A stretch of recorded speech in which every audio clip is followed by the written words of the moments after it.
Please join me in welcoming Dr. Fauci.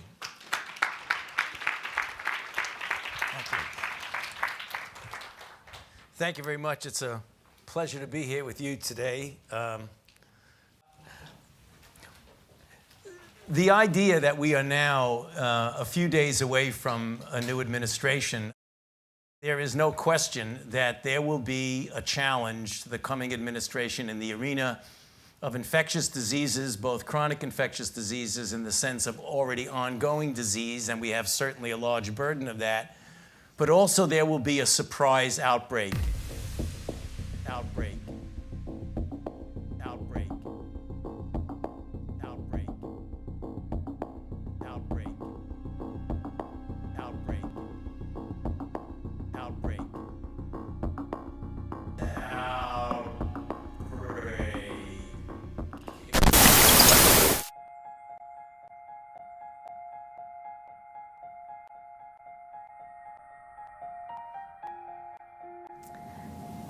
The common term bird flu is for the H5N1 virus that was first picked up around 1997. And public health people have been watching this extremely carefully since that time, always concerned that that would be the next influenza epidemic. It kills about 60% of those who it infects. It kills about 60% of those who it infects. However, it has not been able to continue through human transmission. It has not been able to continue through human transmission. In other words, it has not developed the ability to go from person to person to person to person. It's a very serious disease, and we're hoping that it doesn't obtain the ability to be easily transmitted. We're hoping that it doesn't obtain the ability to be easily transmitted. Gain-of-function research involves creation of pathogens that are more transmissible or deadly than naturally occurring strains. While this kind of research can have important public health benefits, it can also pose serious risks regarding biosafety and biosecurity. In 2014, the US government called for a deliberative process to determine what policy regarding the funding and conduct of gain-of-function research should be. In the meantime, they imposed a pause on gain-of-function research involving influenza, SARS and MERS viruses, SARS and MERS viruses, SARS and MERS viruses, and they imposed a pause on gain-of-function research involving influenza, SARS and MERS viruses, and commissioned a risk-benefit assessment of this kind of research. As part of the deliberative process, the US National Institutes of Health, NIH, also commissioned the Monash Center of Human Bioethics to produce an ethical analysis white paper. The centre conducted a review of the ethical literature and analysed the existing ethical and decision-making frameworks relevant to situations involving risk and uncertainty. The white paper develops a new framework to indicate where any given study would fall on an ethical spectrum, a useful guide for actual decision-making. The white paper was tabled at the White House and will help lift the US bloc on important gain-of-function research while keeping us safe. Another really popular topic in the science of infectious disease right now, and in the popular literature, are what are so-called gain-of-function experiments. And so this has come up several times in several questions in the forum. And so this is research that adds functionality and in fact oftentimes increases virulence of existing pathogens, increases virulence of existing pathogens, increases virulence of existing pathogens to allow us to study them and study the characteristics they have when they're now worse off, right? And study the characteristics they have when they're now worse off. They're now worse off, right?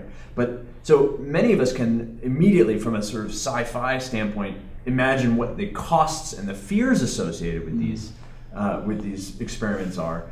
But so the important question is, what are the potential benefits are there for these? And if there aren't any then perhaps we shouldn't be doing them. But we need to understand what the potential benefits are if we're going to have a reasoned discussion about whether or not these experiments should continue. So maybe not everybody have heard about it. I think there's been a lot of discussion about it, but I think one of the big issues that precipitated this discussion was it 2 years ago when there were two different labs that genetically engineered the H5N1 influenza virus, the highly pathogenic virus. When there were two different labs that genetically engineered the H5N1 influenza virus, the highly pathogenic virus that killed most of the humans that were infected, but never transmitted from human to humans. Killed most of the humans that were infected, but never transmitted from human to humans. And then they engineered these viruses. That they showed in ferrets could transmit from ferrets to ferrets, which is oftentimes a good model for transmission among humans. However, it has not been able to continue through human transmission.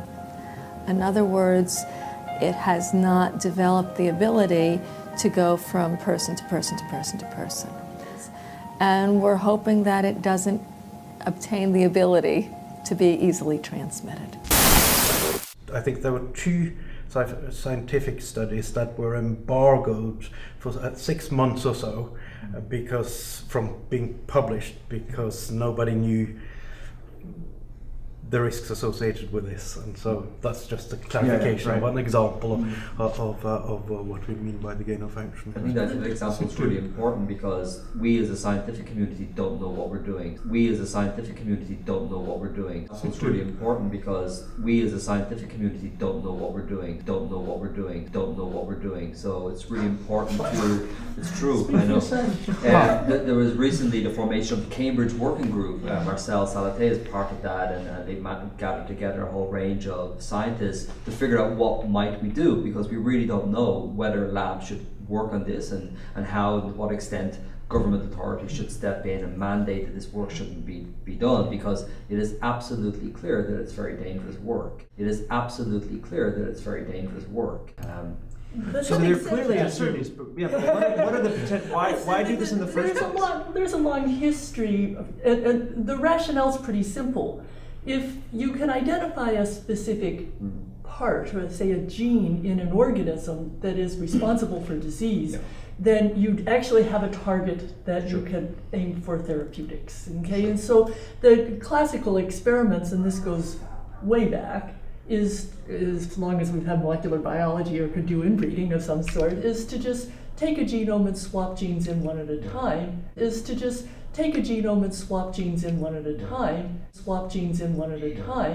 And see which ones give you the phenotype of disease. And that's how we identified a lot of these virulence factors. And that's what's led to a lot of the therapeutics. And so, that's sort of the background in which these can be beneficial. The transmission experiments get you into another realm because they're really changing the biology of the virus. They're really changing the biology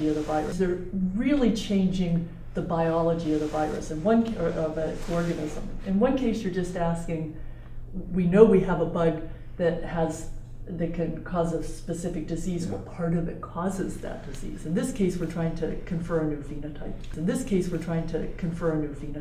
So my take on it was perhaps slightly different, and or maybe not, in that those experiments were really asking the question, is it possible for this virus, which occurs in nature, to actually become one that transmits between individuals? Nature does these experiments on a routine basis, on a daily basis, 1,000 times a day probably within us. And so in essence, what these scientists, those two groups, were asking was, can you do that? Or is it even practically possible for this virus to evolve to that state? That's really important information to have. And without that information, we won't be preparing appropriately for that. The embargo was actually motivated more from a sense of, can you provide this information now to certain bad actors who will then engineer this virus to do things that it shouldn't be doing? Right. Can you provide this information now to certain bad actors who will then engineer this virus to do things that it shouldn't be doing? Who will then engineer this virus to do things that it shouldn't be doing? Right. And so those experiments were already done. They were approved experiments. People went through, but done in very safe settings, with very highly reputed groups. So there was really nothing wrong with the experiments themselves. It was really how the knowledge would be used by bad actors. It was really how the knowledge would be used by bad actors.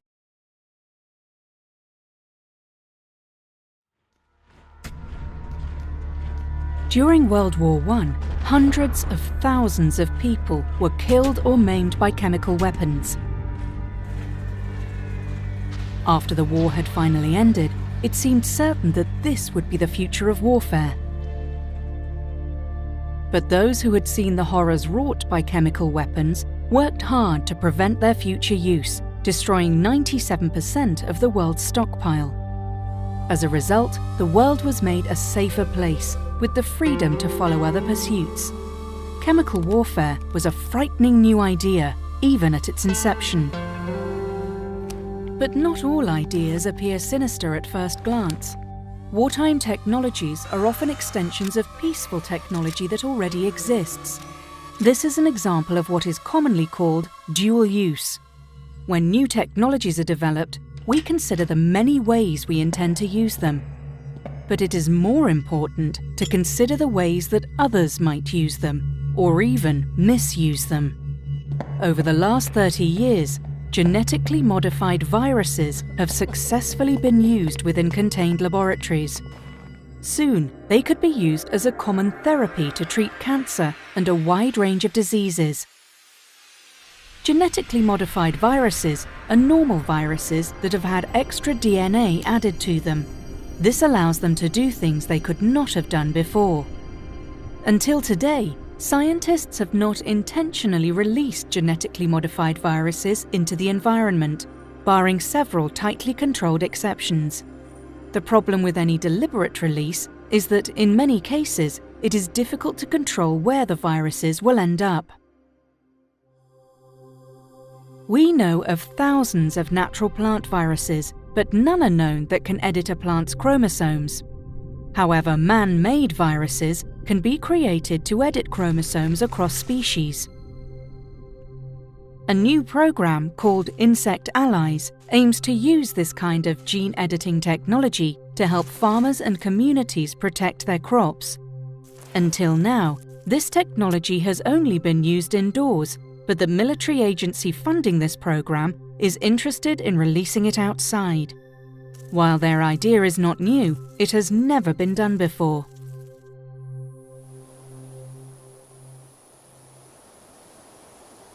Farmers spend a lot of time worrying about how to protect the health of their crops from hazards. With Insect Allies, armies of insects would be infected with man-made viruses that are designed to directly target their crops. These viruses would be used to strengthen the plants against a wide selection of hazards. As a result, the main focus of this project is on viral dispersal.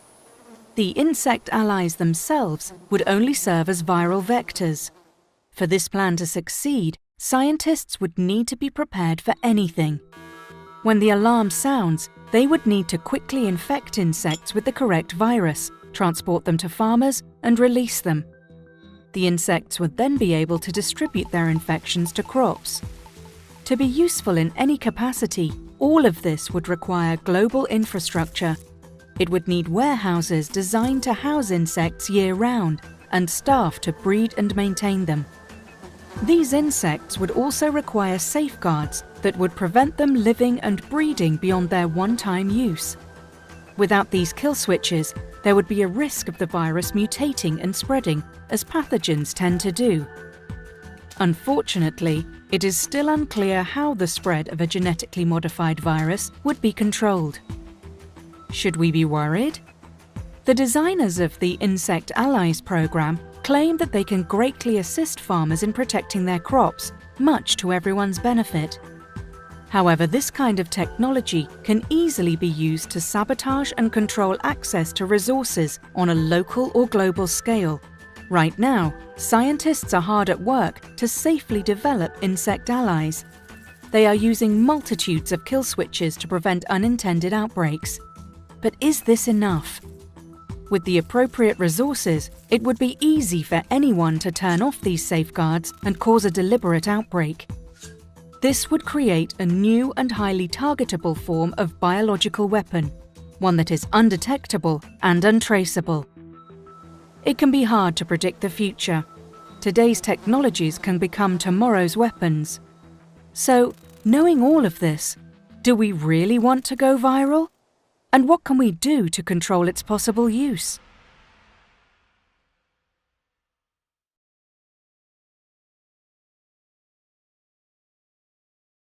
Scientists are raising the alarm over a Defense Department research program that aims to use bugs to protect crops. The program in question is called Insect Allies, and it would look to enlist aphids, leafhoppers, and whiteflies to transmit genetically engineered viruses to crops. Those viruses could activate or deactivate parts of plants' genetic code, helping to fight diseases or resist droughts. But a group of scientists say the technology, and specifically the use of bugs to disperse it, could be easily weaponized. In a paper in the journal Science, the scientists argue if the program were benevolent, it could use spraying equipment to distribute the viruses instead of bugs. The program's manager told the Washington Post those fears were unfounded and that the program is focusing on delivering positive traits to plants. Either way, the Post points out, it's normal for DARPA projects to go nowhere, so the whole debate may be moot.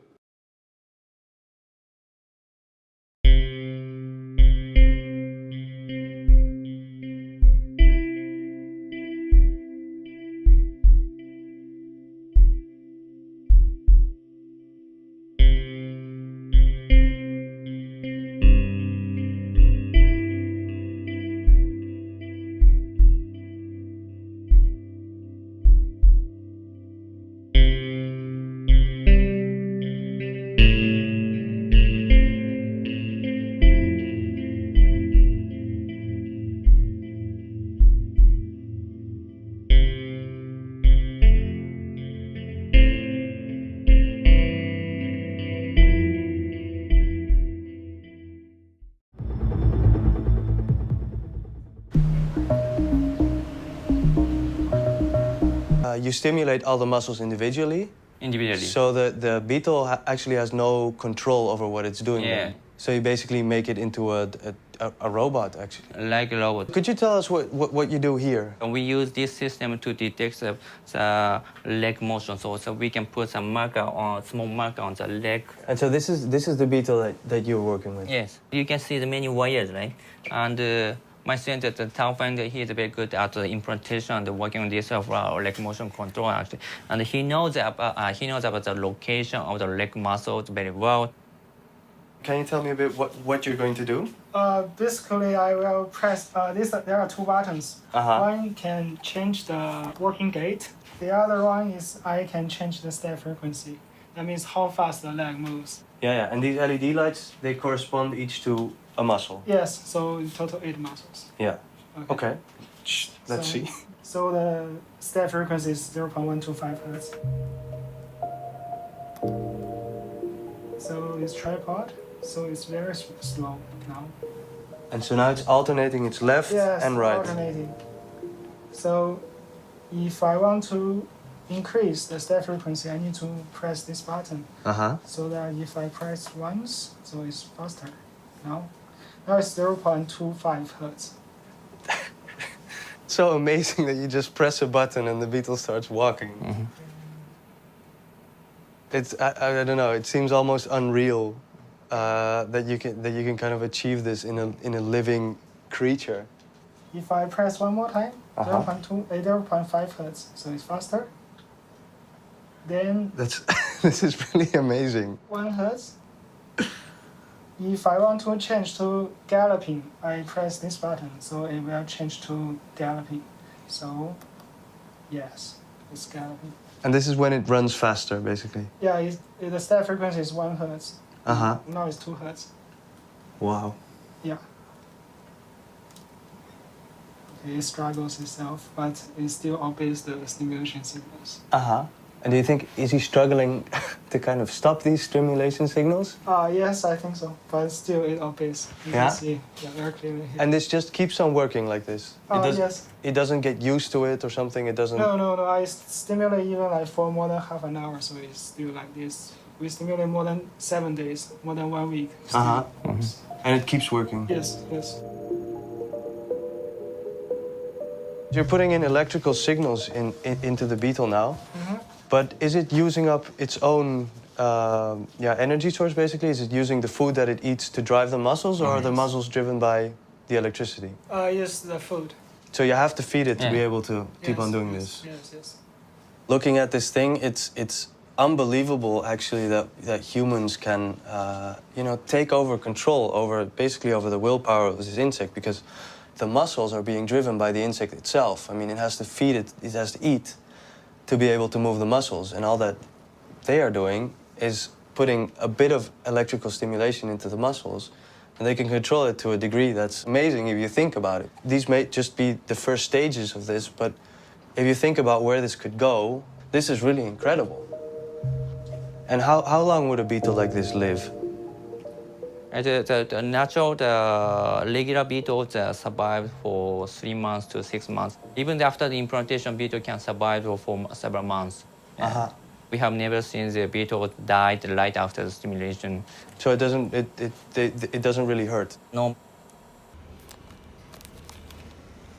All right, all I gotta do is blow on its back to make its wings go, and then I can control it with this controller by pressing a button and moving it to a side.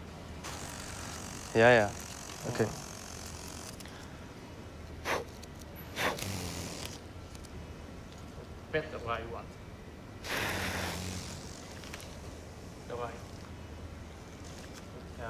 Hey, it worked. It went right. Can I try again?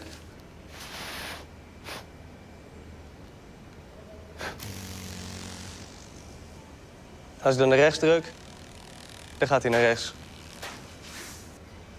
En het werkt. I think the most fascinating thing that I've learned over these past few days is that technology and nature are creeping more and more together, and that we might be heading towards a future where technology and nature might become indistinguishable. Dual-use research is research that's designed for the benefit of our society. However, there may be techniques in which there's an opportunity for misuse. I believe that biotechnology is perhaps our greatest tool in trying to find ways to counter disease. It's a dual-edged sword, and it's perhaps our greatest challenge, because the very same techniques that would allow us to produce innovative countermeasures also provide opportunities for someone to use them in a bad way.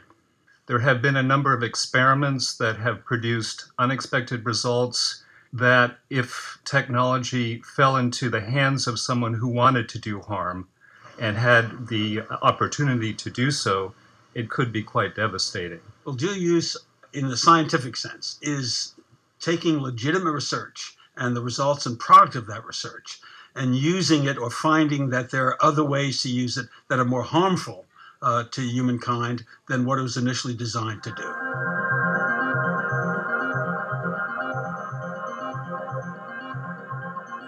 I think it is a real threat. It is potential, but it's also real. It is not as apparent in many cases, and it is immediately apparent in other cases. I think there are certain things that can be done to minimize the risks, but there's always going to be the potential for negative purposes. Oh, I'm sure the threat is real, because, I mean, if you can have biologicals that can cause harm to people, there's always going to be a threat that somebody will use it improperly. It's a very broad category. One could easily envision how almost any research, no matter how seemingly unrelated to doing harm, a clever mind could potentially turn that around. A piece of knowledge that might come out of a laboratory today is seemingly without harm whatsoever.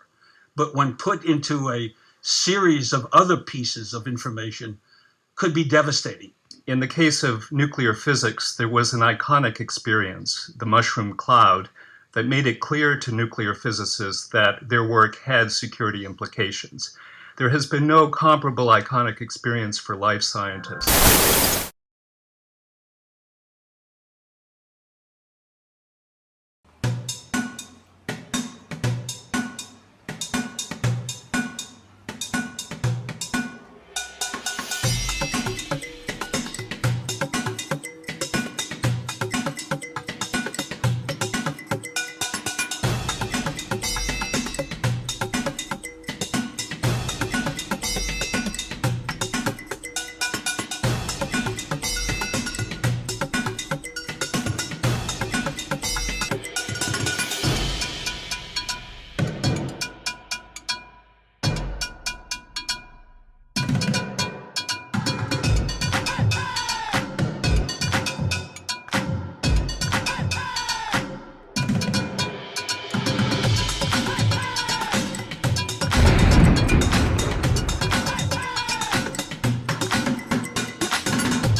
The Biological Weapons Anti-Terrorism Act of 1989 was enacted into law May 22, 1990.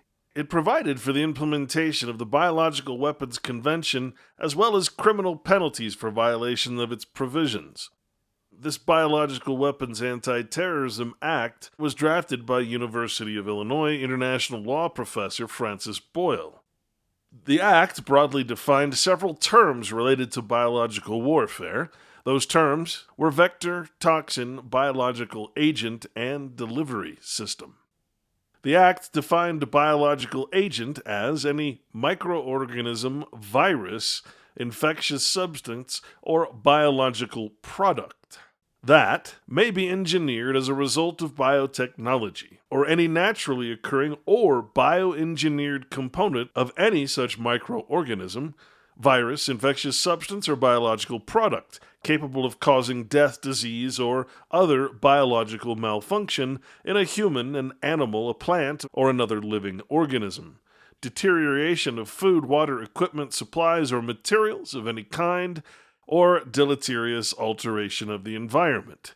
These exact words can be found in the U.S. Code, and for more information on that, you can see my first documentary called Lethal Injection, The Story of Vaccination. Previous United States interpretation of the Biological Weapons Convention ban on biological agents was in line with the BWATA definition. However, the United States now maintains that Article 1 of the Biological Weapons Convention, which explicitly bans bioweapons, does not apply to non-lethal biological agents. According to the Federation of American Scientists, current U.S. work on non-lethal agents greatly exceeds limitations set forth in the Biological Weapons Convention.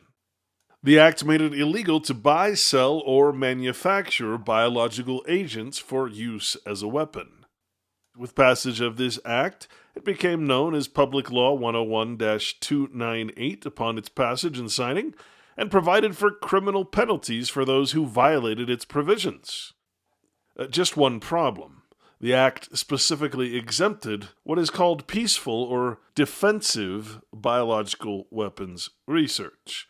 In other words, the most deadly of viruses can be trafficked and studied, recreated, and genetically altered to be even worse if the research is labeled as peaceful or defensive, making the provisions of this act almost impossible to enforce, especially when it is the National Institutes of Health that are funding most of these defensive or peaceful biological weapons research, which they call as basic research. As we'll find out, there is no difference whatsoever between basic or so-called legitimate peaceful research and biological weapons research. They are one and the same.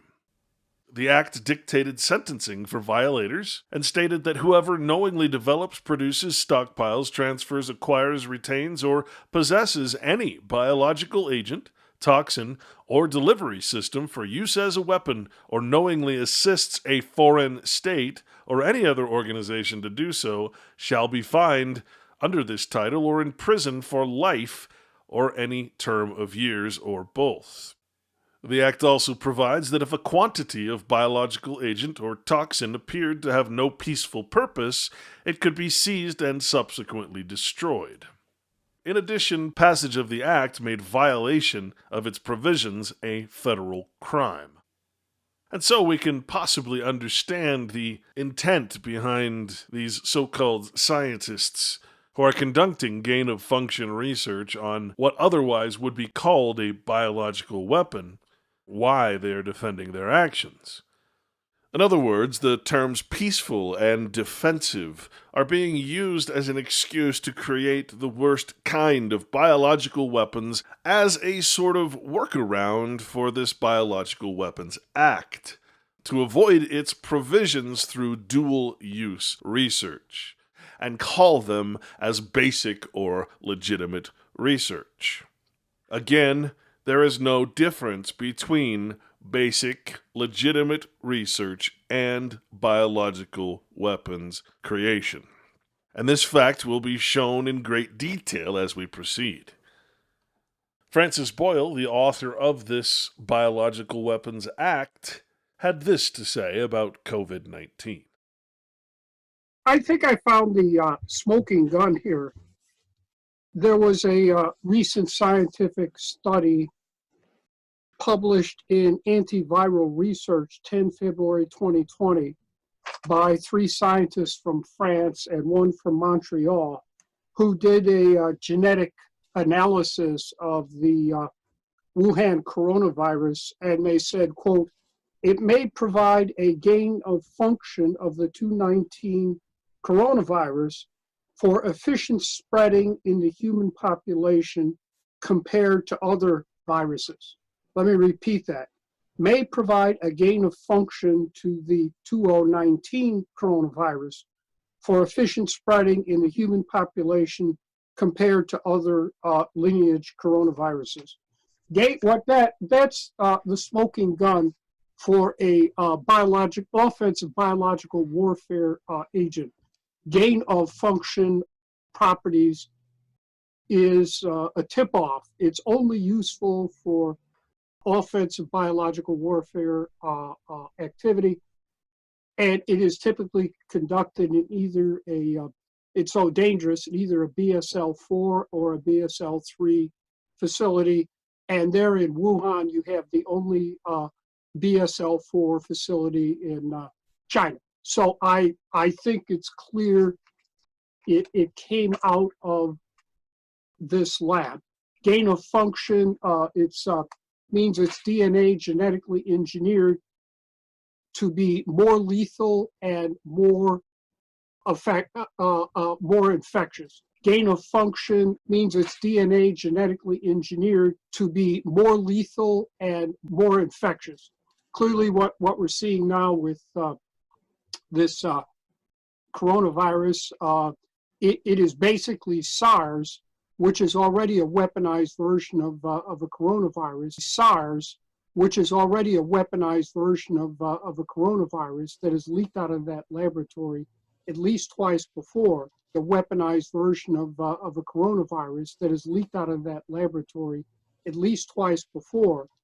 And then it is given gain of function properties, which basically means it can travel by air for at least 6 feet and is more lethal.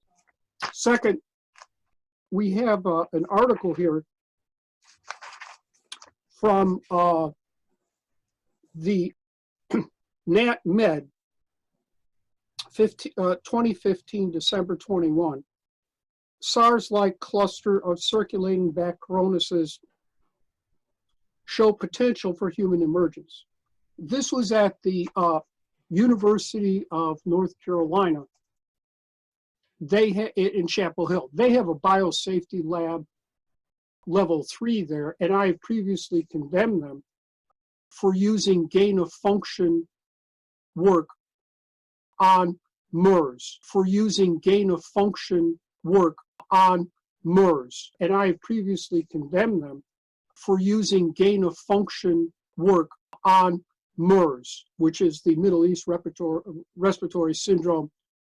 It is like SARS, only more dangerous. It has a 33% lethality rate. And they were doing gain of function work there to make it even more lethal.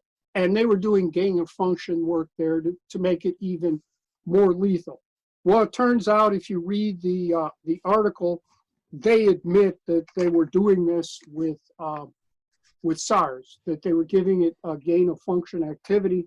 They admit that they were doing this with SARS, that they were giving it a gain of function activity.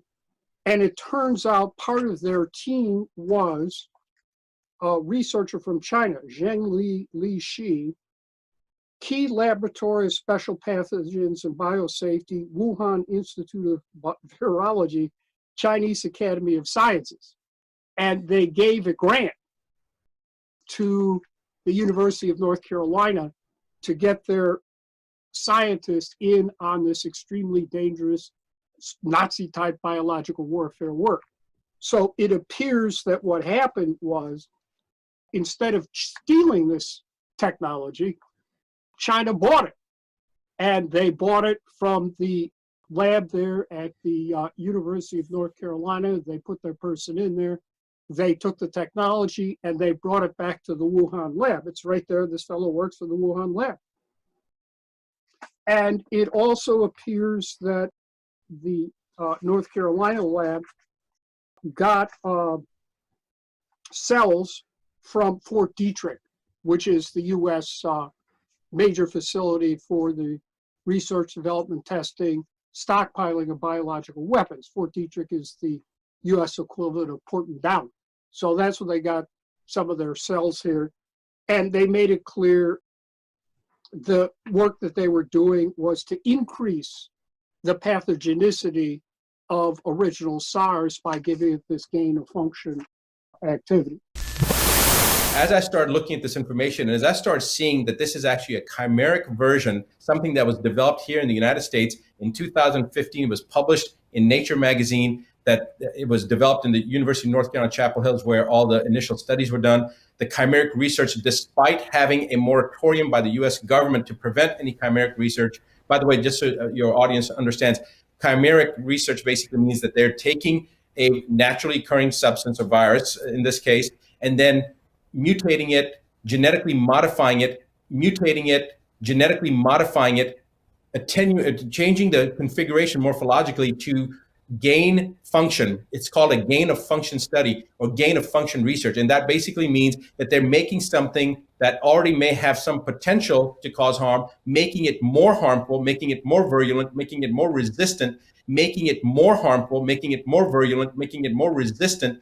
And basically that's what I found, that they took the SHC014 strain of the coronavirus, the surface antigen component, and brought in the backbone from the SARS coronavirus, put them together, and then inserted HIV and MERS, and then inserted HIV and MERS, and then inserted HIV and MERS orthologs on top of it to make a more virulent, more detrimental virus. Now, the thing is that if I could jump in for just a moment here, because what I think you're talking about is the moratorium that was placed, and then $3.7 million from the National Institute of Health was transferred to China so they could continue this research, even though the moratorium. So they basically outsourced this research to China. This research to China. Is this the same topic we're talking about here? This news is just breaking? Yes, this is exactly right. So it goes back to 2014. The U.S. government decided, based upon certain virologists at that time, saying that, look, there's no justification for this kind of research. There's a potential for it to cause harm, cause a pandemic. So there's no justification for us to do this type of research. So the government passed a moratorium in 2014.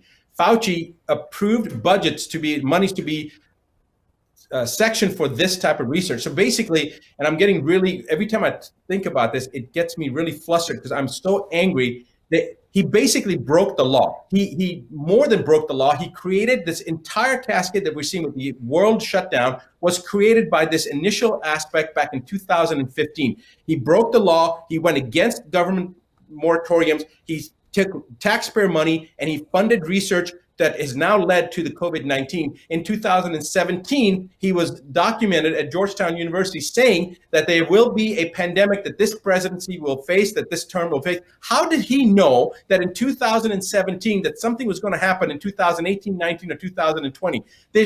You can't predict the market from 3 days from today, what's going to happen. How did he know that there was going to be a pandemic? He stated the president of this president will face a pandemic. The exact quotes, I don't want to say the exact words. You guys have the video footage. There is no question that there will be a challenge to the coming administration in the arena of infectious diseases, both chronic infectious diseases in the sense of already ongoing disease, and we have certainly a large burden of that.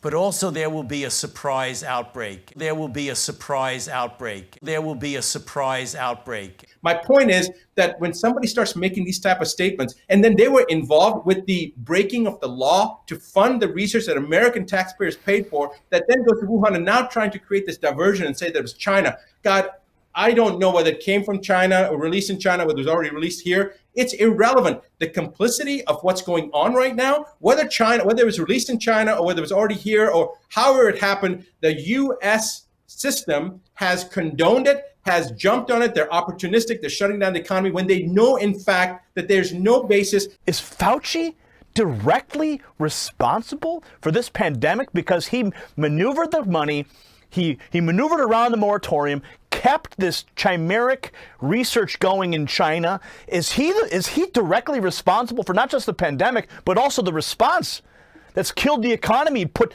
17 to 22 million people out of work? Is Fauci directly responsible? I'm going to say this. I think that I've seen some petitions going around. I know Dr. Shiva said that Fauci should be fired. I think that's the nicest thing that could be done to Fauci. I think he's a criminal. He's broken the law. He's gone against the government. I mean, to me, that seems like it's a traitorous thing to do when the government has passed a regulation and he's at one of the highest levels in the NIH. He's got a directorship at the NIH, and then he breaks the law, he breaks the moratorium, and then funds research against something that could potentially cause harm throughout the entire world. And he's in collusion with the foreign government to do. I mean, I don't know. That's a matter for attorneys to decide. But I'll tell you something. Fauci goes back to 1981. In 1981, he called HIV/AIDS the gay disease, and he was the one who funded the research behind a drug 3 years before it was even established that there was a real virus. So the virus was established in 1984. In 1981, he was pushing the agenda of a drug prophylactically to treat people for a condition that has now been seen to be related to lifestyle, nutritional status, all sorts of other things. He was pushing the agenda to push a drug that caused so much harm as a prophylactic, just to prevent HIV. Now, this goes back 1981. We're talking 39 years. This guy has a history of pushing an agenda. But now the president comes out and says there's a drug called hydroxychloroquine, which has been on the market for, God knows, 50, 60, 70 years, and another drug, Zithromax, which has been, it's a macrolide that's been around for at least, that class of drugs has been around for at least 70, 80 years. Maybe Zithromax has been around for, I don't know, 20 years, whatever the case is. These are established drugs. They're safe drugs. Using them in combination, they're doctors that have shown at least 99% efficacy. They've shown hundreds and hundreds of patients they've treated. Nobody's died. Symptoms resolve within an hour, hour and a half to a day and a half, 2 days. Okay, so you've got this class. The president brings it out. And Fauci says, get this, Fauci says, unless there's some studies to show that, it should not be used. Yet he's promoting a vaccine that we have no idea what the hell that's going to do. And he's saying that's okay to use? I mean, if that does not show a conflict of interest, I don't know what does. People need to wake up and realize there is a massive criminal component to this. This entire world economy, the whole world economy shutting down, it comes back to one person, in my opinion, and that's Fauci. Now, there's other people that are involved with the charade, obviously, but Fauci is the person that they put up in the front, and Fauci is the one who had the ability to stop this. Fauci has told a friend of mine, Judy Mikowitz, who I was doing an interview with just about an hour earlier, she went to jail and spent 5 years. She was threatened by Fauci 10 years ago when she came out to say that the viral studies and the research that she had done, and she was in charge of doing the research in Ebola to make it more virulent, She was in charge of doing the research in Ebola to make it more virulent. The gain of function studies on Ebola, she was responsible for that. When she realized the stuff that she had developed and the stuff that she was researching was being used for nefarious purposes, and she was going to be a whistleblower, her career was threatened, and more, her life was threatened. She refused to back down. She went forward, and guess what they did? They framed her and they put her in jail for 5 years. She's got a book that came out today, I believe it's called Plague something. It just came out today. I'm telling you right now, Fauci, it can all be traced back to Fauci, but Fauci is just one of the players. There's other people, and you can start looking at what the agenda is. It's wide open. Anybody can go in and do their own internet search. They just need to open their eyes, they need to open up their mind, and they need to be married to no decision or outcome. Just look at it for yourselves, people. You've got your brains. Use your own brain. Come up with your own sequence of events, how it happened. Do the research, and you will, if you're following a logical sequential thought pattern, you'll come to the same conclusion. There's no way that you can come to any other conclusion. All roads lead back to the same place. So let's read from this smoking gun report out of Nature Medicine, published November 9th, 2015. A SARS-like cluster of circulating bat coronavirus shows potential for human emergence. Now understand that this type of dual use or gain of function research is all based on potential. The potential to make something much worse, much more virulent, much more contagious, and much more deadly. And so the word potential here is the main draw for such types of research. In the abstract, we read, the emergence of severe acute respiratory syndrome coronavirus, or SARS-CoV, and Middle East respiratory syndrome, or MERS-CoV, underscores the threat of cross-species transmission events leading to outbreaks in humans.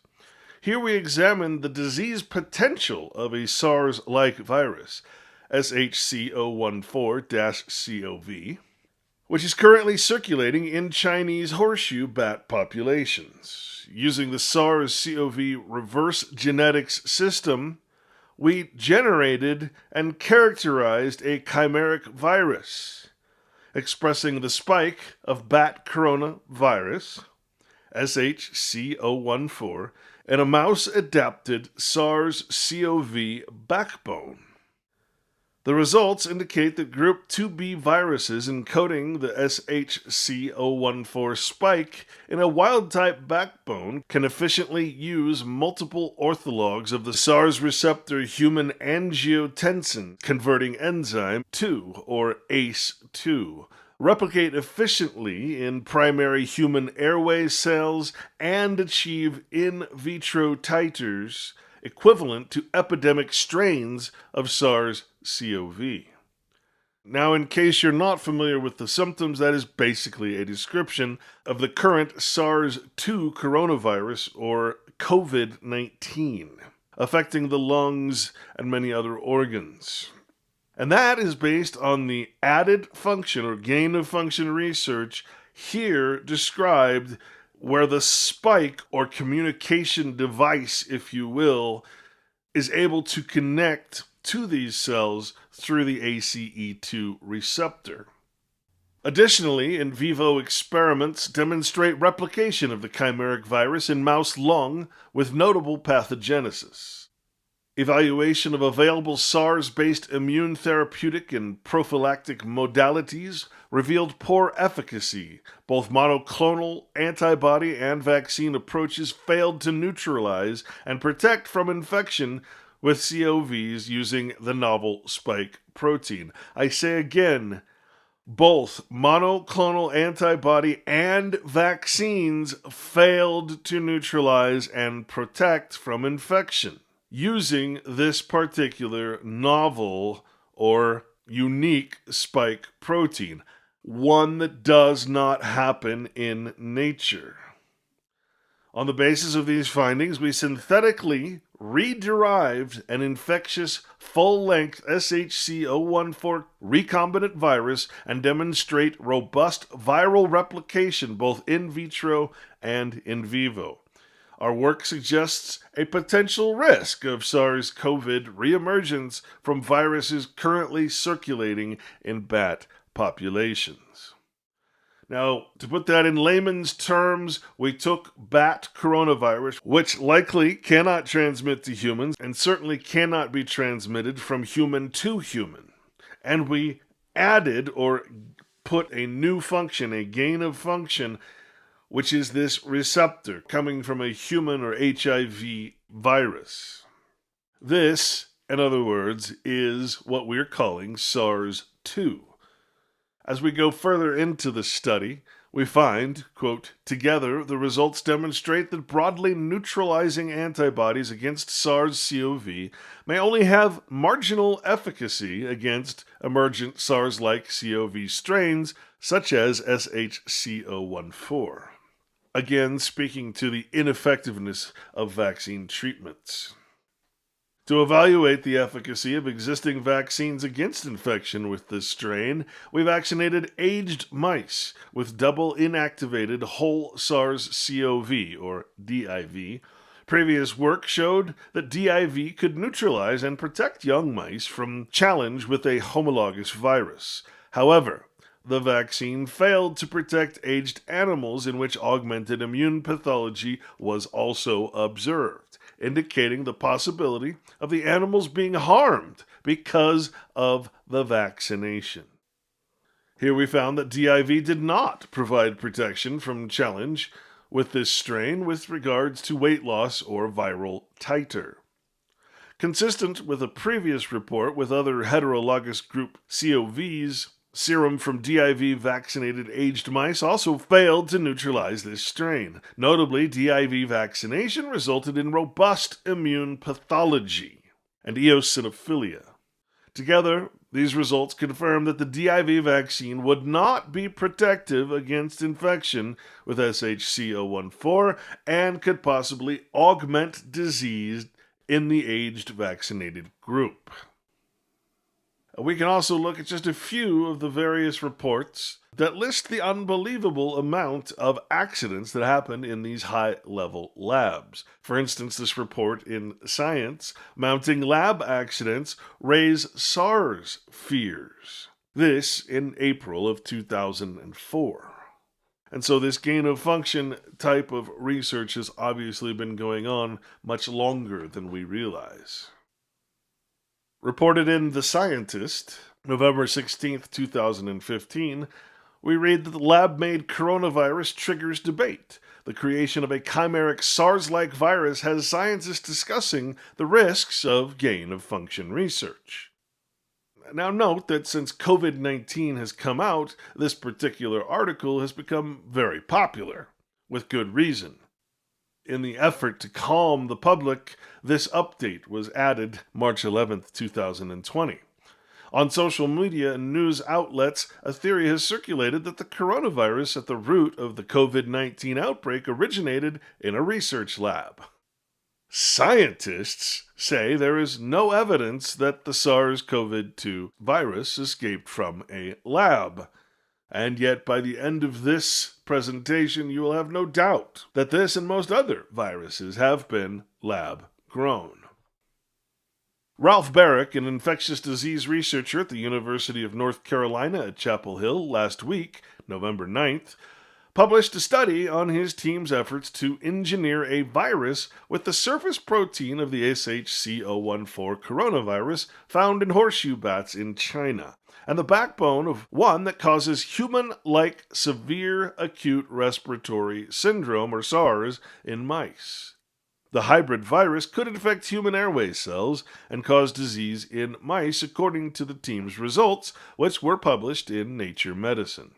The results demonstrate the ability of the SHC014 surface protein to bind and infect human cells, validating concerns that this virus or other coronaviruses found in bat species may be capable of making the leap to people without first evolving in an intermediate host, Nature reported.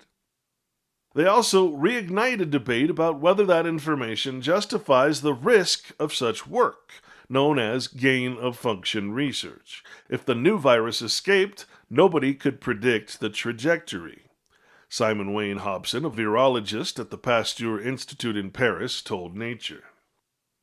In October 2013, the U.S. government put a stop to all federal funding for gain-of-function studies, with particular concern rising about influenza, SARS, and Middle East Respiratory Syndrome, or MERS.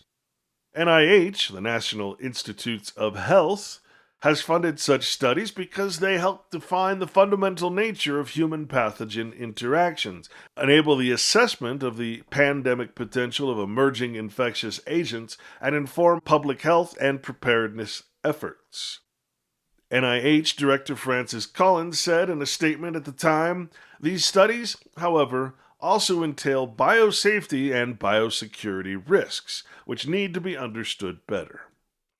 Barrick's study on the SHC014 chimeric coronavirus began before the moratorium was announced, and the NIH allowed it to proceed during a review process.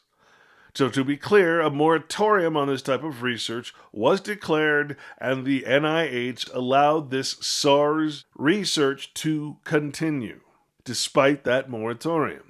During the review process, which eventually led to the conclusion that the work did not fall under the new restrictions, Barrick told Nature.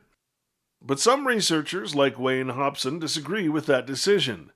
The debate comes down to how informative the results are. The only impact of this work is the creation in a lab of a new non-natural risk. Richard Ebright, a molecular biologist and biodefense expert at Rutgers University, told Nature.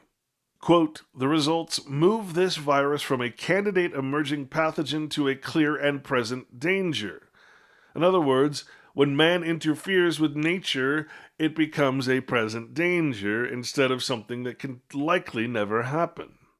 Peter Daszak, president of the EcoHealth Alliance, which samples viruses from animals and people in emerging diseases hotspots across the globe, told Nature. The final piece of evidence here is Archive of Virology 2010. And this is research done with the Australian Animal Health Laboratory and again, the Wuhan Institute of Virology, where they DNA genetically engineered SARS and HIV. They DNA genetically engineered SARS and HIV, okay, to make a weapon, okay, to make a weapon. And they got a grant here from the Chinese Ministry of Science, Technology, etc., to do this. So once again, they bought the technology. They didn't steal it back to Wuhan. And so my reading of these articles, basically, these 3 articles, is that they took the technology from this death factory at North Carolina. They took the technology from this Australian research project. They brought it back to the Wuhan BSL-4 and tried to genetically engineer it all together as a sort of a turbocharged biological warfare weapon that would consist of SARS, which is already a weaponized coronavirus, SARS, which is already a weaponized coronavirus, gain-of-function properties, and HIV. Gain-of-function properties and HIV. And as you know, those Indian scientists already did an analysis of the coronavirus, and it was published online. I read it, and HIV was clearly in there. And HIV was clearly in there. HIV was clearly in there. I saw the pictures. So that, I think, is what we are dealing with here. We've never seen, at least released in the public, a biological warfare agent this dangerous, except the Amerithrax that was in October 2001 after the 9/11-2001 terrorist attacks. That was super weapons grade anthrax, 100 grams of spore. It too traveled in the air. It seemed to be based on nanotechnology, and we hadn't seen any. And at the time, I publicly stated it came out of the U.S. Biological Warfare Weapons Program. It came out of the U.S. Biological Warfare Weapons Program. At the time, I publicly stated it came out of the U.S. Biological Warfare Weapons Program, and probably Fort Detrick, which was later confirmed. I said that about the first week in November. I was even on the BBC saying that. And then an order was given to silence me. I was blackballed off all mainstream news media in the United States, Britain, Europe, you name it.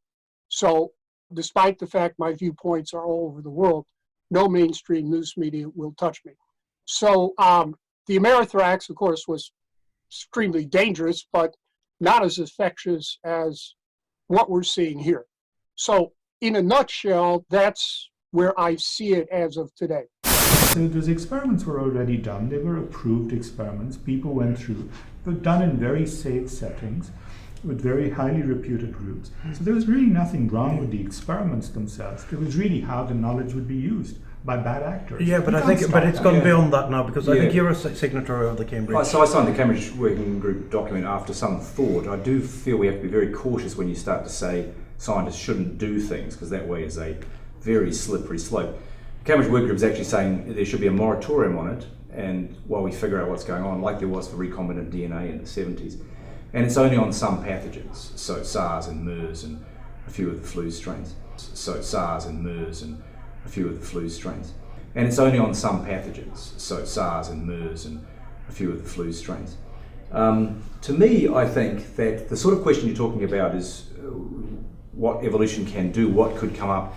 You have to ask yourself, do you need to do this on a virus which is horrendously risky for humans? So if you're asking general principles, and that's what's the great thing about so much of this DNA technology, we can ask questions of a whole range of things that either aren't for us or they're not that nasty. They're talking here about particularly nasty things. That if they got loose, catastrophe could be visited on us. That if they got loose, catastrophe could be visited on us. They're talking here about particularly nasty things. That if they got loose, catastrophe could be visited on us. So you have to ask, why was it necessary to do those experiments in those particular pathogens? What are we getting out of studying those? And the justification there has been, well, it's something to do with surveillance, not therapeutics development, surveillance, that 5 mutations to mammalian transmissibility was the sort of answer they were giving, and it's these 5 mutations. So you've got to keep an eye out for those, and if you see 3 of them in nature, we're really close to a disaster. That's the sort of logic. And to me, as an evolutionary biologist, I think, well, that's one pathway to mammalian transmissibility, but in ferrets, but there's going to be many other pathways. That's right. So the predictive power of identifying a few mutations strikes me as being very low. We don't know. I mean, that might be the only route. It might be predicted, but we don't know that. I'd like to see that in other systems, safer systems first. How good is it as a way of developing surveillance systems to generate horrendous viruses and then go looking for elements of those in nature? To generate horrendous viruses and then go looking for elements of those in nature. To me, that's a completely uncertain. And so given that we don't know if that works, and the risk if these things get out, and we know very many labs that have released pathogens we didn't want to lose, and we know very many labs that have released pathogens we didn't want to lose, and the risk if these things get out, and we know very many labs that have released pathogens we didn't want to lose. That's why I signed the thing in the end. It seemed to me very, very uncertain gains. Sorry, yeah, so totally concur with that rationale. It makes perfect sense. The virtue of, but perhaps the value of getting that information is that we now know for a fact that there is a path in ferrets, that will lead to that. Not having done or not having access to the natural experiment, which actually would be devastating should that occur, we would not be able to ever know that information. So in this way, we're at least able to know for a fact that this is possible. Yeah, I do take and that. if it is possible, then we need to be watching out for it. I do take that point, and I think actually Otto and I were over cocktails on the weekend discussing this very issue. And I think, well, Otto's not to put words in his mouth, was arguing that we did learn some interesting biology from that process. We did learn some interesting biology from that process. It's really important because we as a scientific community don't know what we're doing, don't know what we're doing, don't know what we're doing. We did learn some interesting biology from that process, and that might help us with risk evaluation. Absolutely. Yeah, and so I'm completely, so I must say, I am completely undecided on this topic. I think I might be slightly convinced by your argument, but I do think that it's very interesting in the case of H5N1 that there were essentially two sets of things that needed to happen. One was that you needed to change the epitope affinity of the virus, and then the other thing was that you needed to change the temperature range of the polymerase. And I think and so maybe the trivial result was that you changed those two things and you got gain of function. You changed those two things and you got gain of function, and you got gain of function. But I do think that one of the interesting corollaries is that with the change of temperature affinity, that's what allowed the virus to replicate high up in the respiratory tract of mammals instead of deep down in the lungs where the temperature is the same as the gut of birds. But interesting biology is that then, at least potentially, you could see that a lot of the virulence is really associated with the replication very deep in the lungs. And so it might be that there's kind of a trade-off or conflict, that you can get transmissible viruses, but they're likely to be much less virulent just because the function of transmitting is associated with being up here in a low temperature, less pathogenic environment. So I do think there was some interesting biology. So the slippery slope then becomes, every experiment you do on influenza has the potential to actually go down that same path, create something that has increased transmissibility, if that's what you're testing for. Many of those experiments actually don't test for that. So any experiment you do with any pathogen has the potential to make it more or less virulent.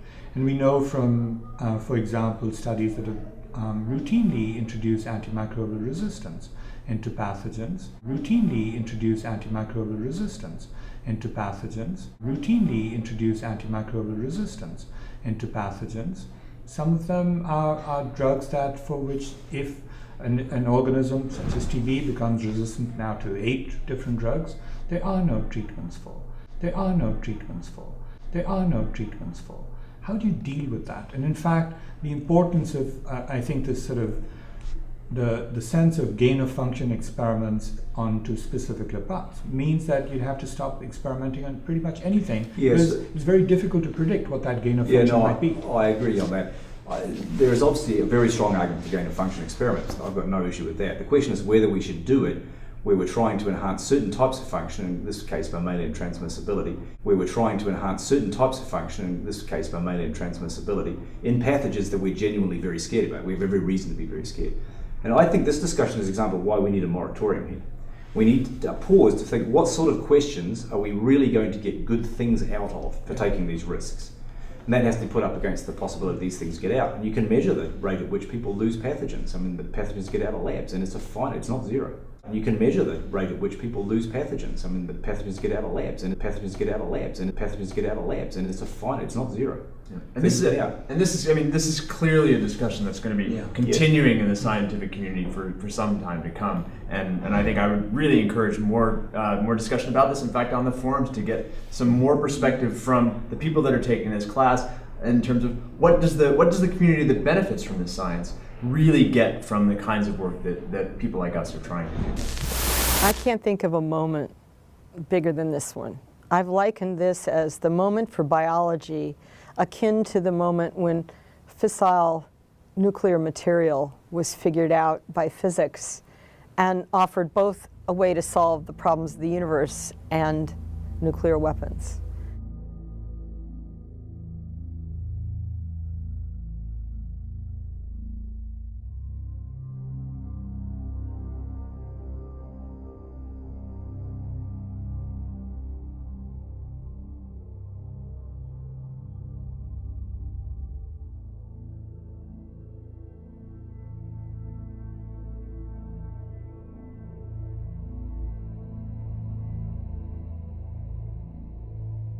These papers really represent a seminal moment in life sciences.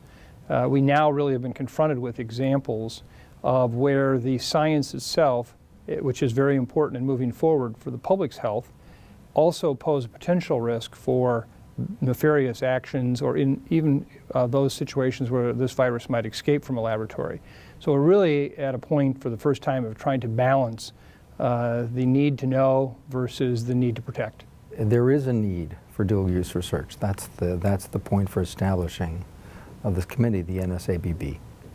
And the idea there is that we find some way to balance public health interests, freedom of speech, and freedom to pursue research of scientists with the public good and public concerns about the safety and security of research. We believe that it would be not in the world's best interest to have all the detailed information come out.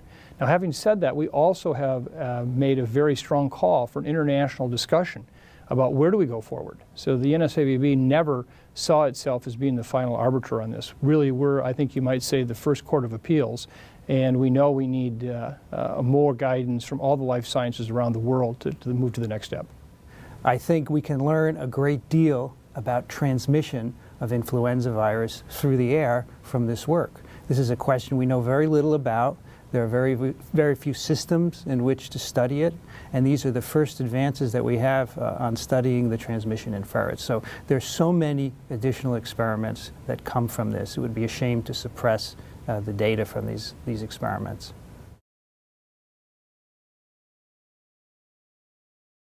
One of the really disappointing parts of this discussion to date has been that everyone seems to have their own set of facts. And in particular, for myself, coming from a public health background where I've been in the trenches, fighting disease, doing surveillance, stopping outbreaks, I've watched a number of the life scientists who have made blanket statements about the public health utility of this kind of information or what we can do with it as an argument for why it should be widely disseminated. And in the first instance, none of this holds water. And it doesn't mean that the work isn't important. It doesn't mean life sciences shouldn't move forward. But there's been a lot of misunderstandings about what the real utility of this information is in protecting the public's health. I think we need to have an Asilomar type moment where scientists meet and decide how to go forward. Unfortunately, since 9/11, we now have a lot of policy analysts who are participating in this debate, not scientists. And I think it's unfortunate in a way because the result of Asilomar, where there were largely scientists meeting, were the regulations that applied to recombinant DNA. So in an ideal world, that's what I would like to happen. But as you know, it's not an ideal world. The mistake made at the Asilomar moment was that it was scientists talking to scientists. Very heated. It was not a, happy little let's all hold hands and agree. And then saying to the public, okay, we've reached an agreement, you all should trust us. And the backlash from community to community all over the world was enormous.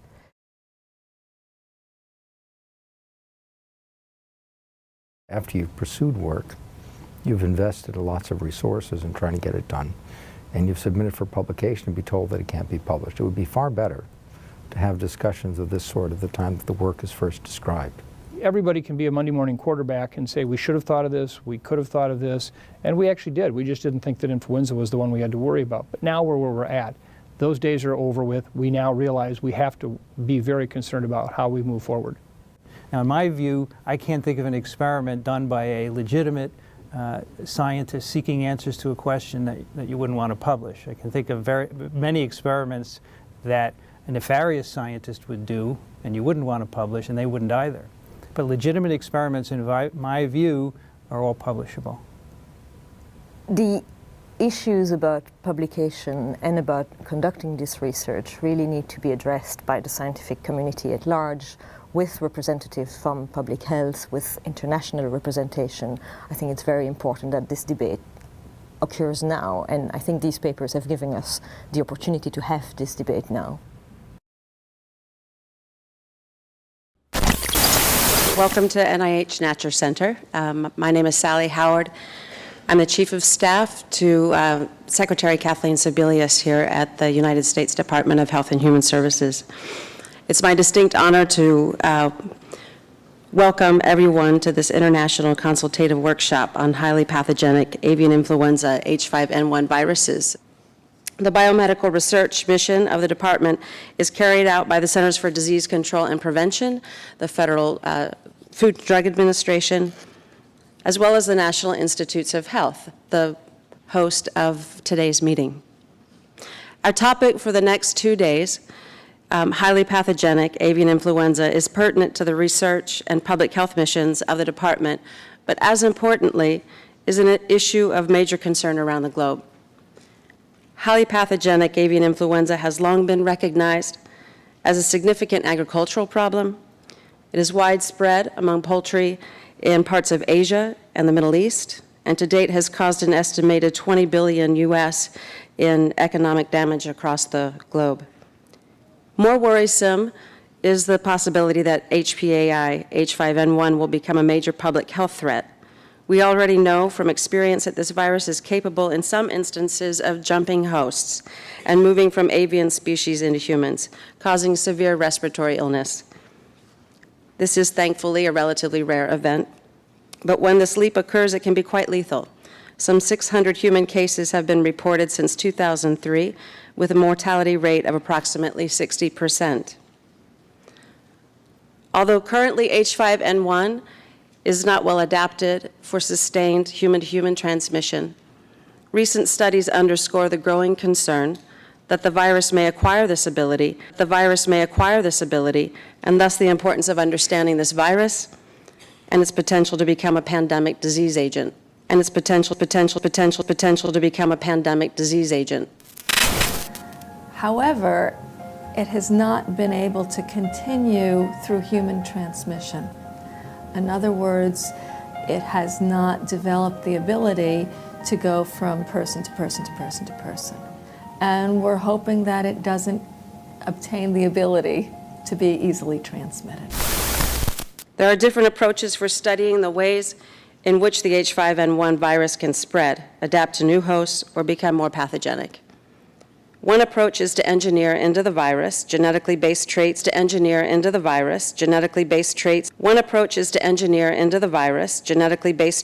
mimic those that might occur in nature. These so-called gain-of-function experiments are not without risks, however, and have generated much discussion over biosafety and biosecurity issues. I think we all remember about a year ago reading the New York Times article that talked about the doomsday virus. I think that launched us off onto a very vibrant discussion about this type of research. The truth about the doomsday virus, as reported in the New York Times opinion section and editorial on March 3rd, 2012. 2 months ago, we warned that a new bird flu virus, modified in a laboratory to make it transmissible through the air among mammals, could kill millions of people if it escaped confinement or was stolen by terrorists. Now, Ron Faucier, the Dutch scientist who led the key research team, is saying that his findings, which remain confidential, were misconstrued by the press. He says that the virus did not spread easily and was not lethal when transmitted from one ferret to another by coughing or sneezing, and that it became highly lethal only when big doses were injected into the animal's windpipes. That is hard to square with his original assertions. Experts who read his original manuscript say it reported that the new virus spread through the air and remained as virulent as the natural virus, which has killed 60% of the humans it has infected. Dr. Faucier's new claims are only the latest bizarre twist in a global health debate that badly needs an objective, independent arbiter. The public needs to know whether this virus is a potentially big killer, and if so, how it should be contained. It needs to know what details can be published without giving terrorists a recipe for a biological weapon. And it needs to know that a mechanism will be put in place to assess all the risks and benefits of such research before it is approved, not after a new virus has already been created. The debate became public after a federal advisory board, the National Science Advisory Board for Biosecurity, recommended that papers prepared by Dr. Fauchier's group and researchers doing similar work at the University of Wisconsin-Madison be published only after omitting details that might help terrorists. That drew charges of censorship from some scientists, and others warned that restricting the information would make it harder to track and combat an outbreak of a similar strain. The World Health Organization convened a closed meeting of 22 experts last month, which concluded that the research should eventually be published in full. The group was dominated by participants with a clear stake in publication, including the researchers who made the viruses, the journals that want to publish their papers in full, and developing countries that want access to full details in exchange for having contributed the viruses that were studied. Now, this country's National Institutes of Health, which financed the research and has its own reputation on the line, is asking the Biosecurity Advisory Board to reconsider its call to redact details before publication. We welcome a new appraisal from a board that has already shown considerable independence. We hope it will look beyond the security and terrorism issues and voice its opinion on what safety precautions should be required to prevent the virus from escaping and whether the work should proceed at multiple labs or possibly be halted. These issues need to be resolved by experts who do not have institutional biases or turf to protect. The World Health Organization should be in the best position to oversee a response to what is a global problem. Its first effort was one-sided and disappointing, but it has pledged to convene further meetings with a much broader range of experts and interested parties. It must ensure that these forums are not rubber stamps for what the narrower special interest group just concluded. These are complicated issues and the stakes are enormous. Governments and scientists have a clear responsibility to get this judgment and future efforts right. Now, unfortunately, this forum we are watching currently, though the warnings of danger and the death of the entire population was made very clear by the participants there, this so-called public forum, which the public never really saw, was indeed merely a rubber stamp event. In other words, it meant nothing. There was no actual public opinion brought forth. What follows is a group of government bureaucrats, drug company representatives and salesmen, and other so-called scientists, including the aforementioned Ron Fauchier, who originally did these experiments that are being debated. These safety and security concerns are global in scope, and thus any path forward for this type of research must be developed through an international dialogue, and hence the purpose and value of today's meeting. Here at the Department of Health and Human Services, we've had extensive discussion about the analytical framework that should govern our decision-making when considering HPAI, H5N1 gain-of-function research. The discussions over the next 2 days will provide important insights to consider as we finalize our approach to decisions about the type of research we should fund, and can also inform your own considerations of these issues in your home countries. In light of that, it is especially gratifying to see the robust participation at this meeting from countries around the globe, including those for whom H5N1 is an ongoing agricultural and public health concern. I know those from, there are a number of people from Southeast Asia in attendance.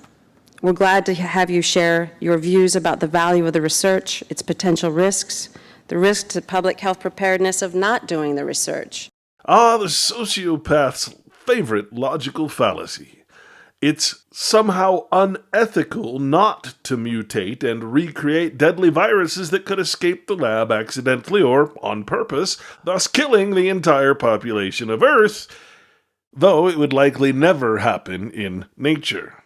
We're glad to have you share your views about the value of the research, its potential risks, the risk to public health preparedness of not doing the research, which again is the counter to the biosecurity risks of doing this research, and the principles that should guide any research in the future. Dr. Dijkgraaf is co-chair of the Inter-Academy Council, past president of the Royal Netherlands Academy of Arts and Sciences, and director of Institute for Advanced Study at Princeton.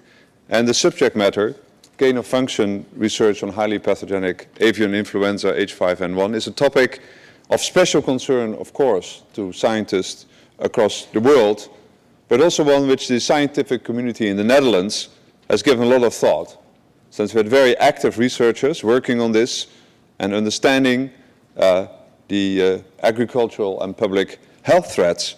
It's also of interest because some of this work fits perfectly the characteristic of dual-use research of concern. A reference to important scientific work that can nonetheless yield information and technologies that in the wrong hand could be misused. Yield information and technologies that in the wrong hand could be misused to cause great harm to the public health or global security. This dual-use question has been a topic of concern to the Royal Netherlands Academy of Arts and Sciences, which actually spearheaded the development of both nationally and internationally, the development of a biosecurity code of conduct that emphasizes awareness raising, oversight and accountability among scientists. And these are themes that have great pertinence to our aims today as well. In charting a path forward, it's essential that scientists enter into a dialogue with those who have other perspectives, including security experts, safety experts, and the public at large. I expect that we will hear very diverse points of view, and that is a good thing. The organizers have made every effort to represent a balanced representation of the issues as possible. And it's important to emphasize there are no foregone conclusions in this workshop. All points of view are fair and will be taken into account by the US Department of Health and Human Services and by all of us at this meeting in charting the best course forward. And certainly this issue is a prime example that I would say motivates a coordinated global approach. In one sense, we're dealing with a very circumscribed topic, highly pathogenic avian influenza H5N1 virus. But in a larger sense, the subject of this meeting literally affects every individual in the world. Every citizen in every country has a stake in the research that will or will not go forward with respect to these highly pathogenic agents. This meeting is about advancing a global dialogue on the issues that directly and indirectly emanate from research with this highly pathogenic agent that has the character of dual use that Professor Dijkgraaf referred to. We want this meeting to be a place where we can invite every point of view to be expressed openly, candidly, in a forthright manner, and respectfully.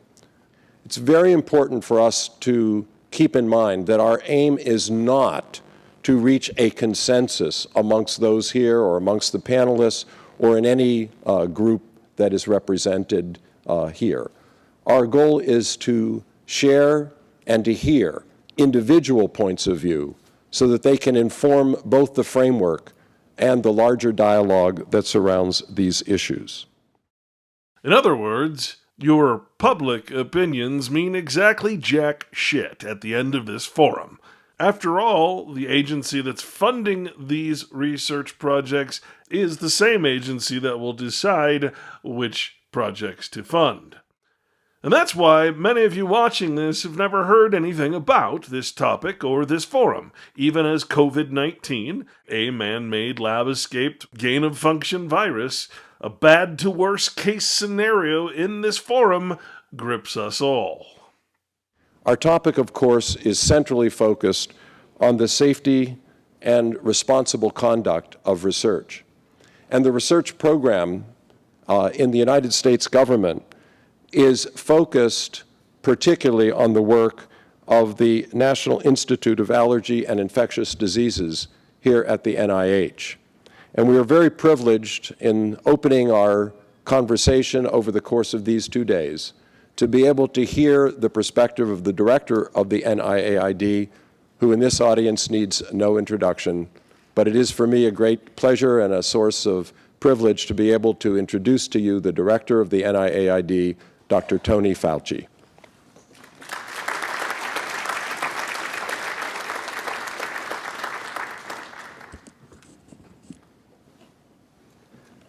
Thank you very much, Harvey. It's a great pleasure to be here with you this morning.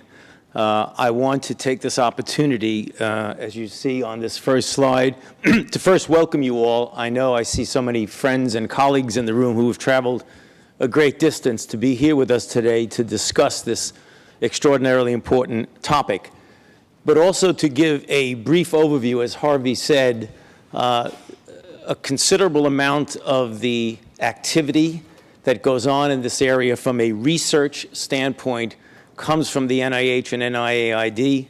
As you know, we're part of the Department of Health and Human Services, as is the Centers for Disease Control and Prevention, who also have a considerable amount of contributions, both from a public health surveillance as well as from a research standpoint, in the topic for today, which is gain-of-function research on highly pathogenic avian influenza H5N1. Gain-of-function research, gain-of-function research, gain-of-function research on highly pathogenic avian influenza H5N1. So from the standpoint of research in general, we at the NIH and the CDC have been involved in the study of influenza literally for decades and decades. I don't need to tell this audience, but I know there are those who are listening in who may not have the historical perspective, is that seasonal influenza itself is an extraordinary threat to global health, resulting in approximately 500,000 deaths per year worldwide. Every once in a while, unpredictably, we have a pandemic. Unpredictably, we have a pandemic. History has shown us that pandemics occur and almost certainly will continue to occur unpredictably. On this slide, you see the history from the last century and this century of the now iconic pandemic influenza of 1918, which killed between 50 and 100 million people. A serious pandemic in 1957, again in 68, and then most recently in 2009, the first of the pandemics of the 21st century. Now, highly pathogenic avian influenza, as you've heard from Sally, is widespread among poultry in parts of Asia and the Middle East. Infections of humans, i.e. jumping species, is rare, but when it occurs and causes severe respiratory illness. Currently, this virus is not well adapted for sustained human-to-human transmission, but there is concern that has been going on now for approximately a decade. In fact, the first cases were in 1997, but since 2003, there has been considerable concern that the virus may ultimately acquire the ability to adapt itself better for human-to-human transmission. Again, Dr. Fauci supports the sociopathic logical fallacy that, because we don't know whether highly pathogenic H5N1 could mutate naturally to infect humans more easily, but we're pretty sure it won't, we must genetically engineer and mutate H5N1 virus today, now, as soon as possible, into an even more deadly, more contagious, unnatural virus. And while we're at it, let's make it resistant to all known drugs. And hey, why not make it airborne too? This is the now familiar map of the worldwide cases as of just a few weeks ago. As Sally mentioned, there are about 600 cases, but importantly, and I'm going to get back to that in a moment, because this is one of the issues which actually brings us here today and caused the discussion that has been intense over the last 13 to 14 months, and that is the 59%, the reported 59% mortality, which makes this a most unusual, smoldering pre-pandemic threat. As part of our research endeavors, clearly interventions in the form of diagnostics, therapeutics, and vaccines were important. But on the lower part of the slide, you see basic research. And that has always been and will continue to be an important part of our mission and our activities. If you look at basic research as we've approached it through the years, long antedating the appearance of H5N1 highly pathogenic virus, through the years, long antedating the appearance of H5N1 highly pathogenic virus, as part of that influenza basic research was intensive study of host adaptation, transmissibility of influenza viruses, pathogenesis, and virulence. And integral to that study has always been the issue of gain of function research, not only for influenza, but essentially for all infectious diseases research. For all infectious diseases research. Gain of function research, not only for influenza, but essentially for all infectious diseases research. For all infectious diseases research. Now, there are a few ways to look at gain of function research. There's the naturally occurring mutations which naturally give gain of function, and investigators study these effects on the phenotypes of interest. Does this mutation make something more transmissible, more pathogenic, or adapt to host better? Or, what historically investigators have done is to actually create gain of function,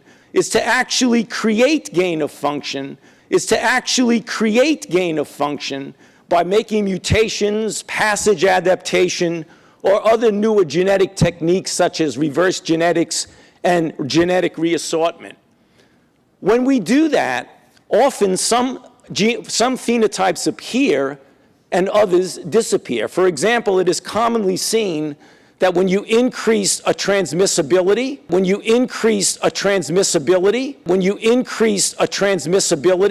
you may see a decrease in pathogenesis, or vice versa. You may deliberately increase pathogenesis,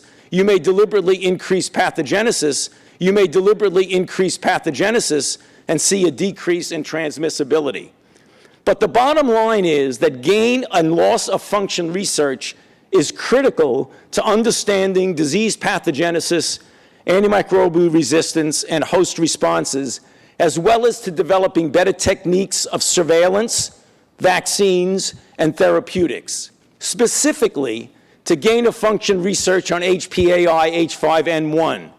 What we're talking about now is the gain of function research in studies that increase predominantly the transmissibility, as is the case that I'm going to get into in a moment, as well as pathogenesis and alteration of host range of the virus. That increase predominantly the transmissibility, as well as pathogenesis and alteration of host range of the virus. However, it has not been able to continue through human transmission. In other words, it has not developed the ability to go from person to person to person to person. It's a very serious disease, and we're hoping that it doesn't obtain the ability to be easily transmitted. Now, the reason we are here today in this room with H5N1, highly pathogenic influenza, and we're not in this room discussing so many of the other gain of function research that we do,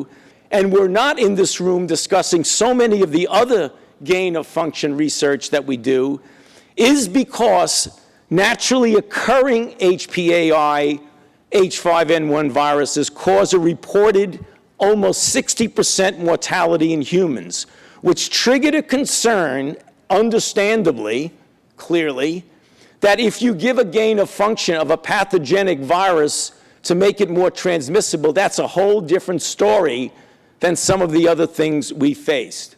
So let's get down to what happened. Very briefly, you know historically, and I'm going to go very quickly through the historical perspective that brought us here today.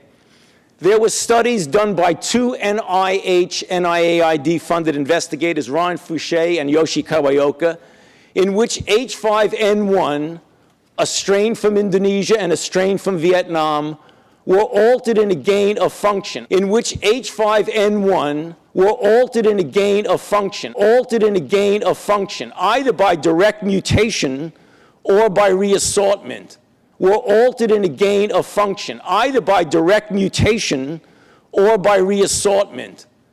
And by passage in ferrets, the mammal model for this virus, for humans, there was an increase in fact, a development of aerosol transmissibility in a mammal which this particular virus did not have. There was a development of aerosol transmissibility,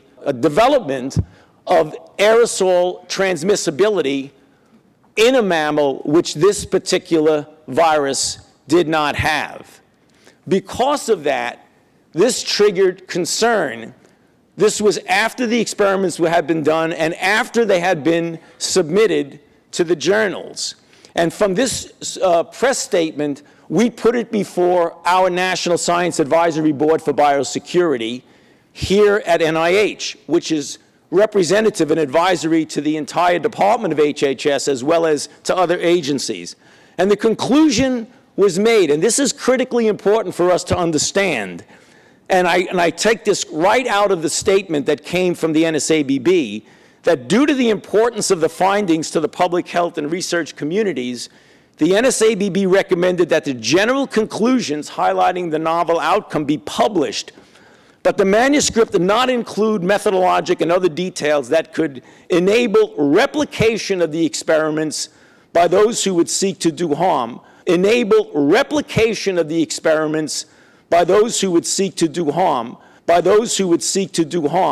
What also was discussed that might accidentally be released, So it is not just people who would deliberately do harm. As Sally mentioned, following that, there was an explosion of reaction, sometimes bordering on the very extreme, as shown by this editorial from the New York Times, an engineered doomsday. This is just one, but as some of you may recall, there was a lot of activity talking about worst-case scenarios where the world might be destroyed. In that setting, the influenza community voluntarily imposed upon themselves a pause of 60 days from January 2012 on any research involving highly pathogenic avian influenza virus, leading to the generation of viruses that are more transmissible in mammals. That was supposed to be a 60-day, and as you know, the moratorium is still in place, the voluntary moratorium on the part of the investigators. But soon thereafter, there began to be an open discussion clarifying that research in different fora outside of the NSABB. The NIH and the CDC, because we do similar work, also agreed that we, in our own intramural investigators, we would refrain from these types of experiments and essentially abide by the moratorium that was signed on by a significant number of our extramural investigators. And I'm talking about the investigators at NIAID and other institutes as well as the CDC. From there came open discussion. Many of you remember the meeting in Geneva in February of 2012, where importantly new data were presented and even more importantly original data was substantially clarified, which led that group, which was predominantly influenza people, with a consensus to delay publication but ultimately to publish them after there had been some more emphasis and discussion of safety, public health, and communication issues, but also they recommended to extend the moratorium in order to have further discussion, as well as reaffirming the PIP agreement. Then back in the United States, what happened was a series, as you can see from the dates on these, of open discussions in different forums. There was a meeting sponsored by the ASM on biodefense, shown here the people who were a part of the panel, myself included, Bruce Alberts of Science, Mike Osterholm of the NSABB, and Ron Fouché, one of the investigators. And we discussed openly the situation of the publishing of these data and the experiments that would be performed. The NSABB re-met the next month, and they examined the revised manuscripts with the clarification of data, and they voted unanimously to have Kawaioka manuscript be communicated in full, and in the 12-6 decision also that the Fouché manuscript be communicated after appropriate scientific review and revision, which, as you'll see in a second, actually occurred. Then we had a National Academy of Science workshop where we looked at the lessons learned. How did we get to where we were, and what do we need to do in the future to proceed in a responsible manner? The next day, the publication of the manuscripts occurred, as shown here in the Nature and Science titles. But the discussion continued, and one of the questions that was asked by the investigators, since this was a voluntary moratorium on their part, is how long is this moratorium going to go on, and what are really going to be some of the guidelines that we could actually follow on the basis of this? We at NIAID, being the major funders of most but not all of these people, we obviously were connected to that because they wanted to know, since you're our major funders, what kind of research will you fund? There was a major meeting of the Centers of Excellence for Influenza Research and Surveillance this past summer, at the end of July and the beginning of August. And as many of you know, I went up there to address the group. And what I recommended is that they continue the moratorium, but that we have the opportunity to discuss in an open fashion that is not only influenza researchers, but people like yourselves. And in fact, the transcript edited of my discussion at the Sears was recently published in MBio, in which I referred to this workshop. And I said the meeting participants would consider the general principles concerning the rationale for risks and benefits of such experiments and what lines might be drawn in their conduct and the reporting back and forth with the funding agencies. And so here we are. And this is the workshop that I was referring to that will take place today and tomorrow. And the purpose from the standpoint of, and I'm speaking from a pure research standpoint, is to review the key issues related to the gain of function of these viruses, scientific, public health, biosafety, biosecurity, and importantly for the decisions we have to make now is the considerations of the possible criteria for funding by HHS, i.e. NIH, CDC, of gain of function research on highly pathogenic avian influenza.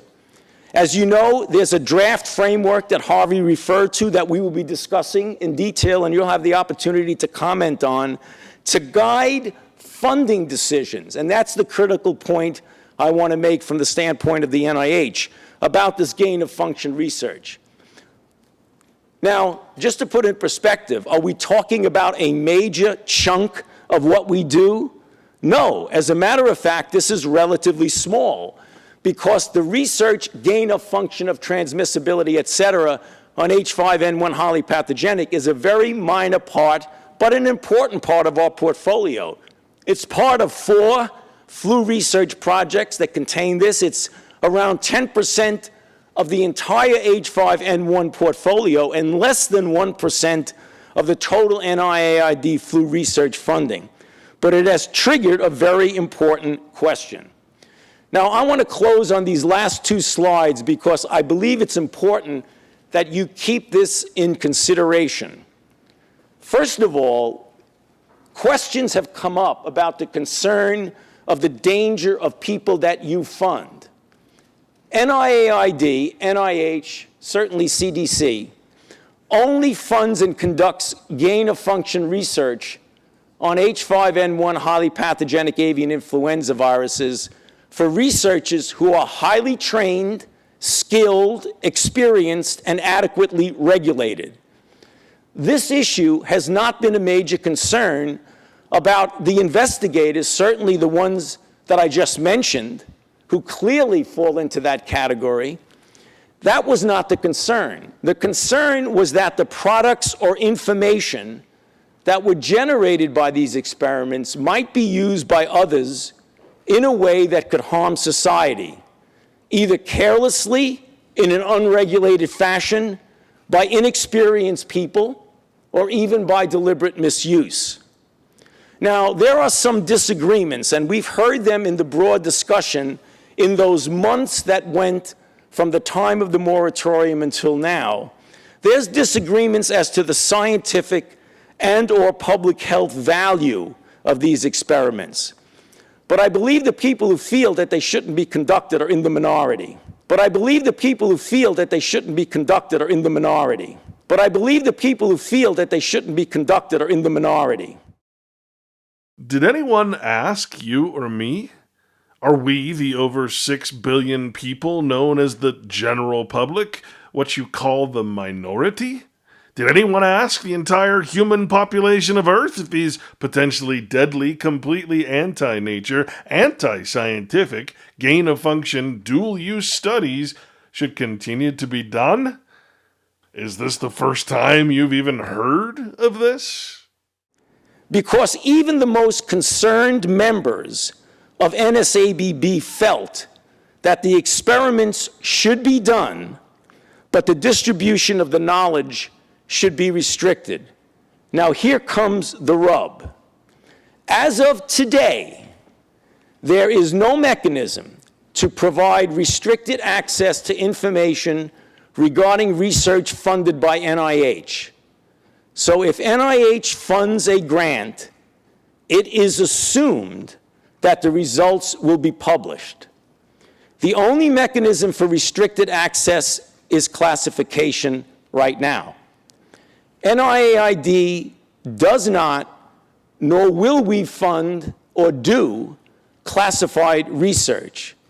So really the fundamental question with regard to our involvement is, and the discussion in general, is the issue is the risk to global health of the work that we fund, the risk of not funding that research versus the risk to the global health of the information harming society. That really is the critical question.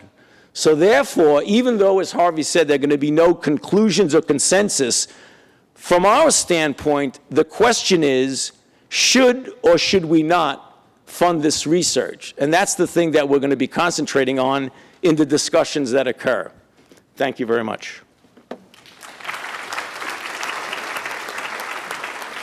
Oh, riddle me this.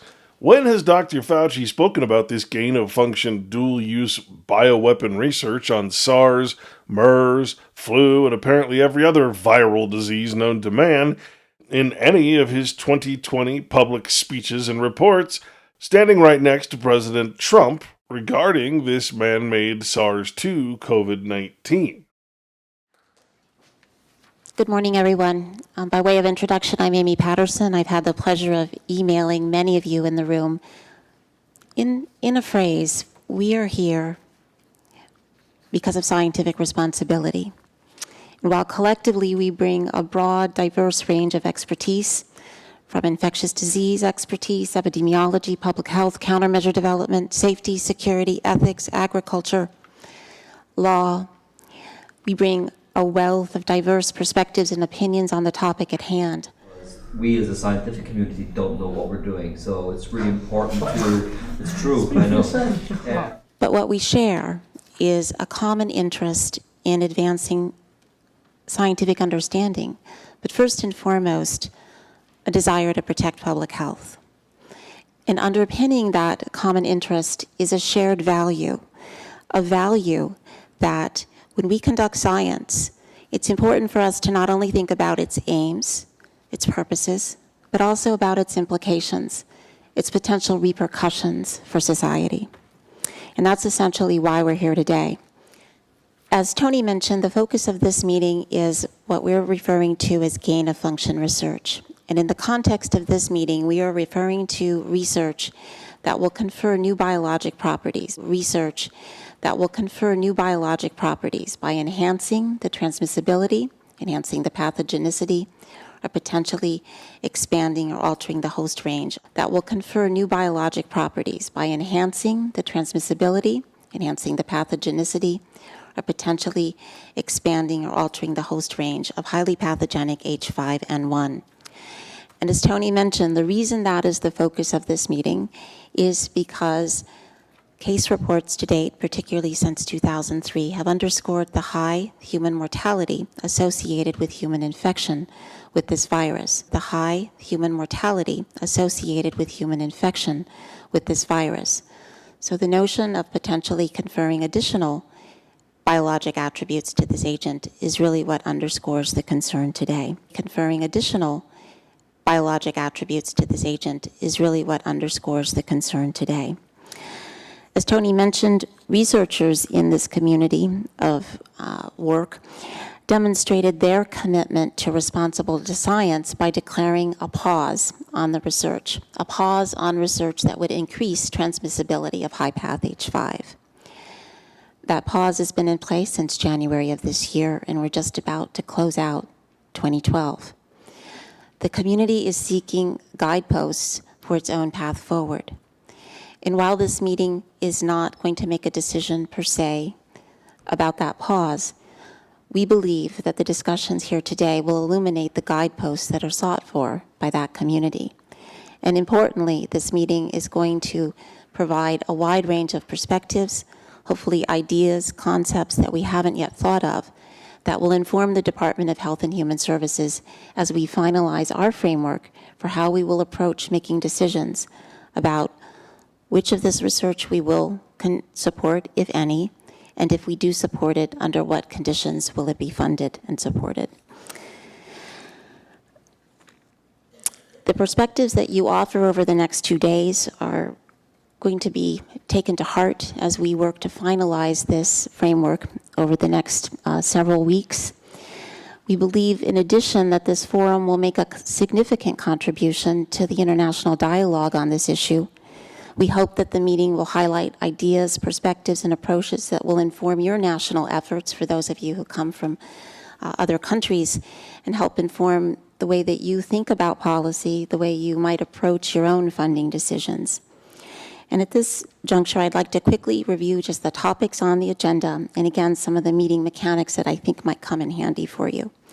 Our first panel will entail a discussion of HPAI H5N1 gain-of-function research, its design, its trajectory, its hoped-for aims in terms of addressing public health issues. And after a very quick break, we'll segue into the next panel, which will focus on the risks and concerns associated with this research. Now, to aid you in communicating the proceedings of this meeting to friends and colleagues back home, a summary will be prepared in the coming weeks, and it'll be made available to you and to the public. Please know that this is a public meeting. We do have members of the press in attendance. And while we're not webcasting this meeting, we are making a video recording of the event, which we will plan to post for the benefit of those who could not be here today. This is a classic example of how governments keep public information in the private. Or in other words, knowing that the public is not going to watch this type of forum. From local to city to county to state to federal governments around the country and around the world, this is how public forums remain hidden. As you can see here, the YouTube channel for NIHOD shows 2.7 thousand views of this first initial gain-of-function research. The welcome and introductory remarks we just heard. Then for panel 1, which we're about to hear, that dropped significantly to 1.1 thousand views. And of course, panel 2, the risks and concerns associated with this research, drops down yet again to 656 views. This has been up for 7 years, folks, and this is how many views it has had by the public. In other words, it hasn't been viewed by the public at all. And this is the reason I've included it here today. Otherwise, you'd never know it existed. And with that roadmap in front of us, let's begin our first panel.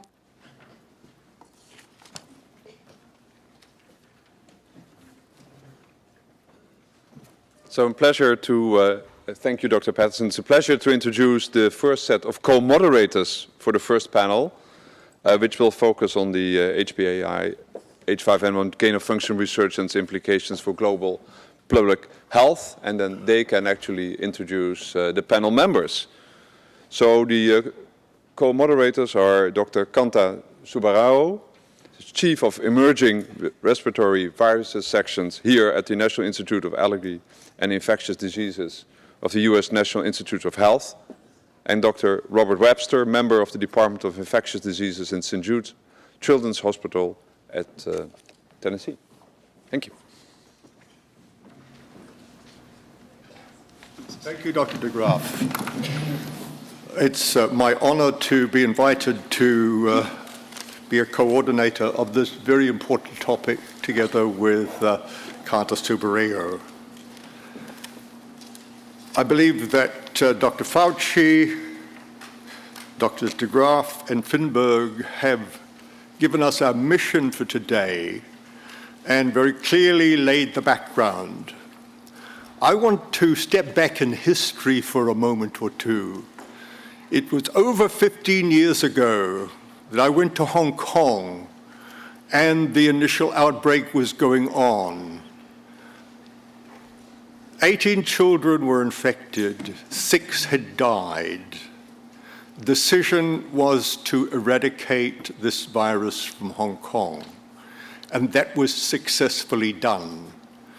And I recall at the party on New Year's Eve, the group, including myself, wished Margaret Chen great success at eradicating this virus from society.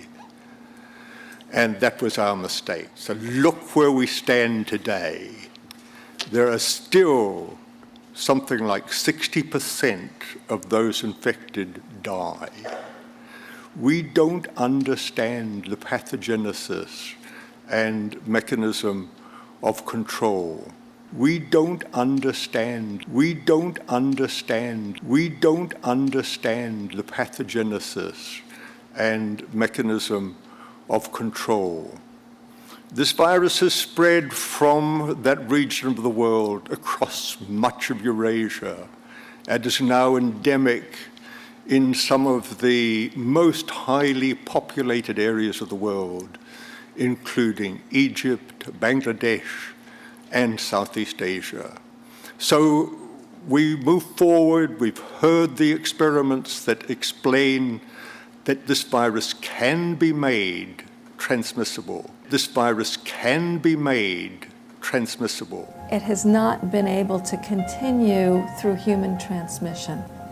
In other words, it has not developed the ability to go from person to person to person to person. We're hoping that it doesn't obtain the ability to be easily transmitted. Now we have to face the downstream effects of those discoveries. This is panel 1 of the highly pathogenic H5N1 gain-of-function research, its implications for global public health. That's very important because the scientists have been talking to each other now for nearly 15 years, but the general public haven't bought in to all of the aspects and consequences of the recent research. And our first speaker is Dr. Ron Fouchier, who's a professor in the Department of Virology at the Erasmus Medical Center in the Netherlands. Ron. In 2007, the so-called Fink report listed 7 categories of experiments that could lead to dual-use research of concern, such as increasing virulence, or transmissibility of pathogens, or inducing resistance to drugs, such as increasing virulence, or transmissibility of pathogens, or inducing resistance to drugs. And those are the issues that are discussed today.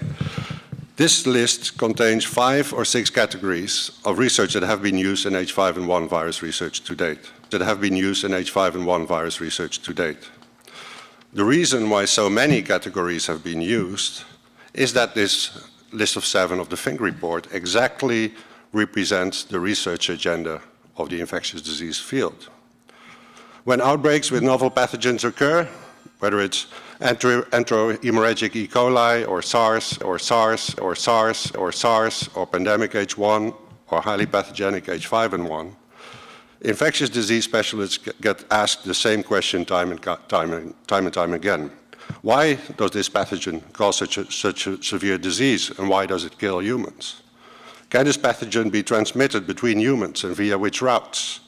Can this pathogen adapt further and infect additional hosts or cause different types of disease? Which drugs that we have work, and can the pathogens become resistant to these drugs? To answer these questions, infectious disease specialists have to use gain-of-function research. The HHS proposed framework for H5N1 research indicates that alternative methods exist to answer these questions. And it would be great if that were true. HHS has listed comparative genomics, predictive modeling, and loss-of-function experiments as examples of alternative methods. And although each of these methods can have significant value, none provide the definitive answers to the questions that were asked. These alternative types of experiments mostly yield answers that are partial, suggestive, and correlative. These experiments are therefore generally only performed as a first series of experiments, but the final proof of the pudding has to come from gain-of-function experiments. Yes, Ron, we get it. But this is the equivalent to the logic that in order to know for sure the destructive power and patterns of radioactive dispersal of a nuclear bomb, we must drop one on a large, unsuspecting city. That way we'll know for sure. Gain-of-function approaches have answered numerous critical questions from the public health perspective related to H5N1. And it's important to realize that some of these answers do not result in direct applications, but are critical for the advancement of science and public health on the longer term. Dual use is clandestinely defined here by one of its main purveyors. Some of these answers, he says, do not result in direct applications, but are critical for the advancement of whatever science and public health in the long term means. In other words, the results have nothing to do with the purpose of the actual or current experiment being funded, but are done intentionally for dual use, or in this case, future purposes, because they would not be funded or allowed otherwise. The real problem, as we'll see, is that no one really knows what science means. Science is not the scientific method, but some corporate structure of patented ideas and biological life forms, artificial intelligence, and, of course, artificial life to go along with it. This will all become clear as we progress. Examples of these are studies addressing the role of the HA basic cleavage site in virulence, or the role of HA receptor binding specificity in relation to tropism, host range, and transmission, or the role of NS1 in evading innate immune responses of the host. Through gain-of-function research, we now also know that H5N1 can become resistant to drugs. Through gain-of-function research, we now also know that H5N1 can become resistant to drugs, which has resulted in increased interest in drug design and drug discovery programs. We got to learn that H5N1 can become airborne transmissible in mammals. Resulting in stronger advice from the infectious disease community to countries where H5N1 outbreaks occur to stop these outbreaks, as H5N1 can no longer be seen as just a poultry problem. The transmission research further provide guidance to the WHO and FAO surveillance programs to get to the next level and allow the identification of parts of the world that should be prioritized for H5N1 eradication. So there's plenty of positive news for the advancement of science and public health that has come from gain-of-function research. When flu researchers like myself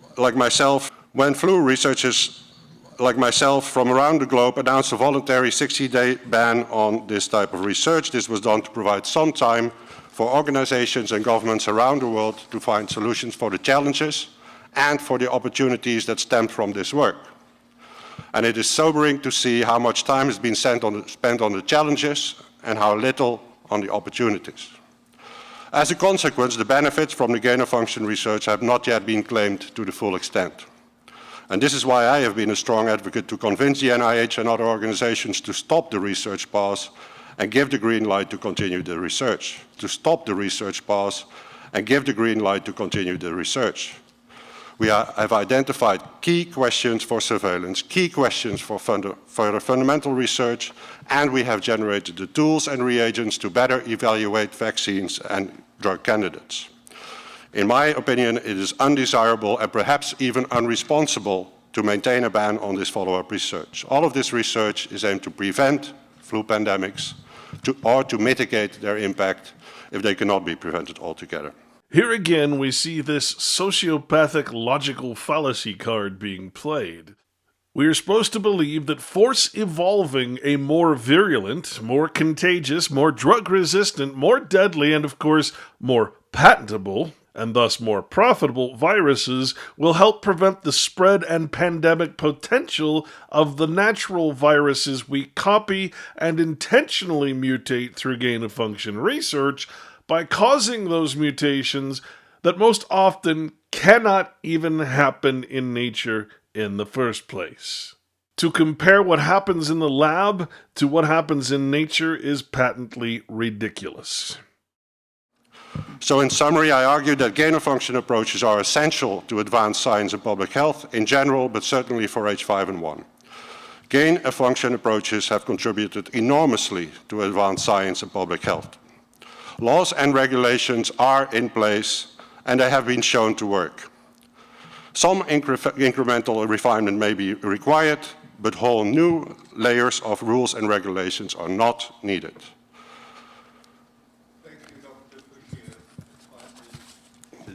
Thank you. Our next speaker is Dr. Aditama, who's the Director General of Disease Control and Environmental Health in the Ministry of Health in Indonesia.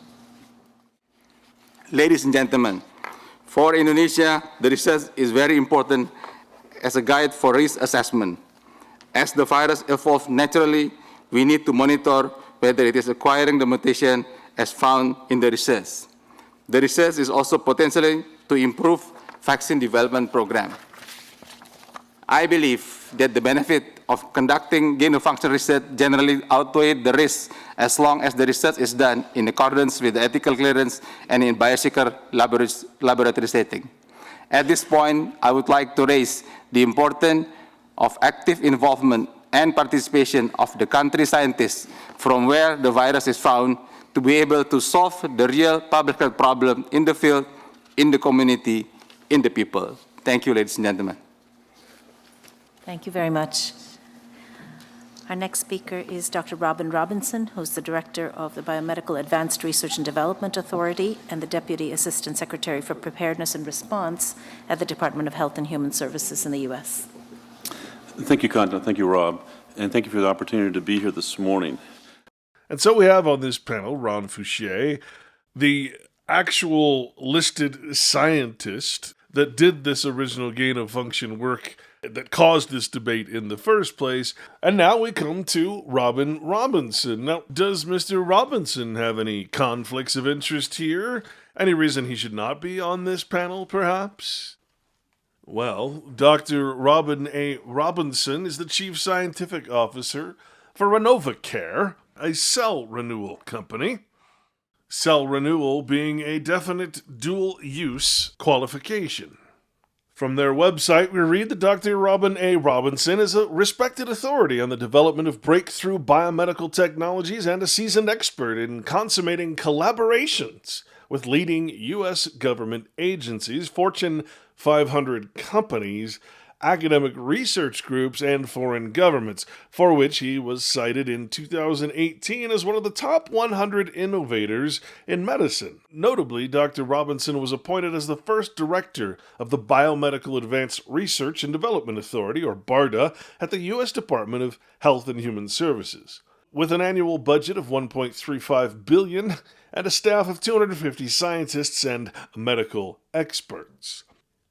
He brought BARDA into prominence as one of the top 10 fully integrated research and development organizations worldwide, supporting advanced development and acquisition of more than 240 drugs, vaccines, diagnostics, and medical devices for man-made biodefense threats, pandemic influenza, and emerging infectious diseases, including Ebola and Zika viruses. Yes, Ebola and Zika viruses are currently receiving gain-of-function research studies. Man-made mutations. 32 of these medical countermeasure products that BARDA supported were approved and licensed by the FDA during his 12-year tenure. He concurrently served as Deputy Assistant Secretary, Office of Assistant Secretary for Preparedness and Response in the U.S. Department of Health and Human Services, under appointment by the Health and Human Services Secretary Michael Levitt. Prior to his public service at BARDA, of course, he was a pharmaceutical director of vaccines at Novavax, Incorporated, resulting in discovery and development of more than 12 vaccine candidates. Before entering the pharmaceutical industry, he was an assistant professor in the Department of Microbiology and Immunology at the University of Texas Southwestern Medical School, conducting research on the molecular pathogenesis of herpes virus and, surprise, HIV-1. During his tenure at BARDA, Dr. Robinson initiated over $535 million in contracts. It then goes on to say that Dr. Robinson is a consummate deal maker, having successfully established over 60 partnerships with federal agencies, including the United States Food and Drug Administration, or FDA, one of the most corrupt organizations in the world, Centers for Disease Control and Prevention, same, National Institutes of Health, the U.S. Army Medical Research Institute of Infectious Diseases, in other words, dual-use biological weapons, the Defense Advanced Research Projects Agency, or DARPA, again, heavy biological weapons research, the Joint Program Executive Office for Chemical and Biological Defense. Of course, the Department of Defense used to be called the Department of War, and the Defense Threat Reduction Agency. His more than 80 non-governmental and commercial partnerships included the Gates Foundation, the Wellcome Trust, the pharmaceutical companies like Sanofi, GlaxoSmithKline plc, Novartis, Merck, and Roche Genentech, Amgen, Johnson & Johnson, Crucell, the SIGA, Regeneron, and Emergent, and many others. Dr. Robinson has developed collaborations with universities and foreign governments, including the Johns Hopkins University, North Carolina State, and the United Kingdom, Canada, Australia, France, Germany, and others.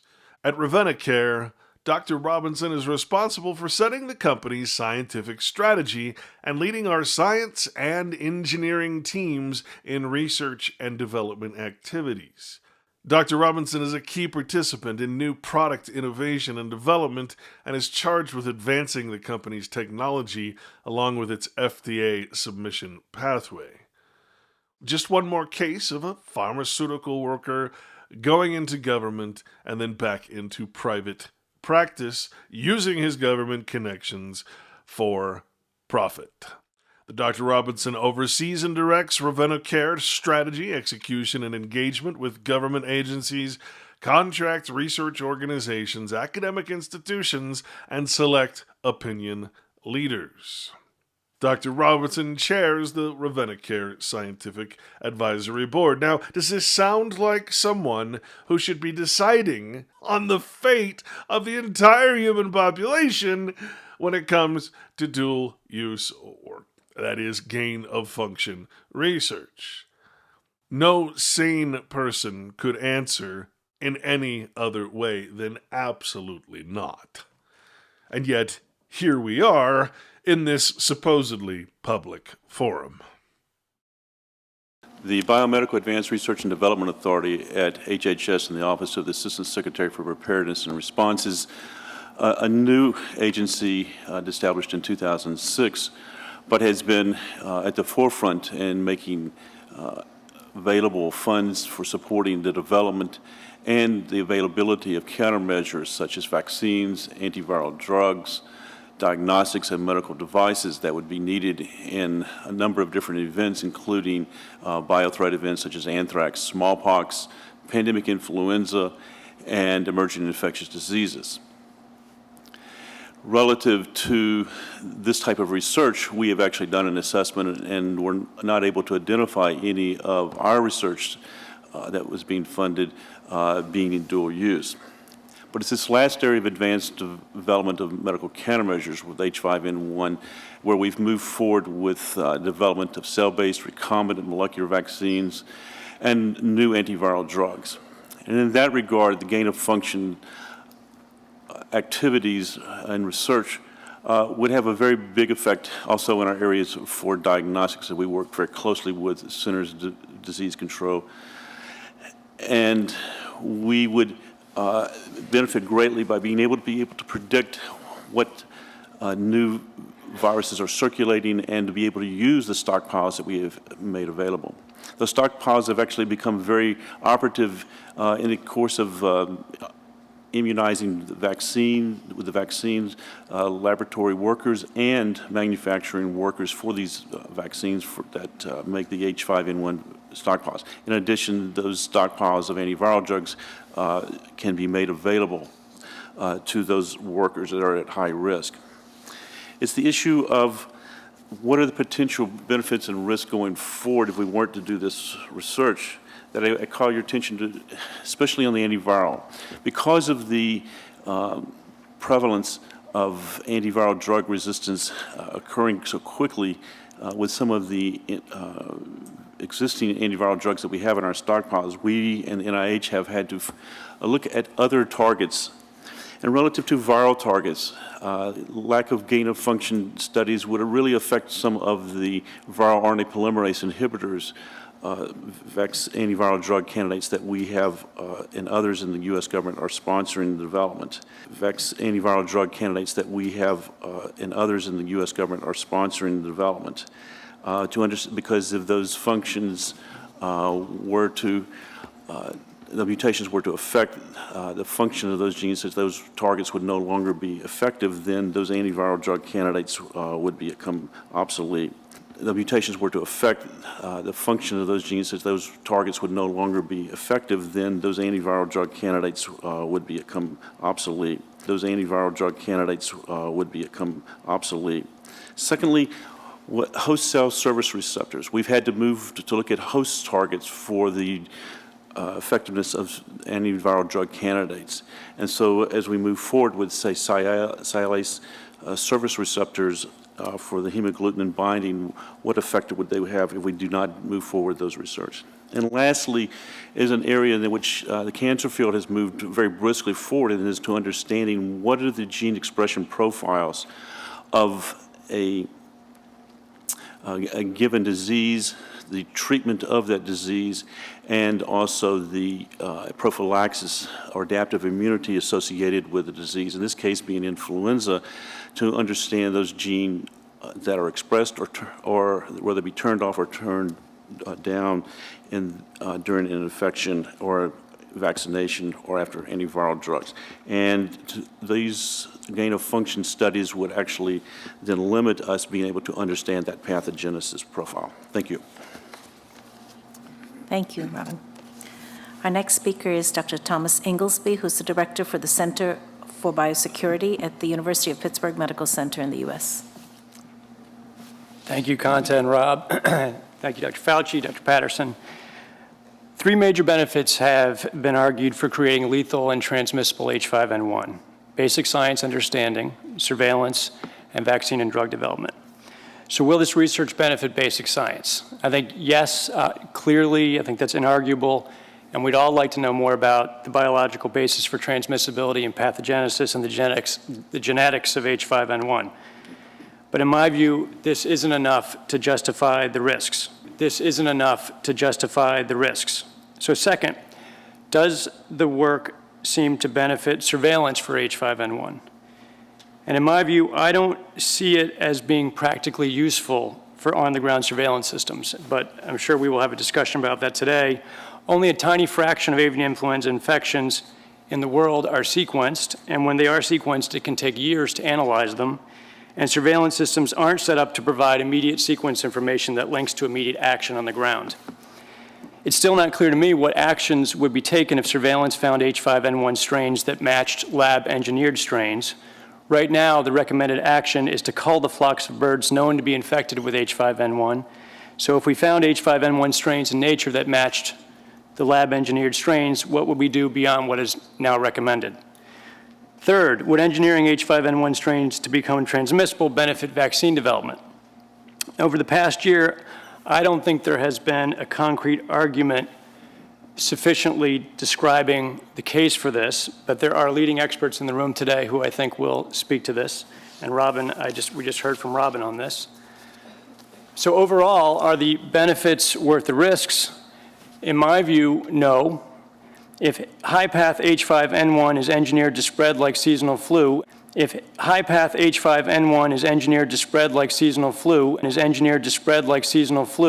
escapes by accident or deliberately, millions of people's lives could be put at risk, even if the fatality rate is 100 times lower than the current WHO fatality rate of 59%. Once novel flu gets going in the population, it's unlikely we could stop it.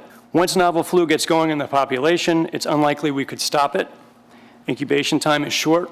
Shedding occurs before fever's onset, so it spreads like wildfire.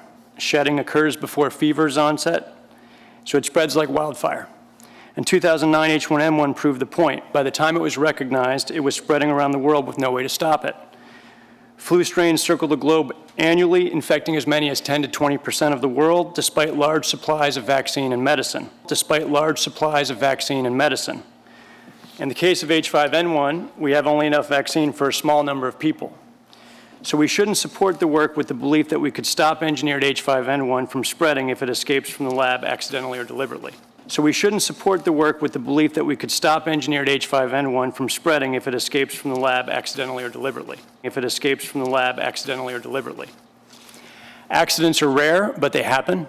Mark Lipsitch wrote a valuable article in MBio describing the recent history of accidents, including lab accidents with SARS in 2003, including lab accidents with SARS in 2003, including lab accidents with SARS in 2003, with SARS in 2003, with SARS in 2003, the 1977 flu escape, and the lethal meningitis in a lab worker in California last year. Most accidents only affect lab workers, so they have little consequence in society beyond the lab. But accidents with engineered transmissible H5N1 could be a threat to the global community.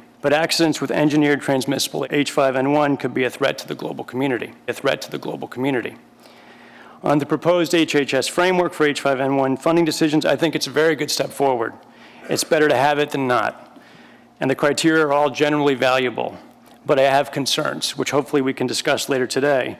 In specific criterion 4, I don't think biosafety risks can be sufficiently mitigated if we don't even agree on what the risks are. Some of us in the room think the high side risk is an H5N1 global pandemic, and some of us, I think, believe that there is not a serious risk. Criteria 5 and 6. It's one thing to say that physical security of strains can be guaranteed, but how can any scientist or any government agency know that publishing the work won't lead to replication with the intent to do harm? But how can any scientist or any government agency know that publishing the work won't lead to replication with the intent to do harm? Even if we had perfect knowledge of the world of malevolent actors in 2012, we don't know what the world will look like in years ahead. Published information will be available forever. And finally, there's wide room to interpret the criteria, so reviewers will hold great latitude and power. Beyond the framework, here's my bottom line. I think we should continue the moratorium. I don't think the benefits of engineering H5N1 to become transmissible are enough to warrant the extraordinary risks. We should pursue aggressively alternative approaches to study transmissibility, safer strains, safer vectors, comparative genomics. I think this is a major moment for science broadly, and I do think we should explicitly seek the views of scientists not in the flu community or even here today. We should explicitly seek the views of scientists not in the flu community or even here today. And if we do decide to proceed with funding and with ending the moratorium, I think that we should all who are involved in this work acknowledge the extraordinary risk. The public has a right to know that everyone is on the same page regarding the risks. The public has a right to know, the public has a right to know, the public has a right to know that everyone is on the same page regarding the risks. I think we should also proceed in unprecedented biosafety conditions and with international agreements on how to proceed. Thanks. Thank you. Our next speaker is Dr. Daniel Gerstein, who is the Deputy Undersecretary, Science and Technology, Department of Homeland Security in the United States. Good morning. I'd like to present just two themes from a Department of Homeland Security perspective.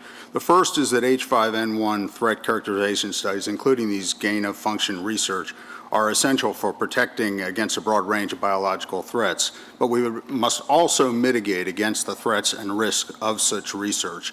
And the second theme I'd like to develop is that I'd like to share with you some thoughts about how the Department of Homeland Security has developed capabilities for managing this dual-use research of concern that we hope might prove interesting to others. First, on the H5N1 gain-of-function research, here's how we see the dilemma. Obviously, there's benefits for public health and security communities. It's useful and valuable to understand the pathogenicity of transmissible H5N1. On the other hand, there is this risk of misuse of technology as well as the misuse of the information resulting from the experiments. And so what we have to think about is this cost-benefit equation. But let me state unequivocally that the Department of Homeland Security does strongly support gain-of-function research. Let me state unequivocally that the Department of Homeland Security does strongly support gain-of-function research. Does strongly support gain-of-function research. The Department of Homeland Security does strongly support gain-of-function research. It does further health preparedness and response. It promotes innovation, and we certainly don't want to constrain scientific discovery. We do threat characterization work on a wide variety of pathogens, and in fact, we would call this threat characterization work gain-of-function. And in fact, we would call this threat characterization work gain-of-function, and we feel it's absolutely essential for understanding disease, but most of what we do happens to be with respect to other what we would call bioterror agents. Most of what we do happens to be with respect to other what we would call bioterror agents, although we have done some work with highly pathogenic avian influenza. My second topic is really to discuss our approach to managing what we consider to be important but also potentially dangerous work. So when we think about it, let me just start out by saying there is some research that we believe should not be conducted. It is simply too dangerous. There is some research that we believe should not be conducted. It is simply too dangerous. And when we evaluate whether or not it's worthy of doing this sort of work, we rely on the NSABB, National Science Advisory Board for Biosecurity, 7 experiments of concern as an excellent foundation for thinking about the problems. We rely on the NSABB, National Science Advisory Board for Biosecurity, 7 experiments of concern as an excellent foundation for thinking about the problems. The so-called Fink report listed 7 categories of experiments that could lead to dual-use research of concern. And those are the issues that are discussed today.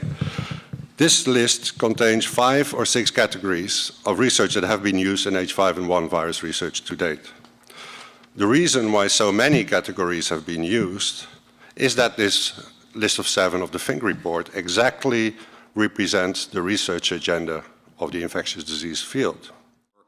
We rely on the NSABB, National Science Advisory Board for Biosecurity, 7 experiments of concern as an excellent foundation for thinking about the problems. We also recognize that at lower levels, we have to train project managers and conduct appropriate biorisk management. We also know that we have to write into our contracts things like biosafety, biosecurity, internal review processes before publication, and looking at information that might result from our studies to see if any classified information might be released. We have also developed a structure which we call our Compliance Assurance Program Office, which helps us in looking at the various experiments to determine if they are violating any of the NSABB experiments of concern, or whether they raise perceptions of noncompliance with our BWC, Biological Weapons Convention, or CWC, Chemical Weapons Convention treaties. Biological Weapons Convention or Chemical Weapons Convention treaties. The Compliance Review Group meets on a quarterly basis, and they have the mission to look at this cost-benefit ratio as well. And some very practical questions in addition to the NSABB 7 experiments of concern that we ask ourselves are, does this experiment need to be done? Is the information necessary for science and or security? Are there other, more appropriate ways to gain the benefit of the information? What is the least dangerous way to accomplish the experiment? Is the experimental design sound? Is the experiment being conducted in the appropriate containment level? And are there limits on what results should be released or published? And so we do come back to this very delicate balance, this need for legitimate science with the need for security. And with that, I look forward to your questions. Thank you. The takeaway here is that the Department of War, or Defense, that is, Homeland Security, has in its possession a homemade, weaponized, highly pathogenic, extremely virulent, and contagious H5N1 virus. Several variations, in fact. But if they label it as legitimate basic research, it's okay. And this is the foundational problem. Basic research that any scientist might do nowadays with current technology is the same exact research that would be done in biological weapons. This is why it is called dual-use research of concern. And remember, these homemade biological weapons are being stored in a military biosecurity lab near you, whose safety record is no doubt questionable. Not that it would matter, because this is a global disease. Release it in one country, it is sure to escape into another. Thank you. Our next speaker is Dr. Adel Mahmoud, who's a professor of molecular biology and public policy at Princeton University. Thank you very much. It's a pleasure to be with you here. The problem with the discussion we're having today is that it is happening after the fact. It is happening after the fact. I wish we would have had this discussion a little bit earlier, because when the Fink report came several years ago, it mentioned some of these experiments that we are now suffering from or discussing and concerned about. It mentioned some of these experiments that we are now suffering from, It mentioned some of these experiments that we are now suffering from or discussing and concerned about. So one issue is we are discussing it after the fact. The second issue is we're discussing it after the facts, which unfortunately got mixed up with public announcements about the results of research before the research was submitted and evaluated and published in a refereed journal. So we faced a public outcry and the public comments in the newspapers before even the data itself was examined and became a subject of scientific examination. Now, we need also to go back to understanding that we basically do not understand how pandemics of flu occur. We basically do not understand how pandemics of flu occur. It's also really important because we as a scientific community don't know what we're doing, We have been concerned about H5N1 for approximately 15, 20 years now, and it was H1N1 that came out in 2009. So in some ways, the necessity of research is absolutely upon us. I mean, nobody is going to say we do not and we cannot stop research that will examine why one strain of the flu virus will be transmitted into human populations and result in an outbreak or a pandemic, and another has been circulating around with very, very few cases, and in some ways, even the 59% of the announced mortality or case fatality rate of H5N1, I'm not sure that that is really accurate data, because I don't think we understand the epidemiology in humans that well to say, here is the denominator and here is how can we calculate the case fatality rate. It's really important because we as a scientific community don't know what we're doing. So we are now faced with two issues. One is a study that was done that was identified from the beginning, or a series of studies were done that were identified from the beginning under the rubric of experiments of concern. And they were approved and funded because they were legitimate studies that needed to be done to understand, even if we don't think H5N1 will go tomorrow to be transmitted in human populations, understanding its range of transmissibility and pathogenesis is a valuable scientific contribution. No arguments about that. The question is, A, approving it, B, understanding how it will be communicated, and C, funding it. And who should fund that kind of research, which is the question that Tony finally put on the table. Should it be funded by NIH or should it be funded by private source? So in effect, the unfortunate thing is that we're coming from behind. And the opportunity now is, as a community, we just have to start thinking a little bit going forward rather than just analyzing what happened in the past. And that's really a challenge, and I hope the discussion today will contribute to that. Thank you. Thank you. Our next speaker is Dr. Ilaria Capua.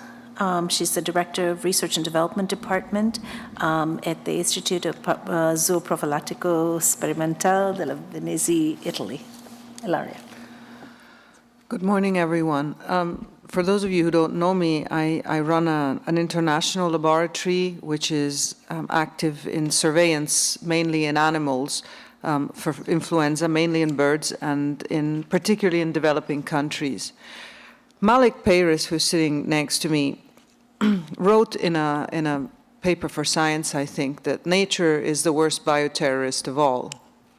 So we know that there are countries out there which have endemic infection caused by H5N1, and they really don't know where to bang their head to get rid of this infection. These gain-of-function experiments, if they have a reason to exist, is because we really fear what is out there in the field.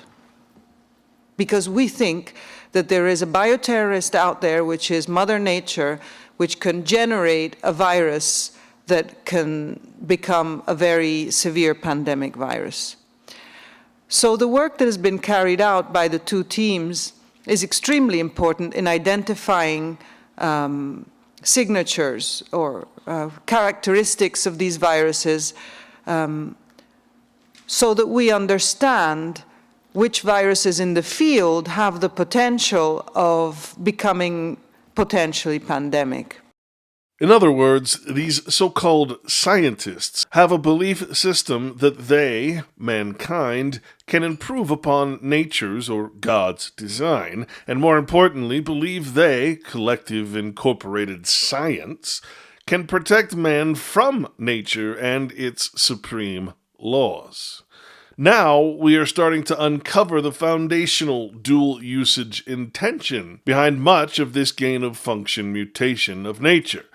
But this won't be made clear until the next panel is called. However, in an effort to understand this so-called scientific mindset of this scientific community, which is exclusive and even xenophobic of the general public, we're not dealing here with true or natural science.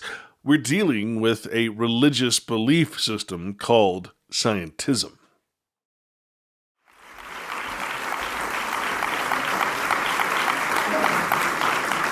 The science delusion is the belief that science already understands the nature of reality in principle, leaving only the details to be filled in.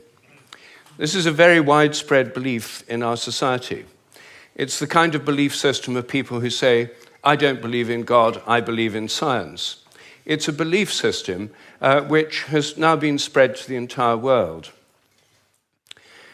But there's a conflict in the heart of science between science as a method of inquiry based on reason, evidence, hypothesis, and collective investigation, and science as a belief system or a worldview. And unfortunately, the worldview aspect of science has come to inhibit and constrict the free inquiry, which is the very lifeblood of the scientific endeavor. Since the late 19th century, science has been conducted under the aspect of a belief system or worldview, which is essentially that of materialism, philosophical materialism. And the sciences are now wholly owned subsidiaries of the materialist worldview. I think that as we break out of it, the sciences will be regenerated. What I do in my book, The Science Delusion, which is called Science Set Free in the United States, is take the 10 dogmas or assumptions of science and turn them into questions, seeing how well they stand up if you look at them scientifically. None of them stand up very well. What I'm going to do is first run through what these 10 dogmas are, and then I'll only have time to discuss one or two of them in a bit more detail. But essentially, the 10 dogmas, which are the default worldview of most educated people all over the world, are first that nature is mechanical or machine-like. The universe is like a machine, animals and plants are like machines, we're like machines. In fact, we are machines. We're lumbering robots, in Richard Dawkins' vivid phrase, with brains that are genetically programmed computers. Second, matter is unconscious. The whole universe is made up of unconscious matter. There's no consciousness in stars, in galaxies, in planets, in animals, in plants, and there ought not to be any in us either, if this theory is true. So a lot of the philosophy of mind over the last 100 years is trying to prove that we're not really conscious at all. So the matter's unconscious, then the laws of nature are fixed. This is dogma 3. The laws of nature are the same now as they were at the time of the Big Bang, and they'll be the same forever. Not just the laws, but the constants of nature are fixed, which is why they're called constants. Dogma 4, the total amount of matter and energy is always the same. It never changes in total quantity, except at the moment of the Big Bang, when it all sprang into existence from nowhere in a single instant. The 5th dogma is that nature is purposeless. There are no purposes in all nature, and the evolutionary process has no purpose or direction. Dogma 6, the biological heredity is material. Everything you inherit is in your genes, or in epigenetic modifications of the genes, or in cytoplasmic inheritance. It's material. Dogma 7, memories are stored inside your brain as material traces. Somehow everything you remember is in your brain in modified nerve endings, phosphorylated proteins. No one knows how it works, but nevertheless, almost everyone in the scientific world believes it must be in the brain. Dogma 8, your mind is inside your head. All your consciousness is the activity of your brain and nothing more. Dogma 9, which follows from dogma 8, psychic phenomena like telepathy are impossible. Your thoughts and intentions cannot have any effect at a distance because your mind's inside your head. Therefore, all the apparent evidence for telepathy and other psychic phenomena is illusory. People believe these things happen, but it's just because they don't know enough about statistics, or they're deceived by coincidences, or it's wishful thinking. And dogma 10, mechanistic medicine is the only kind that really works. That's why governments only fund research into mechanistic medicine and ignore complementary and alternative therapies.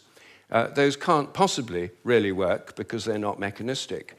They may appear to work because people would have got better anyway, or because of the placebo effect. But the only kind that really works is mechanistic medicine. Well, this is the default worldview, which is held by almost all educated people all over the world. It's the basis of the educational system, the National Health Service, the Medical Research Council, governments, and it's just the default worldview of educated people. But I think every one of these dogmas is very, very questionable. And when you look at it, they fall apart. I'm going to take first the idea that the laws of nature are fixed. This is a hangover from an older worldview before the 1960s, when the Big Bang theory came in. People thought that the whole universe was eternal, governed by eternal mathematical laws. When the Big Bang came in, then that assumption continued, even though the Big Bang revealed a universe that's radically evolutionary, about 14 billion years old, growing and developing and evolving for 14 billion years, growing and cooling, and more structures and patterns appear within it. But the idea is all the laws of nature were completely fixed at the moment of the Big Bang, like a cosmic Napoleonic code. As my friend Terence McKenna used to say, modern science is based on the principle, give us one free miracle and we'll explain the rest. And the one free miracle is the appearance of all the matter and energy in the universe and all the laws that govern it from nothing in a single instant. Well, in an evolutionary universe, why shouldn't the laws themselves evolve? After all, human laws do, and the idea of laws of nature is based on a metaphor with human laws. It's a very anthropocentric metaphor. Only humans have laws. In fact, only civilized societies have laws. As C.S. Lewis once said, to say that a stone falls to earth because it's obeying a law makes it a man and even a citizen. It's a metaphor that we've got so used to, we forget it's a metaphor. But I want to spend a few moments on the constants of nature too, because these are again assumed to be constant. Things like the gravitational constant, the speed of light, are called the fundamental constants. Are they really constant? Well, when I got interested in this question, I tried to find out. They're given in physics handbooks. Handbooks of physics list the existing fundamental constants, tell you their value. But I wanted to see if they'd changed, so I got the old volumes of physical handbooks. I went to the Patent Office Library here in London, and they're the only place I could find that kept the old volumes. Normally people throw them away when the new values come out. They throw away the old ones.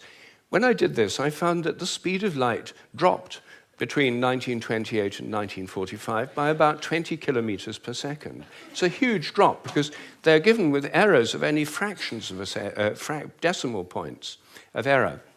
And yet, all over the world, it dropped, and they were all getting values very similar to each other with tiny errors. And then in 1945, it went up, 48, it went up again.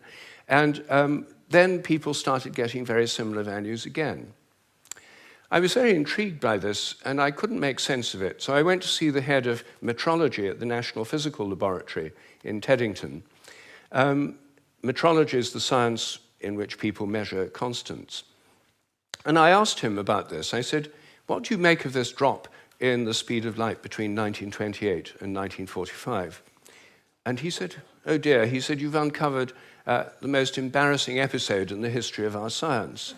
So I said, well, could the speed of light have actually dropped? And that would have amazing implications if so. He said, no, of course it couldn't have actually dropped. It's a constant. So, well then how do you explain the fact everyone was finding it going much slower during that period? Is it because they were fudging their results to get what they thought other people should be getting, and the whole thing was just produced in the minds of physicists? We don't like to use the word fudge. I said, well, what do you prefer? He said, well, we prefer to call it intellectual phase locking.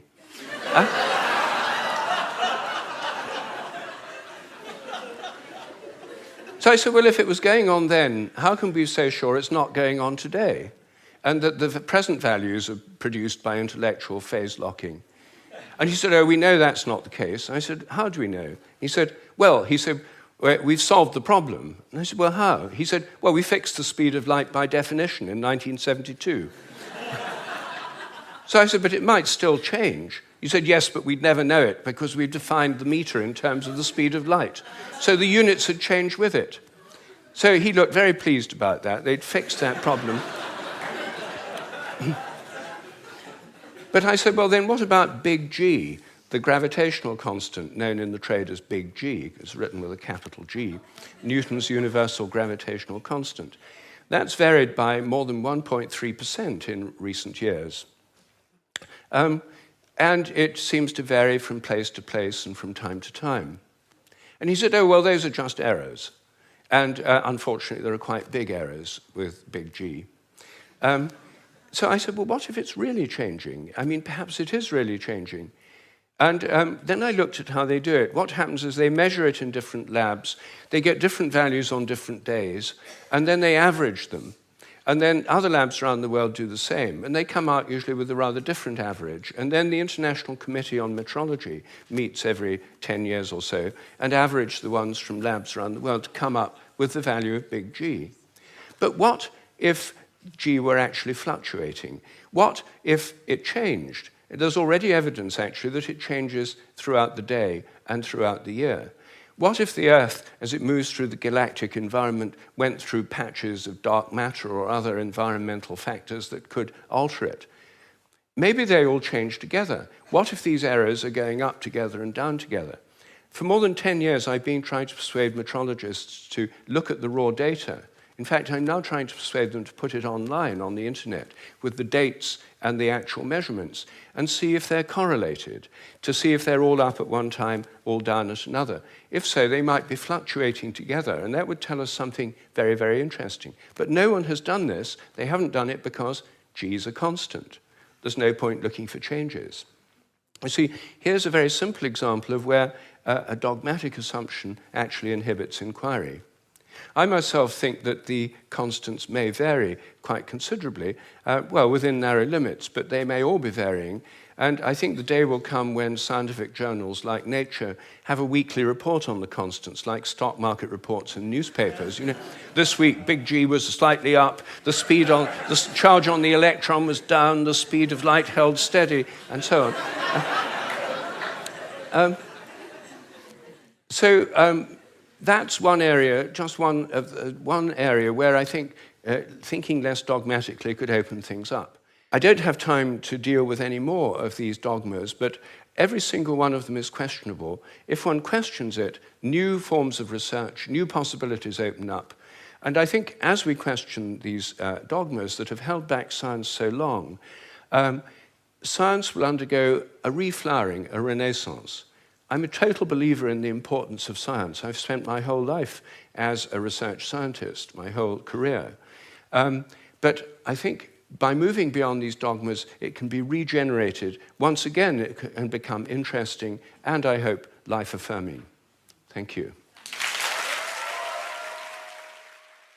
I believe the right way and the meaningful way to understand what science is and to define science, if you like, is through its methods rather than in terms of its topics. And the important point is that if science has well-defined methods, it may not be the case, and in fact it isn't the case, I'm going to argue, that those methods apply to all forms of knowledge. So what are science's methods? I think science has some very distinctive characteristics, most of which we're all kind of familiar with, although we perhaps haven't made a list of them, but they're things that are listed up here, things like observation, experiment, measurement, systematization, mathematization, and so forth.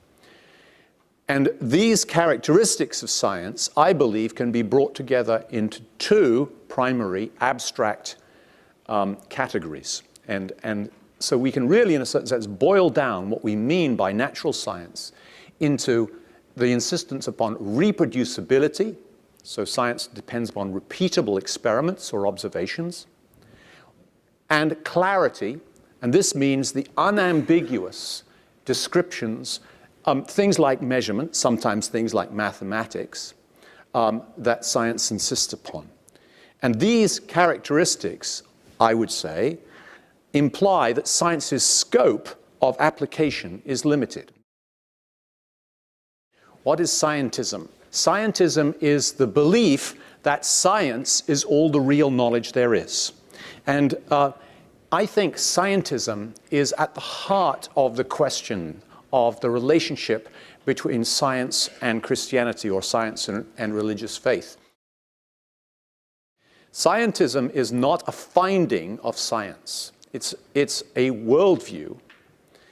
It's a worldview that has an integrating cosmology, that is, it has an integrated understanding of how the world is and what it fundamentally goes to make it up.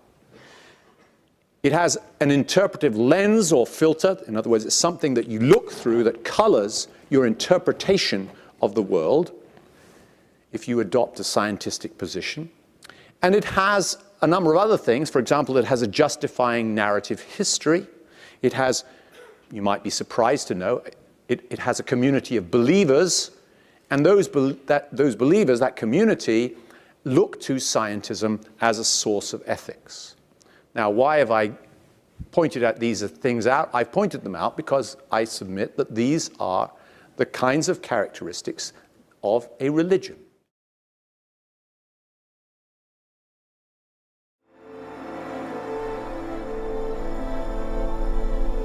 Scientism exposed.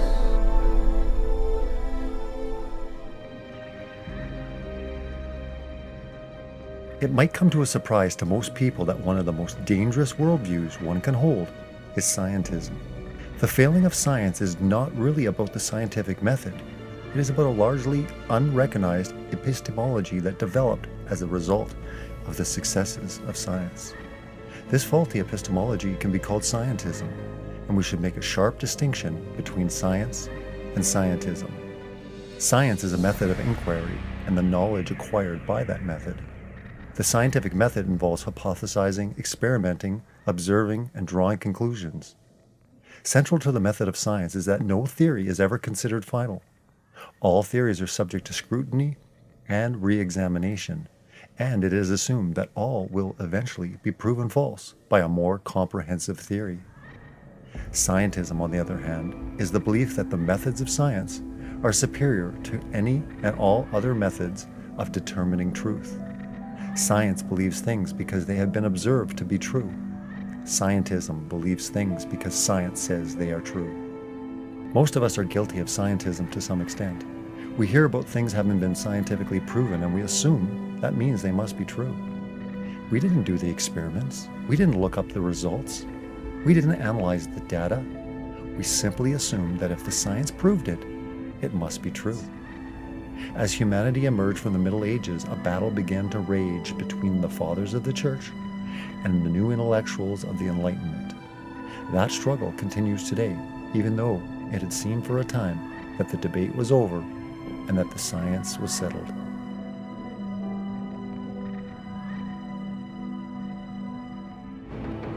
We will restore science to its rightful place and wield technology's wonders.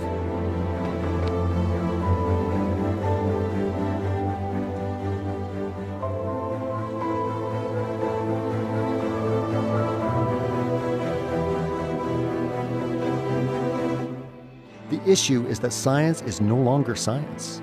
True science is simply the scientific method or empirical data.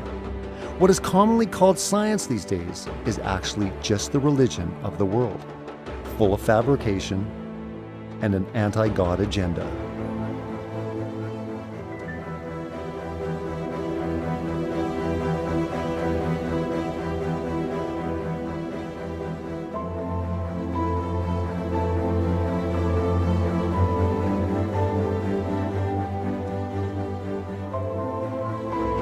The debate is over. The science is settled. Exposing scientism for what it is, you have science and then you have non-science. And nowadays you have a lot of stuff that's masquerading as science, and there's a force behind that. There is an adversary that we have in this creation that sets about to lie about everything. I see scientism as a spiritual agenda. I see it as a spiritual deception. It's something that has been put in place and masqueraded as fact and as reality, when in fact most of the things that are paraded today are theories of men.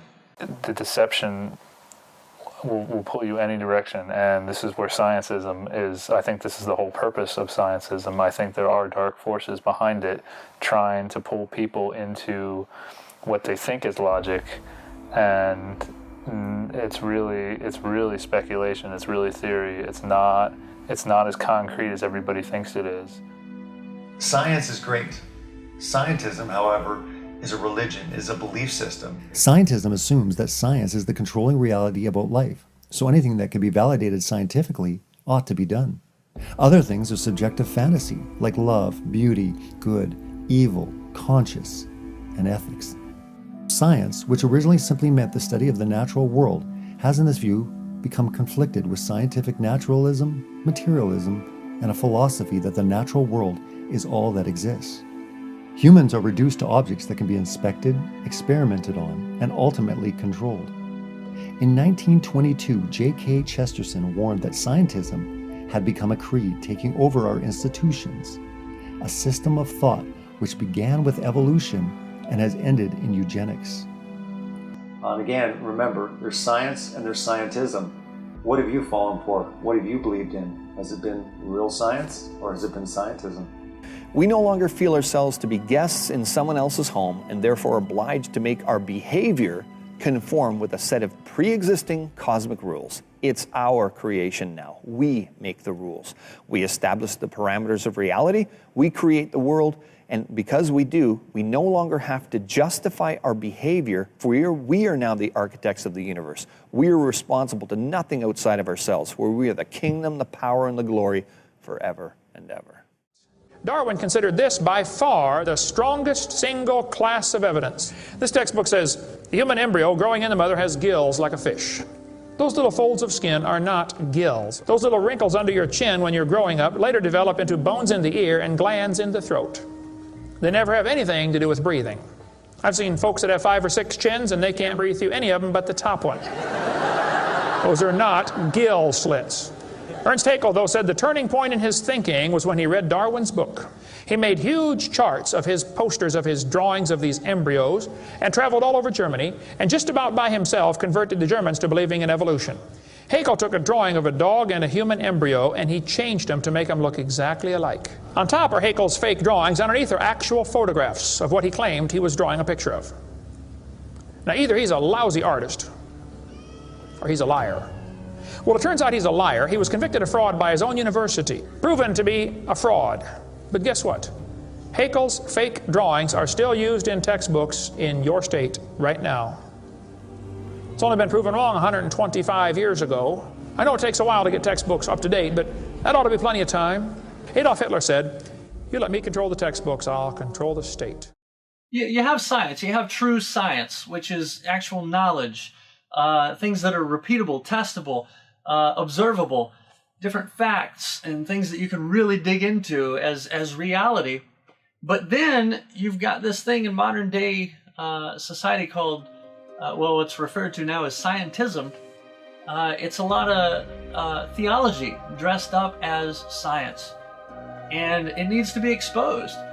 Because as Christians, we want to focus on the truth. We want to focus on God, face Him, and just ignore all the distractions. But while we're facing God and we're observing that, we also need to be aware of what the distractions are so that we can help others understand. And so we want to expose the lies for what they are. As the saying goes, the greatest trick the devil ever played was convincing the world that he didn't exist. And to do that, he has to first convince the world that God doesn't exist. And through science, I think he's achieved it. Through scientism, science itself is a beautiful thing, but scientism, when it turns into a theology, when it turns into a religion, that is when it's a very bad thing. Our culture's materialistic worldview is rooted in scientism. According to scientism, if something is not rational or not verifiable through the physical senses, then it is not real. We see then that scientism blinds us to everything in reality that is beyond the scope of the scientific method, no matter what the method may reveal to us. So how much of reality is left out? Almost all of it. Make no mistake, the very foundation of all mankind's knowledge depends on what is believed to be the truth about the origins of all that exists. No one can go further back than the beginning in a search for the true origin of all that exists. Therefore, whatever one believes is the truth about the origin of everything automatically becomes the foundation upon which all other knowledge is processed. In the beginning, there was darkness, and then bang, giving birth to an endless expanding existence of time, space, and matter.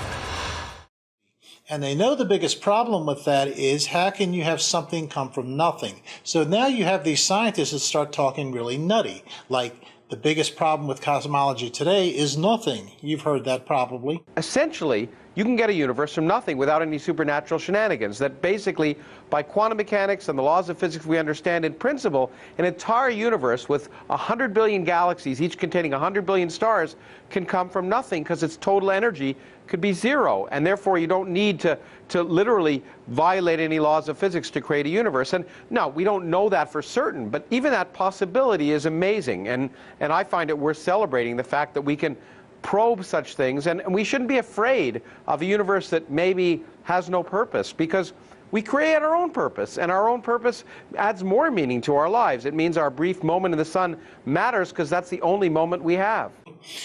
Which it means that everything came from nothing and then exploded.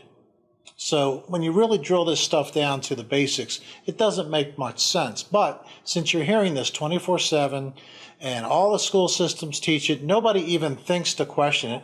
And so you have this same thing in the mainstream science world, scientism. You have people that are studying cosmology and astronomy and physics and chemistry and biology and all this stuff, but a lot of times they're not even studying the real thing. Instead, they're just studying what somebody else has said about it. And then those people, they know stuff based on what somebody else had said. And so it keeps building on, the deception keeps going until finally every once in a while somebody in the middle of that wakes up and starts to look at the evidence and says, hey, wait a minute, this is not lining up with what we're teaching and what we're believing. Something's wrong. And of course then that guy is immediately ousted, not just for challenging the authority, because that can be a good thing. Sometimes they like that.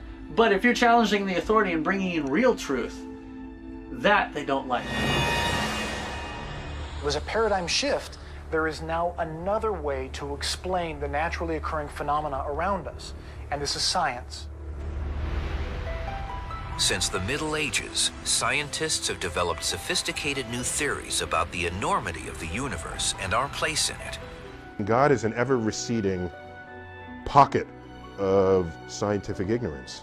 It really is the most poetic thing I know about physics. You are all stardust.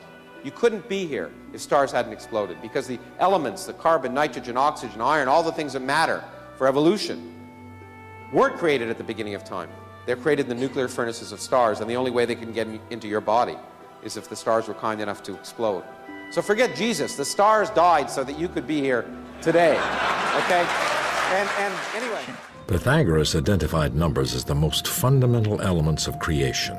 As we look at science in this day and age, we're finding that the whole world is filled with these mathematical constants. You've got pi, you've got the speed of light, you've got the force of gravitation. So the idea that numbers describe the world seems to be the case. He wanted to produce philosophers like himself, so you had to be very circumspect, you had to be very self-controlled to be able to even be in his school.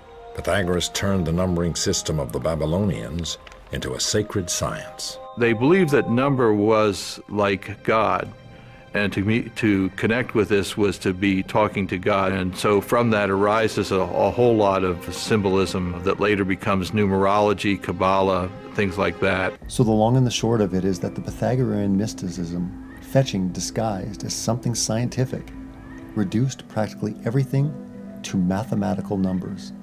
Does that ring any kind of bell in our information age, frequently called the digital age? Because factual math is so dependable, so exact, so capable of producing technological marvels, people have had very good reason to trust anything that is said to be mathematical supportable. The general belief is that both math and science are strictly objective enterprises and strictly secular tools in the hand of a rather elite band of ultra-realistic laborers for mankind. The theoretical science establishment has cultivated the image that it is uniquely removed and aloof from any contamination by philosophies and religions. The establishment's mantra is that mathematics and science represents a dedicated search for truth.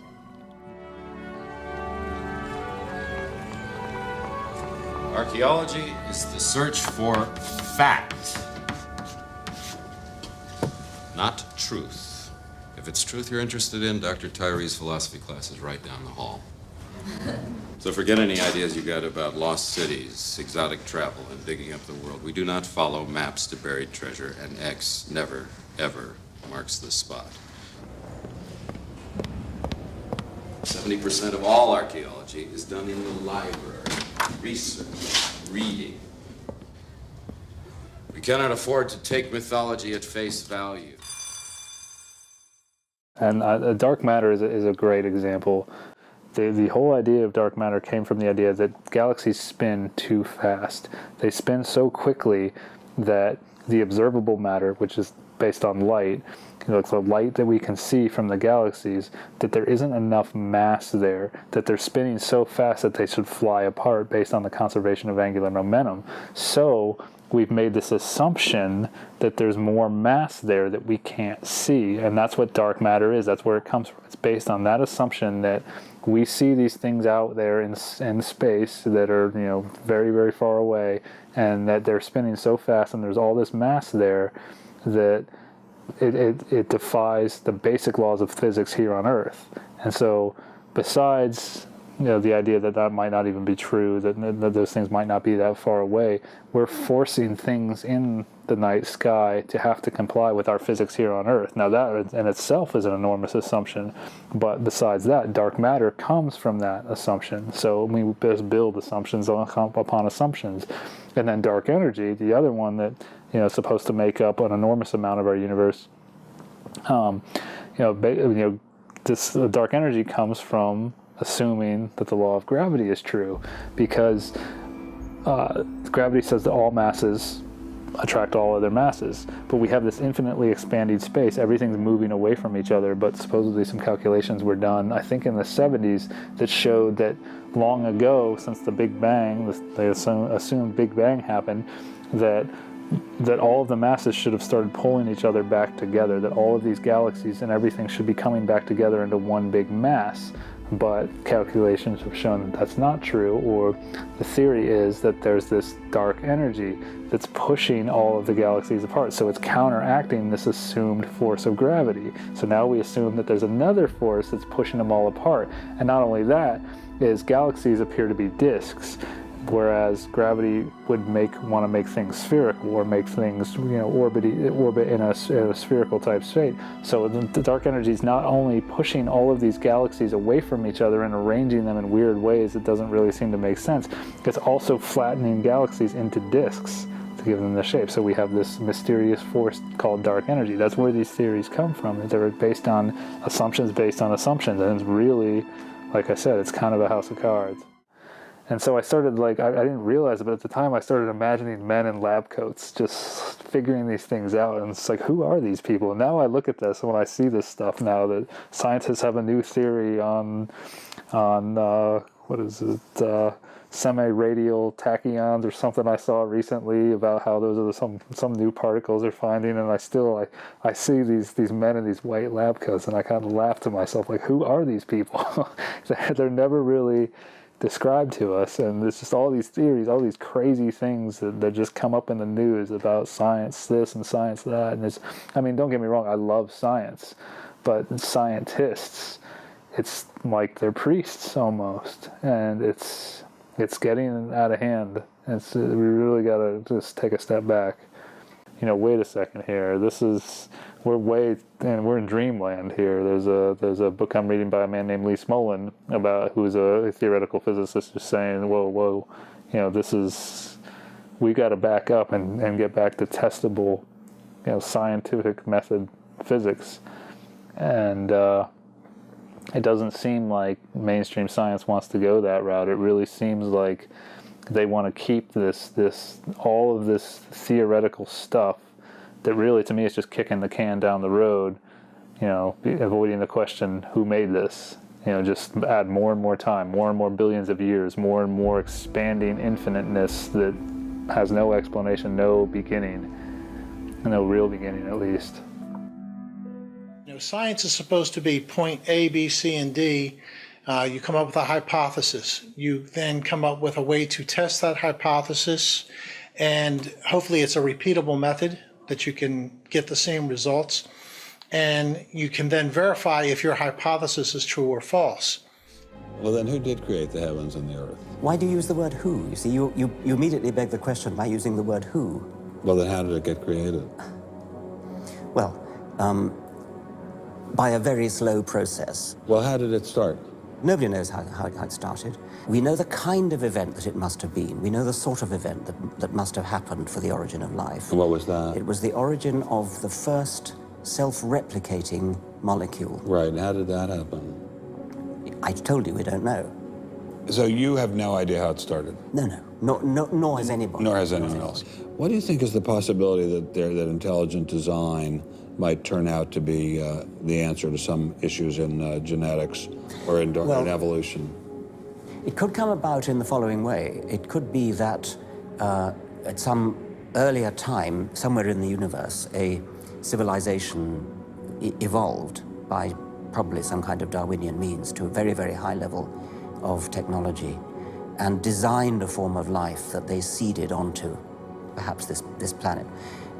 Now, that is a possibility and an intriguing possibility. And I suppose it's possible that you might find evidence for that if you look at the details of biochemistry, molecular biology. You might find a signature of some sort of designer. Wait a second. Richard Dawkins thought intelligent design might be a legitimate pursuit? And that designer could well be a higher intelligence from elsewhere in the universe. Well, but that higher intelligence would itself have had to have come about by some explicable or ultimately explicable process. It couldn't have just jumped into existence spontaneously. That's the point. So Professor Dawkins was not against intelligent design, just certain types of designers, such as God. We've backed ourselves so far into this corner of bowing to science and twisting the Bible to agree with science that we've handicapped ourselves in major ways, especially with what's coming down the pike in terms of scientific discovery.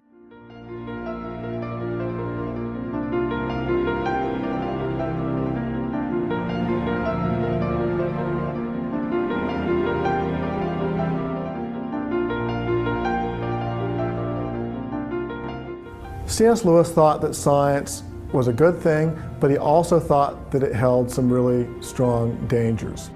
The biggest danger really was the penchant to control. In a scientific view, if you think that is the only way that we have knowledge of the world, and so if you think that if I have the scientific truth about something, that's, end of story, I know everything, that really tends to feed a power trip. Whether you're a scientist or you're a politician who's trying to latch on to the prestige of science, you really have people who are going to abuse their power because they think, look, we're the only ones who know what should happen because we know how the universe really works. Therefore, we should be able to dictate what our cultural beliefs are. We should dictate what our government should do, how we should design governmental programs. We should dictate all manner of public policy, and that anyone who doesn't have a scientific training or isn't part of the consensus view of science is basically stupid. I think scientism is taking us to some very dark places in the near future. Basically becoming gods themselves. I think this is the whole idea that Satan has spawned with men, is to become like God and to tinker with life when it comes to the DNA, when it comes to cloning, when it comes to creating the perfect human, the superhuman, merging animal species with humans, being able to give human gills, to live underwater, just these superhuman abilities to become like gods, to become supermen. I think this has been the quest of scientism for a very long time while deceiving the world. We're going to be diving into the brave new world of CRISPR. And as you see, as you saw in that film, CRISPR gives scientists the awesome power to tinker with the software of life. For thousands of years, humans have bred horses in much the same gradual way nature does. But soon, they could actually be designed in the lab, along with other livestock, plants, and even humans. Because a new technology has made editing the genome almost as easy as using a word processor. For better or for worse, every life on Earth will soon be affected by our ability to reprogram the software of life. I didn't want to let the evening go without hitting the headlines that you made yesterday when you, with your article in Science, talking about the Human Genome Project, Right. You called for a huge publicly and privately funded project to construct large plant and animal genomes, including humans, from scratch. And this was before the era of easy gene editing that we have now, but about 10 to 12% of these reproductive age people said that if there were a test that would be predictive of superior intelligence or superior athletic ability in their children, well, they would want to have it. And as we've seen, for instance, with consumer genetics, that people won't be denied in terms of the types of information that they'd like to be able to achieve. But once it's proven to be safe for particular ways, we're going to have a conversation about what the limits are for how we would use that technology. There are still people who would, who, like I said, see that as a line in the sand that we should never cross. But my belief is that we will and should cross it.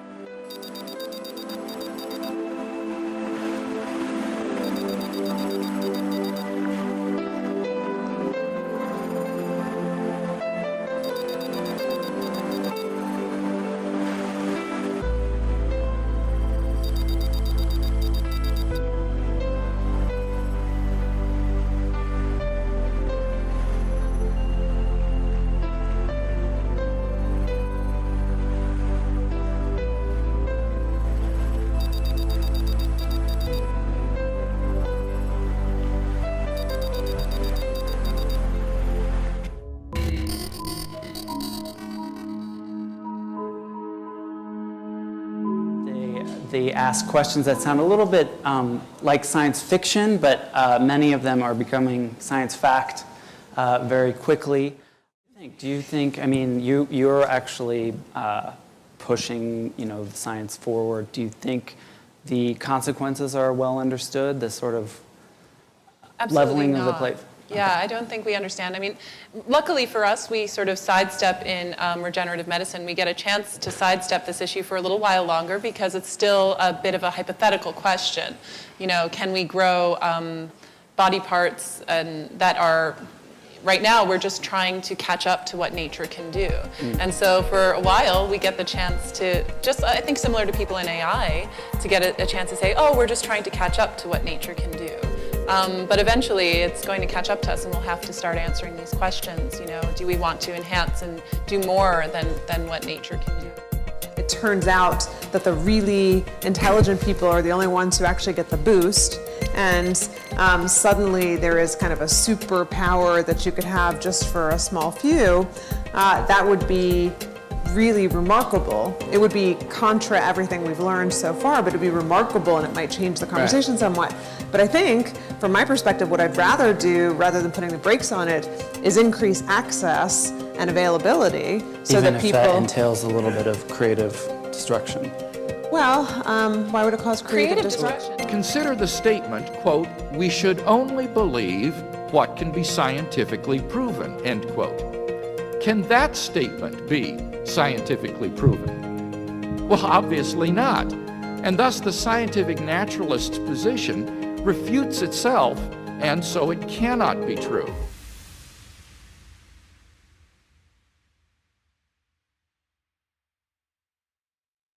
This indoctrination and replacement of true natural science with the religious dogma of scientism manifests itself in many ways and causes ripple effects throughout actual scientific studies.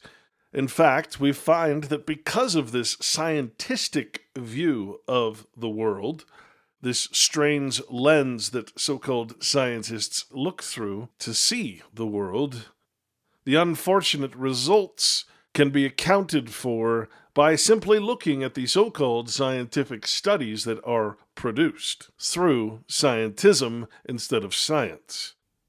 The Washington Post, for instance, reports that many scientific studies cannot be replicated, and that that's a problem. BBC News in February of 2017 reported that most scientists can't replicate studies by their peers. Likewise, The Guardian reported that a recent study delivers a bleak verdict on the validity of psychology experiment results. Of 100 studies published in top 10 ranking journals in 2008, 75% of social psychology experiments and half of cognitive studies failed the replication test. A very good sign that the scientific method is indeed not being followed. The University of Idaho reported that its study finds scientific reproducibility does not equate to scientific truth. From May of 2019, it states that reproducible scientific results are not always true, and true scientific results are not always reproducible, according to a mathematical model produced by University of Idaho researchers. Their study, which simulates the search for that scientific truth, was published today, May 15th, in the Journal of PLOS 1. Independent confirmation of scientific results, known as reproducibility, lends credibility to a researcher's conclusion, but researchers have found the results of many well-known science experiments cannot be reproduced, an issue referred to as a replication crisis.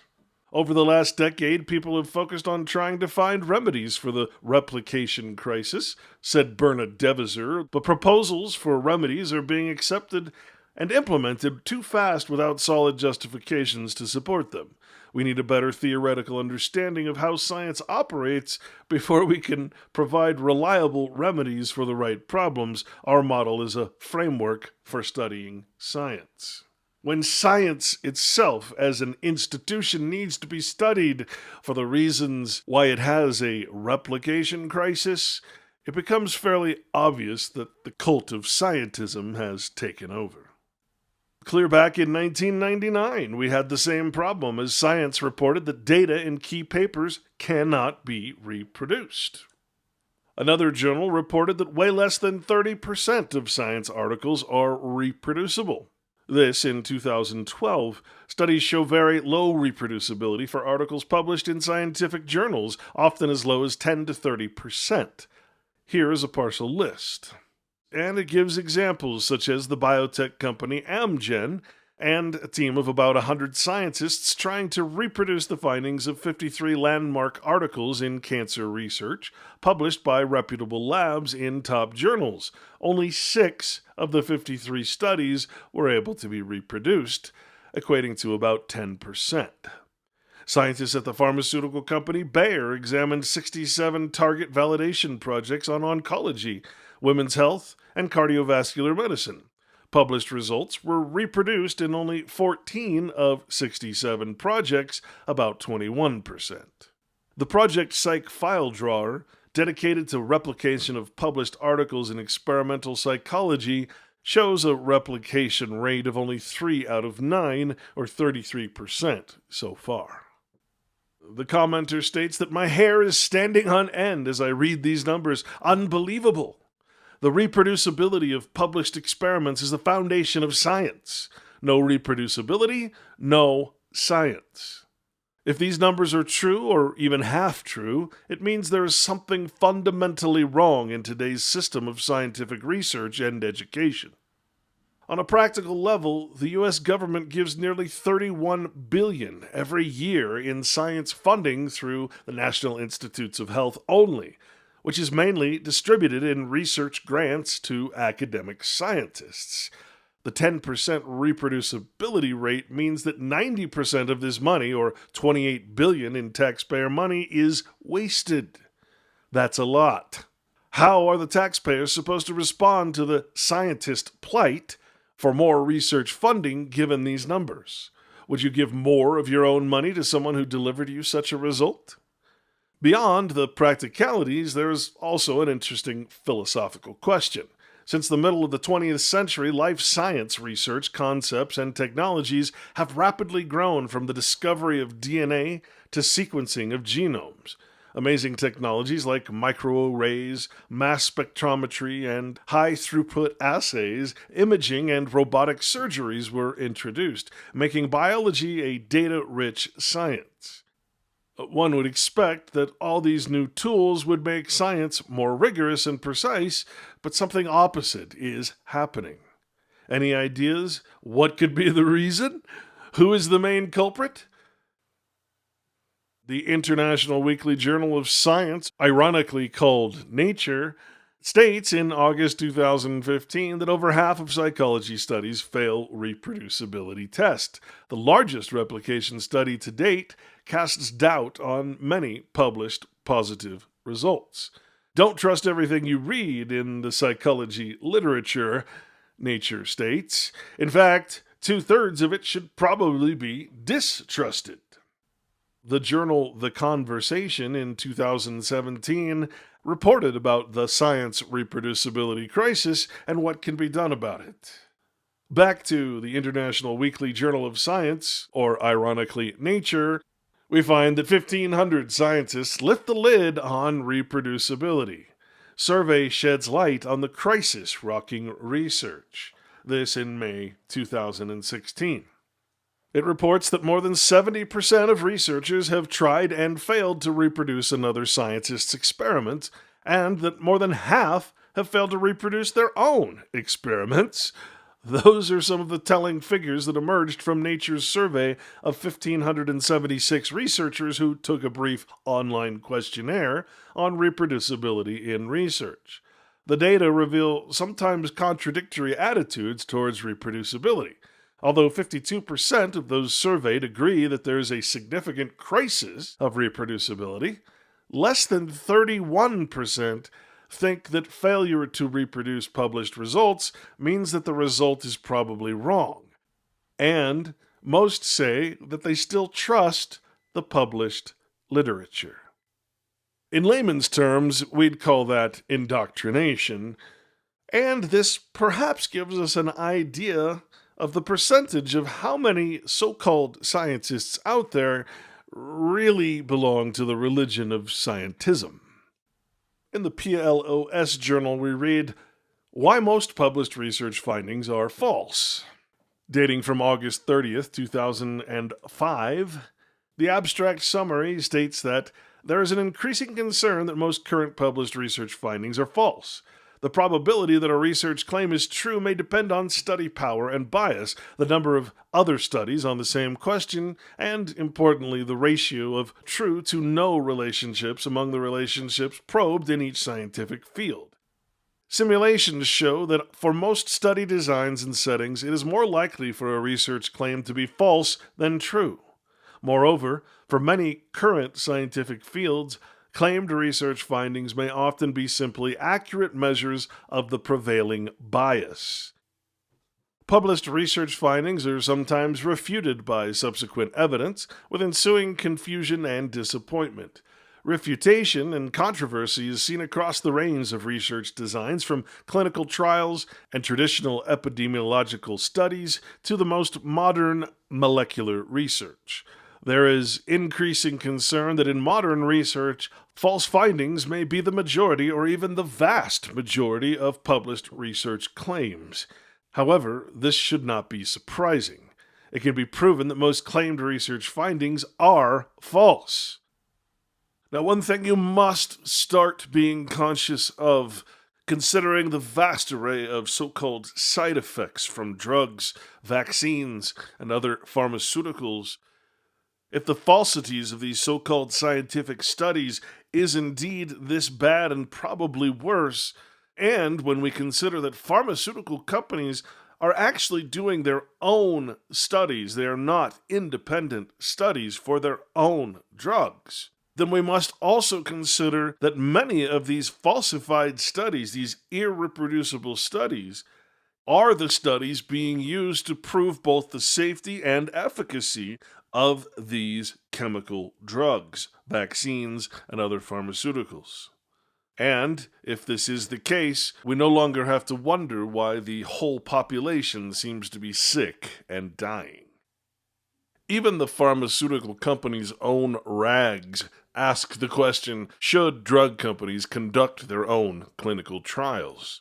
And in this article from Pharma Times, we read that drug firms carrying out clinical trials on their own medicines creates an unacceptable conflict of interest.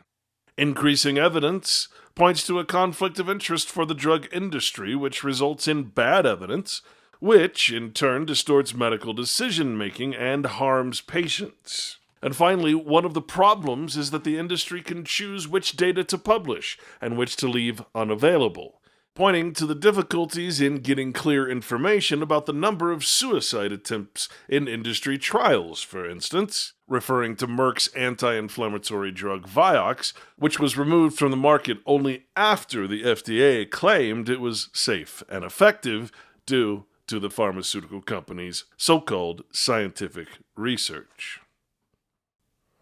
Over and over, we see systemic problems with clinical trials, research papers, and so-called science. PubMed's editorial on drug research, marketing before evidence, sales before safety, has in its title an obvious conclusion.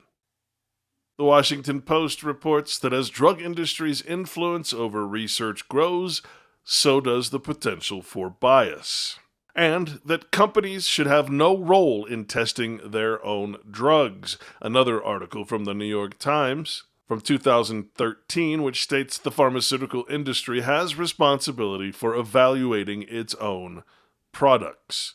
Even on the face of it, I'm sure you'll agree, this makes no sense. Again, it can be proven that most claimed research findings are false. As has been shown previously, the probability that a research finding is indeed true depends on the prior probability of it being true, that is, before doing the study at all, the statistical power of the study, and the level of statistical significance. Essentially, this boils down to whether or not you're seeking the truth. Remember, the truth needs no science to prove it is the truth. Truth is self-existent, self-evident. But in modern so-called science, they're not seeking the truth. They're seeking to alter, to manipulate, to mutate the truth into their own creation. That is, into an invention that is patentable, sellable, for profit. Thus, these so-called scientific tests cannot be passed, for no truth has ever been reached. The only facts that are being produced are not of nature. Therefore, their reproducibility, when searching for truth, is null and void. The Guardian again reports that it's not any more breaking news. Many scientific studies are ultimately proved wrong. Most theories are eventually consigned to the rubbish heap, but this is scientific business as usual.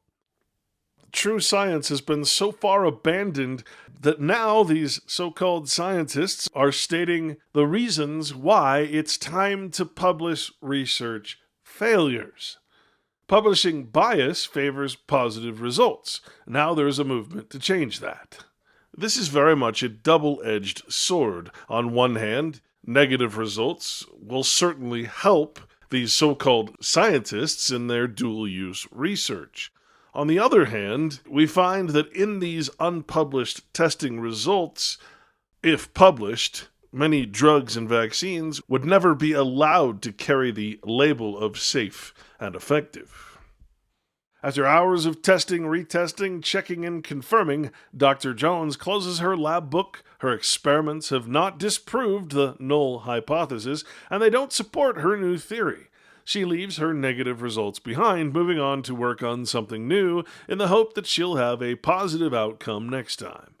Meanwhile, what happened in her lab will stay in her lab. No point in publishing negative results, after all. Or is there? Publication bias affects the body of scientific knowledge in different ways, including skewing it towards statistically significant or positive results.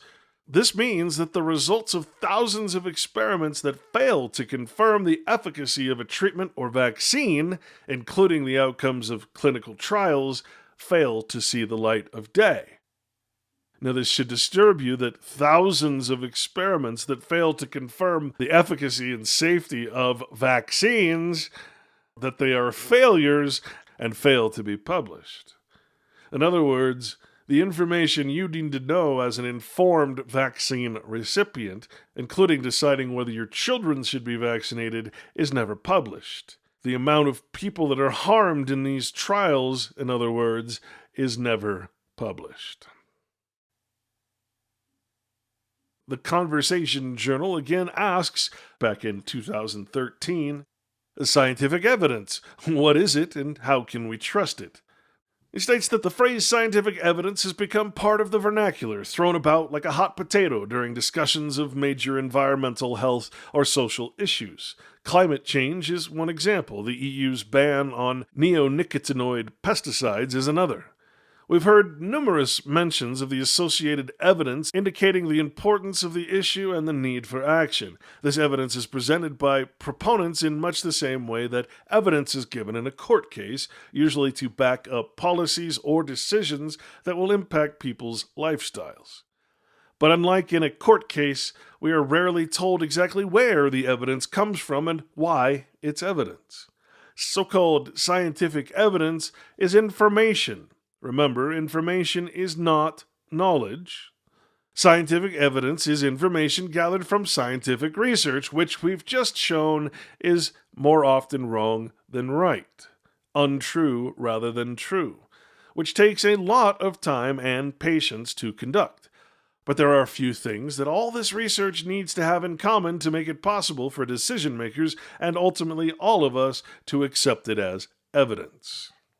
Unfortunately, it appears that time has passed, that the institutions of science, and that includes all arts and sciences, unfortunately, from psychology to medicine to pharmaceuticals to what we're speaking of today, the corruption is so deep and ingrained in most scientific research and publications, including the very journals that publish them, that the very foundations of so-called science and its institutions can never be trusted again. Yet another article from Science Alert in 2015 states that scientists tried to replicate 100 psychology experiments and 64% failed. A landmark study involving 100 scientists from around the world has tried to replicate the findings of 270 recent findings from highly ranked psychology journals, and by one measure, only 36% turned up the same results. That means that for over half the studies, when scientists used the same methodology, they could not come up with the same results. CBS News in January 2016 reported Bad Science, 5 most notable studies retracted in 2015. Now, listen carefully. The scientific method is a painstaking process of observing nature, in other words, truth, reality, asking questions, formulating testable hypotheses, conducting experiments, and collecting data, and then sometimes just making stuff up when reality doesn't match your expectations. Or maybe it just seems that way when you're reading through the retraction notices that scientific journals are posting with greater and greater frequency. There has been a tenfold increase in the percentage of scientific papers retracted because of fraud since 1975, according to a study published in 2012 in the Journal Proceedings of the National Academy of Sciences. Among the more than 2,000 retracted life science papers that researchers reviewed in this study, only about 20% were retracted because of honest errors. A whopping 70% were pulled as a result of scientific misconduct. That is, lying, cheating, and or stealing. And most recently, in April of 2020, the Science Daily reported many published psychology experiments lack evidence of validity. From the Virginia Commonwealth University, an examination of nearly 350 published psychological experiments found that nearly half failed to show that they were based on a valid foundation of empirical evidence, suggesting that a wide swath of psychological science is based on an untested foundation. Now, this brings us to a very important point. And that is to say that much of the so-called scientific research that is happening behind the scenes in many or most of these research projects have nothing to do with the actual reasoning, intention, or conclusion of the project. In other words, the funding that is going towards these projects is being used for nefarious purposes, that is, dual-use purposes. And so I can clearly and truly state that after the hundreds of research papers and publications that I have been through, more often than not, the conclusion of the study has nothing to do with the research that was done. That is to say that much of the research being conducted was what you might call side work, on the side, or completely irrelevant to the study at hand. And so, as the H5N1 researcher Ron Fauchier stated earlier, much of this research, which is often not reproducible or even necessary, is done for future use. In other words, a dual use, or use for later, let's just say, nefarious research purposes. But the contradiction is that surveillance is going down in the field, and we try very hard to receive isolates from these countries, and by the time they reach our labs, they're already 6 months old, and by the time they're sequenced, it takes another couple of months, and by the time they're available to the scientific community, it takes another month. And so the question I have, and I would like to pose, is this, is how can we say that these gain-of-function experiments are so important if they are not counterbalanced by efficient surveillance in the field? And the same refers, I think, to the countermeasures developed. If I were to say to you that if a virus in one of these countries were picked up, it wouldn't be picked up in time before it would cause a lot of problems. It wouldn't be picked up in time before it would cause a lot of problems. And I would lie to you if I said to you that these countries are able to react fast, because they're not. Because they have other priorities and they have other problems, and we hear every day on TV what is happening, for example, in Egypt. So, to wrap up, what I wanted to say is that if we really believe that these experiments are essential for all the reasons that have been listed before by the speakers before me, then we must fund adequate surveillance programs which cannot be based on a personal relationship basis, like we have a relationship with this university or that university. We need to make sure that international organizations like FAO and OIE have funds to continue capitalizing on the infrastructure that was built over the past 10 years. Because all of those investments that were made in surveillance, in capacity building, and in opening up the repositories and generating knowledge from those countries, unfortunately, is going down because of lack of international funds. Thank you. Thank you. Our last panelist to speak today is Dr. Malik Peiris, who's a professor at the Center of Influenza Research and the School of Public Health at the University of Hong Kong. Malik. Thank you, Kanta and Rob. I'd like to address this primarily from the point of view of public health and primarily on the issue of gain-of-function research and understanding transmissibility. There were two lessons I think I would draw from the recent pandemic of 2009. The first is the fact we heard about the emergence of a novel pandemic virus in April 2009. By August 2009, 45% of children in Hong Kong had already been infected. Now, if we wanted to try to blunt that first pandemic wave, none of the current strategies of vaccine development would be able to achieve that. None of the current strategies of vaccine development would be able to achieve that. And Ilaria pointed out the question, my comment about nature being the greatest bioterrorist, but nature is also the most successful gain-of-function exponent. The blind force of evolution and trial and error is a formidable force that we have to deal with.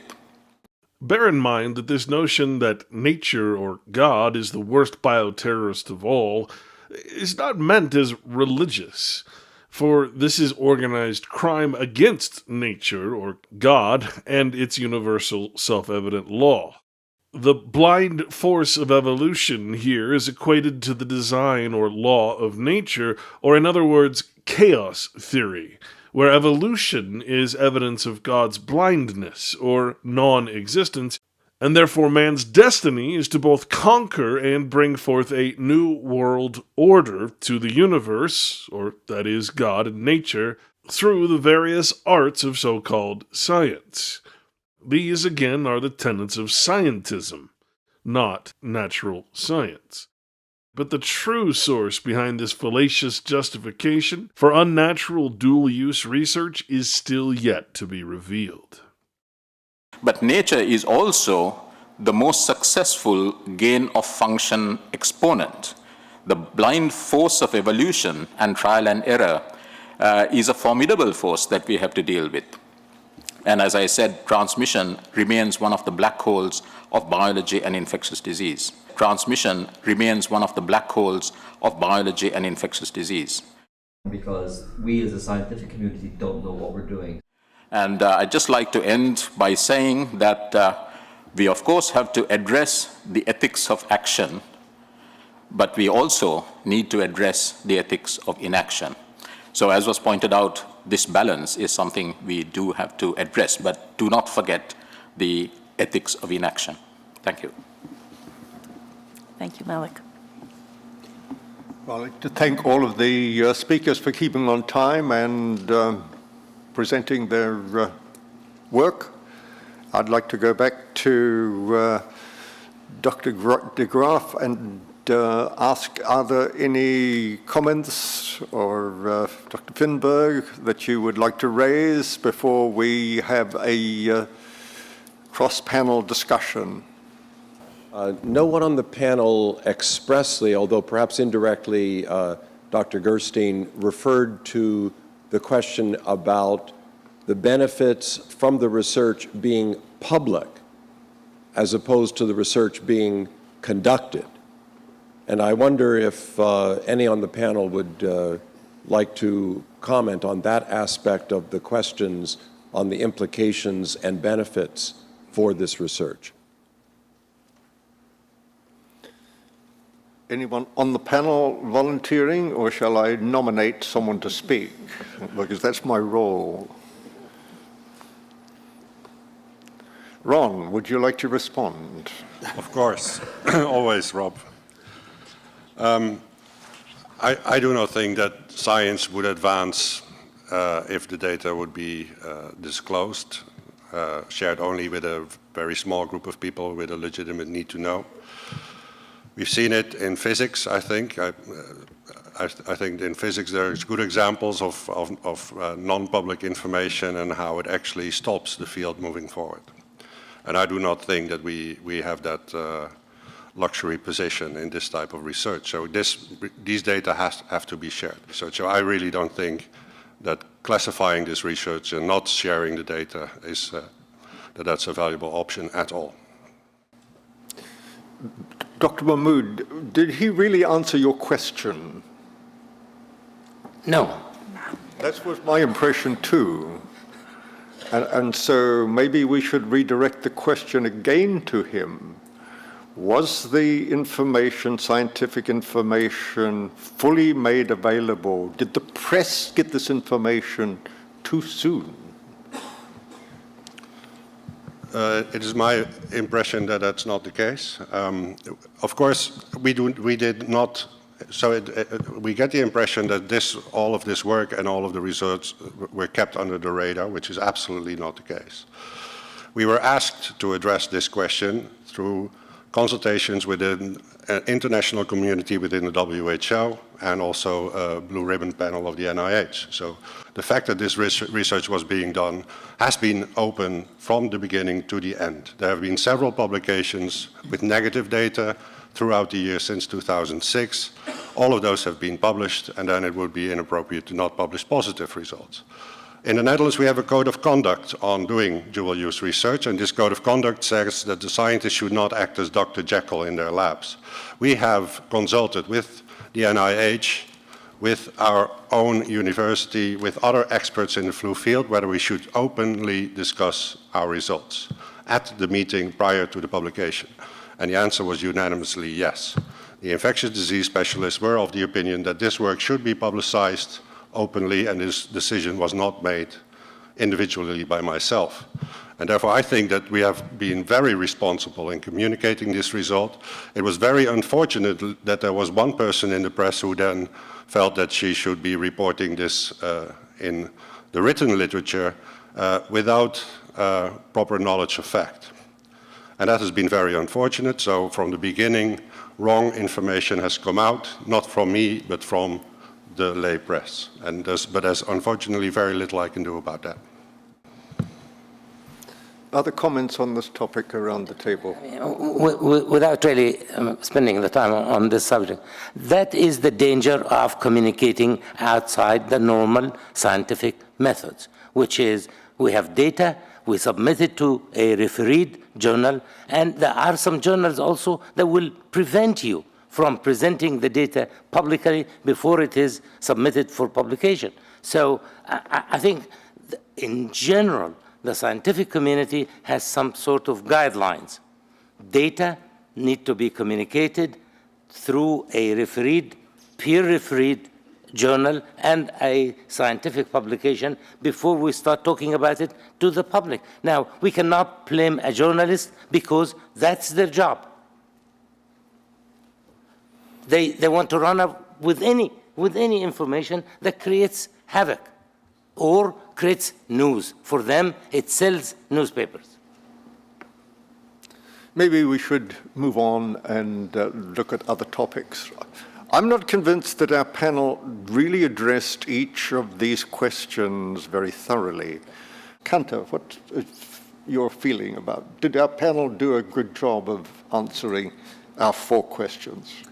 So I think maybe the 4th question, are there risks associated with not conducting the research? I think some of the panelists have answered that, but maybe we can open it up and see if anyone who didn't, who addressed specifically what their expertise was in, would like to add anything. So this gets back to what you call the ethics of inaction. Malik. Does anyone have? No? No, we were silence on that one. So okay. Let's turn to question number 3 then, and to Robbie Robinson, or really probably 2 as well. What changes or benefits have come to decisions within stockpiling, vaccines, antivirals, after the publication of these studies? What changes have occurred? Have they brought benefits? Have they brought you problems? Thanks for the question, Rob. As I indicated in my earlier remarks, one of the direct effects was that we needed to provide or ensure that H5N1 vaccines and antivirals were available not only to the workers in vaccine manufacturing facilities, but also to laboratory workers. So we have an active program now to provide those vaccines to those that may be at risk. An H5N1, working with one of the vaccine manufacturers across, at least in the U.S., that we've done that. So that's a direct effect. And the question is directed to our resident drug salesman. If the purpose of mutating a virus through gain-of-function research is to study new or novel traits of infections, in other words, those which have not happened before in nature, because you cannot patent anything that is real, anything that is natural, it must be new. And so these folks always have to create something new and fresh and patentable and profitable. And so if the purpose of mutating a virus through gain-of-function research is to study new or novel traits of infection, including these exact same 7 points of contention listed as dual-use research of concern, then what possible benefit would a vaccine for an unmutated virus confer to a lab worker whose job it is to create new mutations, that is, new strains of the virus, some of which are specifically designed to utilize new receptors and to be therein resistant to vaccines and antiviral drugs, as any good bioweapon should be? Whether or not we have moved forward with different antiviral drug development or vaccine development, I think what it did, it actually confirmed what we were doing already. We knew that we were going to have to move to different classes of antiviral drugs. This really points that way, and as I mentioned earlier, we are looking at other targets, other viral targets such as RNA polymerases, host surface targets, and there will be more. This is an area in which we feel that, and NIH feels together, that we need to move more briskly, and without the results of some of these studies, we're not going to really understand whether these antiviral drugs are going to be effective. I did not talk about vaccines, but as we go forward with the stockpiling, it really points to a concept that has been talked about, and that is that can we stockpile the signatures of these viruses in a way, molecularly into these sequences, such that we can have a pandemic stockpile that would be more closely aligned to a possible H5N1 pandemic, with what if it becomes more, the virus will become more transmissible. Without understanding that whole concept really becomes obsolete, and we can't go forward with it at all. The age-old question, which comes first, the chicken or the egg? Or in this case, the disease or the cure? This mad, scientistic, fallacious logic approves the invention of a disease agent so as to procure a preventative vaccine for such a man-made lab-grown virus that would never exist without first being invented or purposefully mutated and patented through gain-of-function research. And finally, our resident drug dealer approves the sharing of that research so that all bad actors around the world have access to and can invent their own remutated strain, a strain the U.S. government would not, therefore, be prepared for. But why? Because he's an international multi-level drug pusher and marketer, and there's a very limited market for drugs and vaccines without first artificially creating viral chimeric diseases. It's just business. And I would say that we have actually moved somewhat forward with this over the past 2 years that was independent of these results, of actually putting together a stochastic mechanism of stockpiling vaccine antigens in a different way. Stockpiling of the virus reagents, stockpiling of the virus strains, stockpiling of actually antigens, without actually making huge stockpiles too. But certainly we have 4 different strains of H5N1 that we have over the past 7 years maintained. Certainly we have 4 different strains of H5N1 that we have over the past 7 years maintained. Let me translate again for you. We produce and stockpile vaccines for one-time mutated strains, which we know are never going to be used simply because we know the virus will naturally or unnaturally by us mutate again, making the current vaccine useless against the new mutated strain of the future. In this way, we make profits from both this stockpiled waste and from future, mostly unused vaccines that we know must be wasted again when the virus mutates or is purposely mutated by us again in the future. In this way, all of my business clients are satisfied. Certainly we have 4 different strains of H5N1 that we have over the past 7 years maintained. Thank you. Thank you. Can I just ask or make one comment? I think as part of this process, it would be useful, in addition to hearing the good comments from Robin, to have a panel of representatives from industry whose job it is or will be to make H5N1 vaccine in the event of a pandemic, and to ask them explicitly, what are your research needs for vaccine development going forward? How much do they overlap with the gain-of-function experiments that are being envisioned? Perhaps some of them are useful to vaccine developers, perhaps some of them aren't. I have an open question still about whether continued research in increasing transmissibility of HPAI, H5N1 is necessary for future vaccine development. I think everyone likes to have it, but is it necessary in terms of vaccine development going forward for H5N1? My understanding, tell me if this isn't true, Robin, is that in the event of a future H5N1 pandemic, we're going to need that strain that's causing the pandemic to generate the vaccine that we make for the world. We're going to need that strain that's causing the pandemic. Tell me if this isn't true, Robin. We're going to need that strain that's causing the pandemic to generate the vaccine that we make for the world. But in any event, I certainly don't make vaccines for a living, but I think the people who do make vaccines for a living should be heard in this debate if one of the primary justifications for going forward is vaccine development. Dr. Pieris, would you like to have a response to that, please?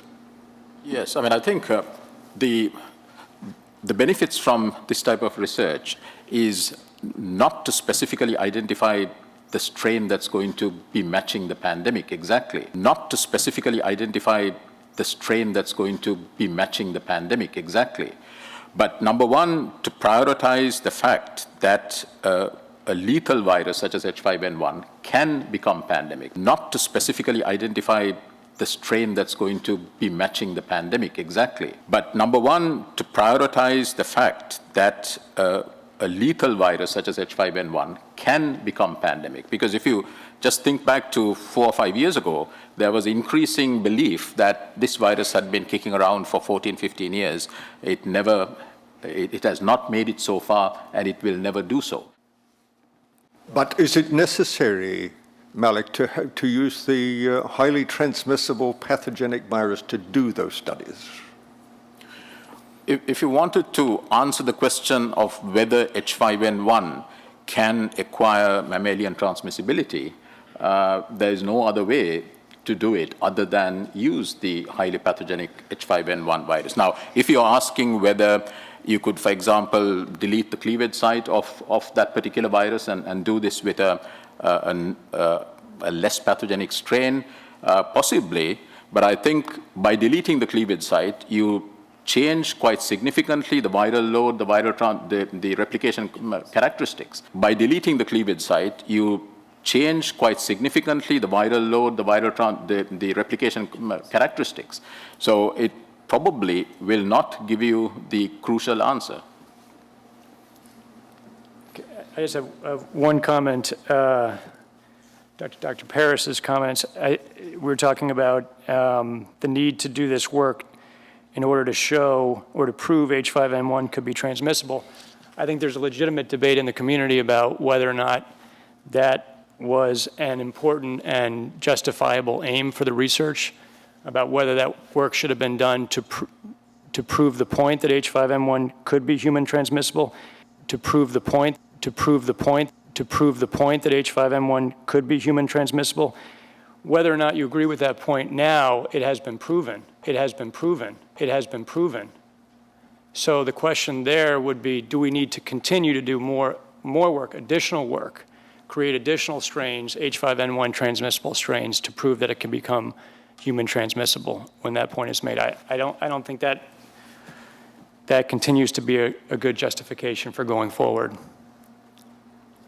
Ron, could I ask you to mention the benefits of going forward from where we stand? Of course. So Malik nicely mentioned the word black hole for our knowledge of transmission research. The word black hole, black hole, black hole. Because we as a scientific community don't know what we're doing, don't know what we're doing, don't know what we're doing. Black hole for our knowledge of transmission research, and that's really where we were a year ago. And these two studies have not shed very bright light on that black hole, have not shed very bright light on that black hole. We just now know that it is possible in principle that H5N1 can become airborne. We just now know that it is possible in principle that H5N1 can become airborne, that H5N1 can become airborne. The mutations that we have identified have not become available through any other type of research than gain-of-function research, through any other type of research than gain-of-function research, through any other type of research than gain-of-function research, and we need to follow up on the function of those mutations that we have identified. They were an unknown, they were an unknown, they were an unknown, and they form a very fundamental question in virus transmissibility. We have shown that an Indonesian virus or a Vietnamese virus can acquire this ability to go airborne. We have shown that an Indonesian virus or a Vietnamese virus can acquire this ability to go airborne, We do not know about Egyptian viruses in China. And so there are particular genetic lineages of H5N1. We need to investigate whether these mutations or other mutations could also drive other viruses to go airborne. We need to investigate whether these mutations or other mutations could also drive other viruses to go airborne, In other words, the accidental release of any man-made virus could cleave onto and inadvertently mutate, that is, add a gain or loss of function to, some other viruses already existing in, or that is, created by nature or man. As a dual-use biological weapon would weaponize or activate a previously released but incomplete, that is, inactive or non-lethal virus, the otherwise harmless half of what is now a bioweapon. But since they don't know yet, these mad scientists want permission and funding to forcibly cause it to happen unnaturally in a lab, risking this very scenario to accidentally happen in nature if it escaped or is weaponized.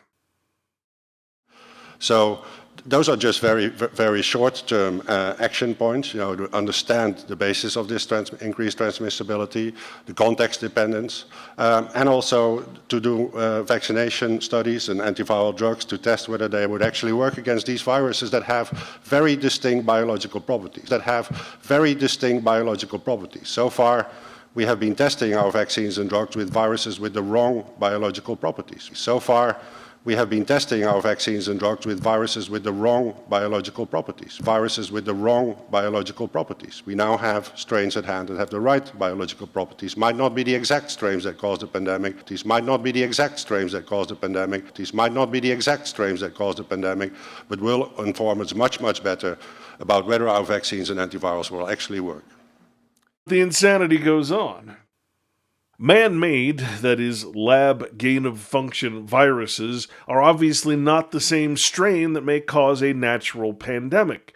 But we're supposed to believe that these deadly man-made strains will somehow show if vaccines work against future naturally mutated strains?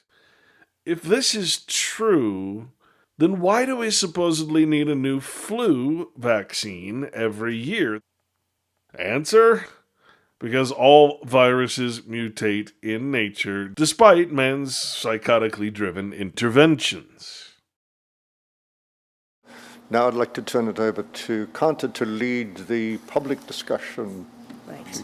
The one question that I have is Gary Monk from Hackensack, New Jersey, is we're tossing around biorisk, But in the laboratories that have been doing this work, from bioassessment, have you developed a baseline on your laboratorians? Do you look for seroconversions to see if transmissibility within a contained environment is actually affording laboratory safety? I think Ron, did you? I cannot answer that question because our laboratory workers have been vaccinated against H5N1, and so it would be impossible to show seroconversion of those people because they have been vaccinated. In other words, there is no way to test lab technicians working on gain-of-function viruses like H1N1 or SARS for a new infection with newly contagious lab-mutated viruses because vaccinated lab workers already show antibodies to the root virus structure, which is similar enough to the newly mutated strain that no new antibodies, that is, seroconversion, would appear in the blood. So what about testing for COVID-19 antibodies? Ironically, Ron here just exposed the testing fraud for what it is.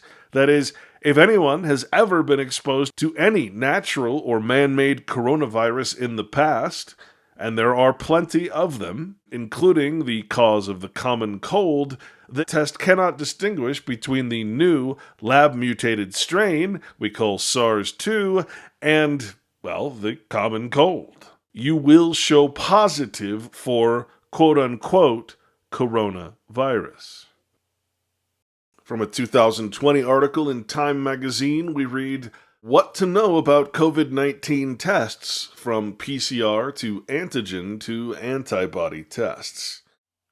People often talk about COVID-19 testing like it means only one thing, but in reality, the U.S. Food and Drug Administration, the FDA, has so far granted emergency use authorization to more than 200 different tests meant to detect a current or past infection from SARS-CoV-2, the virus that causes COVID-19.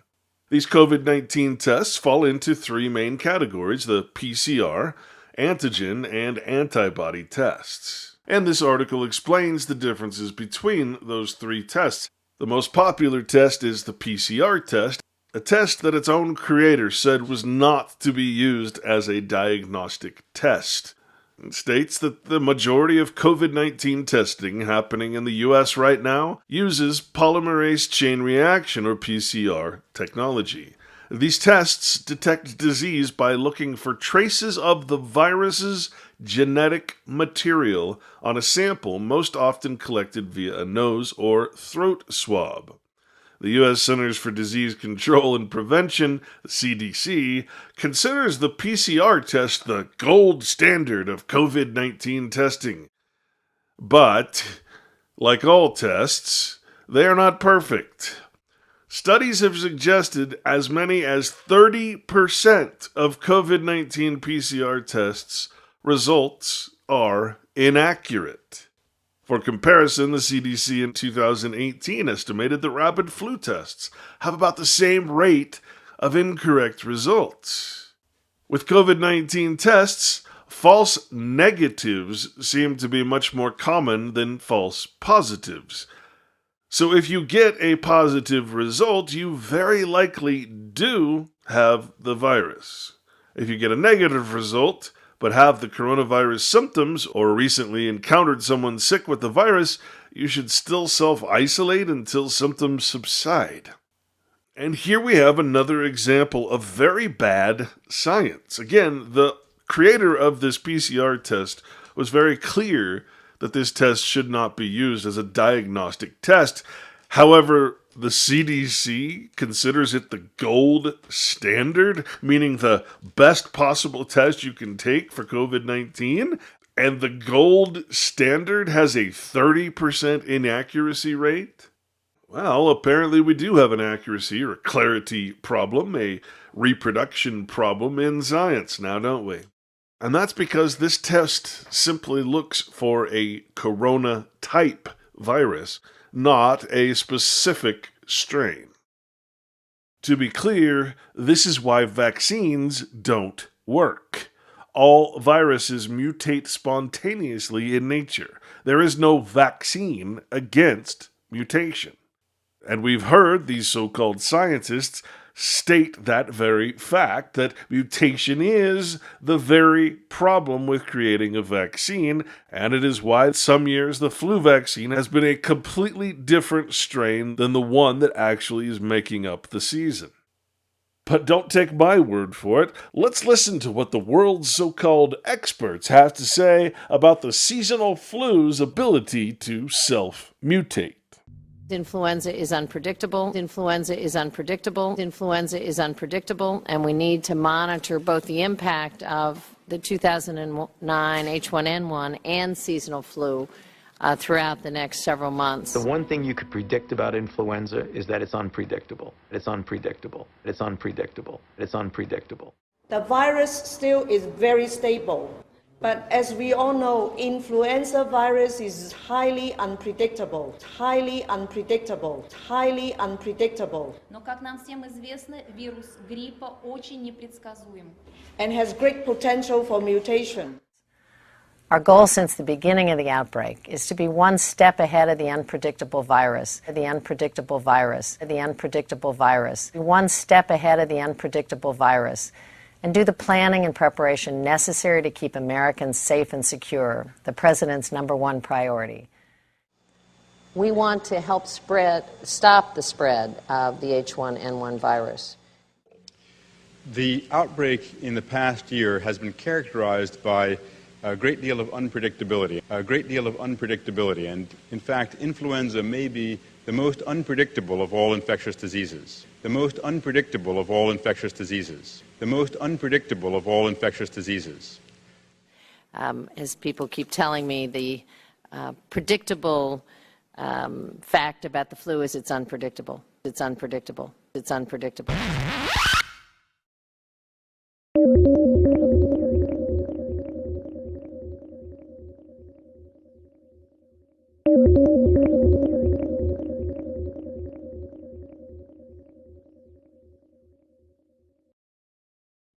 Interestingly, in the time it would take to conduct a randomized double-blind placebo-controlled study on each year's regular flu vaccine, the flu season would already be over before the shots were ready for distribution and safe public use.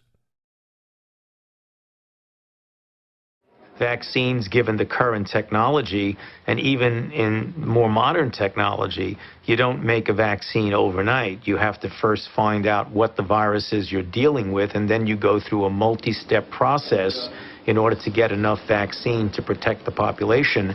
That multi-step process generally takes several months, usually along the line of 6 or more months.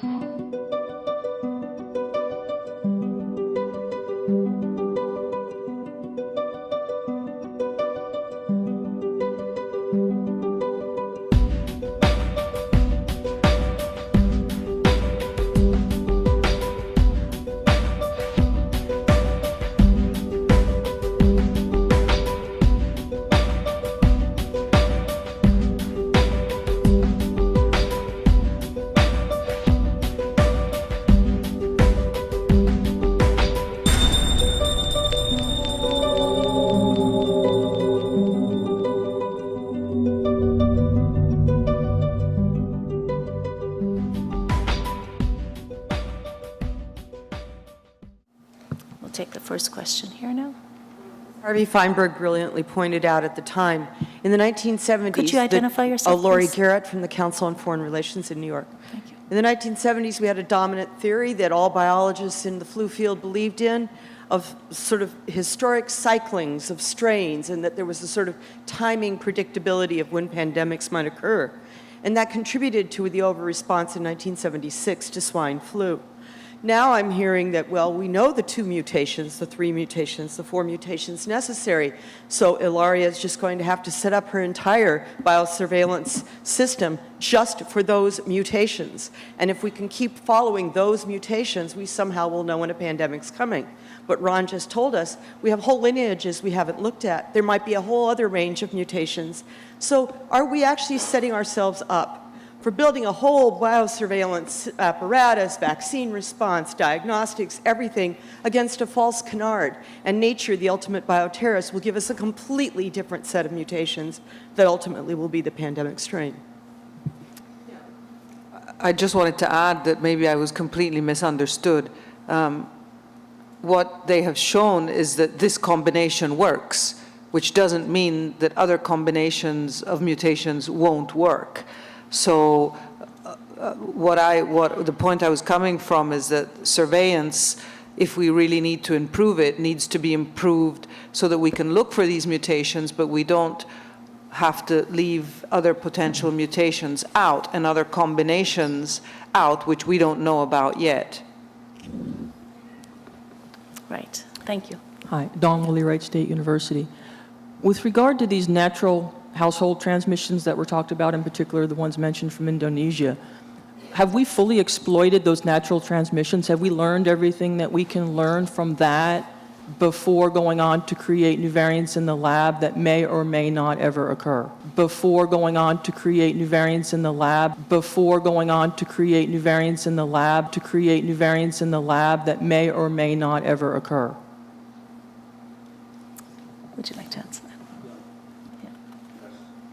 It's important to note that a lot of this comparative genomic type of analysis is being done on transmission cases and has identified critical changes in H5N1, but not the ones that we identified through gain-of-function series of experiments. Series of experiments.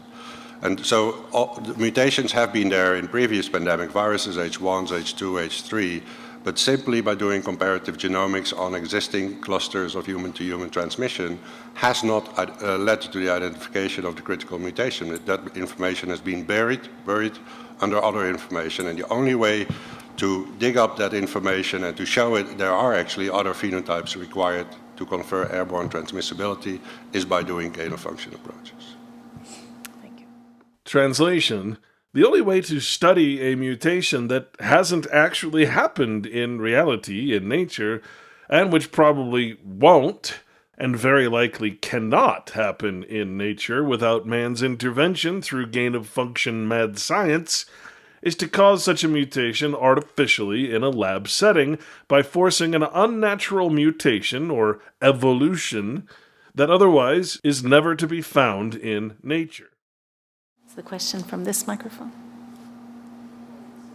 Stefan Elba, I'm a professor of international relations at the University of Sussex in the United Kingdom, and I have a question to the panel about the international aspects of this, because of course one of the things we're very aware of is that there's great variability around the world in terms of countries to respond to public health emergencies. So when we're doing these kind of gain-of-function research experiments, we are generating new risks.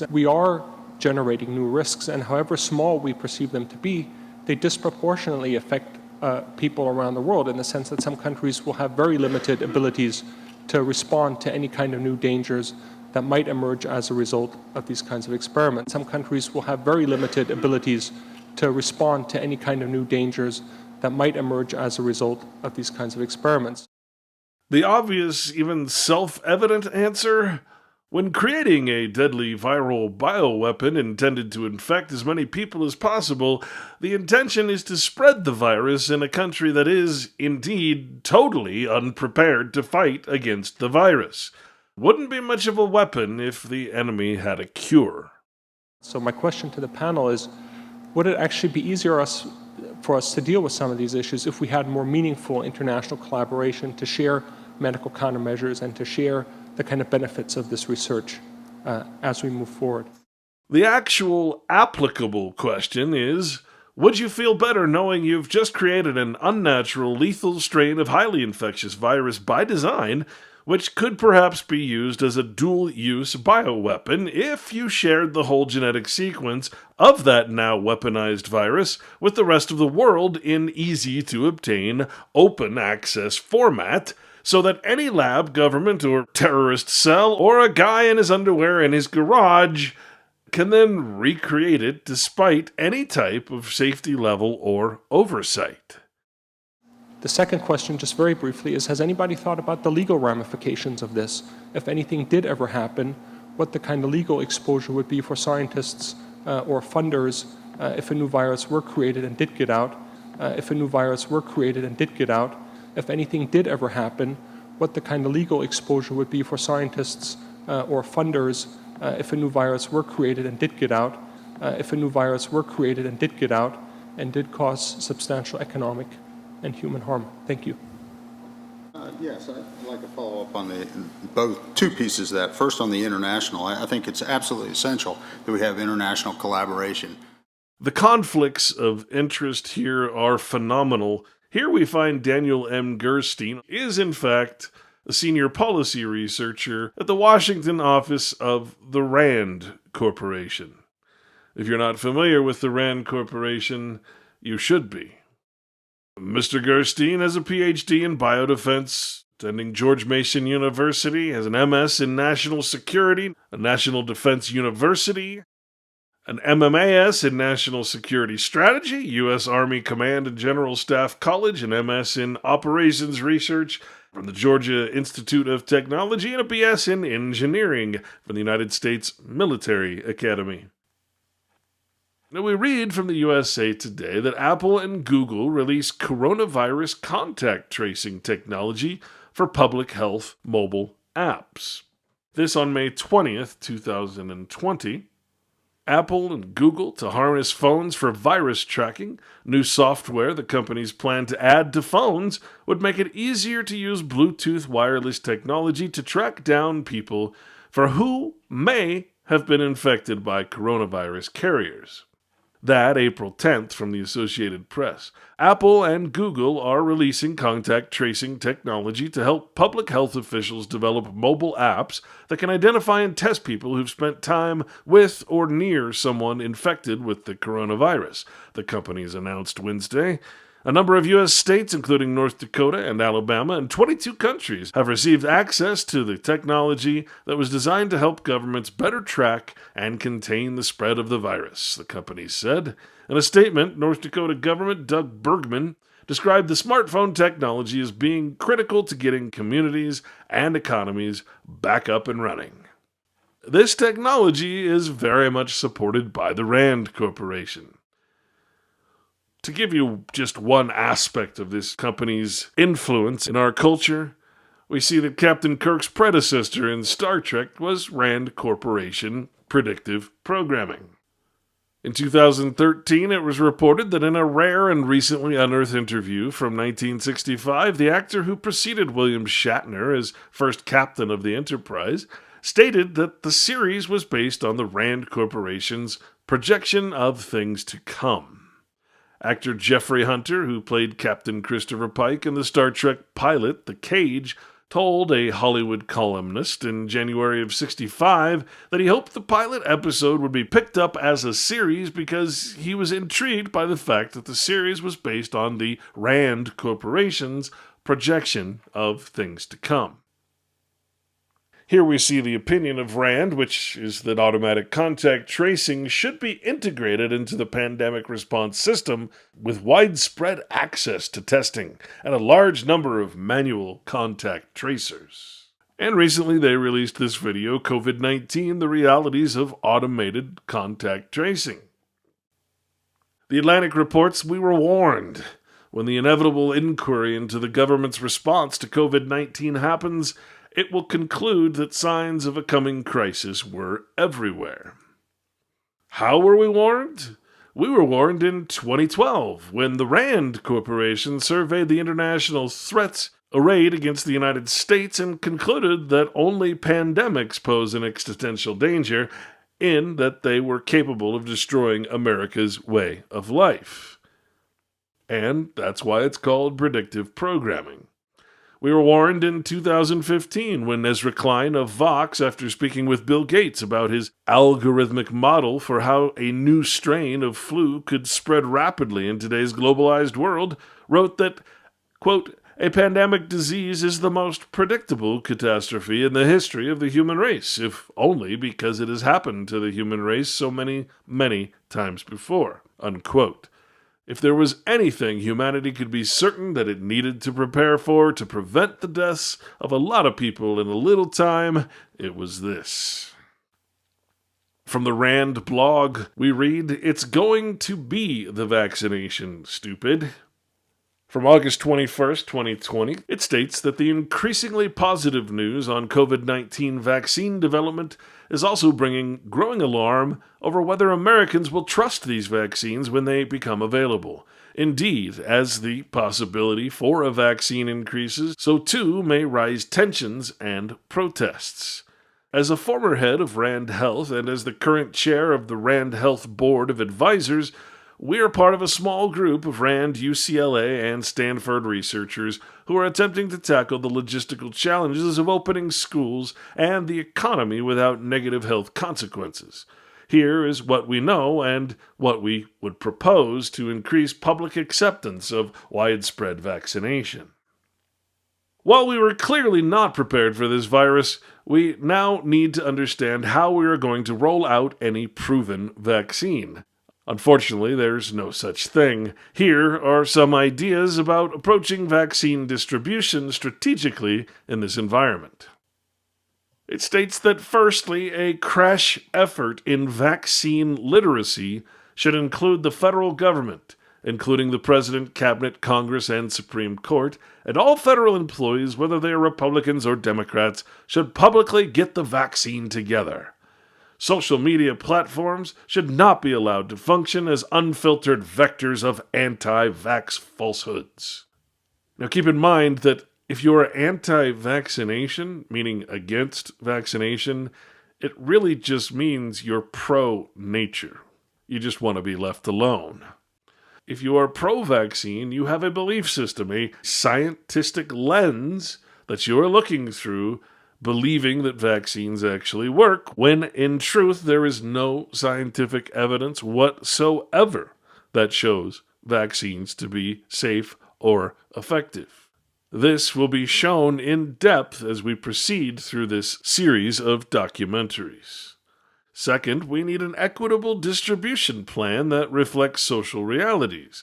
The vaccine should go first to health workers, essential workers, teachers, and the elderly, and people whose living circumstances, from prisons to apartments, make it impossible to self-isolate if they get the disease.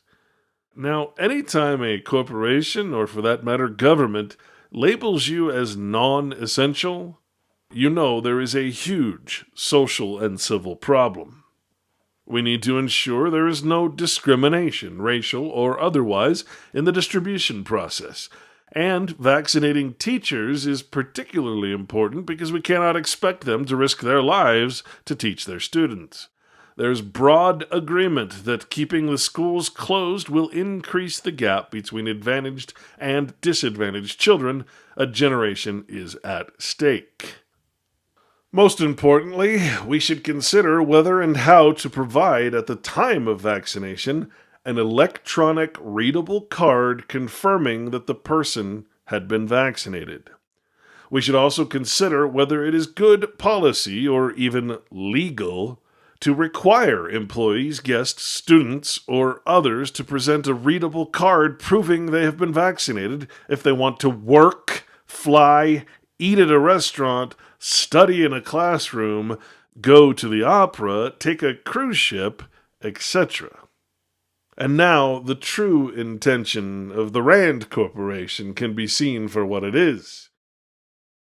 Ran into this article, MasterCard joins Blockchain Digital Identity Alliance. I didn't know what the Trust Over IP Foundation was, but it includes Accenture, Evernym, IBM, R3, that's private blockchain out of Singapore. But we're all familiar with ID 2020 to provide a digital identity for everyone. Now this is somehow lumped into the COVID credentials initiative to develop immunity passport. You're going to have to pay for this monthly or quarterly. At least some prices are coming out between $20 and $90. This was first pushed by the airlines, electronic travel authorization, to make sure you wouldn't infect anybody on the plane. COVID Credentials Initiative, deploy privacy-preserving verifiable credentials. This is where it gets deep and strange. Now 60 Fortune 500 companies formed their own self-sovereign identity groups to make sure that we all get these immunity passports. At least that's a surface layer, because when we get into the universal registrar, otherwise known as a decentralized identifier, It goes deep, and it keeps rewinding to the same companies again and again, from the finance to the operating systems. And the thing standing in the way right now are these interoperable overlays, because it's all about getting you registered on this thing and somebody else to oversee you as a guardian. This is where we tumble down the rabbit hole. Individual organizations willing to take legal responsibility for managing the agent wallet on behalf of the person under guardianship, meaning you're owned by somebody in the corporate world. Self-sovereign identities, decentralized identity, overseen by sovereign, the identity for all counsel, I4A. And the guardianship means you're an owned piece of property. They're going to digitize individuals, organizations, natural things and man-made things. You want to touch any of that? You're going to have to be using V code. And to give you an idea of the money and backing behind this, these are just the players in Singapore that are bringing this to life. Australian politicians say you won't be able to partake in any type of everyday life if you don't get this COVID passport. RFID chips are not mandatory for now, but you shall not buy, sell, or trade without this mark. And then beyond the catchy headlines, which most people don't go after, if you read further into it, you're going to see this ID 2020 alliance is basically started by Microsoft. And then it mixes in all these biometric technologies and digital identities. But then there has to be a storehouse or the technology behind it to run it all. It's not just blockchain, that's its own thing, but then there has to be an interface between that and companies holding on to this information. And that's where we get into Accenture, IBM, Oracle, and the whole gamut of tech companies. And it does seem at the end of this is going to be a global ID system, not country-centric. Now, the way to soft trickle this thing in here is your immunity passport. This is pushed by the airlines. So if you fly for business, you're definitely going to have to get it. If you're involved in the travel industry, you must get it or else you will lose your job. So it's a way for the soft drip feed disclosure into this. Immunity passport, airlines are calling for it, digital ID tracking system. So if you want to ever travel again and get on an airplane, they're going to make you go to your doctor and get a test. And before you can get on the airplane, you'll have to enter their credentials into some system weeks before or a week before you travel, and this will be on a central database, and then the airlines will have access to it. Now, I don't know how much access they have to your medical records, but they'll have an access to see a positive, negative reading, and that's where it begins. And here's where we tumble down the rabbit hole. Because 60 Fortune 500 companies right now are creating something called the Self-Sovereign Identity Group. And what they're going to do is focus all their efforts into creating these immunity passports, which are going to be required for you to get on a subway or get into a taxi or take an Uber, or if you want to book an Airbnb in the future, you're going to be required to do this. And as I've heard, somebody said that even to enter a grocery store in the future, you'll have to show this, that you're tested negative so you don't contaminate the cans on the shelves or something. So go over to the COVID-19 Credentials Initiative site, deploying privacy-preserving, verifiable credential projects. So you can't verify your identity anymore with the government. It can only be through these private companies that are going to tell you how you have to verify and how you have to pay for this every time you want to verify. And see, when I first started looking into it, it was 60 organizations, and then 100, and now it's more than 200. So a perfect example of this being deployed right now is in China, where you see the girl there. She has her phone turned toward you. It has a green mark on it, which means she's allowed to travel freely, get on a subway, bus, whatever, go into stores. If that's red, they won't let her on anything publicly. So I was wondering, how much is this going to cost? Are all these companies going to eat the cost and just do it for free because they love humanity? Of course not. Now, this is going to be forced by law in the future. The Immunity Pass card or the Immunity Pass digital itself, the physical card's $20 and the digital app that goes along with it is $80. So since most American media is talking about being tested monthly, you can look at this as having a $90 monthly test to prove that you're not infected wherever you go. You get the card with it. It's a nice looking card. But see those barcodes and the QR code on there? This is where it gets a little bizarre. Because anybody can check on you. Anybody who has access to this data system here. All they have to do is either scan either of those, and then boom, your identity is going to come up, and everything about your medical history associated with the COVID inside this thing. Plus, they're going to know your name, your address, your identity, your birth date, the height, and all these things about you biometrically. Now, it's anybody who has access to the system, and that's going to be millions and millions and millions of people. So nothing could go wrong with that, I'm sure. So how it seems to work so far here is you're going to get a color code assigned to your ImmuniPass based on the test results that you have to go to your doctor yourself and get, and then you put it into ImmuniPass, and they enter their credentials for you, whatever the scan code was off of your medical results. White is not tested, and then wherever you go, if it's white or you didn't get tested, you're not allowed in. Red, you're positive. Then you're going to have to take additional tests and additional tests and additional tests until you can prove some sort of antibodies. And then yellow will be some sort of presumed immunity. And then green will finally turn over from the red after you've had umpteen tests to prove something. And ImmuniPass is not the only one out there. And I did a previous video on this talking about just the one aspect of entering a supermarket that's going to be required beyond the mask wearing and all that. You're going to have to show this as green before they're going to let you into a store, where if you're getting stimulus money, at least in the United States, that'll be deposited into your digital wallet with the new Fed coin. You're going to be required to take this in at the point of purchase. No green, no entry. And everybody's going to have this on their phones, or else you're not going to be able to go in anywhere. Buy, sell, trade, or transact. Now, CoviPass is another one. So there's 3 already rolled out. And these are multi-billion-dollar companies rolling these platforms out to get you tested and into the system. And what gets to the spookiest part of all of this is the ownership of you as a human on this planet by the corporations that are then going to oversee you as a guardian. Just like a parent can oversee a child as a guardian, the corporations are taking delivery of you, your resource, your body, and they're going to oversee it as a guardian agent. Now, they're going to call it digital guardianship, and it's going to be put in the cloud. They're going to call it a cloud agent or a cloud wallet service where, highlighted in blue, an individual or organization willing to take the legal responsibility for managing that cloud agent wallet / Fed coin deposited for your stimulus on behalf of the person under guardianship called the dependent. That's you and me. So when we take a look back here, it should be almost inverted, where the verifier and issuer are the corporations making their own laws to make sure that they can own you, and you're just at the bottom. No say in what goes on, really. You can say no, but I think this is going to be the division of humanity here. You say no, you go grow your own food, you provide your own electricity, medicine, water, and you get out of the system, or you stay in and you continue. But the scariest thing for me that maybe dropped my jaw here for a second was the identity for all council. Now, this sounds something straight out of whatever dystopian movie you can name through history, or even some of these off-world space movies, Star Trek and whatever it would be. The I4A. Sounds so kind and gentle, identity for all.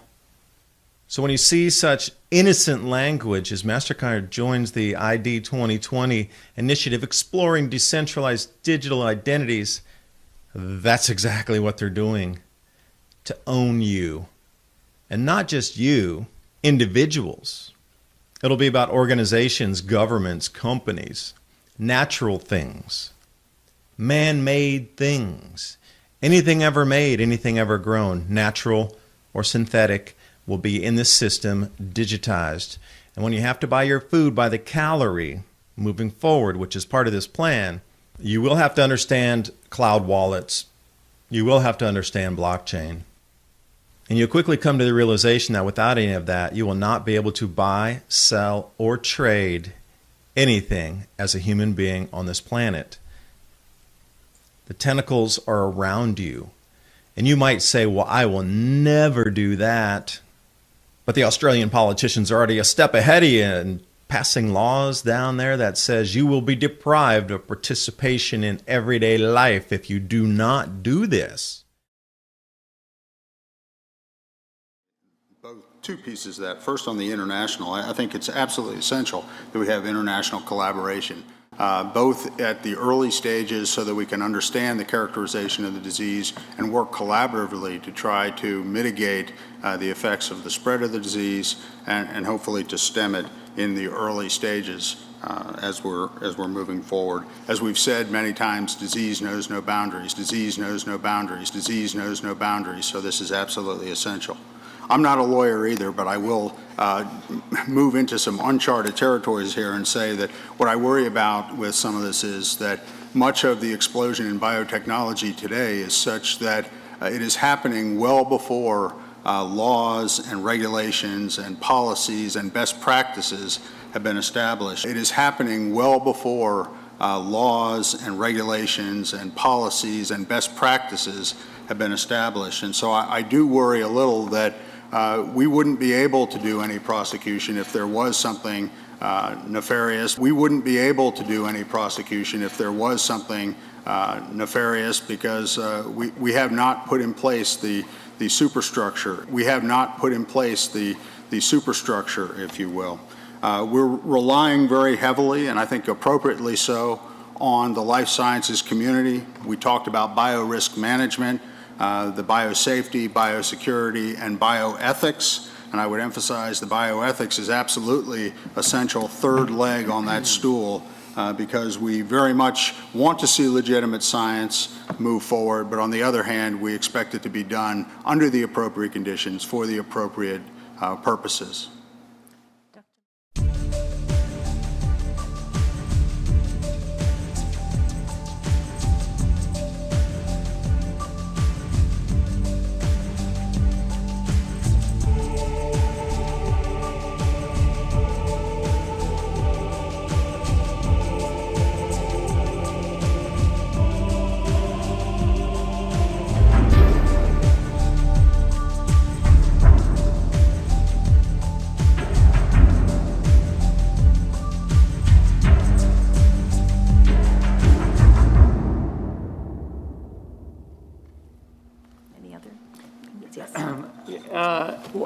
I thought those were both very important questions. I think there is one example that doesn't perfectly fit, obviously, but the case of smallpox, where the international community came together and decided on the rules for further work.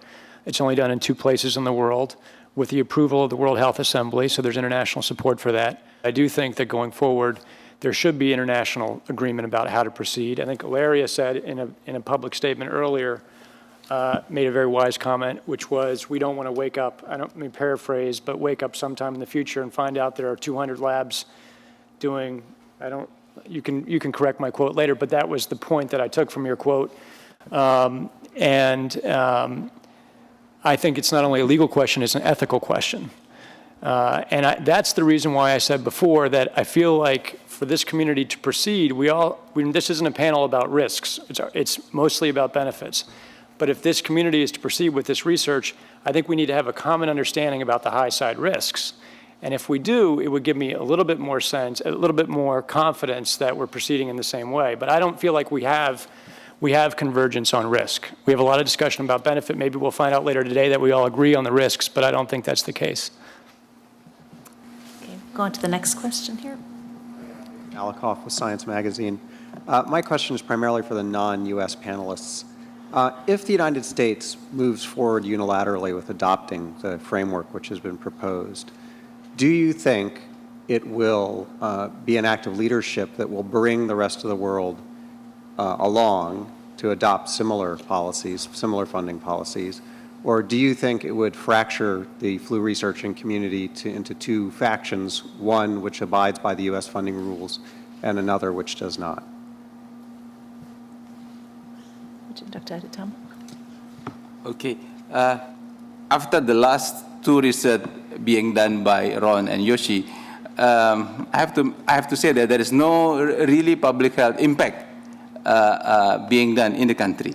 There is no different policy after those 2 issues. But for the third aspect of the politician, it's already mentioned by Malik, there is a big issue whether this is really, because like Malik already mentioned that for so many years we are talking about S5N1, but so-called there's no real pandemic happening. So these 2 research kind of, make people think. So this is really a danger coming ahead.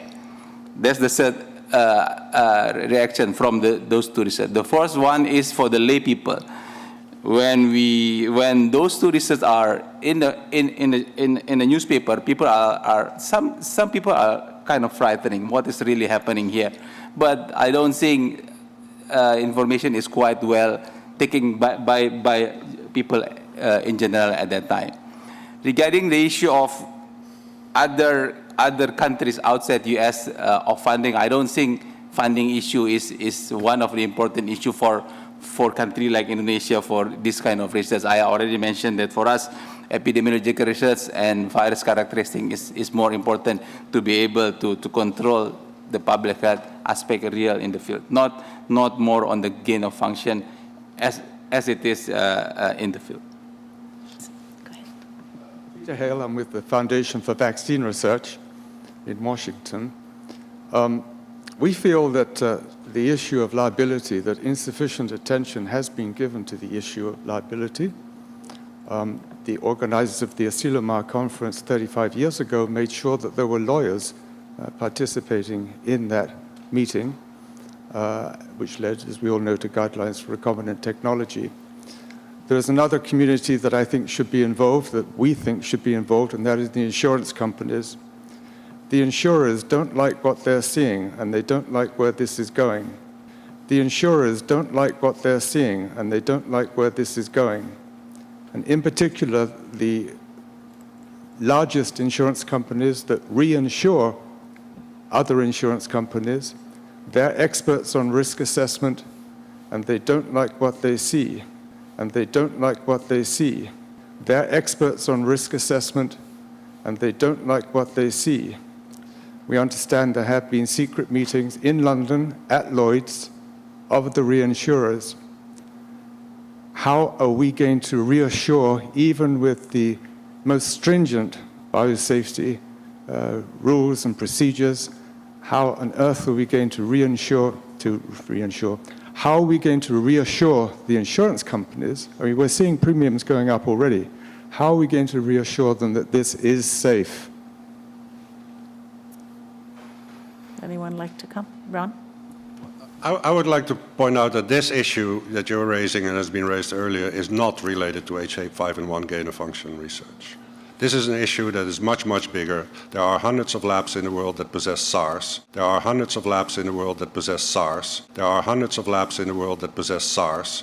There are hundreds of labs in the world that possess other dangerous viruses. There are hundreds of labs in the world that possess other dangerous viruses. This issue is not related to H5N1 gain-of-function research at all. And we've seen many discussions come up from the public and from the press asking questions about this research that's really not only related to H5N1. And so these are really, really good questions, and they should be handled at some point, but I do not think this is the right time because it's not specific for H5N1 gain-of-function research. All right. Nancy? Yes. I would like to make a comment and then end with the question.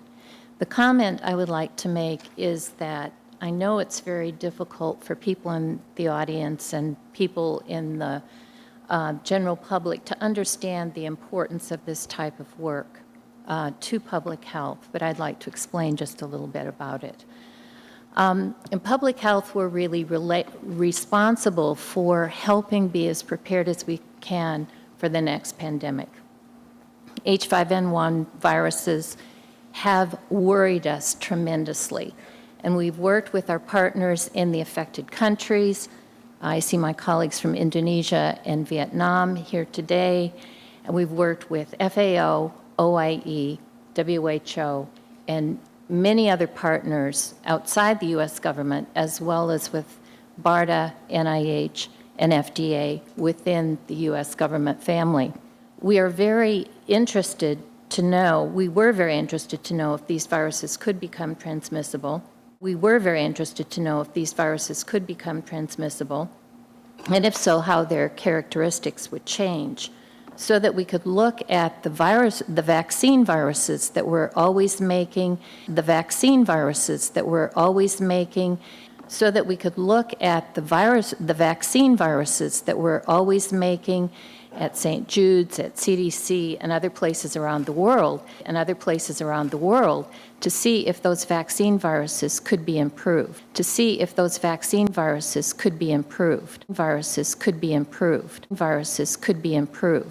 Now, we've had to put our work on hold with respect to viruses with the mutations that have so far been identified. So we haven't been able to develop vaccine candidates against these two particular transmissible forms.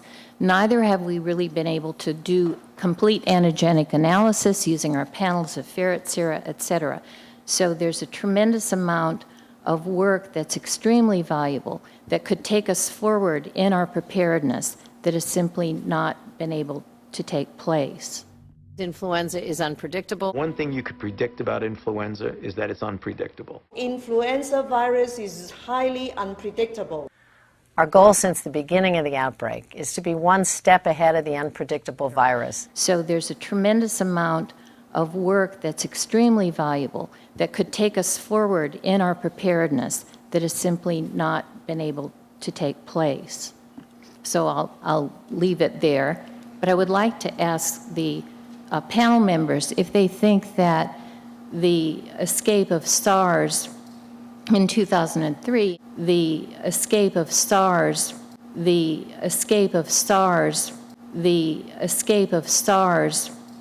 in 2003, and the escape of H1N1, from a lab,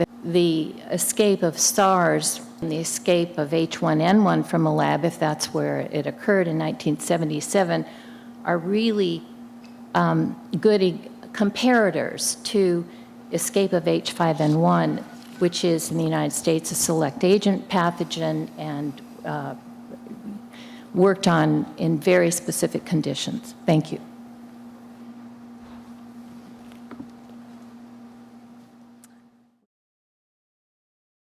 So the shocking admission and open panel question is, are the known escapes of gain-of-function lab-grown man-made SARS-1 and the gain-of-function 1973 H1N1 strain of lab-grown man-made bird flu a comparable example to base the same possible dual-use lab escape of man-made, highly pathogenic H1N1 on in the future?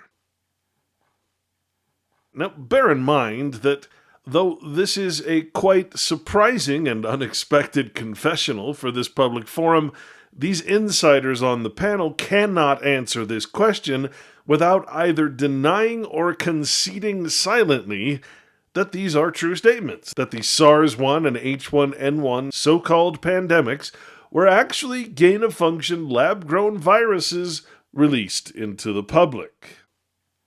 Oh, and by the way, if SARS-1 was man-made through this type of gain-of-function research, then by default, SARS-2, its brother or sister, the SARS-2 coronavirus in 2019, or COVID-19 as we call it, as a derivative of that previous strain, is also necessarily, or by default, a man-made lab-grown virus. The same virus as SARS-1 with added gain-of-function properties, and so named as SARS-2.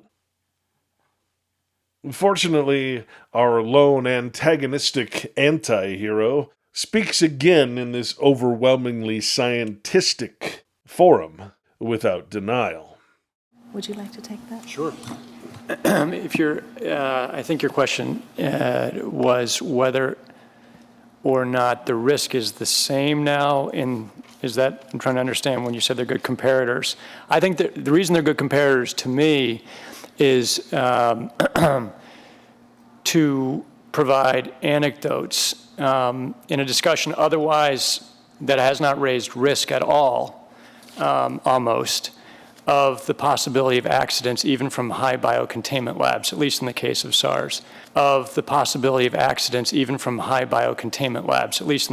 SARS. I think the work that's gone on to now with gain-of-function work, the work that has been published, has been done in really very high-level labs with good records.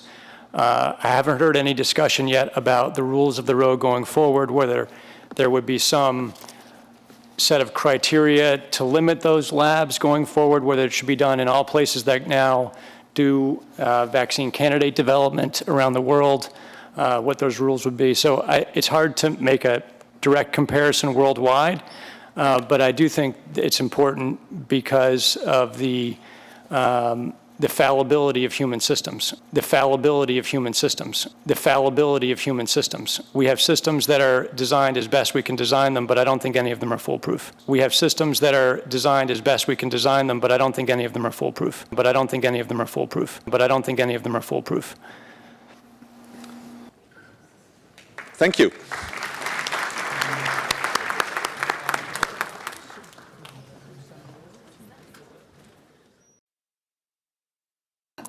We would like to start panel 2. This panel focuses risk and concerns associated with influenza genome function research.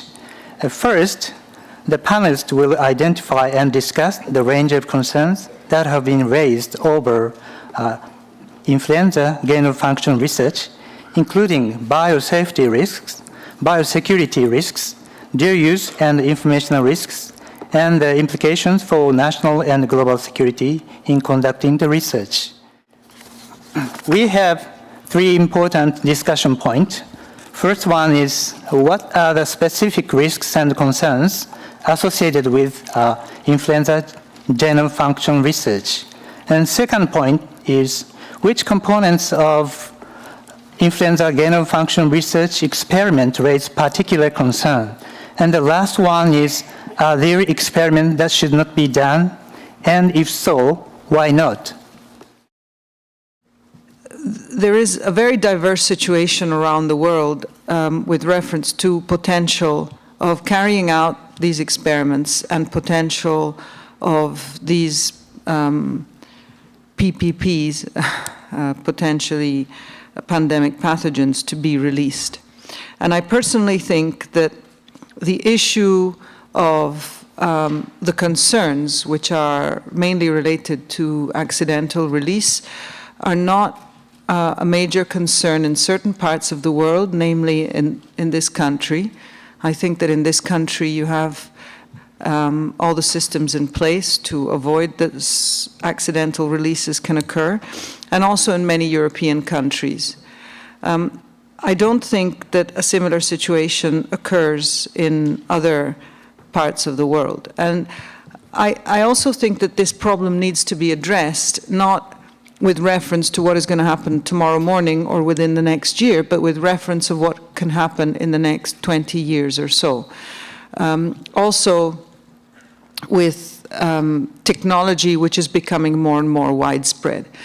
Many people in this room have taught colleagues from developing countries to use reverse genetics. And reverse genetics, which maybe 10 or 15 years ago was something only used by a handful of laboratories, is now widespread. And reverse genetics is now widespread. And reverse genetics is now widespread. Many people in this room have taught colleagues from developing countries to use reverse genetics. And reverse genetics is now widespread. And reverse genetics is used virtually everywhere. Now, if we forget about bioterrorism, which is not my field of expertise, what I can tell you is that some countries have social unrest and have other problems which are related to, well, many factors, including civil issues, which can have an effect on the accidental release of these pathogens from the laboratory, which can have an effect on the accidental release of these pathogens from the laboratory. And I would like to just mention what has happened in Egypt with the Arab Spring and with the revolution. The veterinary laboratory was looted. The veterinary laboratory was looted. And these things happen, and so my question is, in a nutshell, if we generate this data and this data is being put in the public domain, and I am a supporter of the public domain, just so that, I mean, we get things right, and Exponentially, more and more labs will be able to use this information to do their own experiments. Exponentially, more and more labs will be able to use this information to do their own experiments, and these viruses will be kept in laboratories which are not, which do not have the biocontainment measures, These viruses will be kept in laboratories which do not have the biocontainment measures, but because they live in because they are placed in a country which is a country in which biocontainment is difficult, I think that the risk of accidental release may occur. I think that the risk of accidental release may occur. Accidental release may occur. And going back to Tony Fauci's question, which I think we really need to pinpoint and concentrate on, is, does NIH want to support the funding of experiments which can have repercussions on public health, such as the accidental release? I think that if we continue to disclose this information, this cannot be ruled out. Thank you. Dr. Woolley, please. Thank you very much. I was asked to speak on the biosafety risks and the OC health. The biosafety risks for gain-of-function research with highly pathogenic avian influenza are enormous, considering that loss of containment for a variant with increased virulence, increased transmissibility, or both, has the potential to be the most devastating pandemic ever seen to humankind. Has the potential to be the most devastating pandemic ever seen to humankind. The most devastating pandemic ever seen to humankind.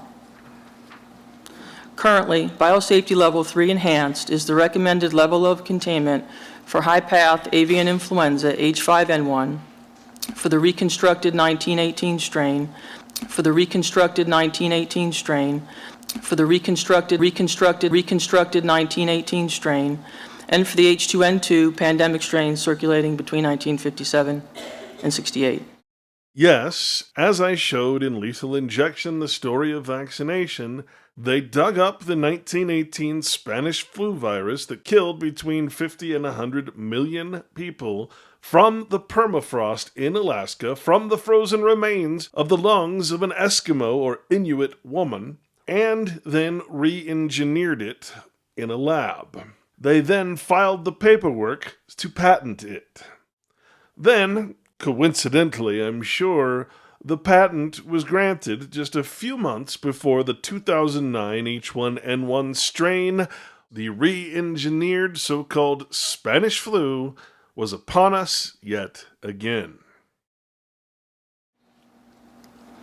Risk group 3 agents, such as these have been determined to be, are those associated with serious or lethal human disease for which preventative or therapeutic interventions may be available, representing a high individual risk but low community risk. The rationale for allowing work with these viruses to be conducted at BL3 enhanced was based in part on pre-existing immunity within the population, either residual from previous pandemics or cross-protective from contemporary strains, sensitivity of the strains to current antiviral medications, and low transmissibility, in particular for the avian H5N1. Risk group 4 agents are those that are likely to cause serious or lethal human disease, for which preventative or therapeutic interventions are not usually available, thus representing a high individual risk and a high community risk, Variants created during gain-of-function experiments have the potential to display novel antigenic properties, thus no pre-existing immunity in the community at large,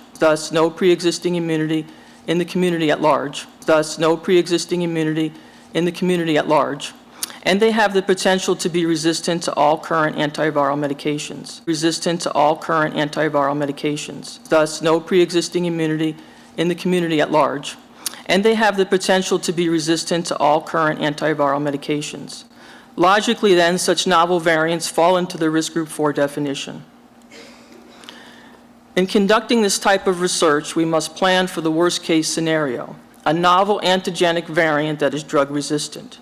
And even if such a novel variant were sensitive to current medications, there are serious limitations on the use of these medications, and the supply would very likely not keep up with the demand.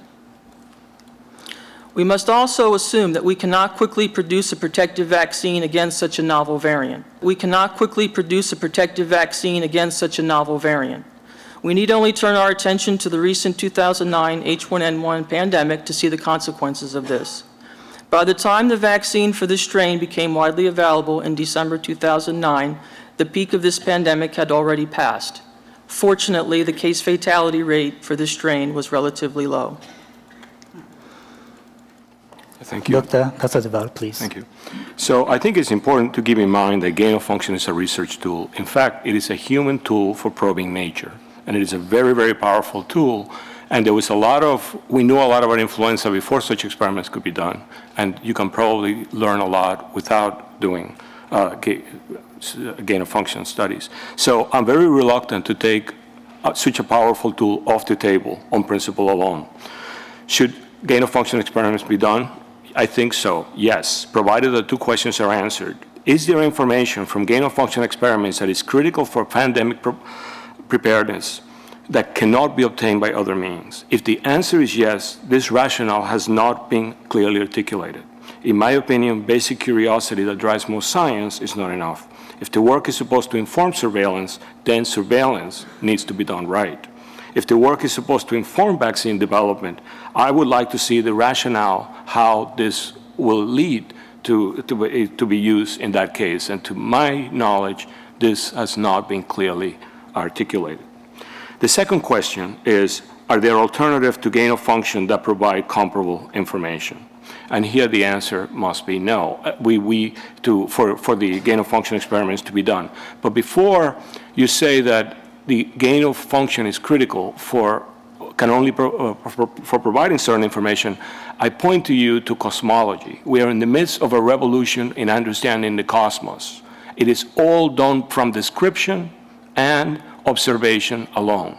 And it is hard for me to believe that there aren't alternatives for getting this information when astronomers cannot knock out a galaxy or give a gain of function to a black hole and see what happens around it. And yet they can explain most of what has happened in the universe and where the universe is going. One solution to this controversy, which has already been mentioned, is to make safer viruses, For example, in Ebola, the Ebola example, a lot of work has been now done at BSL-2, including the identification of the receptor, The Ebola example, a lot of work has been now done at BSL-2, including the identification of the receptor. In summary, I believe that gain of function should be done provided that a compelling rationale is developed and that there is no alternative ways to obtain this information. Which components of gain of function raise particular concern? I think that all of those that fit within the NSABB definition of DIRC, increased transmissibility, increased pathogenicity, altering host range, and certainly introducing acquired resistance. So I've been asked to answer the question, are there experiments that should not be done? Well, the ones that I can think of should not be done are combinations of attributes. In other words, to make a virus, for example, not only mammalian transmissible, mammalian pathogenic, and drug resistance at the same time. I will not combine the attributes. I would do gain of function. I will tell you that I think that the community should be focusing on making safer tools. I think that it should be possible to separate transmissibility from pathogenicity. In fact, we already have that. We already have a virus that is pathogenic and not very transmissible. So it should be possible to have vectors that are transmissible but not pathogenic, and so great care should be taken before combining any of these attributes into a single virus. What of the undermining of international public health agreement? Actually, this is a quite interesting point I've seen on this list of questions, and this point was already raised, at least in Canada, after the creation of recreation of 1918 collaboration with Yoshi, the 1918 influenza virus, recreation of the 1918 influenza virus, because one angle was that it was breaking the Geneva Convention. Again, I think for all these points, the appropriate framework must be in place to evaluate gain-of-function research. Which component of H5N1 gain-of-function research raised particular concerns? And here there was transmissibility, pathogenicity, altering the dose range combination, and I think they all raise concern to some extent. Again, it is a matter of debate and opinion and speculation as to which one is perceived more dangerously and more risky than others, but you're back to what are the benefits, in my view, attached to doing the work or not doing it. And this is often what is not put on the table very clearly. And I know everybody's alluding to it, but it's a point that's very hard to make. It is easy to see the risk of an accidental release, for example, of highly transmissible H5N1. It is easy to see the risk of an accidental release, for example, of highly transmissible H5N1. But it's not easy to convince and to explain the risk associated with not doing the work. Their experiment, and I'm going to close this quickly, that should not be done. An experiment that are trying to reproduce a known or anticipated or plausible environment that can be encountered in nature should be considered. Experiment that could be seen as unwarranted, again, considering the risk-benefit ratio, are experiment not reproducing conditions found or plausibly found in nature, where artificial conditions are created, for example, to force the system and force the generation of a new pathogen, where artificial conditions are created, for example, to force the system and force the generation of a new pathogen, Hybrid viruses could be part of this, where a variant component or defense component of an infectious agent is introduced to create, with an intent, pathogenicity could be an example. But even here, the question remains, what is the benefit to public health and the ratio with risk? Dr. Cologlazia, please. Thank you. Well, Dr. Fouchier and Dr. Mahmoud both mentioned the Think report, which was this 2003 U.S. National Academy report, Biotechnology Research in the Age of Terrorism. In the intervening decade, there have been many technical advances, and the pace of change of research is likely to increase perhaps even faster in the future. And as our capabilities have advanced, many scientists and security professionals have worked, I think, thoughtfully to try to develop the tools to minimize the very real risk of intentional misuse of biotechnology, including of the highly pathogenic avian influenza in particular. But these two communities obviously have a shared interest in a safe, secure, and responsibly conducted life science research enterprise. Actually, there have been many conversations about H5N1 among these communities, which actually reside inside the State Department. And I certainly don't need to tell this group of the increasingly global nature of the research enterprise. Good research can emerge in many countries in both the public and the private sectors, and good research ideas that go unfunded by the U.S. government can be redirected elsewhere. So thoughtful oversight of U.S. government-funded research is obviously important, as this conference is focusing on, but it's also important to consider the risk that, absent synergistic international oversight, that research might still be performed elsewhere, but without due attention to the mechanisms being constructed to balance the risks and the benefits. Research might still be performed elsewhere, but without due attention to the mechanisms being constructed to balance the risks and the benefits. And elsewhere does not just mean in the territory of some shadowy rogue regime or an extremist group. We must also think about the tools that we need to engage the global private sector, and in some cases even the growing community of do-it-yourself biologists that are operating in their backyards. The growing community of do-it-yourself biologists that are operating in their backyards. At the 7th Biological Weapons Convention Review Conference, Secretary Clinton underscored the U.S. government's commitment to building an environment of openness and collaboration in our biodefense enterprise. And she outlined a series of unilateral voluntary planned activities called the Biotransparency and Openness Initiative. The dual-use nature of biological weapons agents, production equipment, and advances in biotechnology can make it hard to distinguish between offensive and defensive work. The dual-use nature of biological weapons agents, production equipment, and advances in biotechnology can make it hard to distinguish between offensive and defensive work. And means we must find tools to increase openness while encouraging compliance among the state's parties.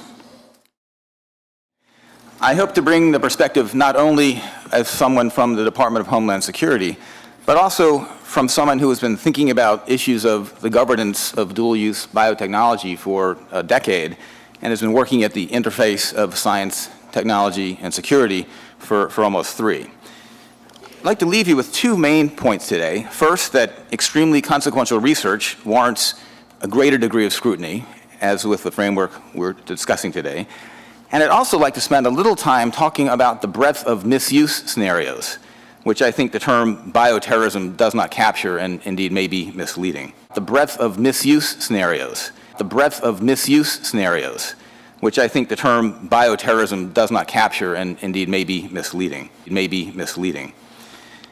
In terms of the consequential research, it's clear that the stakes are much higher. It's clear that the stakes are much higher with the research we're discussing today than with almost any other form of scientific research, where the great risk is wasting money or possibly not spending money on something which would have higher scientific return.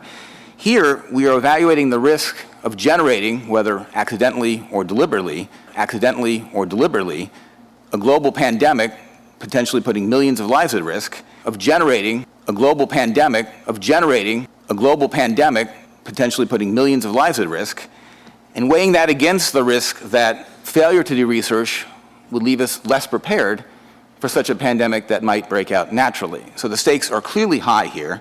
I think the very existence of this policy, our discussion today, recognizes that there is a line beyond which we should not go, that there are scientifically meritorious proposals that for other reasons would be judged not to be worth their cost. If that were not the case, we'd all be wasting our time. If there were no possibility that an evaluation of the form we're discussing could lead to a decision to either forego research or do it under more restrictive conditions, then there would be no point in having this exercise at all. I think this is an important exercise to have. Let me turn a bit to misuse scenarios. I'll leave biosafety risks to others, and again, other panels have talked about the benefits. But in terms of misuse, I think we have to be extremely humble in assuming that we can know or understand the motives and the capabilities of those who might want to create harm on a massive scale. The concerns include those that go beyond, and in fact I think have little to do with, what might be called bioterrorism. If by terrorism we mean acts to inflict harm against non-combatants or civilians for a political objective. By terrorism we mean acts to inflict harm against non-combatants or civilians for a political objective. In this debate, we've often heard that pandemic flu would be not a useful terrorist weapon, that it would not serve terrorist objectives to wreak that kind of indiscriminate harm. Whether or not that is the case, we have to consider the possibility of misuse by individuals or groups whose goals we would not predict and whose motivations we may not even be able to comprehend. We don't have to look very far in the past to find acts of violence inflicted by people whose motivations seem beyond comprehension. And it's that greater possibility, not so much the idea that a terrorist group may seek to use these capabilities, that one has to keep in mind. The growing community of do-it-yourself biologists that are operating in their backyards. We cannot exclude the possibility of psychopathology, individuals with a very warped set of objectives and desired means for pursuing them. I think a point that others have made, Dr. Inglesby and on this panel, Dr. Capua, have pointed out that we also have to be very leery of limiting our consideration of potential misuse to those who have the capability to do so now. Once information is put in the public record, it's there forever. And as has been pointed out well by my predecessor on this panel, technology continually evolves, barriers continually lower, interest and capability in biotechnology penetrate new geographic areas and permeate the economy in ways that will continually make any given level of capability easier to attain over time. Now, can I be specific about the people, the places, and the probabilities of misuse that I'm so concerned about? No, I can't. But it would be dangerous to believe me if I said I could. We may be worried about the actions of people who have not yet formed an intent to act in a certain way, or about groups that have not yet been formed. But we do have to recognize that when this type of research is done and creates the possibility of misapplication, when this type of research is done and creates the possibility of misapplication, that possibility will persist. So we have to be very careful not to inappropriately define a narrow sense of the biosecurity or misuse concerns, and we have to be very careful not to overly constrain the time frame in which we're trying to consider our views. Thank you very much. Thank you. There are two key framing perspectives that are important to keep in mind in this regard. First, there is reason to worry about the misuse of biology by bad people. Some countries do retain offensive biological weapons programs. There are still some terrorist groups interested in acquiring such capabilities, and occasionally we find individuals who consider using biology to inflict harm. It should be noted, however, that interest in biological weapons is relatively uncommon, and actual use of them is even rarer. Moreover, at this point, most bioterrorist activity is crude, not likely to benefit from advanced biological research. Historically, it's perhaps worth pointing out that the total number of people who've been killed by all known uses of biological weapons is a fraction of the number of people who die every year in the United States from pandemic or from just seasonal influenza. Having said that, the past may not be a good indicator of the future, and I would associate myself with the comments that that Dr. Epstein made about the uncertainties of predicting who might misuse this kind of science. Now, a second framing perspective is that because of these concerns, the international community in general, and the United States in particular, developed a web of treaties, other international agreements, laws, regulations, and policies intended to prevent such misuse of biology. Now, while I'm not a lawyer, it is my understanding that the intent of these efforts is in no way designed to limit research. The focus of those efforts is on preventing the acquisition and use of biological weapons. It's not intended to limit research in developing defenses against biological weapons, and certainly not to limit research in the public health arena. So what does this mean for the issue we're discussing today? The fact of the matter is that if the H5N1 research that we're discussing today that NIH sponsored had been sponsored by the department that I work for, the Department of Defense, for exactly the same scientific purposes, it's likely the United States would have been falsely accused of violating its treaty obligations, and the State Department would be busy defending ourselves against charges of U.S. continuing to maintain an illegal offensive biological weapons program. The State Department would be busy defending ourselves against charges of U.S. continuing to maintain an illegal offensive biological weapons program. Now, I find that most of my colleagues in the national security community understand the importance of disease and infectious diseases and recognize that the benefits of such research, even though there are people intent on misusing science. The benefits of such research, even though there are people intent on misusing science.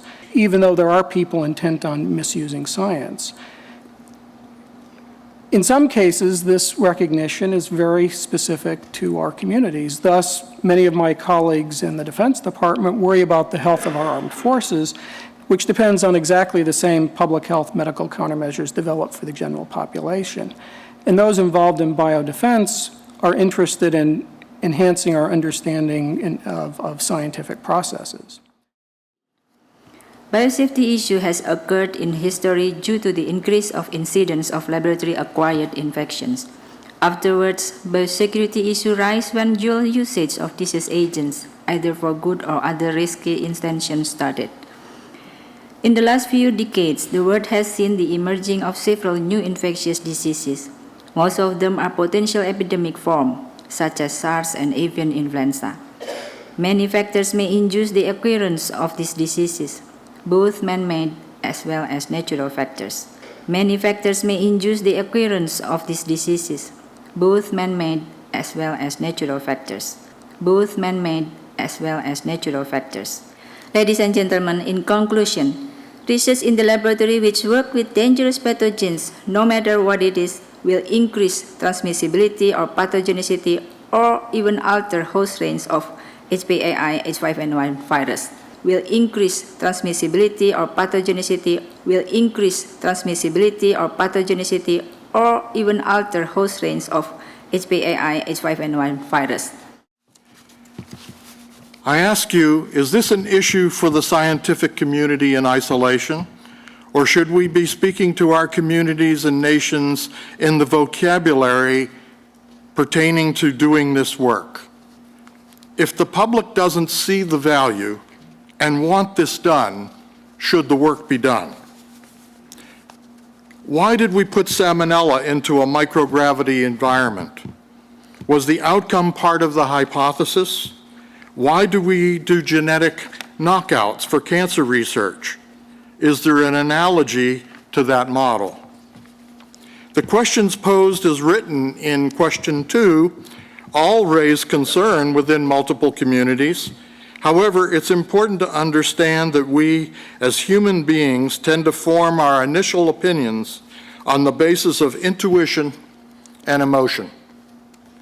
This, of course, is directly related to our experience and knowledge. We then, when given the opportunity, allow reasoning to become a greater component of that thought. The initial intuition and emotional response may become tempered. Taking these questions and rephrasing them puts a different light on the subject. Suppose we were to ask, what causes transmittability? What causes pathogenicity to increase or decrease? How does the virus change its host range? The context of the question could be everything as we talk to the community and our civilian communities. Now, we see the original questions differently, and our ability to move away from emotion and intuition is attenuated. We now can engage in reason because we have reframed our thought processes and patterns. In doing so, we have moderated our potentially exhilarated deliberation. So we end up saying yes to the question. All 3 questions, singularly and combined, raise concern. They should. Intent is everything. I am sure we are going to discuss this along with controlling policies. Age and experience become harsh mentors of our ability to successfully change a potential bad or unpredicted outcome. Viruses, like other living organisms, strive for balance. Many researchers have told me, as they tell you, manipulation in one area has consequences to the organism. Manipulation in one area has consequences to the organism. Increase its transmittability may decrease its virulence. You know all the permutations, I need not go on. All science has a risk of being used inappropriately. All science has a risk of being used inappropriately. Do we suppress and cloister science, or do we find better ways to detect those who may have psychological, moral, or ethical aberrations that are at variance with all of humanity? Thank you very much. Thank you. In case these seemingly wise words sounded reasonable to you, what you just heard was a master propagandist speak to the proper neurolinguistic mind control techniques that should be implemented when this gain-of-function dual-use research is discussed with the actual public, that is, you and I. Your intuition is your natural response, a design found in all species throughout the animal and insect kingdoms. But through word magic, these propagandists of government and corporations are able to dull or deaden your automatic, natural, spiritual response toward these crimes against nature, a semantic game intended to cause you to love and support what you should instinctively hate and reject. First, are there experiments that should not be done in the context of HPI H5N1, in particular in gain of function? So let me say my default position on this is the same as Thomas Jefferson. When he founded the University of Virginia, he said, "This institution will be based on the illimitable freedom of the human mind. Here we are not afraid to follow the truth wherever it may lead, nor are we afraid to tolerate any error so long as reason is left to combat it." So that's my default position. There are no experiments that shouldn't be done. No experiment against nature's design, against all life itself, should not be done? Really? Jefferson must surely have turned in his grave when this was stated, for there is no true freedom without absolute moral, spiritually driven self-responsibility. For your consideration, not once was the Hippocratic Oath, the concept of do no harm, mentioned in this panel discussion. If we are to use the unalienable pursuit of truth as an excuse to recreate nature's design, that is, alter the truth to our image, should we not first have an understanding and agreement of what is truth and what is not truth? To a mad, that is, psychopathic or sociopathic scientist, what is truth? When money and profit is involved, what is truth? Can what man recreates or mutates in a lab really be called the truth or source of nature? If truth, that is, nature itself, is only what is self-evident and self-existent, existing despite man's wills, designs, or interventions, then how can a gain-of-function research be justified as the pursuit of truth? Nature, untouched by man, is the only truth. Indeed, even the Bible declares God is truth, and we should be worshiping and protecting that truth. We can only survive, we can only breathe in the truth, in nature, according to its laws. Science is defined as the study of nature and its law as it already exists, not the recreation of it. Gain-of-function research is, in fact, anti-science. Gain-of-function research is anti-truth. Now, finally, we come to the truth, to the story and intent behind the story. What is the reason, the intention, the ulterior motives behind these mad scientists in their unwavering support of such unscientific, unnatural, dual-use research? Why is it even a question that such deadly research, which cannot possibly happen in or be reproduced in nature, should be disallowed, that is, banned as a rule? Now the plot thickens. However, in this context, reason is the key thing, and we've heard a number of reasonable explanations and reasonable objections to doing some experiments. In terms of gain of function, I think as the life sciences converge with biology, but with physics, mathematics, and engineering, gain of function is absolutely essential. The cyber-physical program at the National Science Foundation,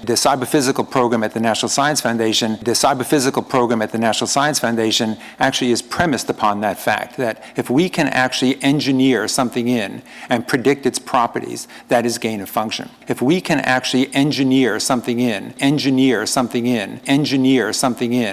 predict its properties, that is gain of function. If the life science research and this particular field is to go forward, with all the reason behind it, we have to do gain-of-function experiments. We have to put them in the context of mathematics, physics, and engineering, or else we will make no progress. We've been asked to survey the landscape of international agreements, and how does it affect infectious diseases.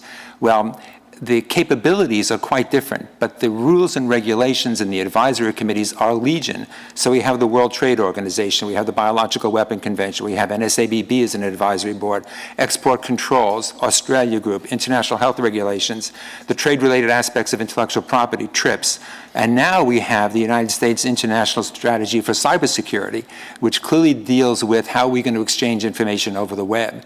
All of these international agreements directly affect the kinds of things we're talking about here today, and clearly affect individual scientists. You don't have to go very far into the audience to realize and recognize individuals whose research have actually been stopped according to certain of these kinds of rules, regulations, and agreements. You don't have to go very far into the audience to realize and recognize individuals whose research have actually been stopped,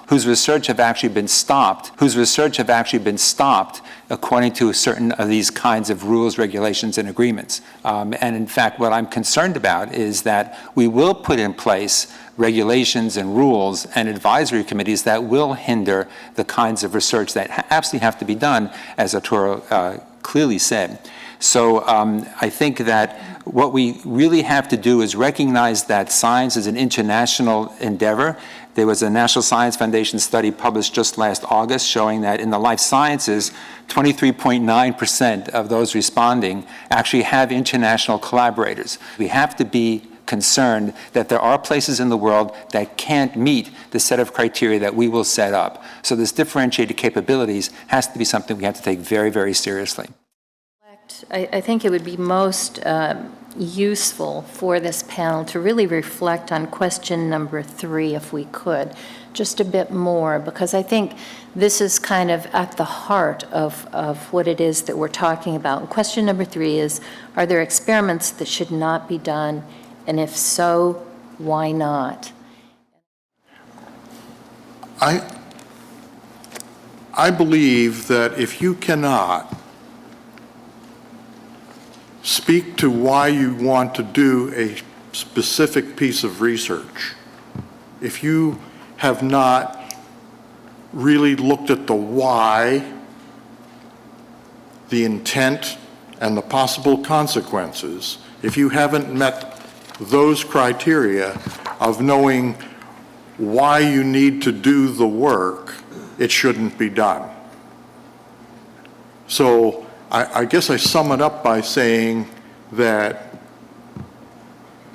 intent is everything, and if you have positive intent and can't explain the why, that particular individual or that particular organization should not be doing that work. Thank you. Other comments? So as a former member of NSABB, I'm not on the committee anymore, so I can speak more freely, I guess. Don't forget, dual use of concern doesn't mean don't do the experiment. When the decision to publish the Spanish flu papers came out, everybody, Kurzweil and Joy in the New York Times wrote an op-ed piece, said this is the end of the world. So nothing bad has happened since then, as far as I can tell, from the Spanish flu set of experiments. And it was all predicted this, all hell would break loose. So nothing bad has happened since then, as far as I can tell, from the Spanish flu set of experiments.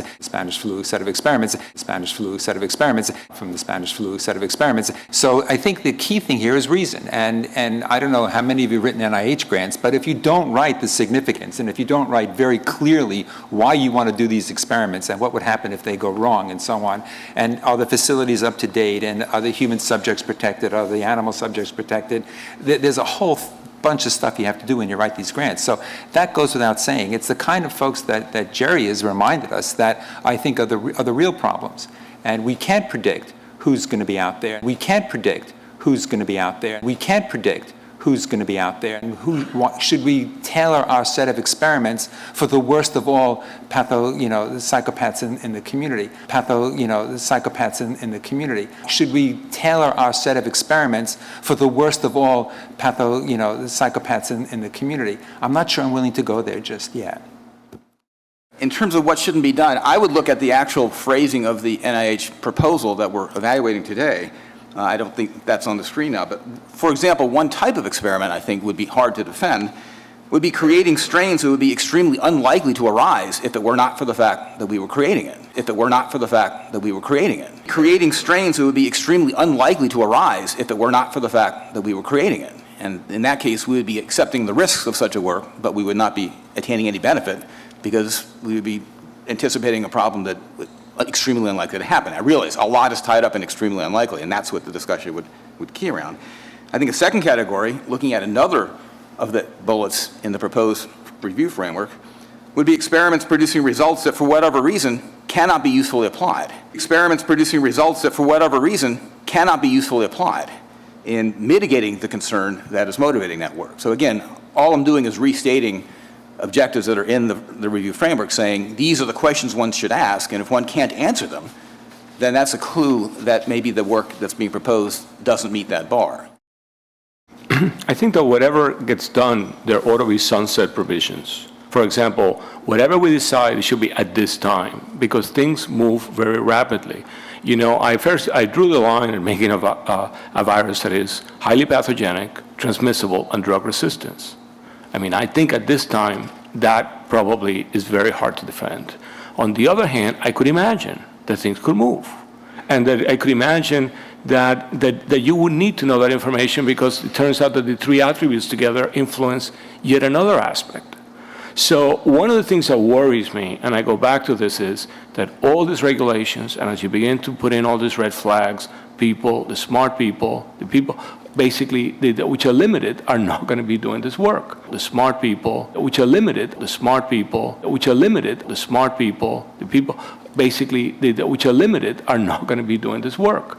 Why would you want to be a graduate student or a postdoc doing a lot of this work if in fact society makes it so difficult? On the other hand, we need to not only protect society but also make sure that this community remains vibrant. And one of the problems in microbiology is that, and you can see this across fields, when fields don't have tools or where fields cannot do certain experiments, they tend to fall behind.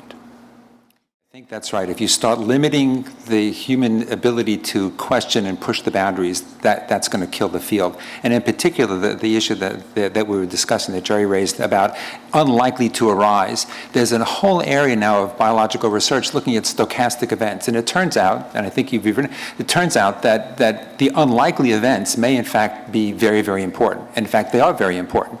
So this notion of being able to predict ahead of time that this may or may not be important because it's unlikely probably won't fit in with the current way we think about important evolutionary concepts. That this may or may not be important because it's unlikely probably won't fit in with the current way we think about important evolutionary concepts. Important evolutionary concepts. Important evolutionary concepts. So stochastic events, unlikely events, may in turn out to be very, very important. Unlikely events may in turn out to be very, very important. And whether that's a combination of other unlikely events or just a single unlikely event, we don't know just yet. But we have to be able to look at it.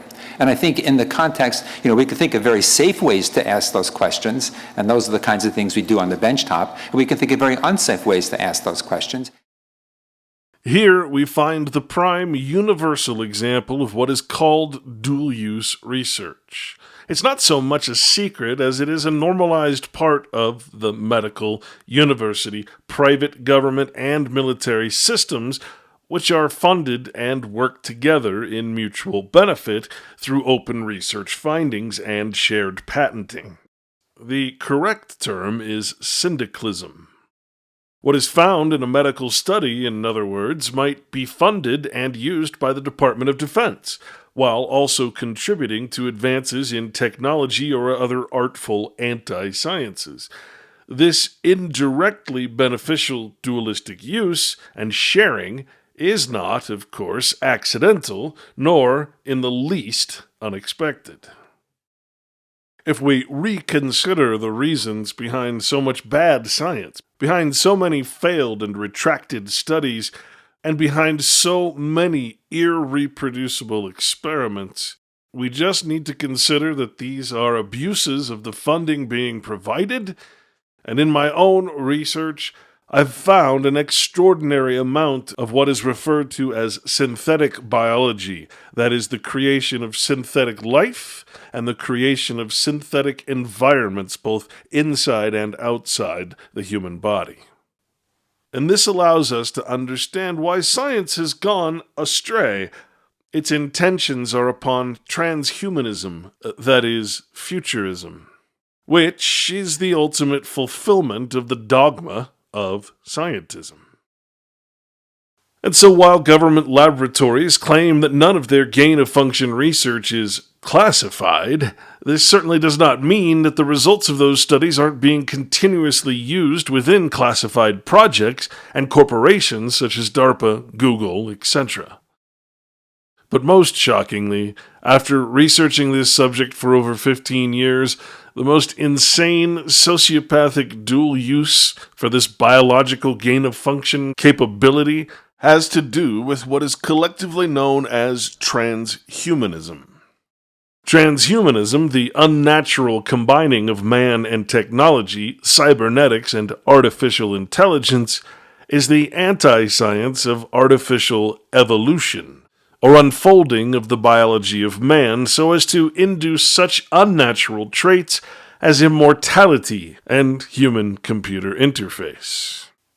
For human biology to thrive in synthetic environments and systems, this gain-of-function research must take place, because transhumanism ultimately entails the intentional mutation of the cell biology of man with the goal of infusing the real with the synthetic. In other words, transhumanism is the merging of truth with lies, of what is artificial with what is natural, or, for the religious-minded, the fusion of Satan with God.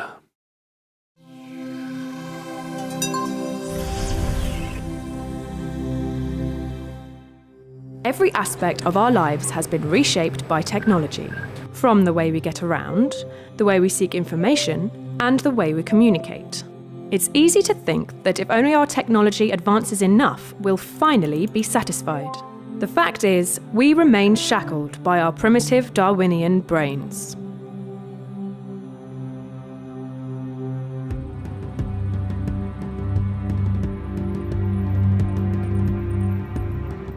Humanity, for whatever progress we have made, is the result of an unguided, natural, 3.8 billion year long experiment of chemistry. Evolution is the process that has made you what you are, but it is not far-seeing. It does not and cannot consider the future, make decisions about where we ought to go, how we ought to be. Passing on genes is the only objective. But as thinking human beings, we care about far more than that. Consciousness means that we have the capacity to experience the world, to reflect upon, and, most importantly, to shape it. And so, what begins as humanism, our most sympathetic understanding and treatment of human nature, becomes transhumanism, the drive to fundamentally revolutionize what it means to be human by way of technological advancements. Changing human nature might be the most dangerous idea in all of human history, or perhaps the most liberating. Generally speaking, transhumanist thought does two things. First, it considers current trends to see how future technologies will develop and how they might affect us. Second, it calls for the use of current and upcoming technology to bring about beneficial societal change. We'll examine three central areas of transhumanist thought: superlongevity, superintelligence, and super well-being, dubbed the three supers because of their extraordinary transformative potential. So let's begin with a thought experiment to get your intuitions flowing. Consider this. An evil organization creates an airborne virus. It infects you and the entire human race. As a result, 100,000 people are dying every day. Within 30 years, 1 in 7, 1 billion people, will have died because of the virus. Now, how much money should world leaders put into research to develop an antidote? How high on a list of global priorities would you rate this? There is no denying the situation would be dire. Most people would demand immediate action. But hey, this is just a thought experiment, right? Not quite. 100,000 people really do die every day from diseases caused by aging. But no one treats aging as a global priority. So what explains this double standard? Are we simply resigned to death by aging? Aubrey de Grey, an expert in research on aging, argues that our priorities are fundamentally skewed and that we must start thinking seriously about preventing the huge number of deaths due to aging, the greatest cause of fatal diseases in the Western world. The goal of this strand of transhumanism is super longevity.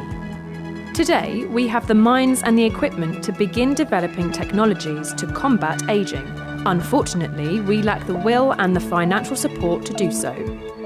Most of us are so accustomed to the idea of growing old that aging seems like just a fact of life. If modern medicine is supposed to keep us alive and healthy for as long as possible, then the anti-aging movement takes medicine to its logical conclusion. It's what happens when as long as possible means as long as we want.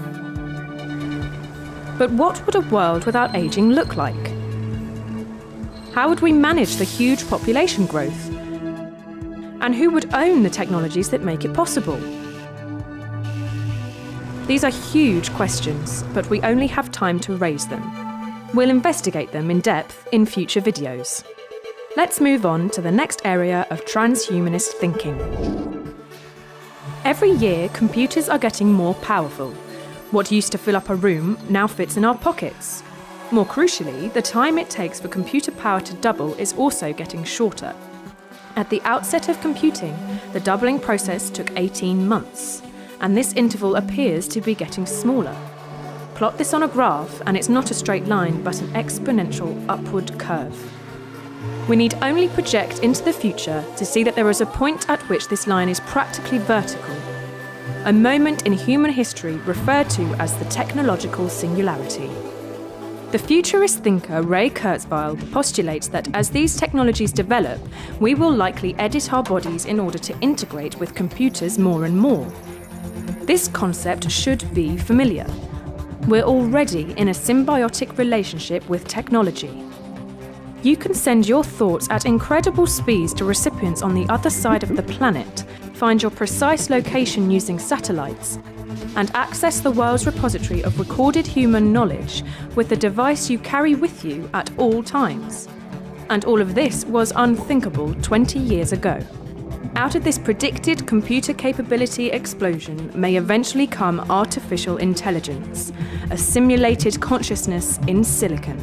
Given the rate at which an AI will be able to improve itself, it will quickly become capable of thought with precision, speed, and intelligence presently inconceivable to the human mind. If Kurzweil is right and we end up integrating ourselves with technology, we could be in private contact with this AI whenever we choose. The result of this is that we effectively merge with this AI, and its abilities become our own. This would propel the human race into a period of super-intelligence. But perhaps, as some argue, no non-biological computer could ever become conscious. Or what if, as every other dystopian science fiction plot goes, this AI's goals differ from our own? And what does our increasing reliance on computers mean for our future? Super longevity and superintelligence are all well and good, but only insofar as they make us happier, more fulfilled, more content. Let's look at the last section, which deals with the issue of well-being. Imagine you're soon to be a parent. Your doctor informs you that, if you wanted, you could choose certain features of your child's biology. You could choose how genetically prone to depression they will be, their levels of anxiety, jealousy, anger, and even their pain threshold. Would you choose a high likelihood of chronic depression, an intolerably low pain threshold? How about panic attacks and anxiety? Probably not.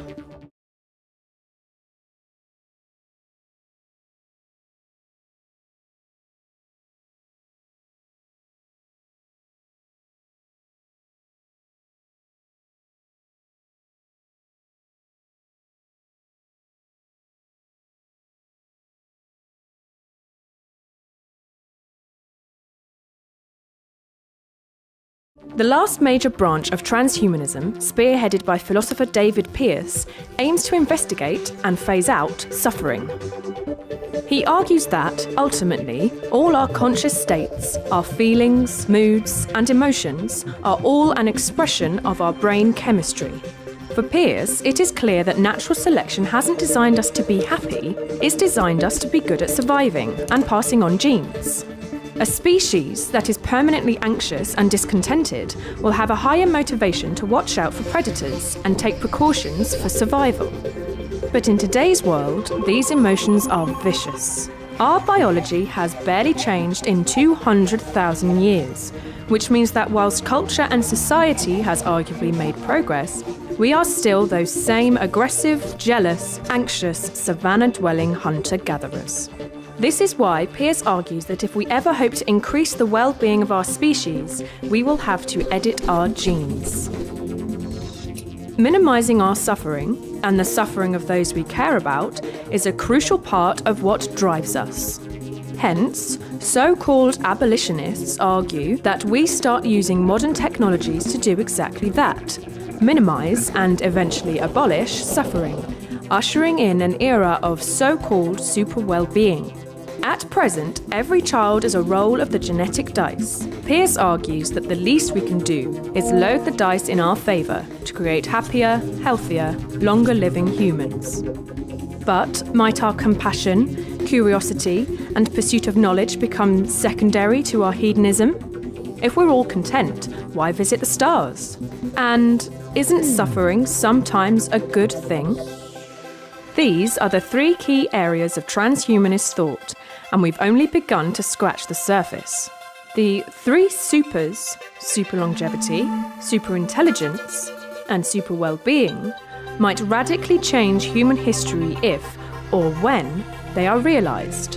One of the main issues facing transhumanist ideals is that they are seen as far-fetched or perceived as just science fiction. But this is a big mistake. We are already transhuman. We're living longer, integrating more with technology, and emphasising quality of life. We're in the process of redesigning what it is to be human, only the effects are still so subtle and so slow that it doesn't look like much. But these changes will come faster and faster, and it's only wise to be an active, informed participant in the next stage of human development.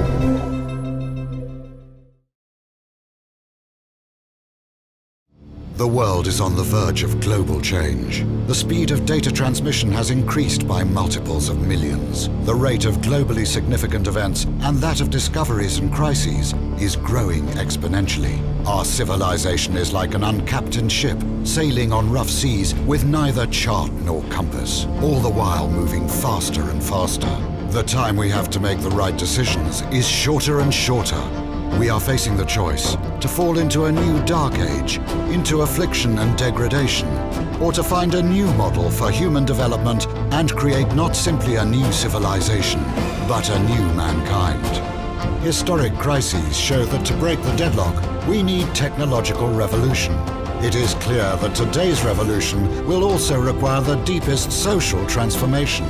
The world's community and leaders should encourage mankind, instead of wasting resources on solving momentary problems, to focus on the technologies of the future: nanotechnology, biotechnology, information technology, cognitive technology, genetics and robotics.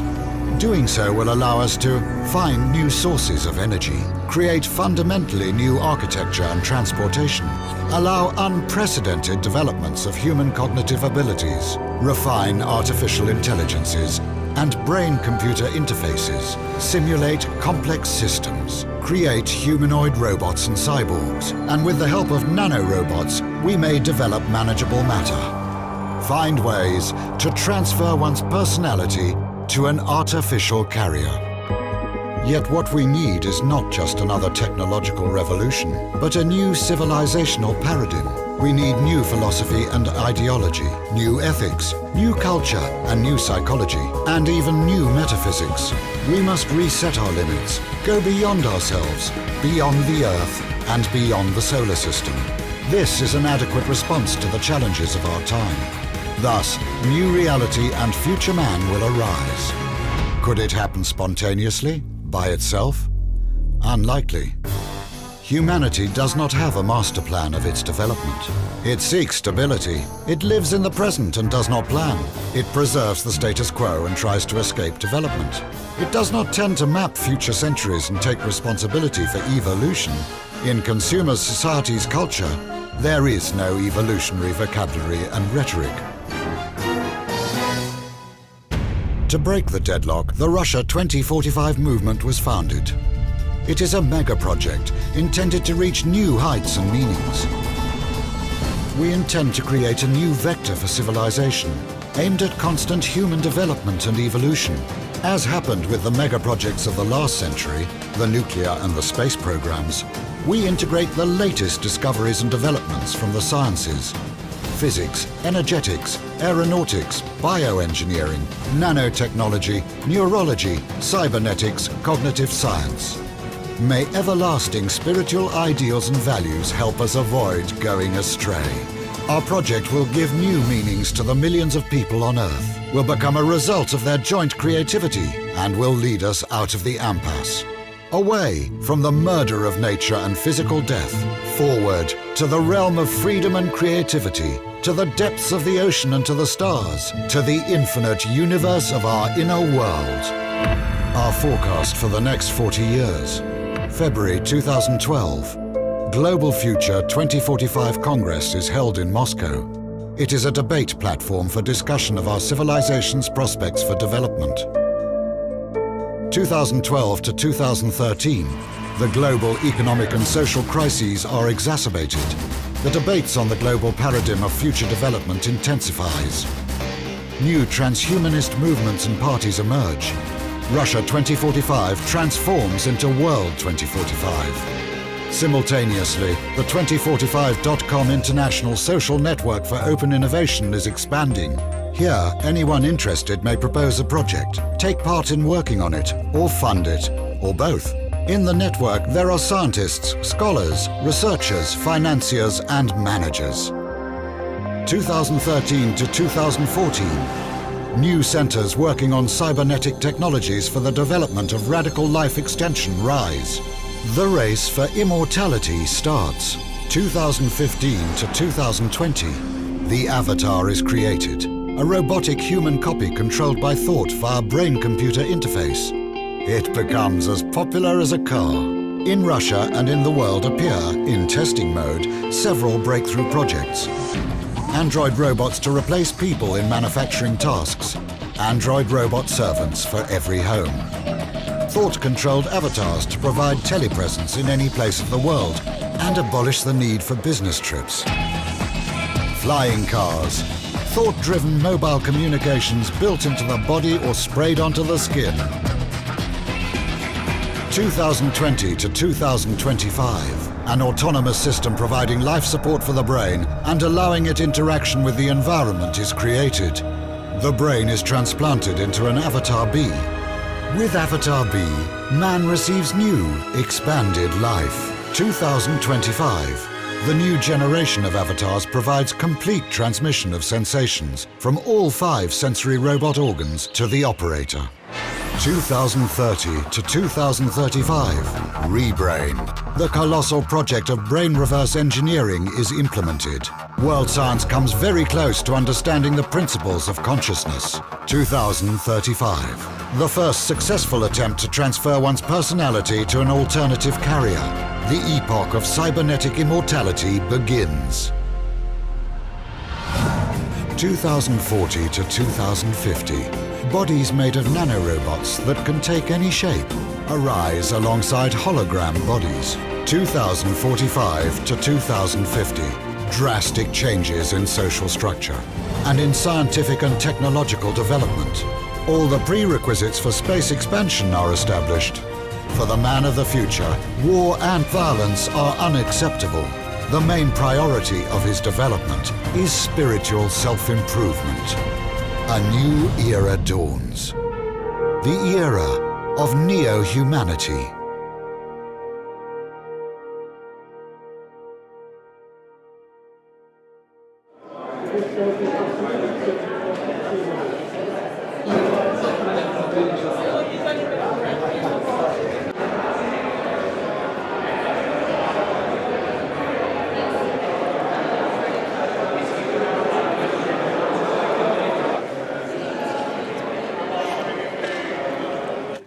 why we are posting. Human beings should be free. Free from death, free from limitations, from gravity, even from the biology maybe. And now it's the unique moment when I think the technology is advanced enough to be sure that it is not the science fiction, it's the reality. It's here, almost here.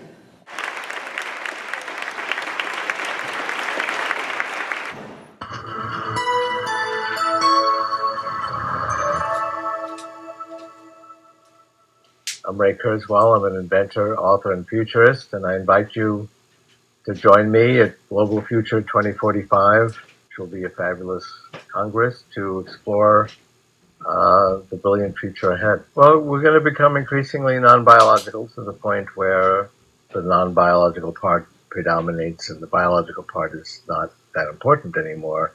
In fact, the non-biological part, the machine part, will be so powerful it can completely model and understand the biological part. So even if that biological part went away, it wouldn't make any difference because the non-biological part already understood it completely. We'll also have non-biological bodies. We can create bodies with nanotechnology. We can create virtual bodies in virtual reality. The virtual reality will be as realistic as real reality. The virtual bodies will be as detailed and convincing as real bodies.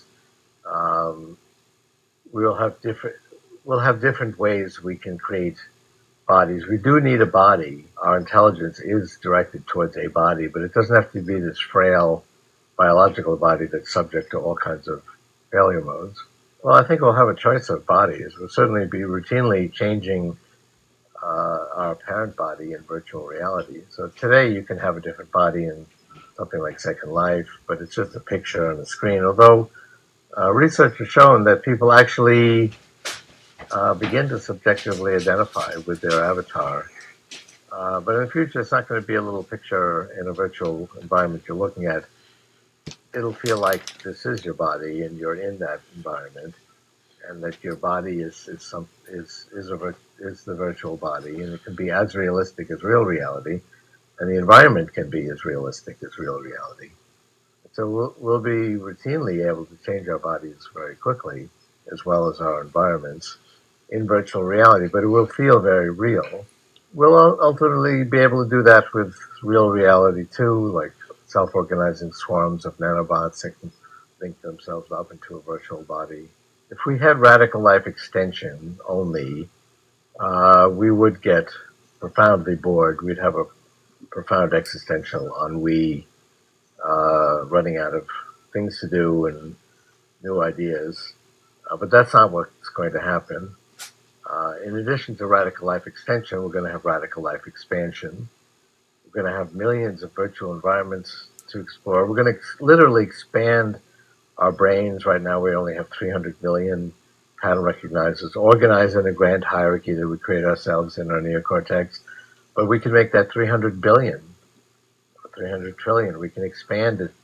The last time we expanded it with the frontal cortex, we created language and art and science. Just think of the qualitative leaps that we can't even imagine today when we expand our neocortex again.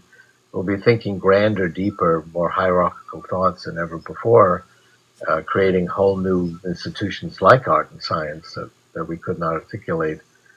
So we're not going to get bored. If that weren't the case, then I think living for hundreds, thousands of years would be a profound philosophical nightmare. Living for hundreds, thousands of years would be a profound philosophical nightmare. But instead, we're headed for radical life expansion.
Transhumanism is the idea that man is merging with technology. And Marvin Minsky asked the question, will robots inherit the earth? And he says, yes, they will, but they will be our children. Transhumanism is a term used for a broad range of ideas that technology is greatly enhancing human capabilities.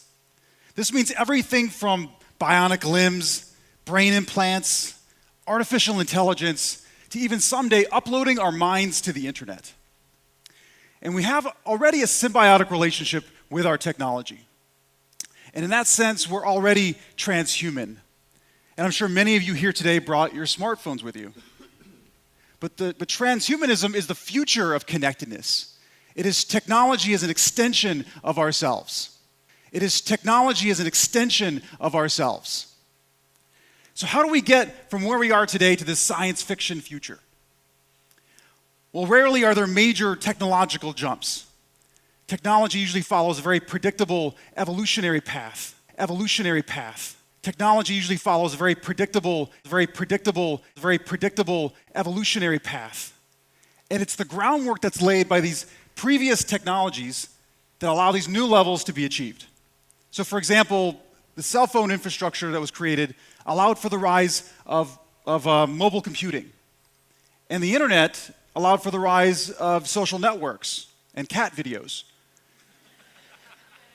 But it's hard to imagine where these advances take us as a species because we're only able to observe these small incremental steps along the way.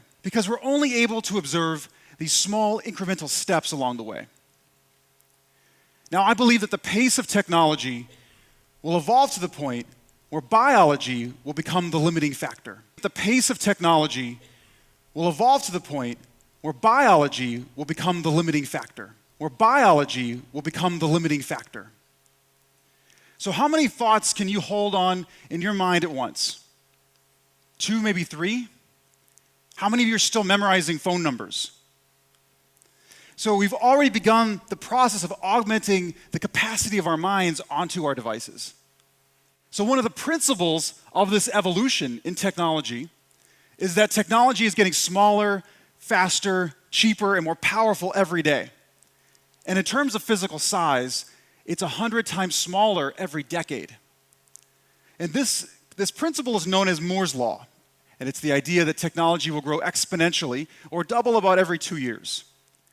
And this is the type of growth that enables us to carry supercomputers in our pockets that once used to fill an entire building. And in the future, will allow us to carry computers the size of a blood cell.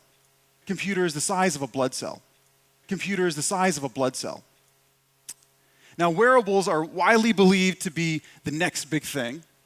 And the concept of wearables isn't a new idea. For thousands of years, there have been tattoos and piercings and jewelry. I'm sure many of you may have, fitness trackers that you wear already. But in the near future, your family, your friends will have computers embedded into their clothing, in addition to their wrists and their glasses. But further along the wearable continuum will be things like embeddables, like small sensors that are placed underneath your skin.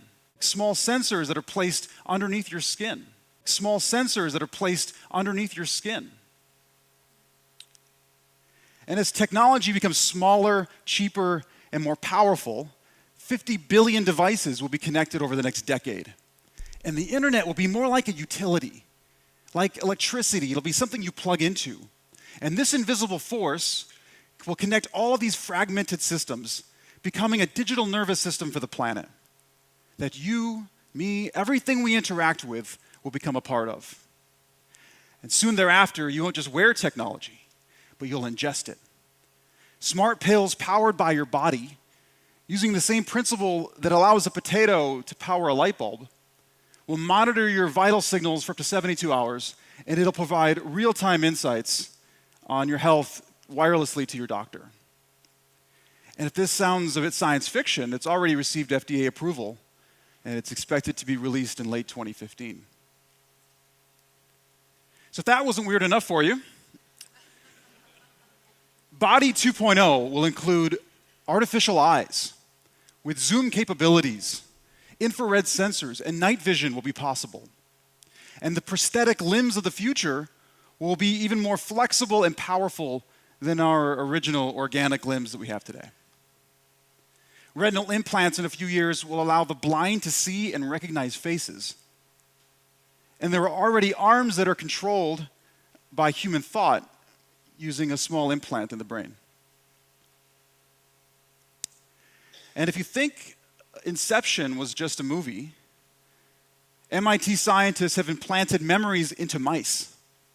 They've isolated an individual memory in a mouse's brain and induced recall of that memory by forcing those neurons to fire. And researchers have also been able to pinpoint memories and erase them, eliminating them without affecting other memories. So in the future, it may be possible to remove or implant memories, and even treating things like dementia, Alzheimer's, post-traumatic stress, or personal traumas, or other types of neurological disorders. Now on the left, what you're looking at is a random YouTube clip. But on the right, it's a clip reconstructed from brain activity using an MRI. Now stop and think about that for a minute. This is the beginning of the age of mind reading. We're at early steps now in the research for seeing through another person's eyes. Perhaps one day it could record your dreams. And by the way, this video is about 3 years old, so they've come quite a bit further since then. Computer chips won't just be in your laptop or in your phone. Doctors will implant them in our brains. Doctors will implant them in our brains. Doctors will implant them in our brains, and they'll restore sight to the blind and hearing to the deaf. Today, there are already 300,000 people with cochlear implants. It's a form of a neural prosthetic that allows certain types of deaf people to hear. And Michio Kaku describes brain implants as your very own augmented mind. And this is the beginning of the brain net, a possible successor to the internet, a form of virtual telepathy that will allow you to create music, drive a car, communicate with other people, and even surf the web at the speed of thought. Movies will no longer be these two-dimensional slate tablets that you look into and blast sound at you. They'll be fully immersive experiences, complete with feeling and emotion the way the director originally intended. Everything is stored, every memory recorded, and available on a cloud service. And mind uploading will allow your friends to share their digital vacation experiences that never actually took place. It all just happened in their mind, similar to Total Recall. About 1.5 million years ago, the stone axe was the most sophisticated item on the planet. But for 50,000 generations, early man used the same stone tools with very little innovation. Until one day, an ancient ancestor decided to put water inside of an ostrich egg, and he buried that ostrich egg into the ground. And by doing that, he tapped into something that was truly remarkable for the human species: imagination. And these creative people, they lived on. Imagination is an insurance policy for problems in the future. And we are the species that transcends and transforms. It is what we are. And it's how we advance and extend our reach. But our biology hasn't changed in 200,000 years. We're still the same anxious and aggressive hunters that we once were. Perhaps we have not yet reached the pinnacle of human potential. Now, I realize that this may seem far-fetched in science fiction, and that some of these ideas maybe are a bit spooky. And that's simply human nature. And there are certainly ethical and moral dilemmas that we'll face as we go through this process. A recent survey reports that 72% of the US population is not interested in brain implants. About 53% think that it's probably a change for the worse, even if it could augment memories or increase our mental capacities. But that all changes with the children of today. But that all changes with the children of today. But that all changes with the children of today. Some call them digital natives. This is my son. And to him and his generation, anything that isn't computerized, digital, or touch-enabled will seem unnatural. Anything that isn't computerized, digital, or touch-enabled will seem unnatural. Anything that isn't computerized, digital, or touch-enabled will seem unnatural. To them, the smartphone is already an extension of their brain. To them, the smartphone is already an extension of their brain.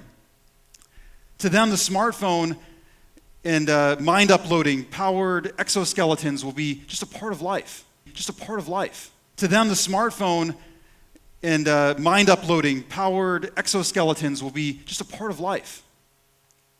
And transhumanism will seem just as natural as evolution. And transhumanism will seem just as natural as evolution. And anyone who doesn't follow suit will seem thoroughly inhuman. And anyone who doesn't follow suit will seem thoroughly inhuman. And anyone who doesn't follow suit will seem thoroughly inhuman.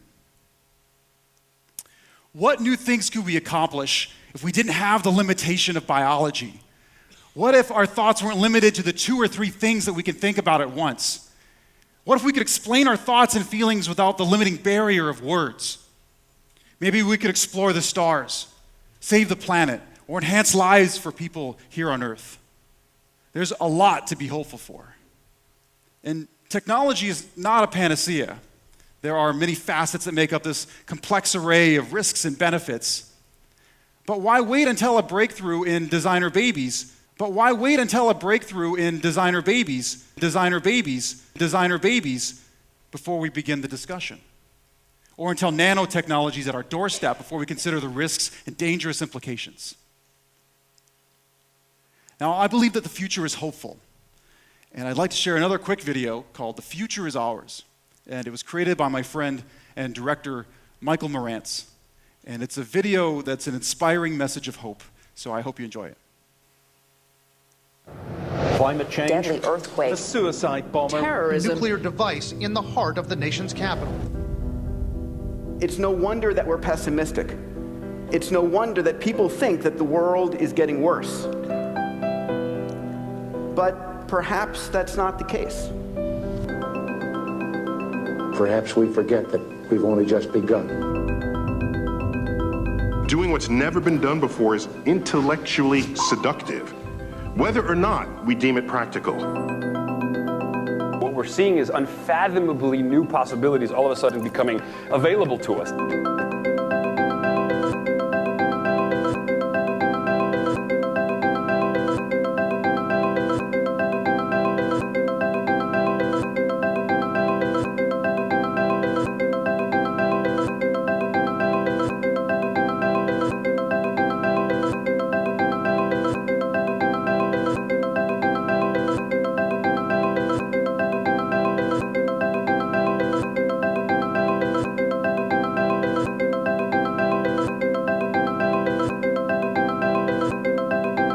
The future doesn't belong to the faint-hearted.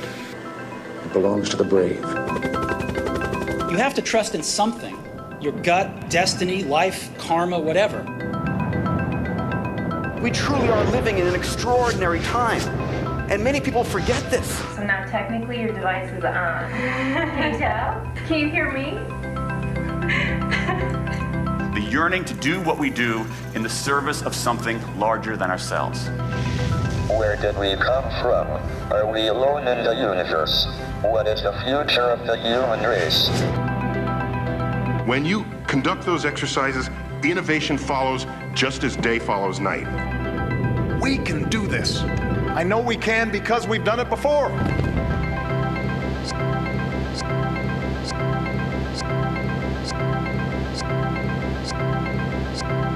Stay hungry, stay foolish.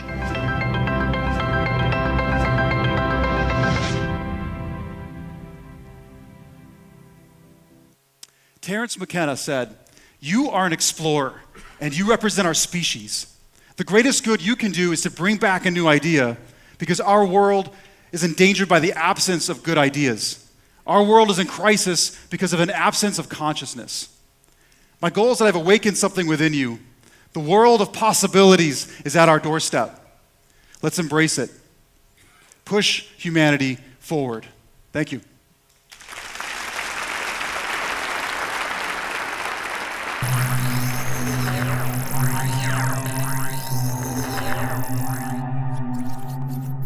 No one is in control.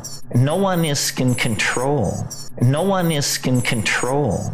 This is something to know. Like, for instance, on this nanotech thing, if you read the journals, where the breakthroughs are just happening week after week after week. Well, then the question becomes, who is making this happen?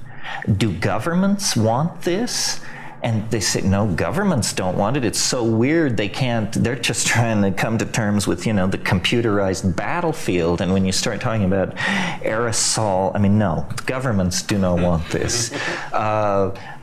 Does the world corporate state want it? You say, well, no, they're not exactly sure how you make money off machines that cost 1/10 of a millicent each and are distributed by aerosol spray. They're having a little trouble with that. So then the question is, who wants it? Why is this moving with such incredible speed? And the answer is, who wants it is the people who are cool enough to make it.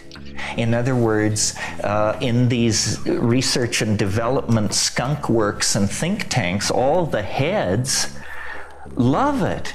You say, this is so cool. Look at this. I've got 16 motors running inside a tube 1/10 the diameter of a human hair. Check this out. So everybody's staying off hours and scratching their head and getting drunk together, and it's incredibly exciting just to see if you can make it do it. Meanwhile, the managers are saying, but our whiter, brighter toothpaste project is falling behind, while you people, they say, but don't worry, we're designing plaque-removing nanocytes that will live under your wisdom tooth and come out twice a day. I said, well, all right.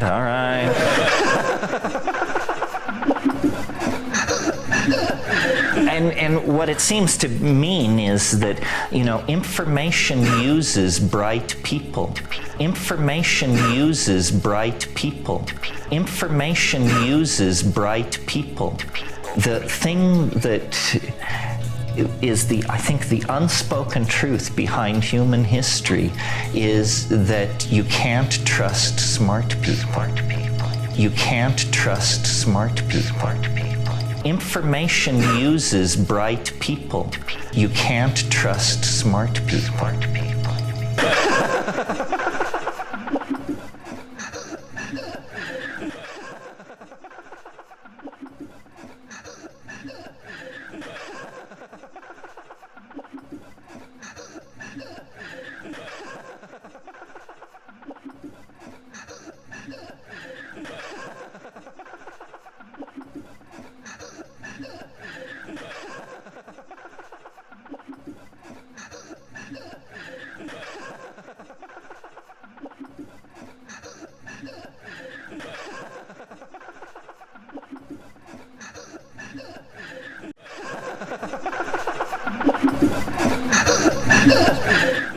So one of the things that worries me, and I go back to this, is that all these regulations, and as you begin to put in all these red flags, people, the smart people, the people basically which are limited are not going to be doing this work. The smart people, which are limited, the smart people, which are limited, the smart people, the people basically which are limited are not going to be doing this work.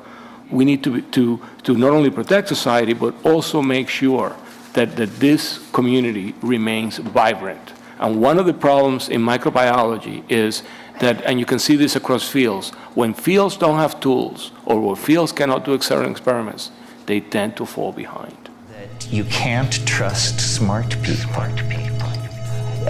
If you're the king, the prince, the pope, the bishop, the Lord High Chancellor, or whatever, you need them, but you can't trust them. What does it say in Julius Caesar? Yon Cassius has a lean and hungry look. Such men, send me such men as are sleek-headed and fat, such as he think too much. Those thin guys who think too much. And they'll work for you, they'll appear loyal, but at the first chance, they either run off with your bank account, your woman, or your technology, and maybe all three. And 'twas ever thus. So intelligent people are largely in the category targeted by psychedelics. And so, you can't trust them to be heterosexual, you can't trust them to be unstoned, you can't trust them to vote right. They're just always slipping out of the corner of your eye and doing some horrible and incredibly subversive thing right under your nose, and yet you need them.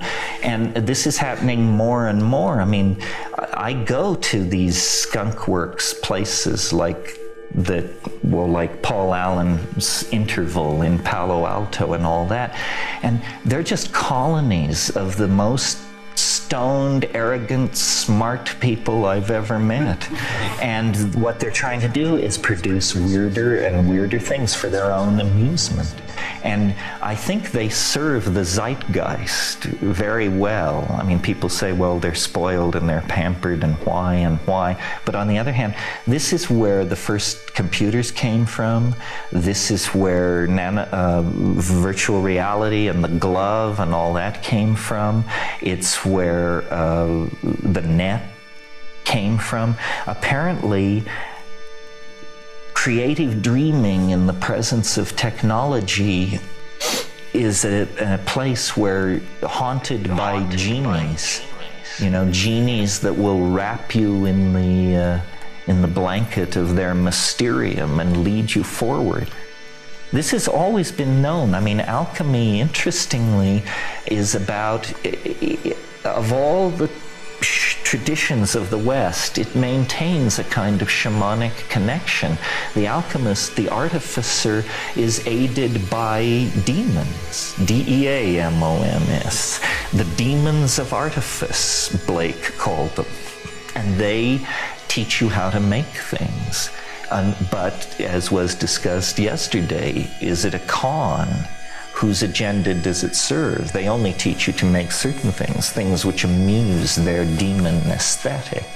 And so, our progress into the domain of techne has been at the behest of this unseen companion and its curious obsessions. But to make machines smaller, tighter, the Swiss have been at this for a while, but the best Pierre Cardin watch is gross beyond all imagining compared to nanotechnology. That was the phase of his evolution that I sometimes think of as the techno phase. He was at that time preoccupied with nanotechnology and prosthesis and the use of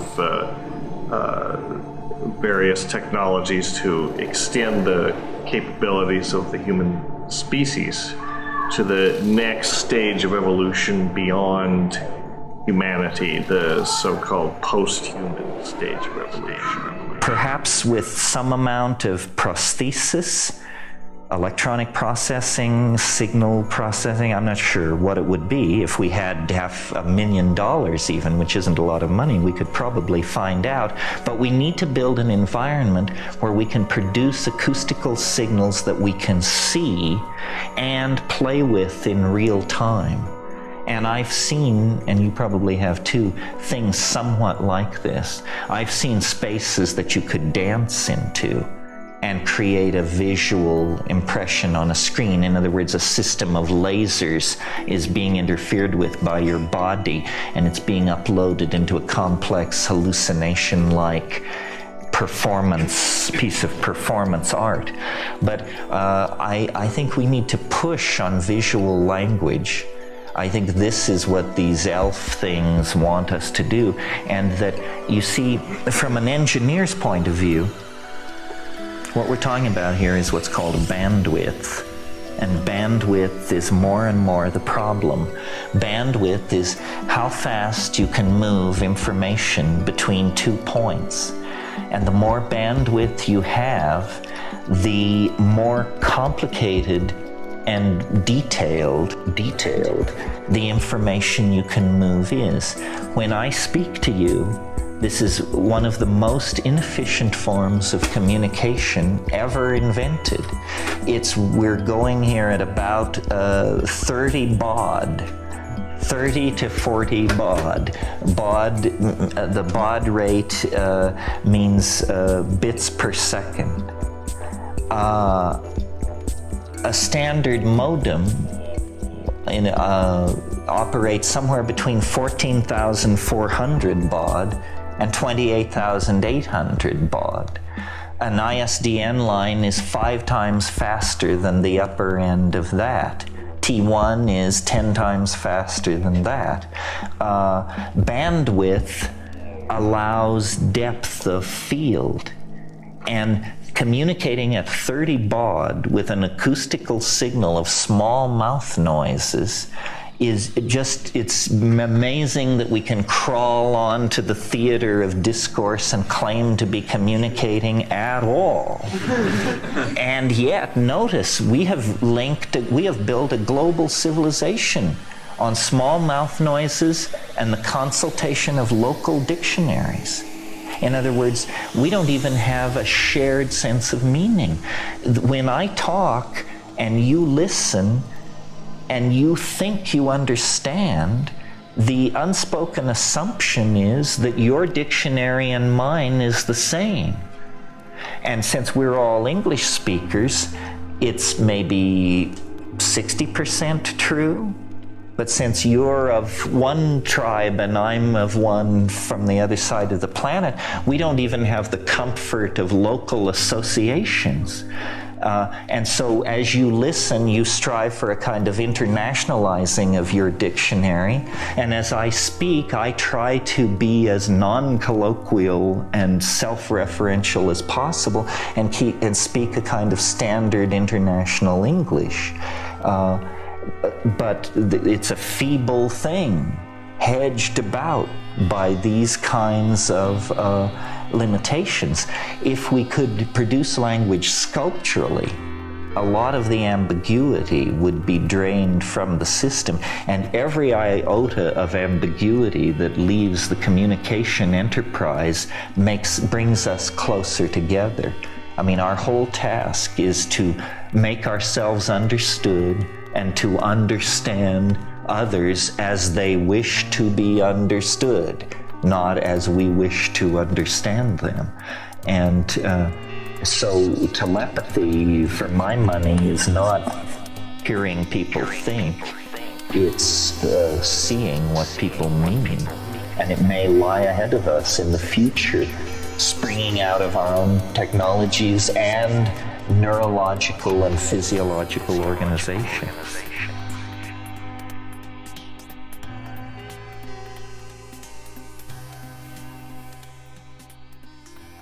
Paul, telomerase hit the headlines. However, I think we have to put it into perspective. It is not the fountain of youth. However, it is a significant breakthrough. We have to put it into a much larger perspective. First of all, we know that DNA is sort of like a shoelace. It has plastic tips at the end. Every time a cell reproduces, the tips get shorter and shorter and shorter until finally they fray. And you know that your shoelace without the plastic tips will simply fall apart. That's what happens inside a cell. A cell, for example, your skin cell, will divide about 60 times. That's called the Hayflick limit. Then the cell goes into senescence and eventually dies. So in some sense, every cell has a biological clock. It is doomed to die after about 60 reproductions. However, telomerase can eliminate some of the contraction of the chromosomes, and the chromosomes can maintain their length. So at first you may say, aha, we can now defeat the biological clock, but not so fast. First of all, cancer cells also use telomerase. Cancer cells are immortal. Cancer cells are immortal, and that's precisely why they kill you. Why are cancer cells so dangerous? Because they are immortal. They grow and they grow and they grow until they take over huge chunks of your body, meaning that your bodily functions cannot be performed and you die. So we have to make sure that when you hit ordinary cells with telomerase, that you don't also trigger cancer in the process. Now, also you have to realize that genes are also very essential for the aging process. It turns out that we know what aging is, Aging is the buildup of error. That's all aging is. The buildup of genetic and cellular error. As cells begin to age, they begin to get sluggish because genetic mistakes start to build up. Now, cells, however, have a repair mechanism. They can repair damage to their cells. Otherwise, we would all basically rot very soon after birth. However, even the repair mechanisms eventually get gummed up, and then the cell really starts to get old as a consequence. So then the question is, can you accelerate cell repair? That is another branch of gerontology which is being looked at, using genes and using chemicals to accelerate the repair mechanisms. For example, if I take any organism on the planet Earth, from yeast cells to spiders, insects, rabbits, dogs, and even monkeys now, and I reduce their caloric intake by 30%, they live 30% longer. In fact, the only organism which has not yet been deliberately tested by scientists are Homo sapiens. All the other species obey this basic rule. You starve them to death, they live longer. This is independent of telomerase. This is a function of the wear and tear that we have on the cells. And this is the only known way of actually deliberately extending the lifespan of any organisms almost at will. Now, what we want is a genetic way of mimicking this mechanism without having to starve yourself. Because how many people do you know would be willing to starve themselves in order to live 30% longer? Not too many. So then the question is, are there genes that control this process? And the answer is apparently yes. There's something called the sirtuin genes, SIR2 being the most prominent of them. They in turn stimulate certain enzymes, among them resveratrol, which is found in red wine, for example. So this does not mean that drinking red wine or taking telomerase is the fountain of youth.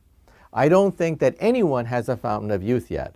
What I am saying is, we are now finding pieces of the fountain of youth, tantalizing clues that mean that perhaps in the coming decades, we might be able to actually unravel the aging process. We don't have it yet. Don't go out to the drugstore and stock up on these kinds of chemicals and enzymes thinking you're going to live forever. However, it is conceivable that in the coming decades, we'll come very close to finding it.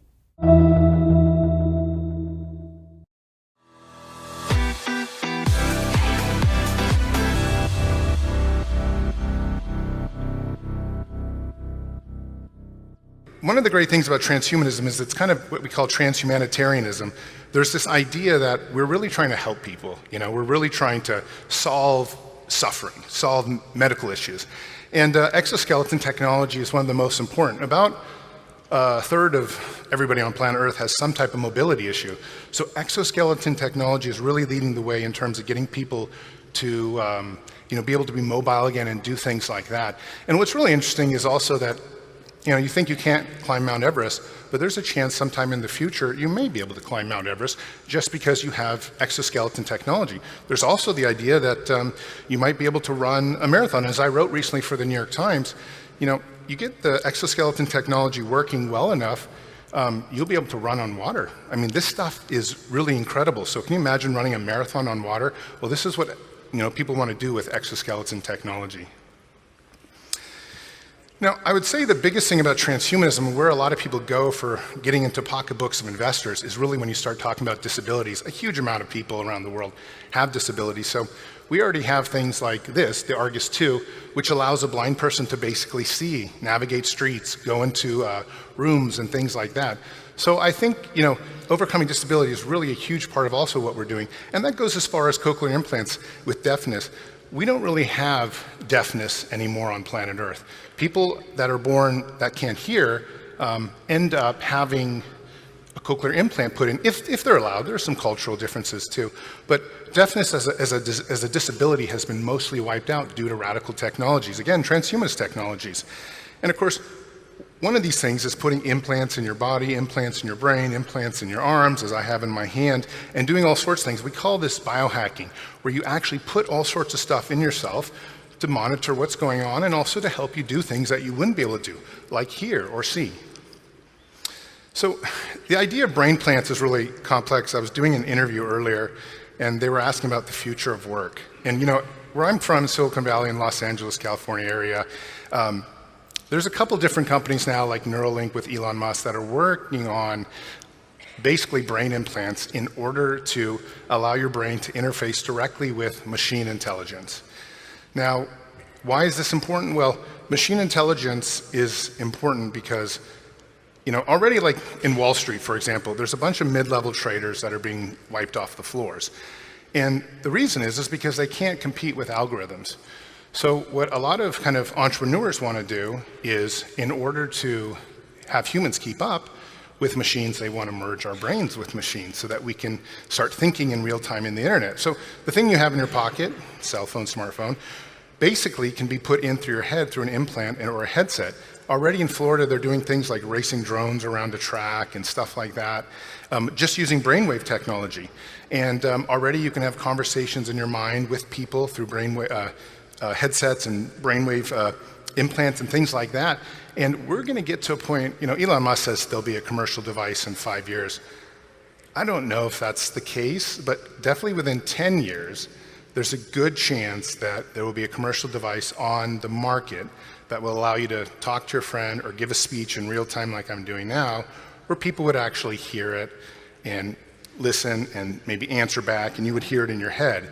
So the question, are we going to get brain implants? It's almost 100% yes.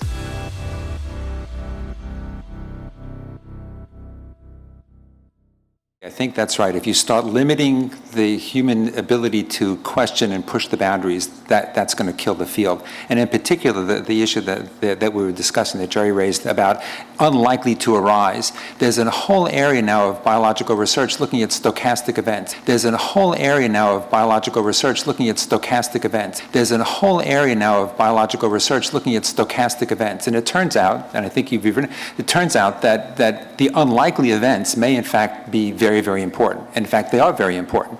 So this notion of being able to predict ahead of time that this may or may not be important because it's unlikely probably won't fit in with the current way we think about important evolutionary concepts. So stochastic events, unlikely events, may in turn out to be very, very important. And whether that's a combination of other unlikely events or just a single unlikely event, we don't know just yet. But we have to be able to look at it.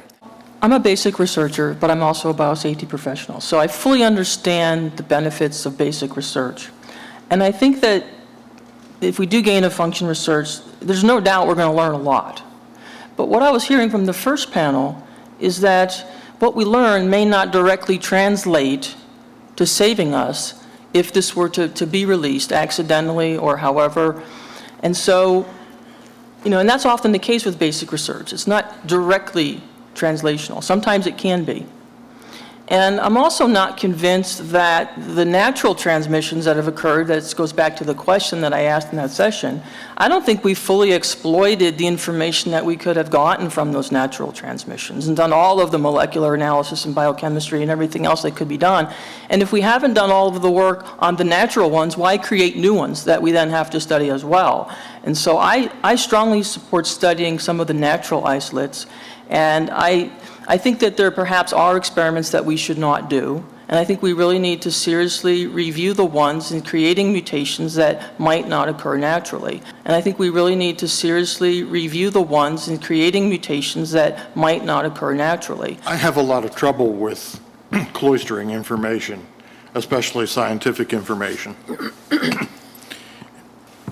Anytime you try to put what you're doing under any sort of a silk cover or an iron shield, you create a perception that something is happening that shouldn't be happening. And so the perception becomes very, very powerful. And the only way to break that perception down that you're not doing something wrongful is full disclosure. Now, help me here, because I might say this wrong, but one of the groups that was very successful in sort of containing their research work was the nuclear physicists around the Manhattan Project and years after. They formed the Janus Group, I think it was called. I can't think of a moment bigger than this one. I've likened this as the moment for biology, akin to the moment when fissile nuclear material was figured out by physics and offered both a way to solve the problems of the universe and nuclear weapons. If one is not able to disclose fully, it means that the benefits globally are not justifiable enough to make it happen. So one issue that has come up repeatedly, including by the questions that I laid out, is the usefulness of the information in combatant preparedness. And I think it is important to realize that even if one cannot at this moment identify an immediate usefulness, that humans are very creative, and that information may become useful in the future.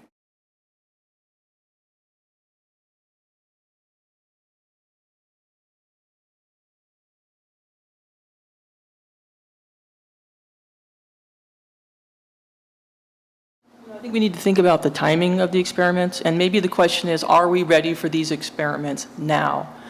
In my scenario, I put forth some arguments thinking of the worst case scenario. We talked about the combination of attributes, whether that's intentional or it comes about during this experimentation. Increased virulence, increased transmissibility, and not amenable to a vaccine. If those things came together, and they could, whether it's intentional or unintentional, and it accidentally gets out, I'm not even saying intentionally gets out, it gets out. We can't handle it. We are not ready to handle it. We can't handle it. We are not ready to handle it.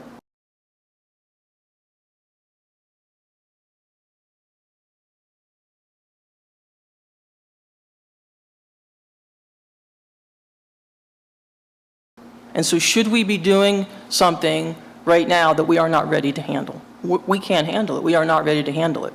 And so should we be doing something right now that we are not ready to handle? That's a question I'm putting out. Since we understand that H5N1 is mostly in Asia so far, and also in animals, and then we don't know that in natural what happened with the mutations. I think I'm agree that the experiments that should be done now is how we can prepare or prevent for the disease. It's rather than create a new one virus.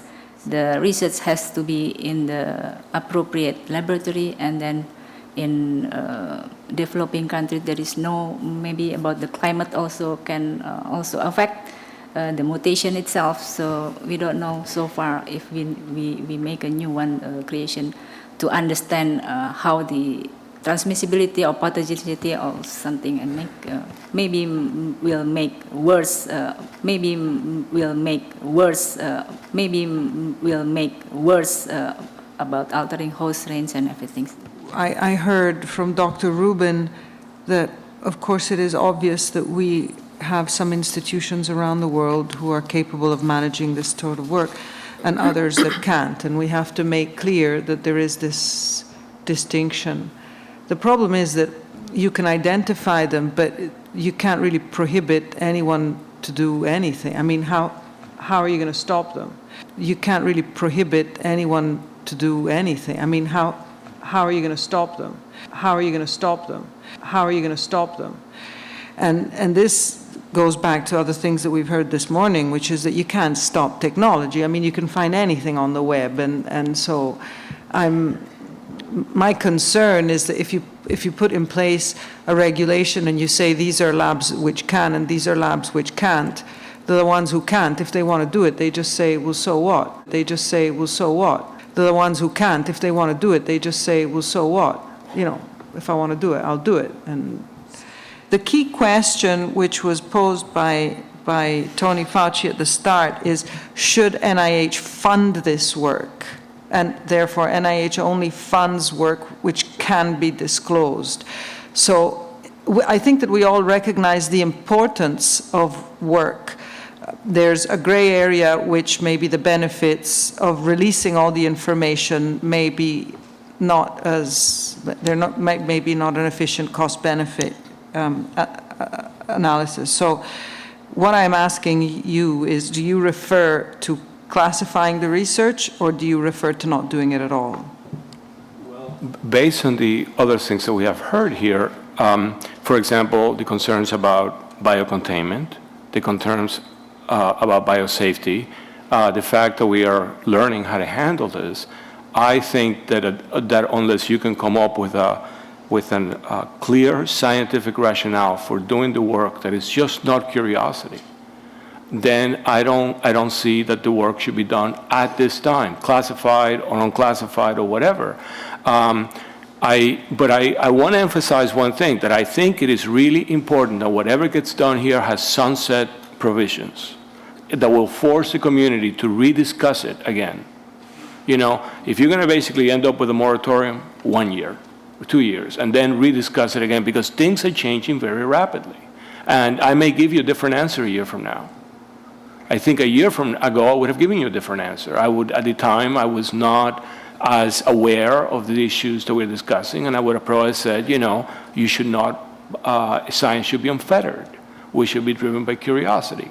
And we should learn because we don't quite know how this information is going to become useful. So my own view has shifted.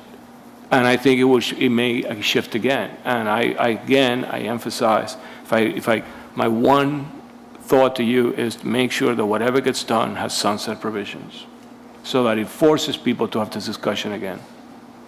You know, people who are intent on doing bad things with biology are drawing on the same science that all of the people in this room are drawing on. There isn't a separate set of science that's biological warfare. There isn't a separate set of science that's biological warfare. You know, people who are intent on doing bad things with biology are drawing on the same science that all of the people in this room are drawing on. There isn't a separate set of science that's biological warfare. There isn't a separate set of science that's biological warfare. And so it seems to me there's always a risk that we willingly accept that somebody will try to misuse science that was done for perfectly good reasons that creates lots of benefits in other ways. There's always a danger that somebody will find a way to misuse it, and I don't think you can predict that. Indeed. On October 8, 2002, CBS News reports that the United States admits bioweapons tests. The United States secretly tested chemical and biological weapons on American soil during the 1960s, newly declassified Pentagon reports show. The tests included releasing deadly nerve agents in Alaska and spraying bacteria over Hawaii, according to the documents obtained Tuesday. The United States also tested nerve agents in Canada and Britain in conjunction with those two countries, and biological and chemical weapons in at least 2 other states, Maryland and Florida. The summaries of more than 24 tests show that biological and chemical tests were much more widespread than the military has acknowledged previously. The Pentagon released records earlier this year showing that chemical and biological agents had been sprayed on ships at sea. The military reimbursed ranchers and agreed to stop open-air nerve agent testing at its main chemical weapons center in the Utah desert after about 6,400 sheep died when nerve gas drifted away from the test range. But the Pentagon never before has provided details of the Alaskan, Hawaiian, Canadian, and British tests. The Defense Department planned to formally release summaries of 28 biological and chemical weapons tests at a House Veterans Affairs Subcommittee hearing Wednesday. The documents did not say whether any civilians had been exposed to the poisons. Military personnel exposed to weapons agents would have worn protective gear, the Pentagon says, although the gas masks and suits used at the time were far less sophisticated than those in use today. The head of the House Veterans Affairs panel called for further investigation of the tests. And then we can add the unethical side of many of these unscientific experiments being done to further the futurist and transhumanist agendas. That is, creating synthetic life and synthetic environments. On January 21, 2019, CNN Health reported, "Unethical experiments, painful contributions to today's medicine." Medicine is very much a word like science. It's not actual medicine, it's chemicals, poisons, radiation, and other so-called treatments that have nothing to do with medicine. Scientist takes on genetically modified humans. Chinese scientist Herein sent shockwaves around the world last year with his claim that he had modified twin babies' DNA before their birth. The modification was made with gene editing tool CRISPR-Cas9, he said, and made the babies resistant to HIV. Scientists from China and around the world spoke out about the experiment, which many say was unethical and not needed to prevent the virus. The scientists had also been warned by peers not to go down this path. But remember, in scientism, science must go forward regardless of morals, ethics, values, etc. His experiments, which are still clouded with the uncertainty of his claims and his whereabouts, open a Pandora's box of questions around ethics in experiments with humans, even though these dilemmas aren't new. Historic examples of human experimentation include wartime atrocities by Nazi doctors that tested the limits of human survival. Another led to the creation of the hepatitis B vaccine prototype. Wendell Johnson, who made several contributions to the field of communication disorders, tried to induce stuttering in normally fluent children. In the 1940s, prisoners in Illinois were infected with malaria to test anti-malaria drugs. Such experiments have been criticized as unethical, but of advanced medicine and its ethical codes, such as the Nuremberg Code. When he made his claim of genetically altering humans, the response from the global medical community was swift and condemning. It is out of the question that the experiment is unethical, said Jingbao Nai, professor of bioethics at the University of Otago in New Zealand. Without medical necessity, it is not ethical to carry out gene editing. Sarah Chan, director of the University of Edinburgh's Mason Institute for Medicine, Life Sciences, and the Law, adds that the balance of risks and benefits made it hard to justify this experiment. Genome editing of embryos is still not fully established, and virtually all scientists will say we don't yet know enough about it to be able to recommend that we just go ahead with it clinically, she said. If it were the case of a life-threatening disease that will cause tremendous pain, and the one way to alleviate this pain would be a risky experimental procedure, then Chan thinks, given the immense benefit, perhaps taking that risk is justified. When it comes to medical ethics, different principles need to be weighed against each other by an institutional review board deciding over experiments involving human participants. I don't know about you, but I'm a little tired of ethical review boards full of experts. What is immoral should stay immoral. What is unethical should stay unethical. The advancement of science, and for that matter, the forced evolution of man and nature, is not an excuse to lose our moral and ethical foundations. As a definition of medical ethics and researchers commonly hold that there are 7 general rules for an ethical experiment involving humans, explained Govind Persad, assistant law professor at the University of Denver. Experiments should be socially valuable and scientifically valid, and people have to be selected fairly and respected. The risks and benefits to participants and the benefits to society need to be weighed against each other, and there needs to be an independent outside review of the ethics of the experiment, Persad said. And it would be nice if the participants in the experiment actually knew it was happening, thank you, U.S. government. The risks and benefits equation sometimes includes third-party consideration, such as tests of a vaccine that includes a virus that can shed and infect others who are not research participants, Persad said. Research on smallpox vaccine is one example. And, as we'll discuss in future documentaries, this is one of the big problems with vaccines, is that you shed the disease and are contagious for at least 2 weeks after receiving the vaccine. And yet you send your kids to get vaccines and send them right off to public school. If He's experiment produced any mutations, these could be passed down to the twins' children and then diffuse into the general population, which didn't consent to that change, Persad explained. And again, we'll cover CRISPR-Cas9 experiments and how they affect the DNA chain in future documentaries. I don't know how large of a risk that is, Prasad said, because again, it depends on the odds of the mutation, whether the mutation was one that would end up staying in the population or whether it would be selected out over time. And don't forget that this is the definition and indeed the application of what is called eugenics. Many of the national and international protocols, like the 2005 UN Declaration on Human Rights and Bioethics, include some of these 7 principles, Prasad said, but as with most international documents, these protocols are not legally binding. The first document, outlining how research should be done in a fair way, was a product of Nazi war atrocities. But some doctors felt this Nuremberg Code did not apply to them. Hunter Henson released an article in 2017, the top 10 U.S. government experiments done on its own citizens. Throughout history, the U.S. government has managed to keep secrets hidden from the public. When they release these secrets, many are quite surprised and astonished at everything they've managed to get away with. Countless conspiracies involving programs such as Area 51 and MK have become mainstream in modern-day culture.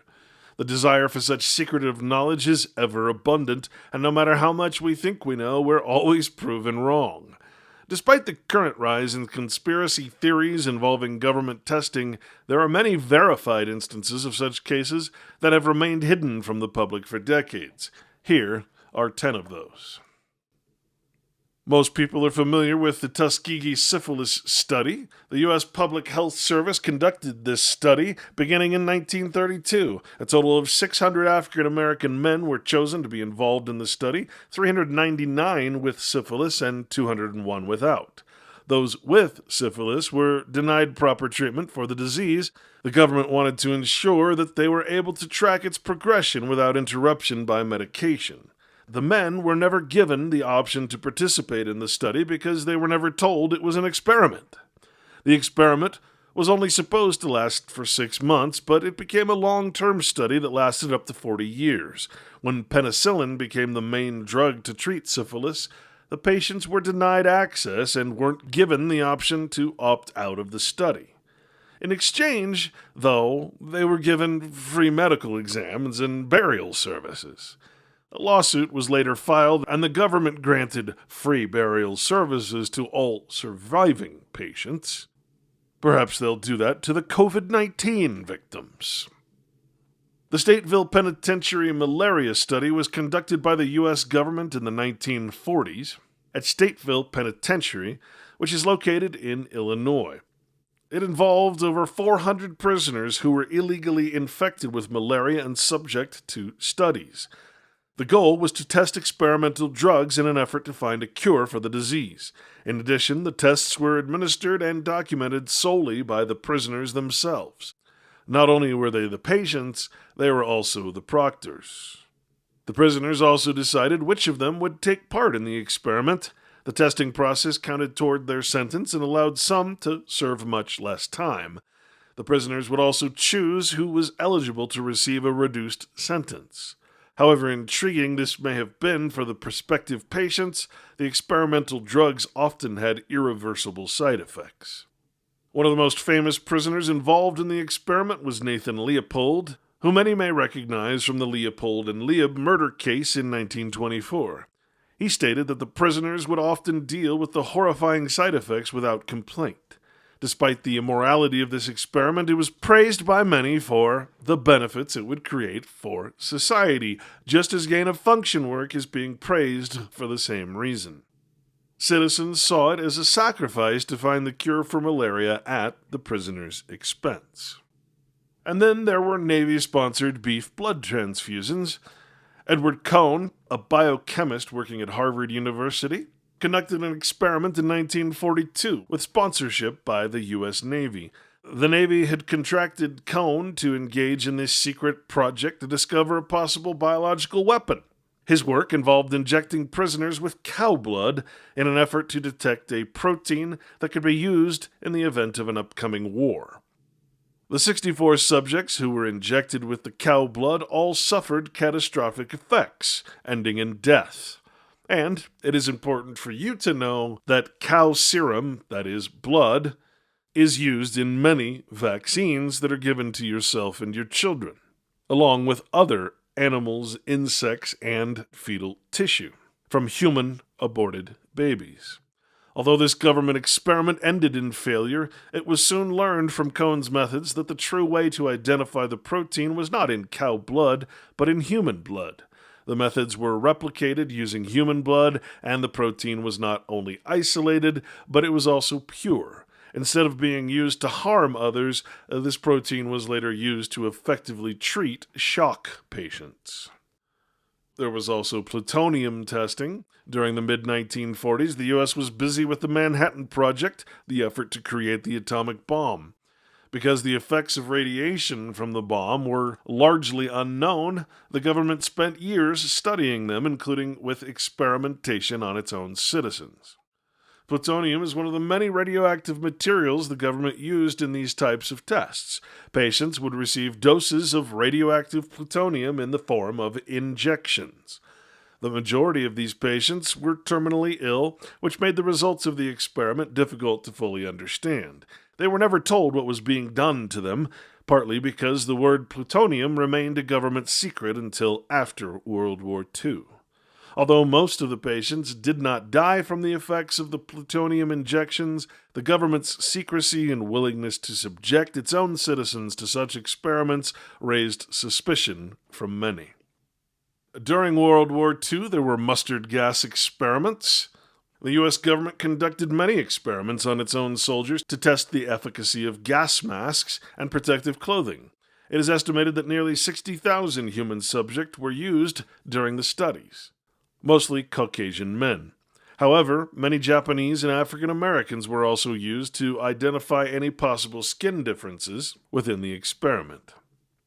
There were several different tests used to determine the strength of such protective clothing in both gas chambers and the field. Field tests involved releasing the chemicals in an open area outdoors, using human subjects to test particular clothing items and monitor the effects the chemicals had on nature, such as on animals and water quality. There is also evidence that some of the soldiers were not offered any protective gear or clothing. In chamber tests, troops wore the masks and clothing and stood in the deadly gases from 1 to 4 hours. The tests were repeated daily using the same people as subjects until they exhibited dangerous reactions to their exposure.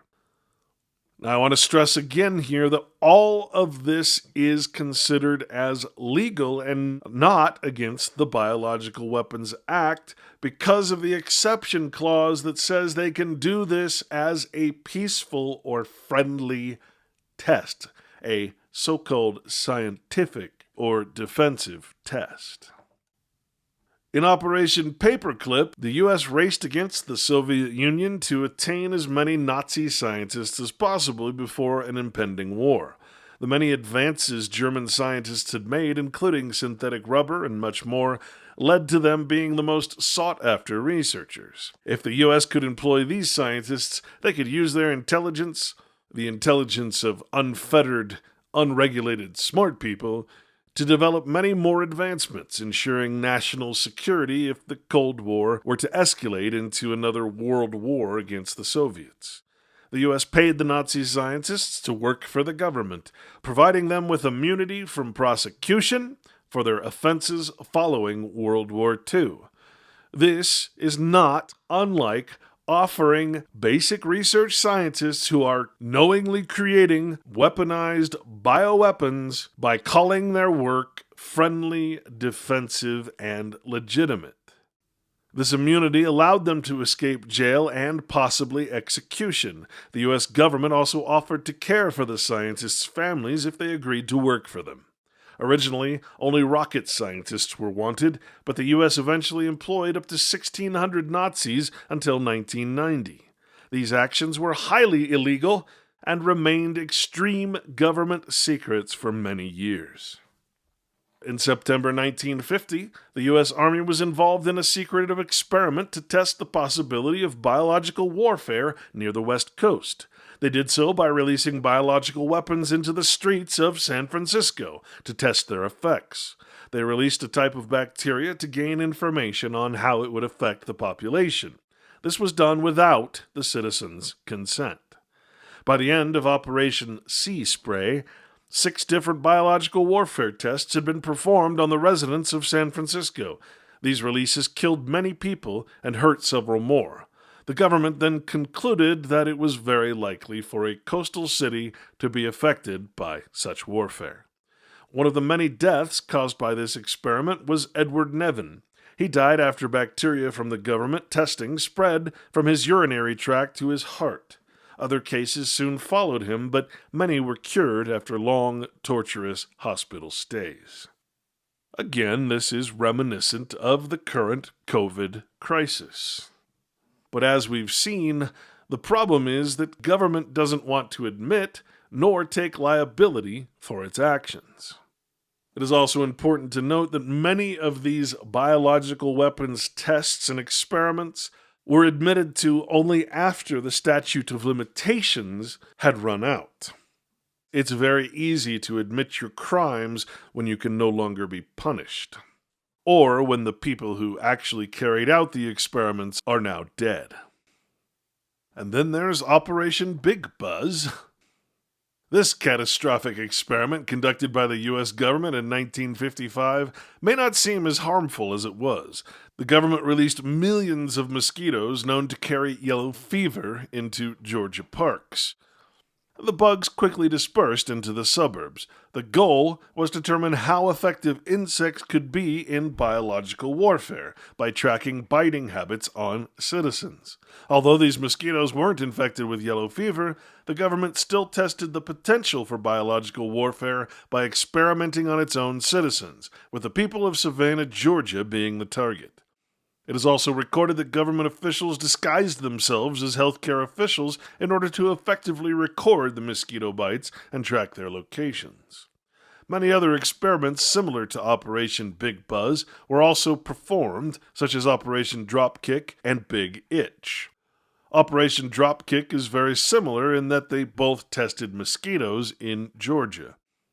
Operation Big Itch involved the government releasing fleas into the public to study their biting and travel habits.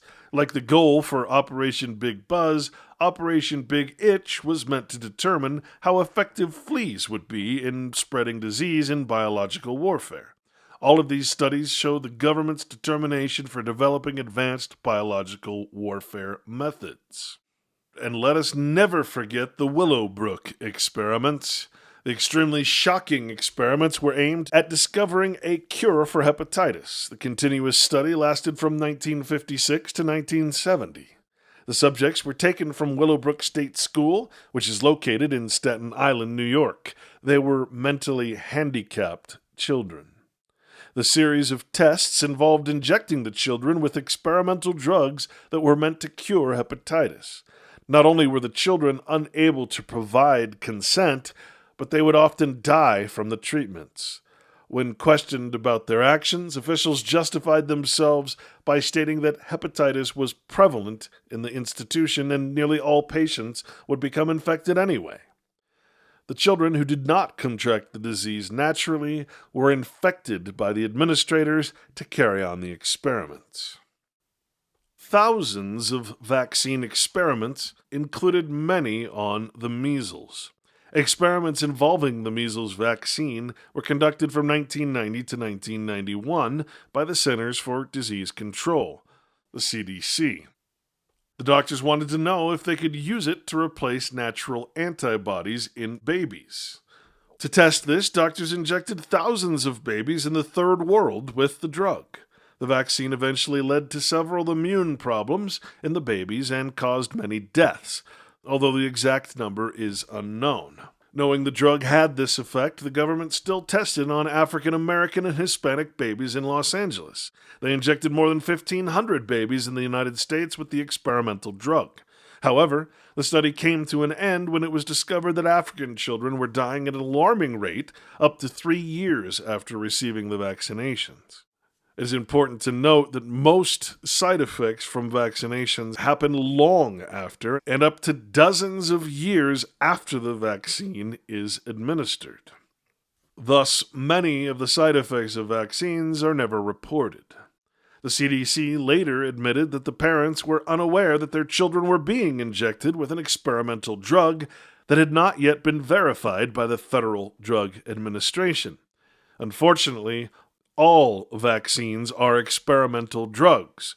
None of them are tested for safety and effectiveness, and the Federal Drug Administration admits openly that the majority of the vaccine trial happens after the vaccine is given to the general population, where the public is supposed to report adverse vaccine reactions. Every vaccine you receive is an experimental drug. Remember, the FDA does not conduct any safety trials and relies on drug companies to do it themselves. Another article included 10 terrifying U.S. government projects carried out on domestic soil. There's no doubt that the U.S. government, as well as governments around the world, are into some pretty shady stuff. One of the most notorious U.S. government operations is probably MKUltra, which was the blanket name for the CIA's attempt at mass mind control. And for those that don't believe that's true, it's actually on the CIA's website. That's far from the only questionable and frankly terrifying government project that has been done on American soil. There's Operation Big Itch again, and the Dugway Proving Grounds in Utah was established as a military installation with the reallocation of public lands in 1942. By the 1950s, there was a definite need for a remote testing facility, a role that Dugway Proving Grounds would fill nicely. It became the location of the Biological Warfare Assessment Laboratories in 1954. With that title came the necessity of figuring out whether or not insects were viable for use as delivery systems for various types of nasty diseases. Specifically, they wanted to know if they could deliver the plague via fleas. Operation Big Itch dropped countless fleas on the Utah desert. Cages of guinea pigs were set up on the ground to gauge how successful the drop was, as there were concerns about whether or not the fleas would survive and how much they would spread if they made it to the ground. The fleas were sealed in containers that were designed to rupture with the firing of a CO2 cartridge at an altitude of 300 to 600 meters, or 1,000 to 2,000 feet. The experiment was something of a success. The guinea pigs became infested with fleas, but it was also decided that it was necessary to drop the fleas close to the target to make sure that the bugs made it to their hosts. Not all of the drops went off flawlessly, though. In one attempt, one of the cartridges fired while it was still in the plane, and the crew was swarmed with fleas. Overall, the test was enough of a success that there were plans in the works to build a massive flea breeding facility that would raise 50 million fleas a week. Producing enough plague virus for all of those fleas wasn't as easy, however. When researchers failed in their attempts to figure out how to do so, the plan for this biological weapon fell by the wayside. In Operation Do 1, dozens of zinc-cadmium sulfide containers were released in 5 trials from the U.S. Tercel over a test area over North and South Carolina and Georgia. The ship ran a parallel course along the coast, and although the first trial's contaminants were swept out to sea, the aerosol releases in the other 4 trials went up to 280 kilometers, or 175 miles inland, across all 3 states. Do 2 released spores from Lycopodium, a type of fern. Do 1 wasn't the only time that the Army played with the zinc-cadmium sulfide either. Similar batches were released over Minneapolis, St. Louis, Corpus Christi, Fort Wayne, and as many as 29 other locations across the U.S. Zinc-cadmium sulfide was used for a few different reasons. It was generally accepted as safe for humans, plants, and animals. It would disperse like a biological weapon, and it was cheap. It also shows up under UV light, which made it easy to see where it ended up. Needless to say, people were rather outraged when it was found out that they'd been test subject in a mock biological weapons strike. A subcommittee was put together to assess whether or not that chemical was harmless as the Army claimed.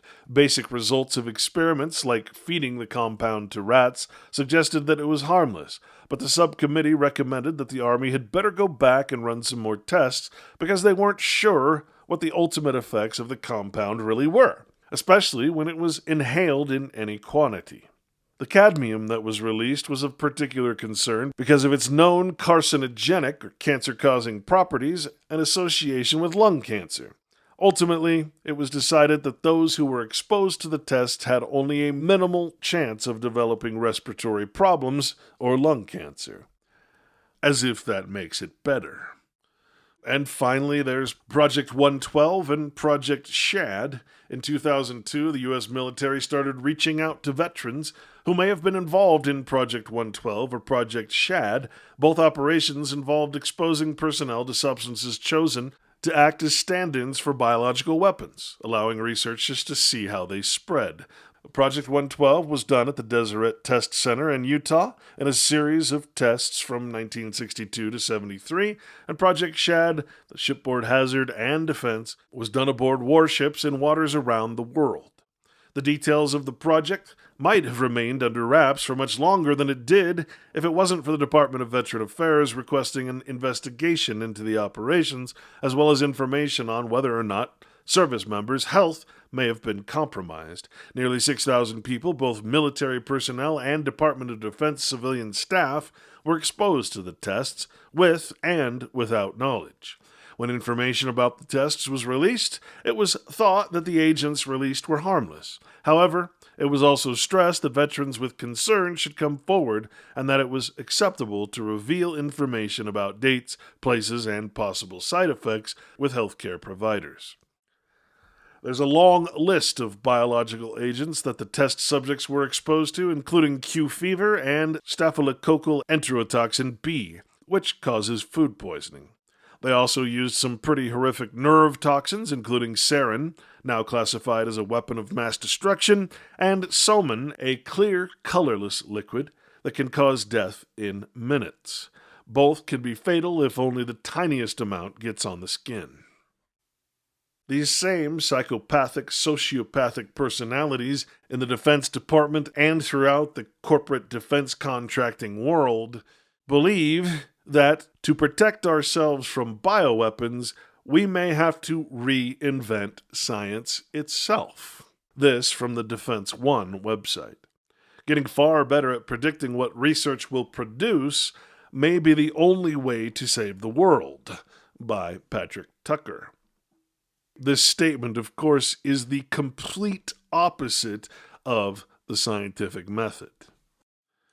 In June 2012, a team of researchers from the University of Wisconsin published a paper in the journal Nature about airborne transmission of H5N1 influenza or bird flu in ferrets. The article changed the way the United States and nations around the world approached man-made biological threats.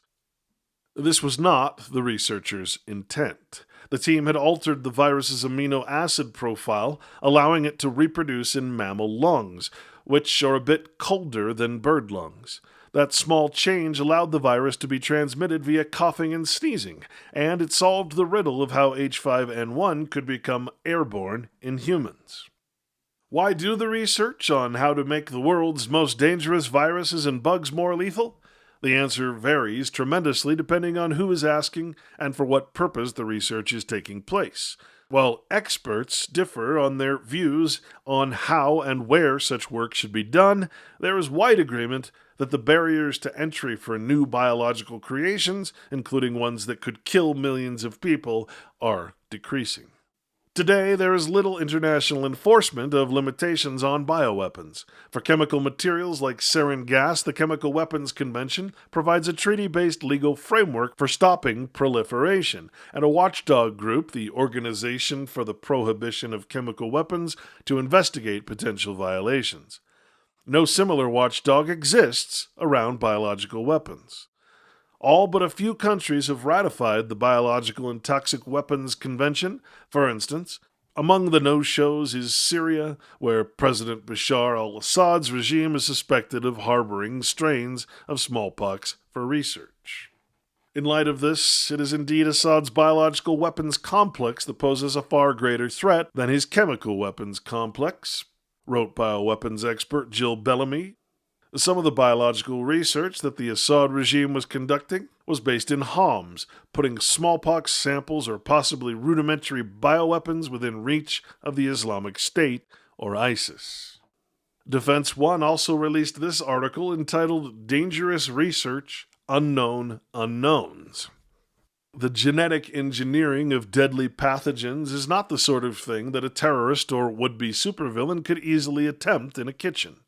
But the quickening pace of genetics research has plenty of scientists worried. Suzanne Fry, director of the Strategic Futures Group at the Office for the Director of National Intelligence, told a group at last month's SXSW Technology Conference in Austin, Texas, that synthetic biology was a big concern among many of the technologists she's been interviewing recently. Some very, very prominent scientists have said that worries them very much, she said. George Church, a Harvard Medical School researcher, widely considered a father of modern genetic research, remembering that genetics is code word for eugenics, offered a somber assessment of the future of genetically engineered bioterror. How would we have calculated the odds of the events on 9/11/2001 on 9/10/2001, he said via email, or the Tokyo subway attacks? Hopefully, before anything happens, the good guys will get better at new pathogen detection and immunity soon, both to prevent this scenario and naturally emerging infectious diseases. There's a difference between building better detection kits and figuring out how to engineer new and more lethal versions of familiar viruses. But these areas of exploration are not always distinct. The best and most reliable Ebola detection devices work off of the virus's unique genetic signature, giving a level of certainty unmatched by fever scanners and other symptom trackers. A new Ebola-like pathogen with a unique genetic signature might be undetectable to the most up-to-date devices and methods. And yet that's what they're creating in gain-of-function research studies. The H5N1 case shows how a once difficult challenge is becoming exponentially easier because published results move so quickly in the age of digital interconnection. According to Graymon Bennett, an Arizona State University religious studies professor and biotechnology expert who has written extensively on synthetic biology. It took specialized facilities and millions of dollars for University of Wisconsin researchers to figure out how to create the amino acid sequence that would allow the virus to reproduce in mammal lungs, he said. But once you publish the sequences, once they've done that work, it would take a competent physician a few $1,000s and a few weeks to reproduce the result. Richard Danzig, a former Navy secretary, says that he understands the impetus towards moratoriums. He points to the years following the Manhattan Project, when research was classified and researchers monitored, as an example of a research control regime that worked. But today, the internet makes implementing a similar control regime much harder, Danzig said at a 2013 Atlantic Council event. Our capabilities to control information seem inadequate, so that the distortive effects of those kind of controls tend to outweigh, I think, the positive effects, he said. It turns out that the information leaks in 100 ways, or is independently recreated in a global world outside the reach of your jurisdiction. In other words, the sharing of information cannot be regulated by a nation's law. For the military, the reasons to conduct gain-of-function research may outweigh reasons to suppress it. Military leaders are fond of saying that they don't want to ever find themselves in a fair fight. They always want the advantage. In the context of biological threats, that means understanding how to weaponize Ebola even if international laws and treaties like the Geneva Convention prohibit the use of such weapons in the field. Of course, understanding is different from actually developing a weaponized Ebola strain, which is illegal under the Biological Weapons Convention. Last year, the Pentagon's Defense Advanced Projects Research Agency, or DARPA, opened a biological technologies office to explore issues such as synthetic biology and epidemiology. Its work includes everything from creating new high-energy density materials from organic matter to exploring how diseases spread and become more dangerous. The DARPA director recently said she created the office because of the rising potency of biotechnology powered by information technology. When I say I see the seeds of technological surprise in that area, that's exactly what I mean. Hugely powerful technologies are bubbling out of that research. She said the agency constantly considers the political and scientific controversies surrounding biotechnology research, but that it isn't in the interests of DARPA or the nation to hold back because of the controversy. We are responsible to be in those areas, but we're also responsible for raising those issues and convening that dialogue. What we've done that's been very helpful is tap experts in different areas. We have experts in neuroethics, other experts who are very smart in synthetic biology and law, policy and societal issues. But DARPA is not going to make up answers to these societal choices. That's a much broader undertaking. The cheapest and most effective way to do that research is to open it up to more scientists and better publication opportunities. If the U.S. doesn't, someone else might. It's a huge dilemma for our military, said Gary Marchant, professor of emerging technologies, law, and ethics at Arizona State University. He spoke at New America Foundation's Future of War conference in February. Defense One is a media partner of the foundation's. He said, "We know that there's going to be people out there who won't follow those same self-imposed restrictions. To understand what those threats are and be able to counter them, do we need to make the monster ourselves? And when we do this stuff, do we publish it? The problem of how to control bioterror information in the information age is complex and important enough to cause a shift in science itself, according to some members of the research and university communities. At the very least, it's enough to prompt a change in the way in which some scientific research happens. In other words, there can only be one change to legitimate science, and that is to delegitimize it, to stop requiring the scientific method and its tenets. There is no other way to look at that statement. Again, our capabilities to control information seem inadequate, so that the distortive effects of those kinds of controls tend to outweigh, I think, the positive effects. When we go over to DARPA's website, the Defense Advanced Research Projects Agency, we find this article, Bolstering the Front Line of Biological Warfare Response. DARPA advances sensitivity and durability of antibody-based biosensors to better protect warfighters. Technologies to transition to DoD's Critical Reagents Program. This in February of 2013. Also, from the DARPA website, we find the Biological Technologies Office. And Gizmodo reports in 2014, DARPA's new biotech division wants to create a transhuman future. From Transhumanist News in 2019, we read, Thought-Controlled Weapons. DARPA funds 6 organizations in a bid to develop brain-machine interfaces for soldiers.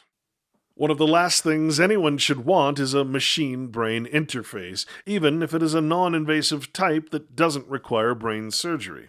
However, the U.S. military recently announced that it was throwing money at 6 organizations to come up with a system that lets its user control equipment with a thought. The Defense Advanced Research Projects Agency, or DARPA, wants American soldiers to have the ability to use their equipment with their minds. From the Dawn of the Giants website, following transhumanism and the technological singularity, in March 2015, we read DARPA and Transhumanism. Biology is technology.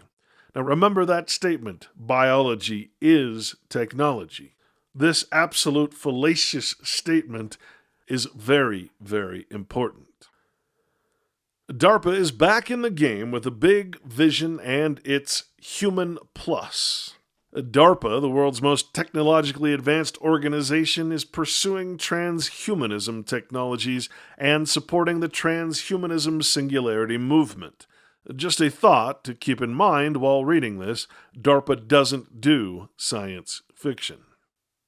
Again, biology is technology. Nothing could be farther from the truth. DARPA is back in the game with a big vision, and it is Human Plus. H plus is a transhumanism moniker representing the forced evolution of humans into transhumans, or what is called Futurism. DARPA, the Defense Research Projects Agency, is perhaps best known for its role as progenitors of the computer networking and the Internet. Formed in the wake of the Soviet Union's surprise launch of Sputnik, DARPA's objective was to ensure that the United States would avoid technological surprises in the future. This role was later expanded to causing technological surprises as well. The Times of Israel recently reported in August 5th of 2020 a very disturbing look at the company that Tony Fauci and the NIH is supporting for the new COVID-19 vaccine. The article entitled Gene Editing, Moderna, and Transhumanism. As gene-based mRNA vaccines from Moderna are being designed and tested at warp speeds to fight COVID-19, this is also bringing the debate over transhumanism into the forefront. Transhumanism is a type of futurist philosophy aimed at transforming the human species by means of biotechnologies. Transhumanists see disease, aging, and death as undesirable and unnecessary, and aim to transform human beings into post-human species with greater capacities than those of present human beings. The philosophy is based on secular humanism and sees human nature as an evolutionary work in progress, with room for improvement and enhancement. However, it is more radical in that it promotes not only traditional means of improving human nature, such as education and cultural refinement, but also direct application of medicine and technology to overcome basic biological limits. When technology and medicine are used in their reverse capacity, meaning to allow viruses and other pathogens to actually infect and reprogram the DNA of human beings, you know there's a big problem. Transhumanists give special attention to genetic engineering, robotics, molecular nanotechnology, and artificial intelligence. And the COVID-19 pandemic is providing gene-based vaccines a chance to break through into the global health market. Moderna and gene editing. Currently, there are various companies such as Xenovio, Moderna, and CanSino Biologics that are testing mRNA and DNA vaccines to counter SARS coronavirus 2, which causes COVID-19. But Moderna is the frontrunner that recently nabbed $472 million from U.S. government's Biomedical Advanced Research and Development Authority, or BARDA, to develop the vaccine. This is in addition to the $483 million it had already received back in April, bringing its total funding to $955 million. With U.S. government funding at nearly $1 billion for one company, Moderna may be too big to fail. However, this is perplexing for a company that has never produced a single vaccine. According to a CNN report, Moderna was only established in 2010, has never brought a product to market, nor gotten any of its 9 or so vaccine candidates approved for use by the FDA. However, it has been a long-term Pentagon contractor for biodefense, working closely with Defense Advanced Research Project Agency, or DARPA, on gene editing and mRNA therapeutics. DARPA is focused on developing emerging disruptive technologies to maintain a competitive edge over adversaries, including many transhuman projects such as genetic engineering and soldier enhancement via robotics. In the case of Moderna and mRNA therapeutics, DNA vaccines is considered a new paradigm that would disrupt the pharmaceutical industry. Its vision is to harness a new technology that synthesizes messenger RNA, So synthetic RNA or mRNA, which is an instruction manual in every living cell for creating protein to prompt the human body to make its own medicine. So instead of injecting a piece of virus into a person to stimulate the immune system, the synthesized genes would be shot into the body, whereby the genes are edited, deleted, added to re-engineer human DNA to resist the disease. If successful, scientists hope DNA vaccines could be a transformative treatment for heart disease, metabolic and genetic diseases, kidney failure, and even cancer. Moreover, it could be an effective form of biodefense to protect the population against biological warfare, which is also the mandate for DARPA and BARDA. Transhumanism and hybrids. Indeed, DARPA is also developing other forms of human enhancement in addition to gene editing. Already, scientists are merging robotics with the human body in brain-to-computer interface, or BCI, wherein individuals with physical injuries can regain their functions, and soldiers become smarter and more powerful through the fusing of their brain with machines.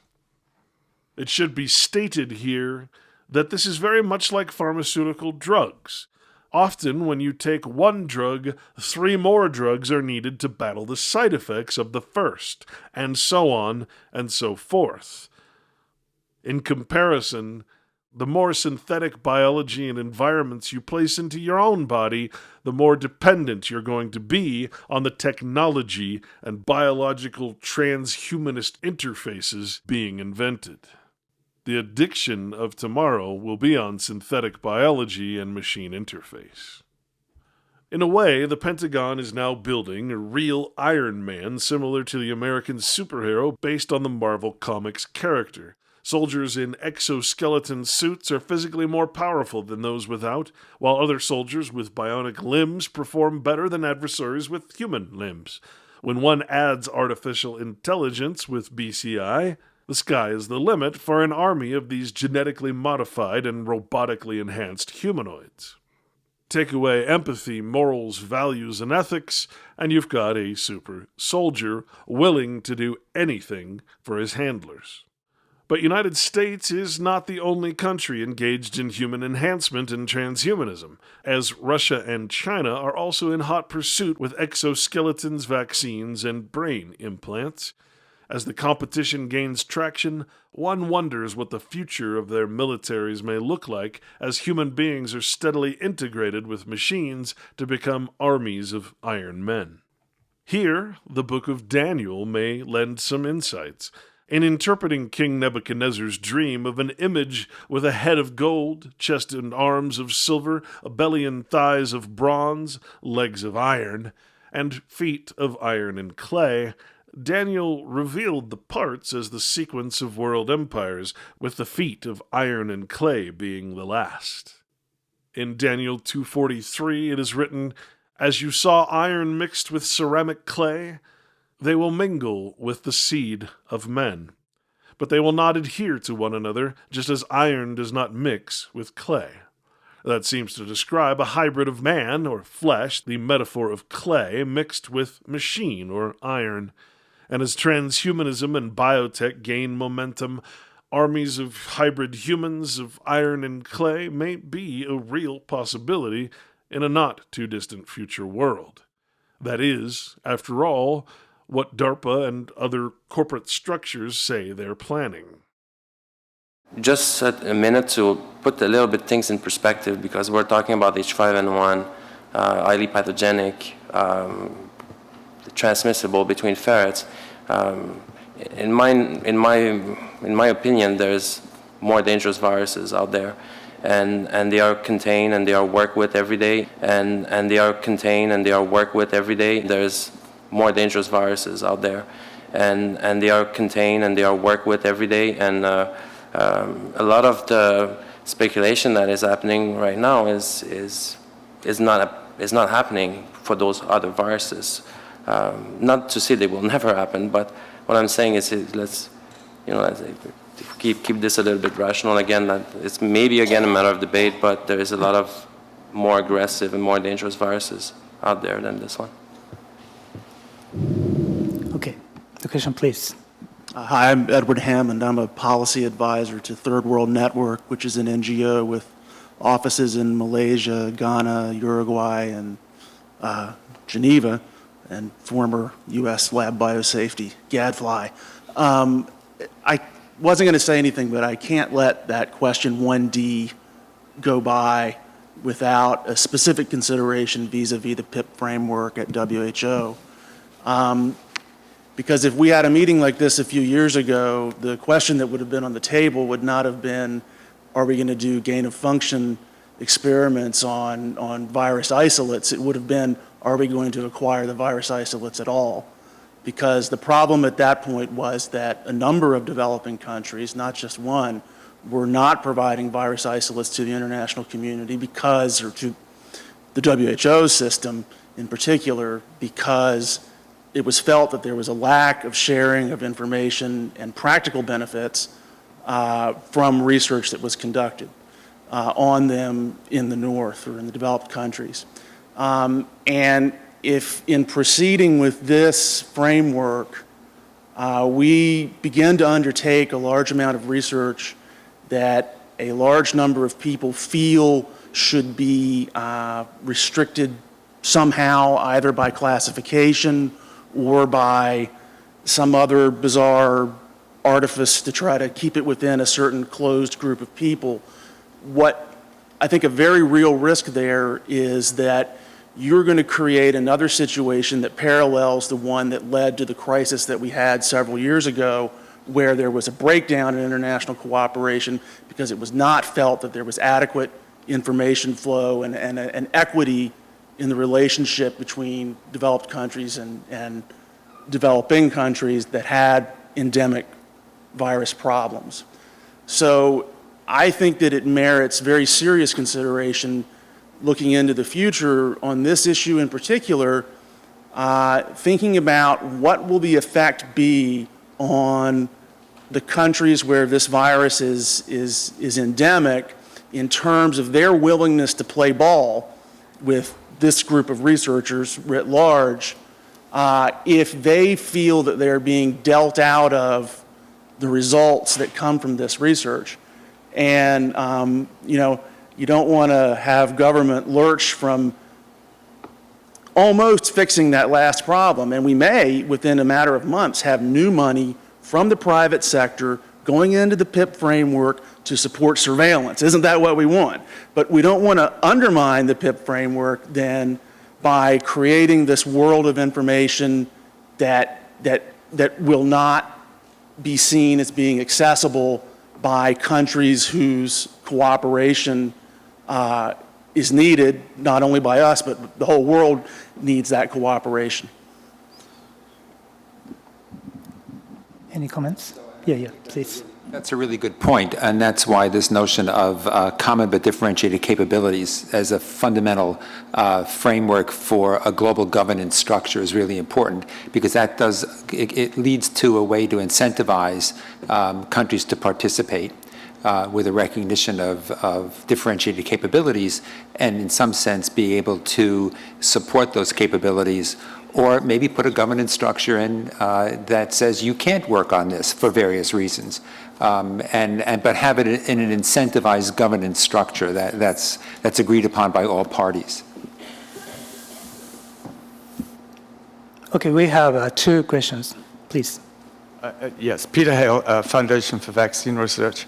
This session obviously is about risk, and it's very difficult to assess the risks if people don't have all of the facts.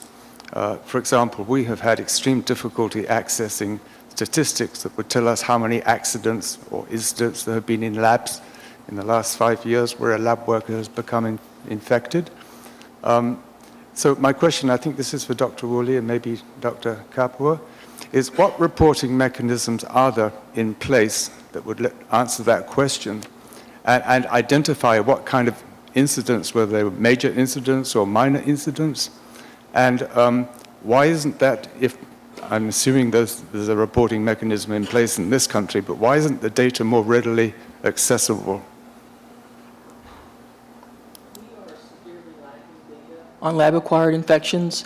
The ones that we know about are just, the tip of the iceberg. The ones that we know about are just, the tip of the iceberg. Some of the lab-acquired infections are just not detected. Some of the lab-acquired infections are just not detected, just not detected, just not detected. They happen and it didn't cause a lethal disease and, literally not detectable. Sometimes some of the lab-acquired infections just mimic other common infections and they're not pursued. Some of the lab-acquired infections just mimic other common infections and they're not pursued. They're not pursued. There's a lot of psychological reasons why people may not want to report something. People may not want to report something. We could probably use a psychologist on the panel to delve into that. I mean, there's the denial factor. There's the denial factor. There are people who have even recently died of lab-acquired infections who were experts on that agent and failed to recognize the symptom. There are people who have even recently died of lab-acquired infections who were experts on that agent, died of lab-acquired infections who were experts on that agent and failed to recognize the symptoms and act quickly, and they could have been saved if they had. We're working right now on the new biological safety textbook, the American Society of Microbiology, and we do have someone trying to accumulate data. But a lot of it is anecdotal. There's no real formal reporting mechanism. There's no real formal reporting mechanism, especially at universities. If you get a needle stick, sure, you're supposed to report that. But there are a lot of accidents and things that happen that just simply go unreported and undetected. There are a lot of accidents and things that happen that just simply go unreported and undetected. Unreported and undetected. Unreported and undetected. It be to put a reporting mechanism in place and make it mandatory, at least for BSL-4 labs if you're working with tier 1 agents? Yeah, even in my 5-minute summary, I said absolutely, if this work is done, it has to be the most rigorous surveillance possible. But with this particular virus, again, the symptoms being very vague, I think it's going to be a challenge, for the workers. But I think the training has to be of the utmost in terms of, you would think that if they're working on the virus, they're experts on it, they should know the symptoms. But again, this is a very vague list of symptoms. We all know the list is huge for influenza, and it mimics so many other things. And so then you've got the challenge of, people just coming down with a normal cold and overreacting, and how many things get reported and how many people go in isolation. Just coming down with a normal cold and overreacting, and how many things get reported and how many people go in isolation. But in terms of the biosafety level 4, it is the highest level that we have, and I think the reporting is the most rigorous in that level of containment, and that's why I would suggest if it's done, that's what we would use. An accident, certainly in an environment like that, would have a much higher likelihood of being reported to the appropriate authorities. Because there are cases where someone has just been in a laboratory, there was no known accident, and they acquired an infection. Now, I'm not talking about just biosafety level 4, I'm talking about, in general, biosafety labs. So we're eager to get to the bottom of, to answer the question, what is the incidence of accidents in laboratories? How often does it happen? We've heard numbers like in the last 20-year period from 1978 to 1999 that there were 1,200 incidents in BSL-4 labs in which a lab worker was infected. There were 1,200 incidents in BSL-4 labs in which a lab worker was infected. We've not been able to get any data since that, and we still don't know who did that study. It's awfully important to know. If we use those particular numbers, it suggests that there are between 50 and 60 incidents a year in BSL-4 labs where a lab worker is infected. I think Tony had a question. In the discussions of the NSABB, when you talk about funding, obviously there are biosafety right up there, biosecurity, things that you take into considerations. And when we fund a group, as I emphasized in my presentation, like Ron's and like Yoshi's and others who are well-trained, well-regulated, experienced, et cetera, et cetera. True, there is the possibility, as we mentioned, that there may be an accident, but that's a group that's very, very highly capable of conducting the research. The situation that was brought up in one of the discussions is that you're not worried that much about them, and it isn't who we fund that people are concerned about, but it's the people who will then use the research from the people we funded. So the real fundamental question is, when we make a funding decision, do we have to make a decision based on funding even the most careless, most unregulated, because they're going to use the information? That sets an extraordinarily high bar for what you're going to fund or what you're not going to fund, because you're going to say if people are going to use this information, they may use it with no biosafety or biosecurity concerns. So I'd like to hear sometime during the next couple of days where that consideration fits in our funding decision. I mean, it's very, I wouldn't say easy, but it's clear when you're funding people who have a very good track record, who are very well trained. But do we need to take into consideration beyond that? Not who we are funding, but who's going to use the research information that we're funding. That makes a decision very complicated. Yeah, I just wanted to add that, to bring us back to where we started from, the problem is H5N1. I mean, we're all doing these experiments because we are afraid that a virus which is endemic in many countries may spark off a pandemic. So it doesn't really make sense to start working on a virus which is, a one-off in a wild bird isolate, and that doesn't have those very peculiar characteristics that H5N1 has, because we don't have to forget that H5N1 is a truly unique set of viruses, because no other influenza virus of high or of low pathogenicity has contained all the peculiarities, particularly relating to animal health and to human health, that H5N1 has. So I really wouldn't see a point. I mean, it would take us, I don't know, like 20 years to get the model right, and we may all be dead by then. Then we may all be dead by then. Then we may all be dead by then.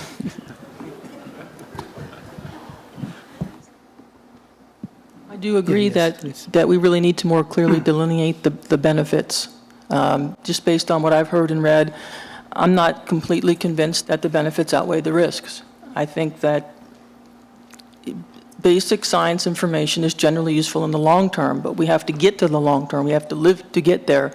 And in the short term, the worst case scenario we have to plan for, we are not ready to deal with it at the current time. If the worst thing happens, we're not prepared. While this panel discussion did continue for a few more sessions, enough of the bulk of the risks and benefits have been spoken. And so, in the end, we focus on what happened after these debates, after these so-called public panel discussions on whether or not to continue with gain-of-function research. It's important to note here the many viruses that have been altered through gain-of-function research, if for no other reason so that you might know what to expect in the future when accidents or biological terror events happen.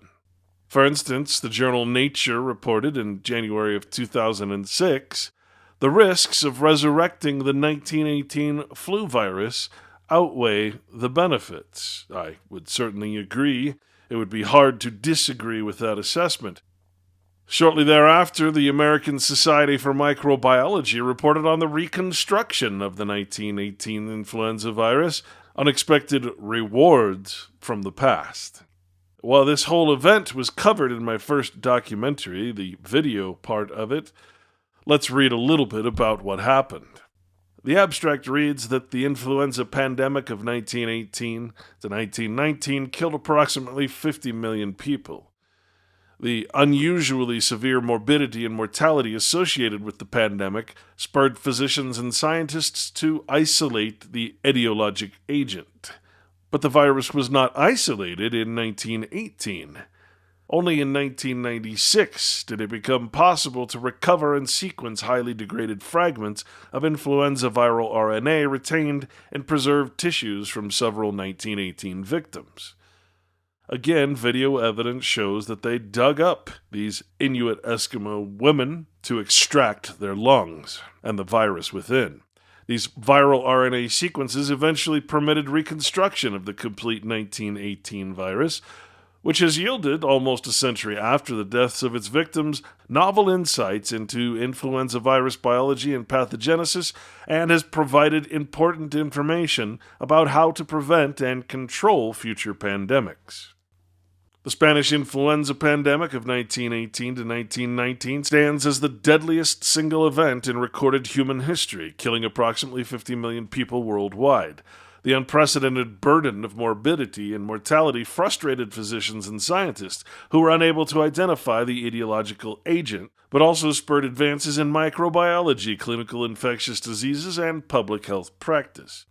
Influenza viruses were finally isolated about 15 years after the pandemic, but scientists of the early 20th century were not then capable of studying the biological basis of pandemic viral emergence, pathogenicity, or disappearance, let alone of gaining insights that might help to prevent or mitigate future pandemics. The cause of the 1918 pandemic and the determinants of its severity remained one of the most discussed medical mysteries throughout most of the 20th century. The American Society for Microbiology also reported on the re-emergent 1977 H1N1 strain and the gain-of-function debate. The abstract reads that the 1977-1978 influenza epidemic was probably not a natural event. Again, probably not a natural event, as the genetic sequence of the virus was nearly identical to the sequences of decades-old strains. And this is an interesting point, that if a virus from 1918 comes along and expresses the same exact genetic traits, added to the fact that influenza is known to mutate to the point of being completely unpredictable within less than 1 year, this is yet another sign of its man-made origins. While there are several hypotheses that could explain its origin, the possibility that the 1977 epidemic resulted from a laboratory accident has recently gained popularity in discussions about the biosafety risks of gain-of-function or GOF influenza virus research as an argument for why this research should not be performed. There is now, or was, a moratorium in the United States on funding GOF gain-of-function research, while the benefits and risks, including the potential for accident, are analyzed. Given the importance of this historical epidemic to ongoing policy debates, we revisit the evidence that the 1977 epidemic was not natural and examine 3 potential origins: a laboratory accident, a live vaccine trial escape, or deliberate release as a biological weapon. Based on available evidence, the 1977 strain was indeed too closely matched to decades-old strains to likely be a natural occurrence. While the origin of the outbreak cannot be conclusively determined without additional evidence, there are very plausible alternatives to the laboratory accident hypothesis, diminishing the relevance of the 1977 experience to the modern gain-of-function debate. And finally, we see in The Lancet, the Reflection and Reaction section, a comment on the recent study reporting the recreation of the 1918 influenza paleovirus. Beyond this scientific tour de force, these experiments raise huge ethical concerns. The medical justifications for such an exercise are open to debate. First, it is not certain that a better understanding of the virus's pathogenesis in a mouse model would be helpful for treating influenza infections in human beings. Second, the predicted efficacy of neuraminidase inhibitors and immunogenicity of H1N1-derived vaccines have already been demonstrated in recombinant influenza A viruses bearing the appropriate H1 and N1 genes. Third, to have a pandemic flu vaccine available on the market in the shortest possible time, the European Agency for the Evaluation of Medicinal Products encourages manufacturers to work on a core dossier using a mock-up strain. However, because of the danger that the virulent 1918 flu strain presents, the strain will never be distributed worldwide for such purposes anyway. By contrast, the risks of such an exercise are real. First, it is astonishing that this virus has been manipulated in a biosafety level or BSL-3 laboratory and not a higher level of containment. Severe acute respiratory syndrome virus escapes from BSL-3 labs were reported. Again, SARS, severe acute respiratory syndrome virus escapes from BSL-3 labs were reported.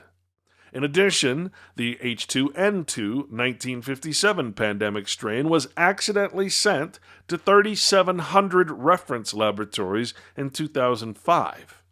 The 1918 flu virus poses a high risk of life-threatening disease with high-spreading aerosol transmission and without enough therapeutic stocks of antivirals available for mass treatment, and thus should have been classified as a BSL-4 agent and even contained in a special high-security facility, as in the case of variola, that is, smallpox virus, until its expected destruction.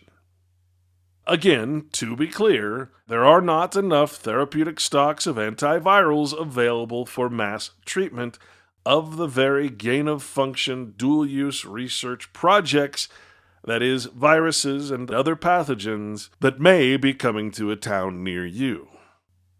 Now, shortly after this panel discussion in 2012, the CIDRAP, the Centers for Infectious Disease Research and Policy at the University of Minnesota, reported in January 2013 that the research moratorium on modified H1N1 viruses ends. A year-long voluntary moratorium involving transmissible H5N1 avian flu viruses ended today with a letter from a group of so-called scientists that supports resuming the work in countries that have addressed the biosafety issues involved. Today's letter, endorsed by 40 scientists who signed on to the voluntary moratorium last year, appeared in the journals Science and Nature. The research pause was designed to allow countries and the so-called scientific community to discuss biosecurity and biosafety issues that were raised by the publication of two controversial H5N1 papers, one from a group in the Netherlands led by Ron Fauchier, Ph.D., and the other from a team at the University of Wisconsin led by Yoshihiro Kawaoka, DVM, Ph.D. The scientists wrote that the moratorium allowed the community to explain the public health benefits of the transmission studies, to describe the systems that are in place and to protect the researchers and the public, and to allow organizations and governments to review their policies regarding the experiments. Quote, thus acknowledging that the aims of the voluntary moratorium have been met in some countries and are close to being met in others, we declare an end to the voluntary moratorium on avian flu transmission studies, they wrote. The moratorium was originally planned for 60 days. Three of the researchers who signed the letter, Fauchier, Kawaoka, and Richard Webby, Ph.D., from St. Jude Children's Research Hospital in Memphis, spoke about the end of the research moratorium today at a media telebriefing sponsored by the American Association for the Advancement of Science, the publisher of the journal Science.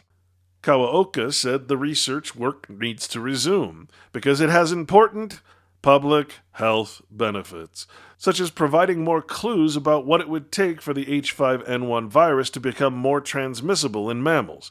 We understand the risk and we take every precaution, he said. The benefit outweighs the risks. That is why we need to resume.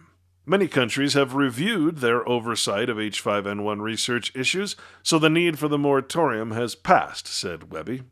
The researchers said the number of countries in which H5N1 transmission studies take place is limited, and it's not entirely clear which ones are ready to resume work.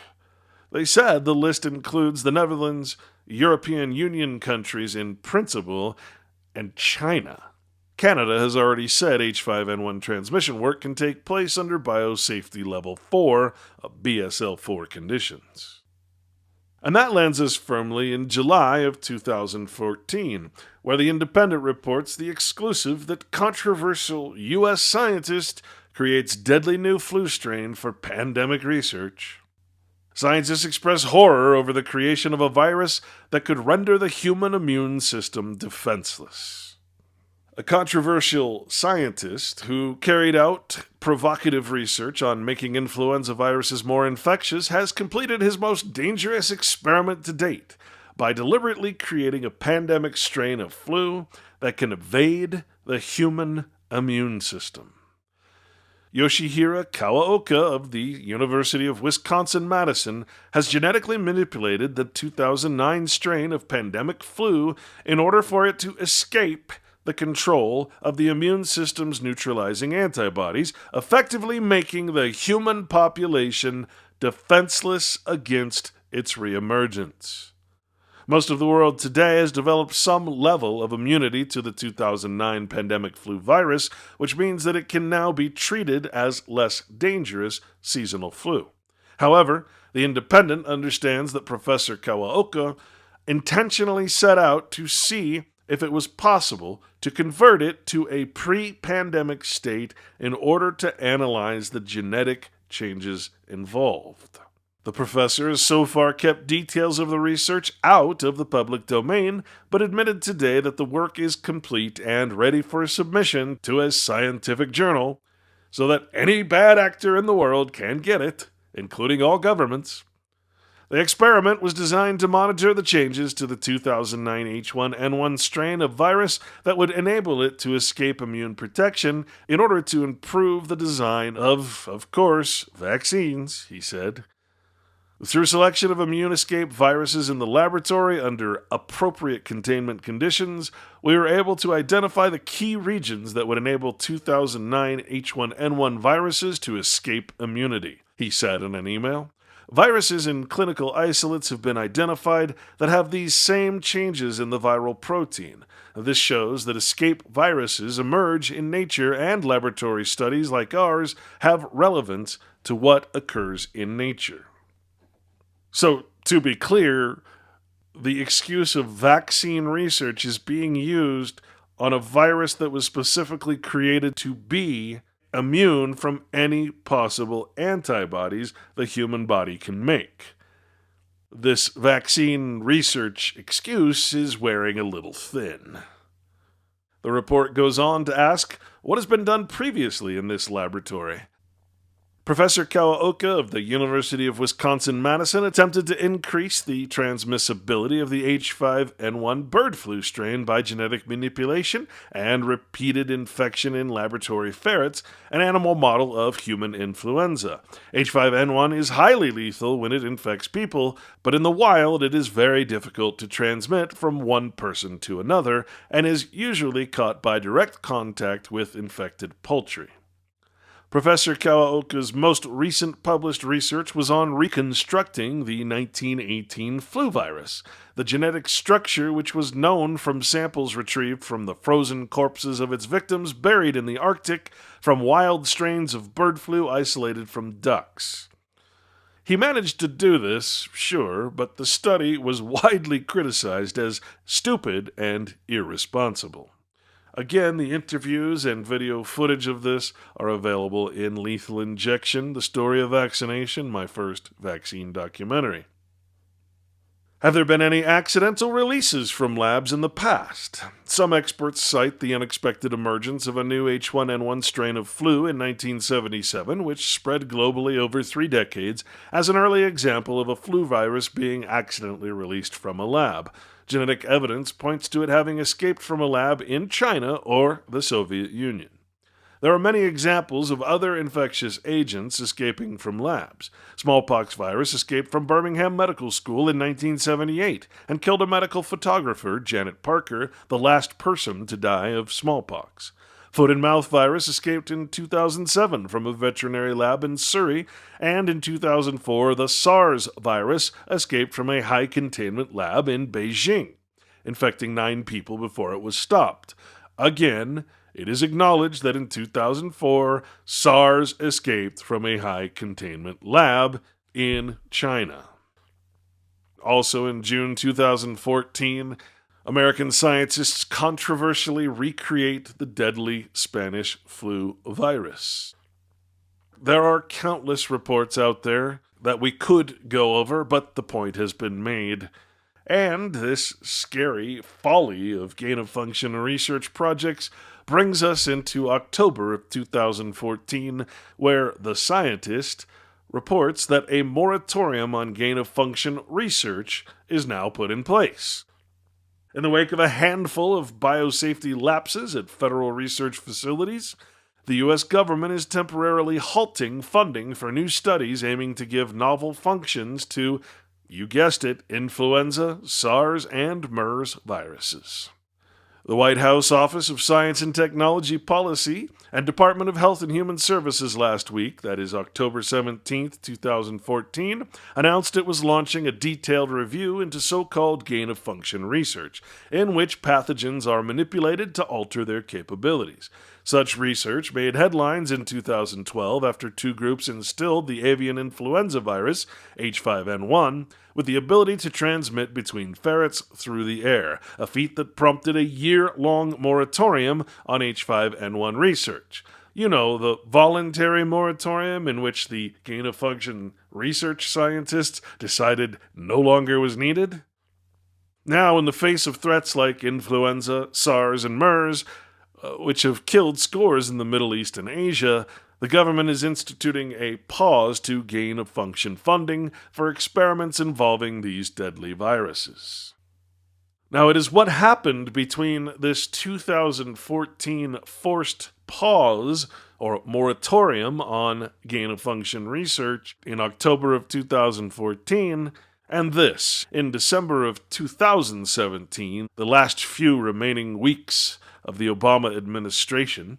CIDRAP again reports that feds lift the gain-of-function research pause and offer guidance. The National Institutes of Health today, the NIH, lifted a 3-year moratorium on funding gain-of-function, or GOF, research on potential pandemic viruses such as avian flu, SARS, and MERS, opening the door for certain types of research to resume.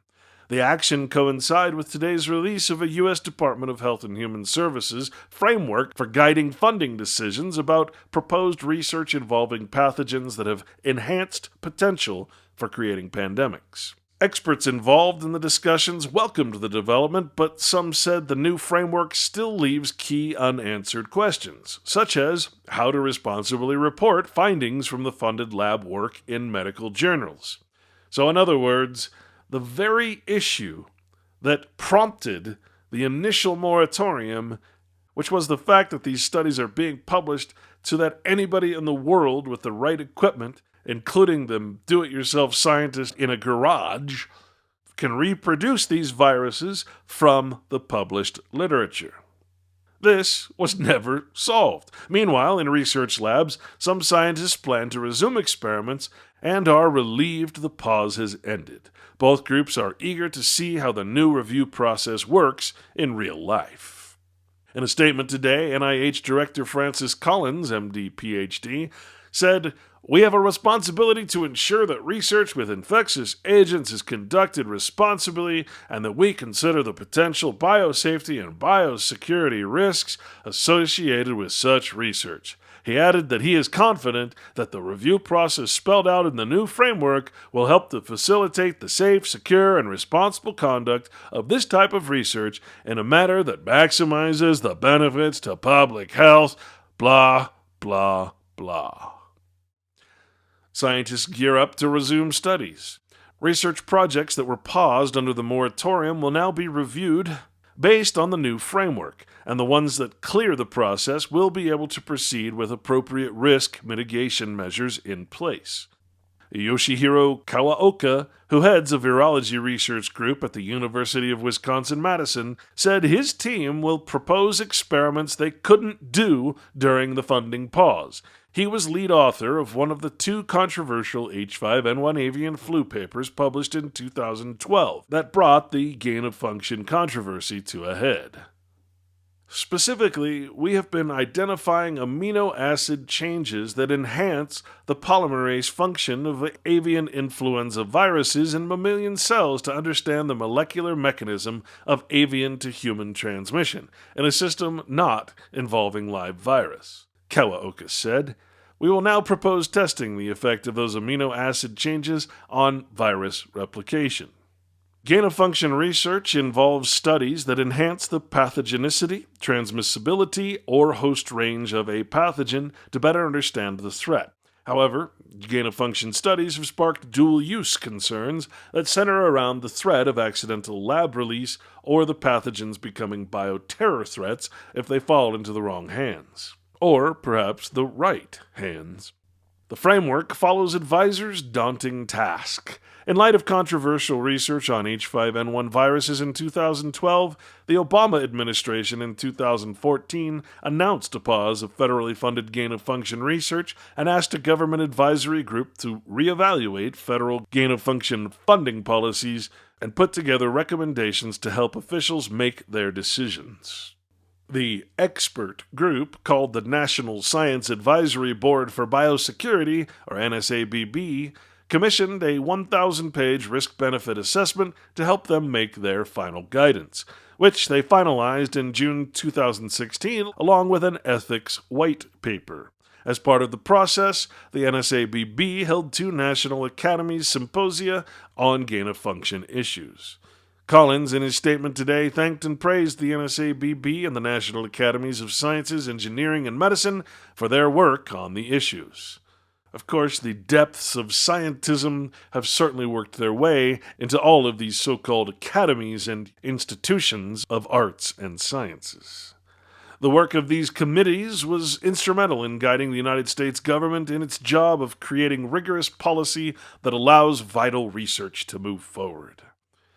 Tight framework centers on 8 criteria. The framework, condensed into a 6-page document, spells out a multidisciplinary review process that involved the funding agency and a department-level review group that considers the merits and possible research benefits and the potential to create, transfer, or use an enhanced potential pandemic pathogen, or PPP. In January, in the final days of the Obama administration, the White House Office of Science and Technology Policy released guidance the departments can use to follow through with the reviews. There are 8 criteria in the framework for guiding HHS funding decisions, which stipulate, for example, that the research has been evaluated by an independent expert review as scientifically sound, that the potential risks and benefits are justified, that there are no other equally effective but less risky options for answering the research question, and that the research team and facility have the capacity to do the work safely and securely, and to respond rapidly if there are any incidents, protocol lapses, or security breaches. The report seems to forget the absolute fallibility of the human condition. Regarding issues surrounding publication, the criterion says that the research results are expected to be responsibly communicated based on applicable laws, regulations, and policies, along with the terms and conditions of funding. Also, the framework stipulates that the work will be done with the support of funding mechanisms that allow appropriate risk management, an ongoing institution and federal oversight of the research. And finally, the criteria state that the research must be ethically justifiable, a status that is literally impossible to truly justify considering the risks. It is also important to note, as stated in the panel discussion, that under no circumstances does any country out there, does any scientist out there, nor any bad actor have to follow the rules of this framework. The bad guys simply do not give a crap about the framework. And quite frankly, neither do some of the countries that we've stepped on in the past. Steps forward, but unanswered questions. Mark Lipsitch, PhD professor of epidemiology and director of the Center for Communicable Disease Dynamics at the Harvard T.H. Chan School of Public Health, has been deeply involved in the gain-of-function discussions and has argued for a much more rigorous approach for evaluating the experiments. He has pushed for experts to consider safer ways to assess potential pandemic virus threats and for an international approach to tackling the issues. My overall take is that this is a small step forward, he said, adding that it includes a department-level review of the most concerning types of research, which have been defined appropriately after extensive time and debate. The question is how such reviews will play out in practice. Now again, the definition of these viruses is potentially pandemic pathogens, or PPP. However, Lipsitch said one problem is that the guidance specifies that research groups that propose work with enhanced pathogens will need to convince reviewers that there is no feasible, equally effective alternative way of addressing the scientific question with a less risky approach. If this means no alternative to answer with certainty the question of whether a specific strain that occurs in nature can very easily evolve to acquire a ferret transmissible phenotype, then this criterion will always be satisfied. This is a scientific question that can uniquely be answered with dangerous experiments, and cannot be answered safely. But it is not a very useful one because every strain in nature is, of course, different. In other words, the irony here is that in no way can unnatural occurrences be proven in any other way than to cause them to happen unscientifically in a laboratory setting. That is to say that the scientific method itself cannot show something that cannot happen in nature. It's quite a simple concept. And so this word trickery will always ensure that gain-of-function research can go forward. Why? Because without gain-of-function research, things that have not happened and likely will not happen in nature can only be proven through gain-of-function research. Michael Osterholm, PhD, MPH, who was a member of the NSABB during the controversy over the H5N1 papers, said he believes the gain-of-function work can be done safely, but he doesn't agree that scientists doing a federally funded work should be unfettered. In other words, a bunch of sociopaths should not be left alone to their own devices. Osterholm said that his main concern regards the public health implications of the publicly available details about how the work is communicated, which the new framework doesn't spell out. Again, the main reason the moratorium was called in the first place. How we detail that information needs to be considered, such as more finely specifying when findings are open to the general public, when they're disseminated on a need-to-know basis, and when that information is classified. If we consider that these horrible experiments are actually public, we should also shudder to think what's going on behind closed doors in classified laboratories. Until we have that part solved, I'm concerned about the work being done, he said. Osterholm, director of the University of Minnesota's Centers for Infectious Disease Research and Policy, which publishes CIDRAP News, added that some research is needed to answer key questions, such as what it would take for Ebola to become a respiratory virus, findings that would have implications for preparedness. If it were the case, I don't want the public to have a blueprint on how to do it, he said. Again here, the question is asked, what would it take for Ebola to become a respiratory virus? The answer is, it's not going to happen in nature. And so the response by the so-called scientific community is, well, let's gain-of-function the hell out of it and make it a respiratory virus and hope that we don't have an accident or that our published papers don't get picked up by a bad actor. Tom Inglesby, MD, Director and Chief Executive Officer at the Center for Health Security at Johns Hopkins Bloomberg School of Public Health, has also been deeply involved in discussions about issues related to the research pause. We saw him as one of the lone rational voices in that debate panel. He said the requirements for the multidisciplinary department-level pre-funding review and the involvement of the White House OSTP are excellent. He added that the emphasis on enhanced potential pandemic pathogens, or PPPs, is correct and focuses the framework on where it should be, such as on harmful consequences, immunity disruption, conferred resistance, and reconstructed extinct pathogens. Kind of reminds you of Jurassic Park and the lessons that should have been learned from that predictive programming movie.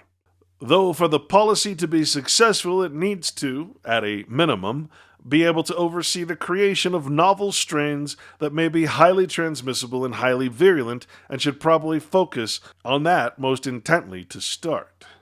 A potentially serious weakness of the new framework is that surveillance activities involving potential pandemic pathogens, or PPPs, including sampling and sequencing, aren't considered to be enhanced PPPs and would be exempt from reviews, Inglesby said, adding that surveillance as a rationale doesn't change potential risks of novel PPP strains.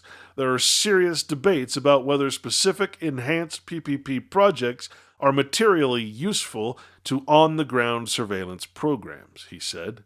Inglesby's other concerns revolve around the lack of hard details of how the experiment reviews will work, such as the process for weighing the risks and benefits and the criteria for judging if researchers and institutions have the capacity to do the work safely.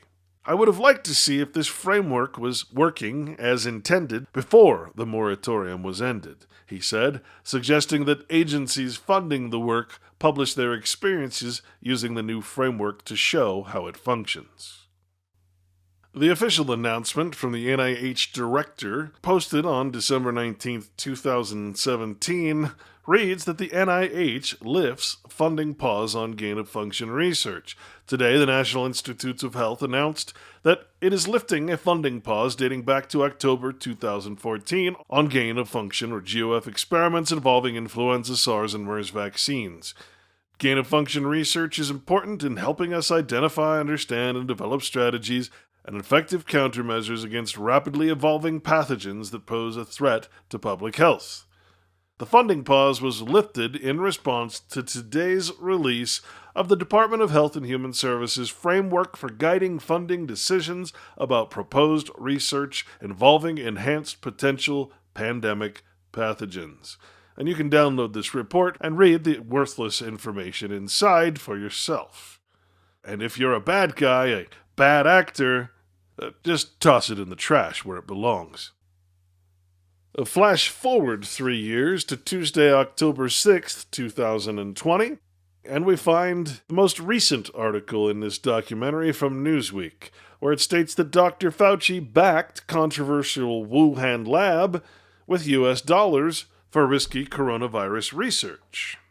It is noted here that the headline of the story has been corrected to reflect that the Wuhan lab received only a part of the millions of US dollars allocated for virus research. So China's not the only one we're funding. Biomedical research ultimately protects public health, said Anthony Fauci in explaining his support for controversial research. Dr. Anthony Fauci is an advisor to President Donald Trump and something of an American folk hero for his steady, calm leadership during the pandemic crisis. At least one poll shows that Americans trust Fauci more than Trump on the coronavirus pandemic, and few scientists are portrayed on TV by none other than Brad Pitt, the Hollywood propaganda machine in action.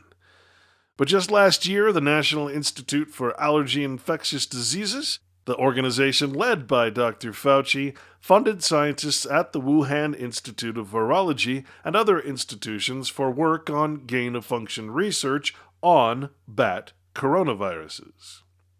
In 2019, with the backing of NIAID, the National Institutes of Health committed $3.7 million over 6 years for research that included some gain-of-function work. The program followed another $3.7 million 5-year project for collecting and studying bat coronaviruses, which ended in 2019, bringing the total to $7.4 million. In other words, it began in 2014, just before the official ban on gain-of-function studies was implemented in the United States. Many scientists have criticized gain-of-function research, which involves manipulating viruses in the lab to explore their potential for infecting humans, because it creates a risk of starting a pandemic from accidental release. SARS-CoV-2, the virus now causing a global pandemic, is believed to have originated in bats. U.S. intelligence, after originally asserting that the coronavirus had occurred naturally, conceded last month that the pandemic may have originated in a leak from the Wuhan lab. At this point, most scientists say it's possible, but not likely, that the pandemic virus was engineered or manipulated. Dr. Fauci did not respond to Newsweek's request for comment, and the NIH responded with a statement that said, in part, "Most emerging human viruses come from wildlife, and these represent a significant threat to public health and biosafety in the U.S. and globally, as demonstrated by the SARS epidemic of 2002 and 3, and the current COVID-19 pandemic. Scientific research indicates that there is no evidence that suggests the virus was created in a laboratory." That the official statement from the NIH, which now you know is absolutely ridiculous. The NIH research consisted of two parts. The first part began in 2014 and involved surveillance of bat coronaviruses and had a budget of $3.7 million. The program funded Shizheng Li, a virologist at the Wuhan lab, and other researchers to investigate and catalog bat coronaviruses in the wild. This part of the project was completed in 2019. A second phase of the project beginning that year included additional surveillance work but also gain-of-function research for the purpose of understanding how bat coronaviruses could mutate to attack humans. Again, something that does not happen in nature. The project was run by EcoHealth Alliance, a nonprofit research group under the direction of President Peter Daszak, an expert on disease ecology. NIH canceled the project just this past Friday, April 24th, Politico reported. Daszak did not immediately respond to Newsweek requests for comment.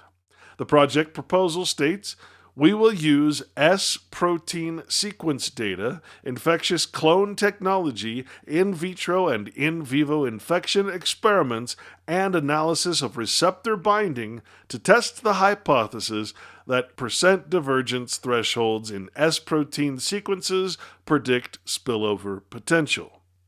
Now, when we examine this statement, we find these exact orthologs belong to SARS-2. Or COVID-19.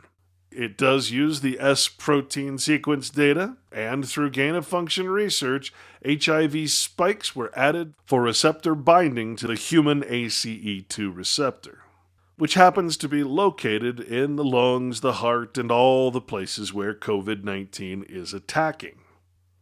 And this will be covered in the next volume of this documentary series, on the story behind the story of COVID-19. In layman's terms, spillover potential refers to the ability of a virus to jump from animals to humans, which requires that the virus be able to attach to receptors in the cells of humans. SARS-CoV-2, for instance, is adept at binding to the ACE2 receptor in human lungs and other organs. According to Richard Ebright, an infectious disease expert at Rutgers University, the project description refers to experiments that would enhance the ability of bat coronavirus to infect human cells and laboratory animals using techniques of genetic engineering. In the wake of the pandemic, that is a noteworthy detail. Ebright, along with many other scientists, has been a vocal opponent of gain-of-function research because of the risk it presents of creating a pandemic through accidental release from a lab. Dr. Fauci is renowned for his work on the HIV/AIDS crisis in the 90s. Born in Brooklyn, he graduated first in his class from Cornell University Medical College in 1966, and that certainly makes him a smart person. As head of NIAID since 1984, he has served as an advisor to every U.S. president since Ronald Reagan. In essence, he's the head of the infectious agent mafia. A decade ago, during a controversy over gain-of-function research on bird flu viruses, Dr. Fauci played an important role in promoting the work. He argued that the research was worth the risk it entailed because it enables scientists to make preparations, such as investigating possible antiviral medications that could be useful if and when a pandemic occurred.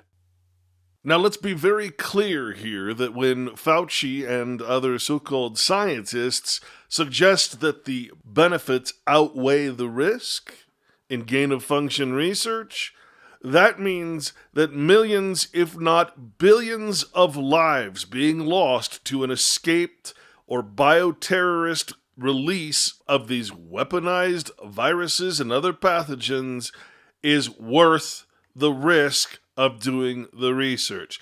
Millions, billions of lives, or complete extinction of the human race is an acceptable risk.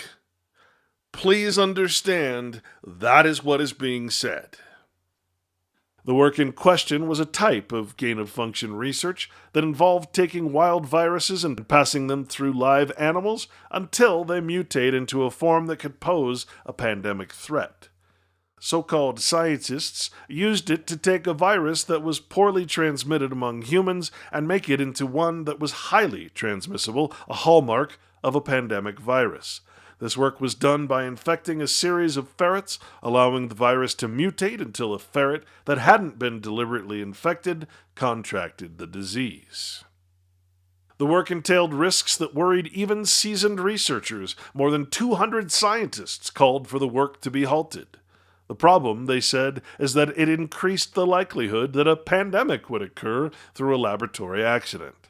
Dr. Fauci again defended the work, saying, quote, determining the molecular Achilles heel of these viruses can allow scientists to identify novel antiviral drug targets that could be used to prevent infection in those at risk or to better treat those who become infected. Wrote Fauci and two co-authors in the Washington Post, The Same Old Nonsense, on December 30th, 2011. Decades of experience tells us that disseminating information gained through biomedical research to legitimate scientists and health officials provides a critical foundation for generating appropriate countermeasures and, ultimately, protecting the public health. To protect the public health, we must create viruses that can completely wipe out the public, if mishandled. Nevertheless, in 2014, under pressure from the Obama administration, the National Institutes of Health instituted a moratorium on the work, suspending 21 different studies. 3 years later, though, in December 2017, the NIH ended the moratorium and the second phase of the NIAID project, which included the gain-of-function research, began. The NIH established a framework for determining how the research would go forward, which we just read about, and so scientists have to get approval from a panel of so-called experts who would decide whether the risks were justified. And I'm sure the conflict of interests with those experts are equally as troubling. The reviews were indeed conducted, but in secret, for which the NIH has drawn criticism. In early 2019, after a reporter for Science magazine discovered that the NIH had approved 2 influenza research projects that used gain-of-function methods, scientists who oppose this kind of research excoriated the NIH in an editorial in the Washington Post. Quote, we have serious doubts about whether these experiments should be conducted at all, wrote Tom Inglesby of Johns Hopkins University and Mark Lipsitch of Harvard. Quote, with deliberations kept behind closed doors, none of us will have the opportunity to understand how the government arrived at these decisions or to judge the rigor and integrity of the process. So in essence, the process has become more secretive, less open to scrutiny by real scientists, and essentially out of the public purview. Switching over to the Gateway Pundit, who's been tracking this for some time, we have an updated article from May 5th, 2020, which states Dr. Fauci likely broke U.S. regulations and U.S. law when he funded the Wuhan lab to continue coronavirus projects that were banned in the United States in 2014. A month ago, we reported that Chinese doctor Shi Zhengli was part of a team working on a coronavirus project jointly with U.S. doctors in 2014 before it was shut down by the DHS for being too risky. After the U.S. research project was shut down, Dr. Shi continued her coronavirus research in Wuhan, China.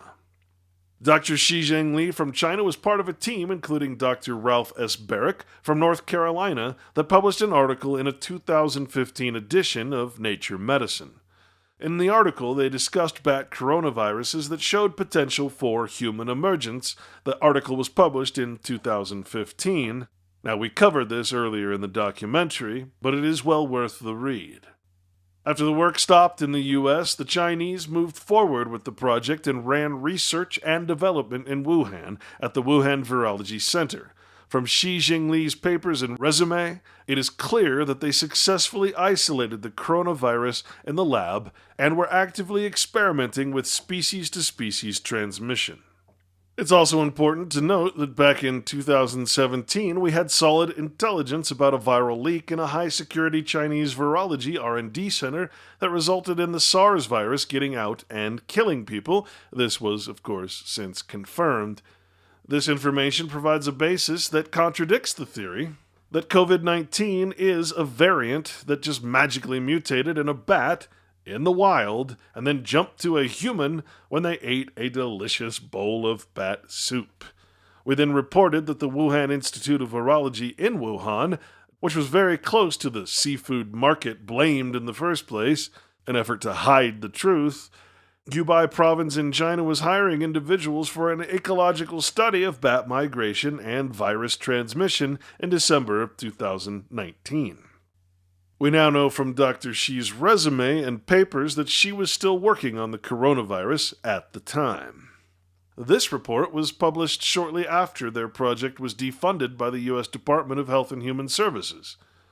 The HHS in 2014 sent a letter to the University of North Carolina at Chapel Hill where they announced they were going to defund the program.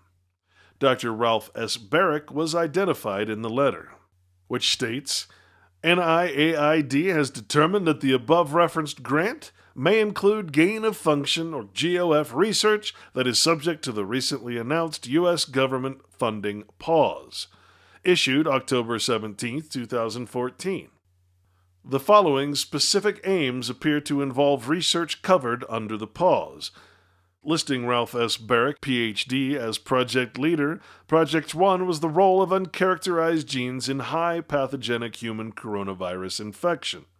The letter was also sent to none other than Yoshihiro Kawaoka, project leader, in determining the functions of novel genes for influenza A and Ebola viruses, both in viral replication and in experiments increasing pathogenicity. As your grant is currently funded, this pause is voluntary. Organizations conducting gain-of-function research supported by the NH have an opportunity to transition the applicable research to research that is not covered by the funding pause, halt the applicable GOF research until the outcome of the deliberative process is known, or continue to conduct the applicable GOF research until the end of the currently active budget period. But they didn't stop. Now we can report that the leader of the U.S. task force overseeing the country's response to the China coronavirus, Dr. Tony Fauci, was the one who funded the Wuhan bat virus work and then kept it going. If these research projects were banned in the United States, was it legal and appropriate for Dr. Fauci and the NIAID to use taxpayer dollars to continue to fund the research over the next years in Wuhan, China? Was Dr. Fauci ever going to explain his conflict of interest? The article also quotes the Times of Israel, which reported, back in October 2014, the U.S. government had placed a federal moratorium on gain-of-function research, altering natural pathogens to make them more deadly and infectious as a result of rising fears about a possible pandemic caused by accidental or deliberate release of these genetically engineered monster germs. This was in part due to lab accidents at the U.S. Centers for Disease Control and Prevention, the CDC, in July 2014 that raised questions about biosafety biosafety at U.S. high containment labs. A CDC internal report described how scientists failed to follow proper procedures to ensure samples were inactivated before they left the lab, and also found, quote, multiple other problems, unquote, with operating procedures in the anthrax lab. As such, in October 2014, due to public health concerns, the U.S. government banned all federal funding on efforts to weaponize 3 viruses: influenza, Middle East Respiratory Syndrome, or MERS, and severe acute respiratory syndrome, or SARS. Now notice that the Times of Israel had no qualms about saying it like it was. These are efforts to weaponize these viruses. Remember, there is no difference between basic research, which they call legitimate, peaceful, friendly, etc., and biological weapons research. They are, again, one and the same, and therefore the Times calls it like it is. They are weaponizing these viruses. In the face of a moratorium in the U.S., Dr. Anthony Fauci, director of the National Institute of Allergy and Infectious Disease, and currently the leading doctor in the U.S. Corona Task Force, outsourced in 2015 the gain-of-function research to China's Wuhan lab and licensed the lab to continue receiving federal funding. Now remember, 2015 was the new fiscal year. The new budget was not, therefore, approved for continued research in the United States. He outsourced it to China.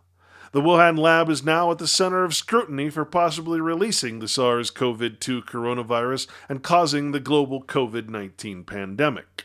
What more does Dr. Fauci have in his past that he has not revealed to the American public? Well, there's quite a bit, and that's been covered by other doctors and researchers out there, some of which who've been harmed, fired, put in jail due to Fauci's corruption.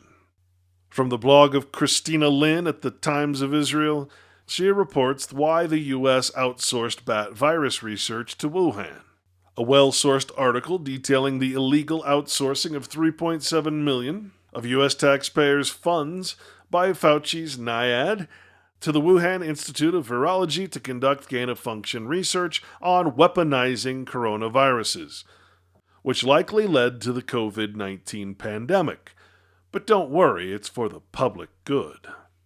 We can also read that article in the Asia Times from April 22, 2020, a U.S.-funded $3.7 million project approved by Trump's COVID-19 guru, Dr. Anthony Fauci, in 2015 after U.S. ban imposed on monster germ. The U.S. funded research into bat coronaviruses in the lab in Wuhan, China, that is now under scrutiny for possibly being behind the COVID-19 pandemic. Back in October 2014, the U.S. government had placed a federal moratorium on gain-of-function research, as we read. This was in part due to lab accidents at the U.S. Centers for Disease Control and Prevention, CDC, in July 2014 that raised questions about biosafety at U.S. high-containment labs.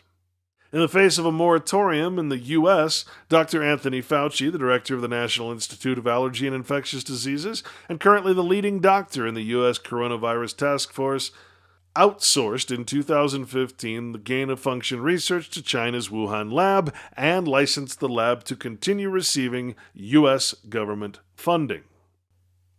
It is understandable that the Chinese lab likely struggled with safety issues given the fact that U.S. labs share similar problems, and indeed, in January 2018, the U.S. Embassy in Beijing sent cables warning about the safety of the Wuhan lab and asked for help. Additionally, the embassy warned that researchers showed that various SARS-like coronaviruses can interact with ACE2, the human receptor identified for SARS coronavirus, meaning bat coronaviruses can be transmitted to humans to cause SARS-like diseases. Just not in nature. And now, in 2020, the U.S. is up in arms to hold China accountable for the global coronavirus pandemic, filing class action lawsuits domestically as well as building a coalition with allies internationally. Lawsuits have been filed within the U.S. and the International Criminal Court, alleging that China used the virus as a bioweapon, not that it is actually anything else, and other suits are underway at the International Court of Justice. Republican lawmakers such as Senator Tom Cotton and Representative Don Crenshaw have also introduced legislation that would allow Americans to sue China in federal court over the deaths and economic damage wrought by the virus. U.S. spy agencies are also investigating whether the virus originated in the Wuhan lab and seeking evidence that is needed to support the bioweapons of mass destruction theory promoted by Republican lawmakers. If evidence is found that COVID-19 is a biological weapon, which it is, and as we know can be nothing else, some pundits, such as Fox News host Lou Dobbs, have gone so far as to call for the U.S. to declare war on China. As for the U.S.'s creation and involvement in this scandal, it's total plausible deniability.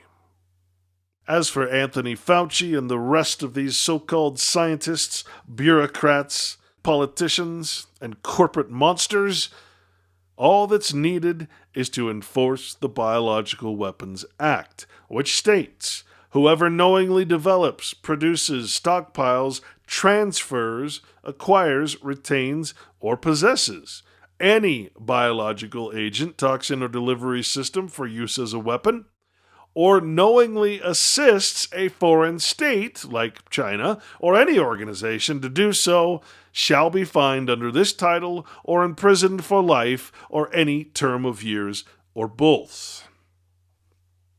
In short, the selective enforcement of this Biological Weapons Act and the complete purposeful ignorance of the Biological Weapons Conventions must end. These provisions must be enforced, lest we continue to suffer from these so-called accidental releases of biological weapons that most of us can't even imagine. The report continues that also, if there was a government ban in 2014 on federal funding being used for gain-of-function research, what are the federal compliance and ethical issues surrounding the fact that the NIH still gave federal funding instead of private funding to the Wuhan lab to continue the experiments? I can almost guarantee that one reason is to keep patent rights for later profits. Moreover, could some strains of the coronavirus have originated in U.S. labs, given the fact that the U.S. government lifted the ban in December 2017 on gain-of-function research without resolving lab safety issues? For now, President Donald Trump's administration is investigating the $3.7 million in taxpayer money that went to the Wuhan lab, while Republican Representative Matt Gaetz called for an immediate end to NIH funding of Chinese research. Since the federal ban on gain-of-function research has been lifted, U.S. labs can continue creating these monster germs domestically and would no longer need to outsource to China. Nonetheless, there still needs to be better oversight on the dangerous experiments and regulations over biosecurity of labs. Currently, the National Science Advisory Board for Biosecurity, a U.S. government interagency panel that advises the NIH's parent, the U.S. Department of Health and Human Services, conducts risk assessment of gain-of-function experiments that pose a significant threat to the public health. And it is that significant threat to the public health which we are being told is what's going to save us.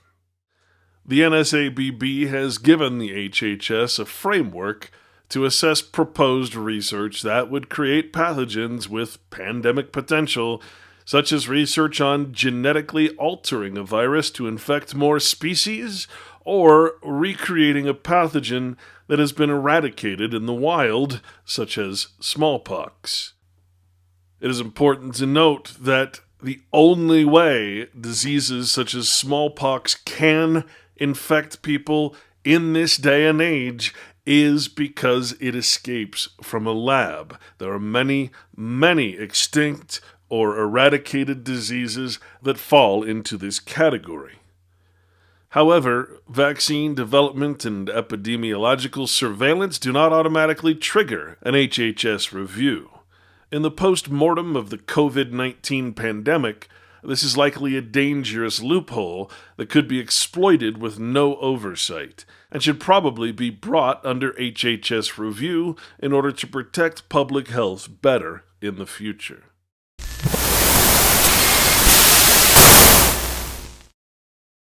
Though not the end of this documentary series, the conclusion to this particular story, this current and possibly life-threatening history being made as we speak, should be considered only for what it truly is: a war against man and nature, against not only life as we know it, but against the very beautiful, wondrous, and indeed mysterious design of existence itself. Like it or not, we are all in this battle that is even now being waged against us, a struggle for our very own existence, in a war most of us don't even comprehend as being fought against us. Whether you personally identify with and understand your own moral obligation and duty to nature and its law through the Bible, or from such pop culture tomes as Lord of the Rings, Star Wars, The Matrix, or any similar tale of dark versus light, good versus evil, nature versus technology, or God versus the devil. The stories told are always at their root core the same. But here and now the story is real, and each and every man, woman, and child is part of the cast. And come to think of it, you've got to wonder if the movies that inspire these so-called scientists are movies like Revenge of the Nerds and Weird Science. Perhaps the greatest illusion we have all fallen under is indeed the institutional lie that technology is the same as science, that biology is technology. In fact, nothing could be farther from the truth. For technology is not a result of utilizing the laws of nature through the scientific method, but rather is the death of both. Much of our collective ignorance on these subjects delves from a systematic alteration of the language arts we all practice. Technology comes from the word art, and word or discourse, a description of arts or a treatise on the arts, an explanation of the terms of the arts. In other words, the so-called expert or professional languages that have to do with the arts that are being called as sciences. Art, that is, technology, is certainly not reality. It is certainly not biology, and it is certainly not scientific. To act technologically means pertaining to technology, that is, to the arts, as technological institutes, such as universities. To act technically is to act in a technical manner according to the signification of the terms of art or the professions.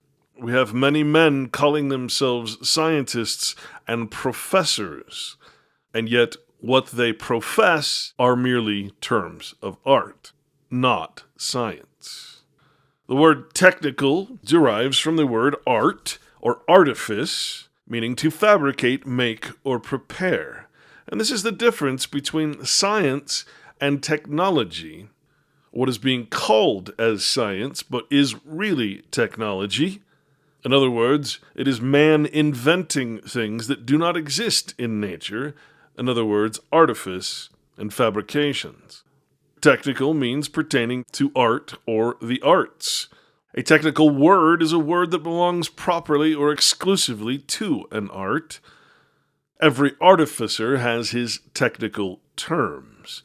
It also means belonging to a particular profession, as the words of an indictment must be technical. In other words, the so-called scientists, that is, those with the flattering title of science that have nothing to do with natural science at all, those artificers are acting technical. Another word for that is technologist, like scientist, one who discourses or treats of arts, or of the terms of art. And that brings us to the word science, meaning to know.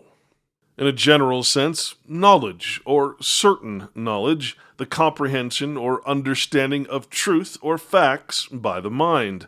The science of God must be perfect. In other words, natural science must be perfect. It must be proven by the scientific method, and it must be shown to be clear and reproducible.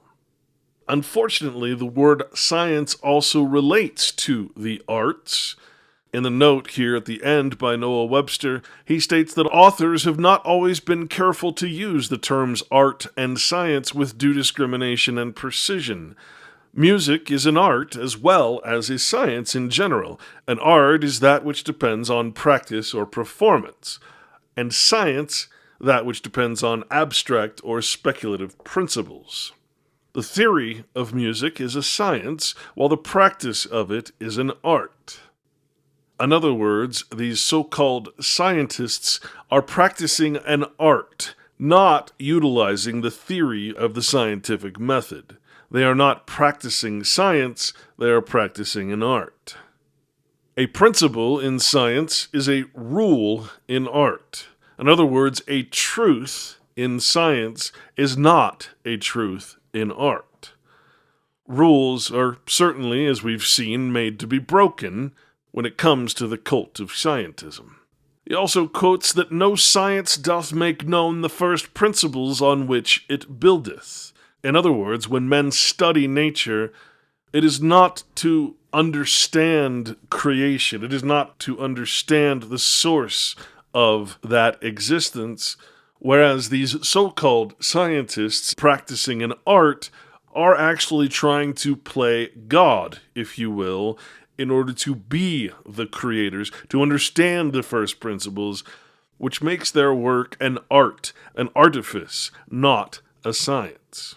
Their goal is not understanding, their goal is invention. In understanding, then, the meaning of science, we can then understand its polar opposite, which is, again, art. Art is the disposition or modification of things by human skill to answer the purpose intended. In this sense, art stands opposed to nature. These inventions, the synthetic biology and synthetic environments being invented by these so-called scientists, are not science, they are art. They are opposed to nature, its self-existence, and its law. Art is a system of rules, serving to facilitate the performance of certain actions, again, opposed to science, or to speculative principles, truths, as the art of building or engraving. Arts are divided into useful or mechanic and liberal or polite. The mechanic arts are those in which the hands and body are more concerned than the mind, which describes these so-called scientists acting like children with building blocks, rearranging and genetically altering things without having any idea what the consequences will be, and for that matter, not really caring. These arts are called trades. Being a so-called scientist, an employee is, of course, just a trade, having no requirement to utilize the scientific method. The liberal or polite arts are those in which the mind or imagination is chiefly concerned, as poetry, music, and painting. Art is also the skill, dexterity, or the power of performing certain actions acquired by experience, study, or observation, as a man has the art of managing his business to advantage. Now, one of the reasons these so-called scientists are called experts is because they have experience, because they've done the same thing in rote actions over and over and over again, and therefore, because of that so-called skill, they are experts. Again, that's like calling a child an expert at randomized block building. To be artful is to be performed with art or skill, artificial, as opposed to natural. What these so-called scientists are doing is opposed to natural science. They are cunning, remember, they are the smart people. They're practicing art or stratagem, and they are certainly crafty as an artful boy. And what they do proceeds from art or craft as an artful scheme. They are, for all intents and purposes, artificers. And we give them credit where credit is due, for they are artists. They are mechanics and manufacturers. They are people whose occupation requires skill or knowledge of a particular kind, as a silversmith or saddler. They make, they contrive, they invent. And the example here is artificers of fraud or lies. Can what is unnatural be called a fraud, a lie, or an artifice? Absolutely. That's the point. And finally, they are certainly cunning. Artifice, coming from art and fascio, to make, is a stratagem. It's an artful or ingenious device in a good or bad sense. In a bad sense, though, it corresponds with a trick or a fraud. Artifice is an art, a trade, a skill acquired by science or practice. Notice the difference here between those two words, science and practice. Anyone can be a scientist if they have no conscious morals, ethics, or values and simply practice the same action over and over again, observing the completely unknown results of their tricks. Again, what these so-called scientists are inventing is artificial, not of nature, or in other words, not a creation of God. They are made or contrived by art or by human skill and labor in opposition to what is natural, as artificial heat or light, an artificial magnet. Feigned, fictitious, not genuine or natural. Contrived with skill or art, no doubt. Cultivated, not indigenous, not real. Not being of spontaneous growth, as artificial grasses. Artificial arguments in rhetoric are arguments invented by the speaker, in distinction from laws, or natural truths, authorities, and the like, which are called inartificial arguments of proofs. And we certainly heard a lot of those from Ron Fauchier and other artificers plugging their work in gain-of-function dual-use research. And let's not forget the ultimate artificer, the great thunder, Anthony Fauci. An artificiality is the quality of being artificial, or the appearance of art, while to act artificially is to act by art or human skill and contrivance, hence with good contrivance, with art or ingenuity. From art, not from natural science, comes synthetic, or what is synthetical, pertaining to synthesis, consisting in synthesis or composition as the synthetic method of reasoning as opposed to the analytical. To be analytical means pertaining to analysis that resolves into first principles, that separates into parts or original principles, that resolves a compound, body, or subject as an analytical experiment in chemistry or an analytical investigation, again, opposed to synthetic. To reach a synthesis, the action of putting or setting, is a composition, or the putting of two or more things together, as in compound medicines. This describes, well, all drugs that come from the pharmaceutical industry, simply because you cannot patent what comes from nature. You must compound things into new combinations. In logic, composition, or that process of reasoning in which we advance by a regular chain from principles before established or assumed, and propositions already proved, till we arrive at the conclusion. Synthesis is the opposite of analysis or resolution. In other words, using the child building random blocks analogy, these scientists are arriving at a synthesis, not a resolution or analysis. Their experiments have no principles. They are not based in truth. They are designed to alter truth, to alter nature. In chemistry, the uniting of elements into a compound, the opposite of analysis, which is the separation of a compound into its constituent parts. The water is composed of oxygen and hydrogen, for instance, and that is proved by analysis and by synthesis. So what's the difference? Natural science would be looking at things by taking them apart and examining their individual parts, while unnatural synthetic art is to put things together randomly without reason or principle in order to eventually find some desired effect, or, as we heard, to cause effects that were never even imagined in the first place. And finally, we come to the word natural, meaning to be born or produced.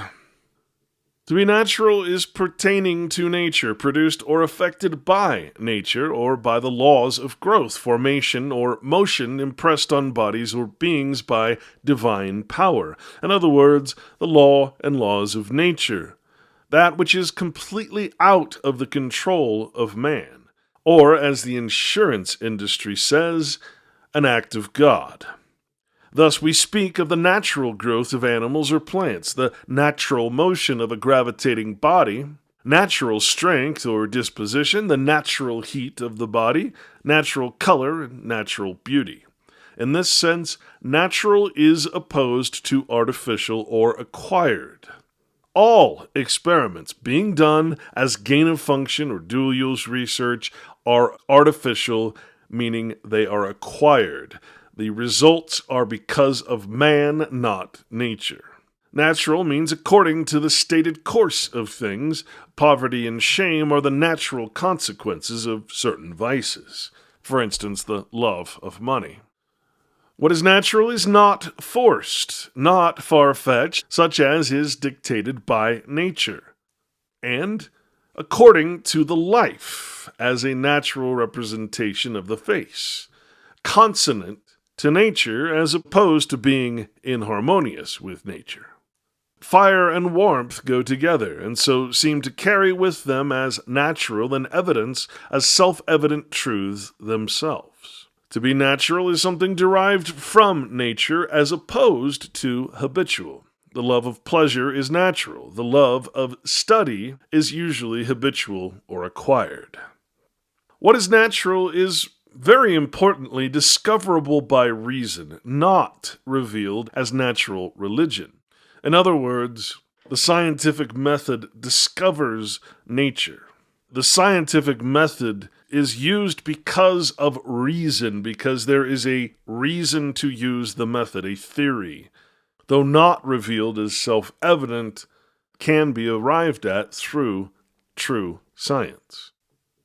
To be natural is that which is produced or coming in the ordinary course of things, or the progress of animals and vegetables as natural death, opposed to violent or premature. Now remember that one of the tenets of transhumanism is that death is somehow unnatural, that life itself should be expanded and possibly infinite. And of course, this must be forced. It is not derived from nature nor consonant to it. One's natural state, when not being influenced by all these artifices, is to be tender and affectionate by nature, unaffected, unassumed, according to truth and reality. None of these descriptions can be said to apply to what these so-called scientists and technologists and futurists and transhumanists are doing. When we get into the artifice of society, of the legal law, we find the opposite is true for the word natural, where it means illegitimate or born out of legal wedlock as a natural son. It is actually, to the elite of this world, an insult, and implies the word bastard. It means to be native, vernacular, as one's natural language, and this again refers to the aboriginals, the natives of lands that have not been tricked into the legal system, that do not worship flags and countries and men calling themselves kings and presidents. To be natural is something that is derived from the study of the works of nature as natural knowledge. Again, this is the polar opposite of art and the artificers undertaking gain-of-function research. Again, calling someone a natural as a noun or name is to say one is an idiot, one born without the usual powers of reason or understanding, or a natural fool, again, meaning a native or the original inhabitants of a land. Again, this is an insult from people who profess to be a higher or legal status.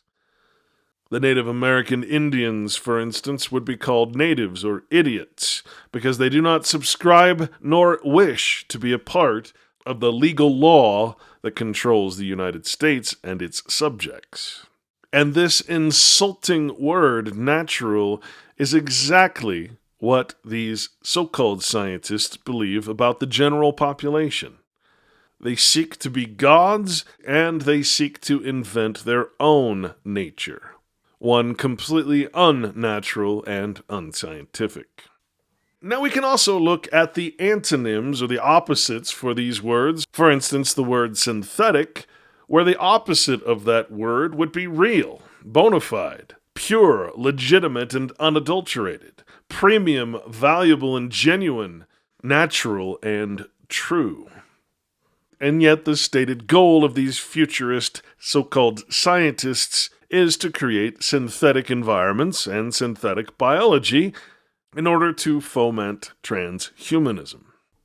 In order to do that, they must make us partly synthetic. And here the antonyms for biological.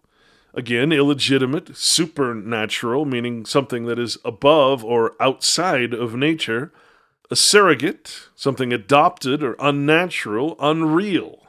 And, of course, artificial. And so we must question the very so-called science of synthetic biology. The two words cannot go together, and therefore, biology is certainly not technology. Life itself is not art.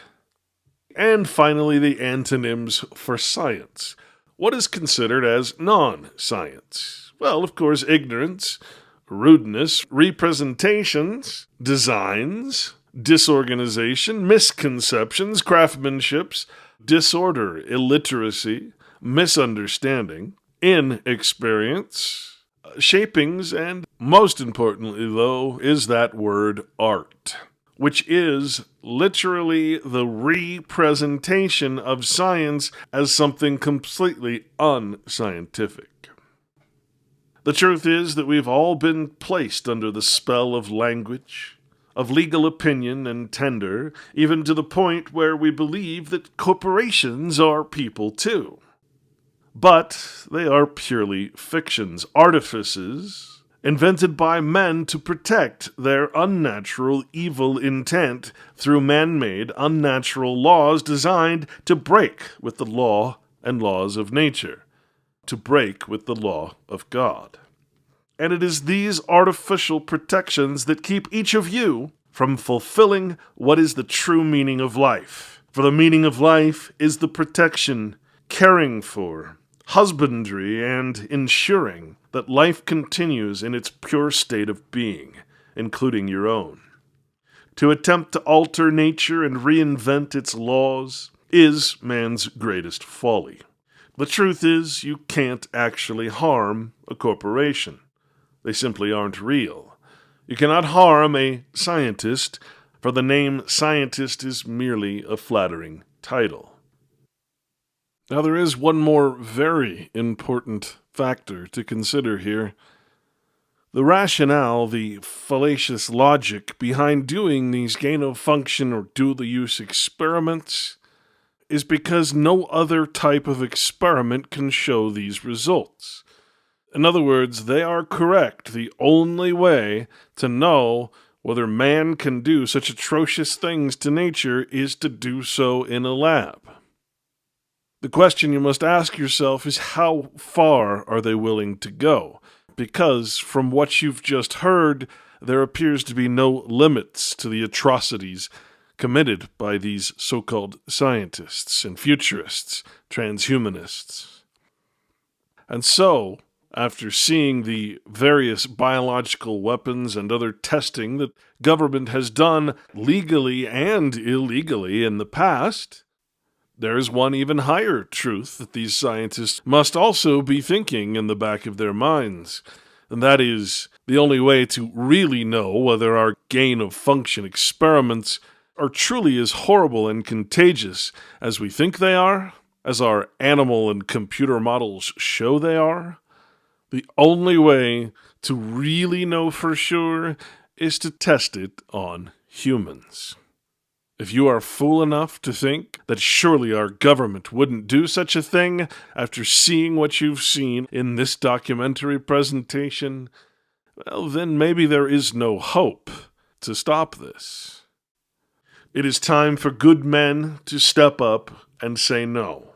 It is time for good men to act upon their morals, their values, and I dare say it is time to uphold not only the biological warfare conventions coming from Geneva, but also the United States Code and the code of every other nation that forbids biological weapons and the so-called scientists that invent them. The corporations and institutions, calling themselves government organizations, cannot be allowed to continue in this vein. There comes a time in every man's life where he must make the ultimate choice. He must return to nature and its law, or allow it to be destroyed by inaction. We are at a crossroads, a time where history is either going to be made by the followers of God, of nature and its law, or by these artificers who seek to destroy all life in order to reinvent it in their own image. The choice, ultimately, is up to you. If the legal law of governments that are supporting these types of unscientific research projects, these dual-use weapons of mass destruction, if the same people supporting this research are the ones telling you they are the untouchables, well, then you no longer have a legitimate government. And so the only question left, the one that your children, if they live through this, will be asking you, is what did you do about it? In the next documentary of this series, we'll focus instead on what is the logical fallacy, the greatest excuse for doing this type of research, which is the creation of new, patented vaccines. In order to understand this greatest of all lies in the medical and scientific profession, we must uncover the truth about vaccines and why, perhaps, they are the greatest destroyer of human and animal health in the entire history of man. Look for Lethal Injection 2, The Corruption of Blood, which I'll be putting out very soon. Thank you for watching, and please do not let this knowledge fall on deaf ears, especially your own.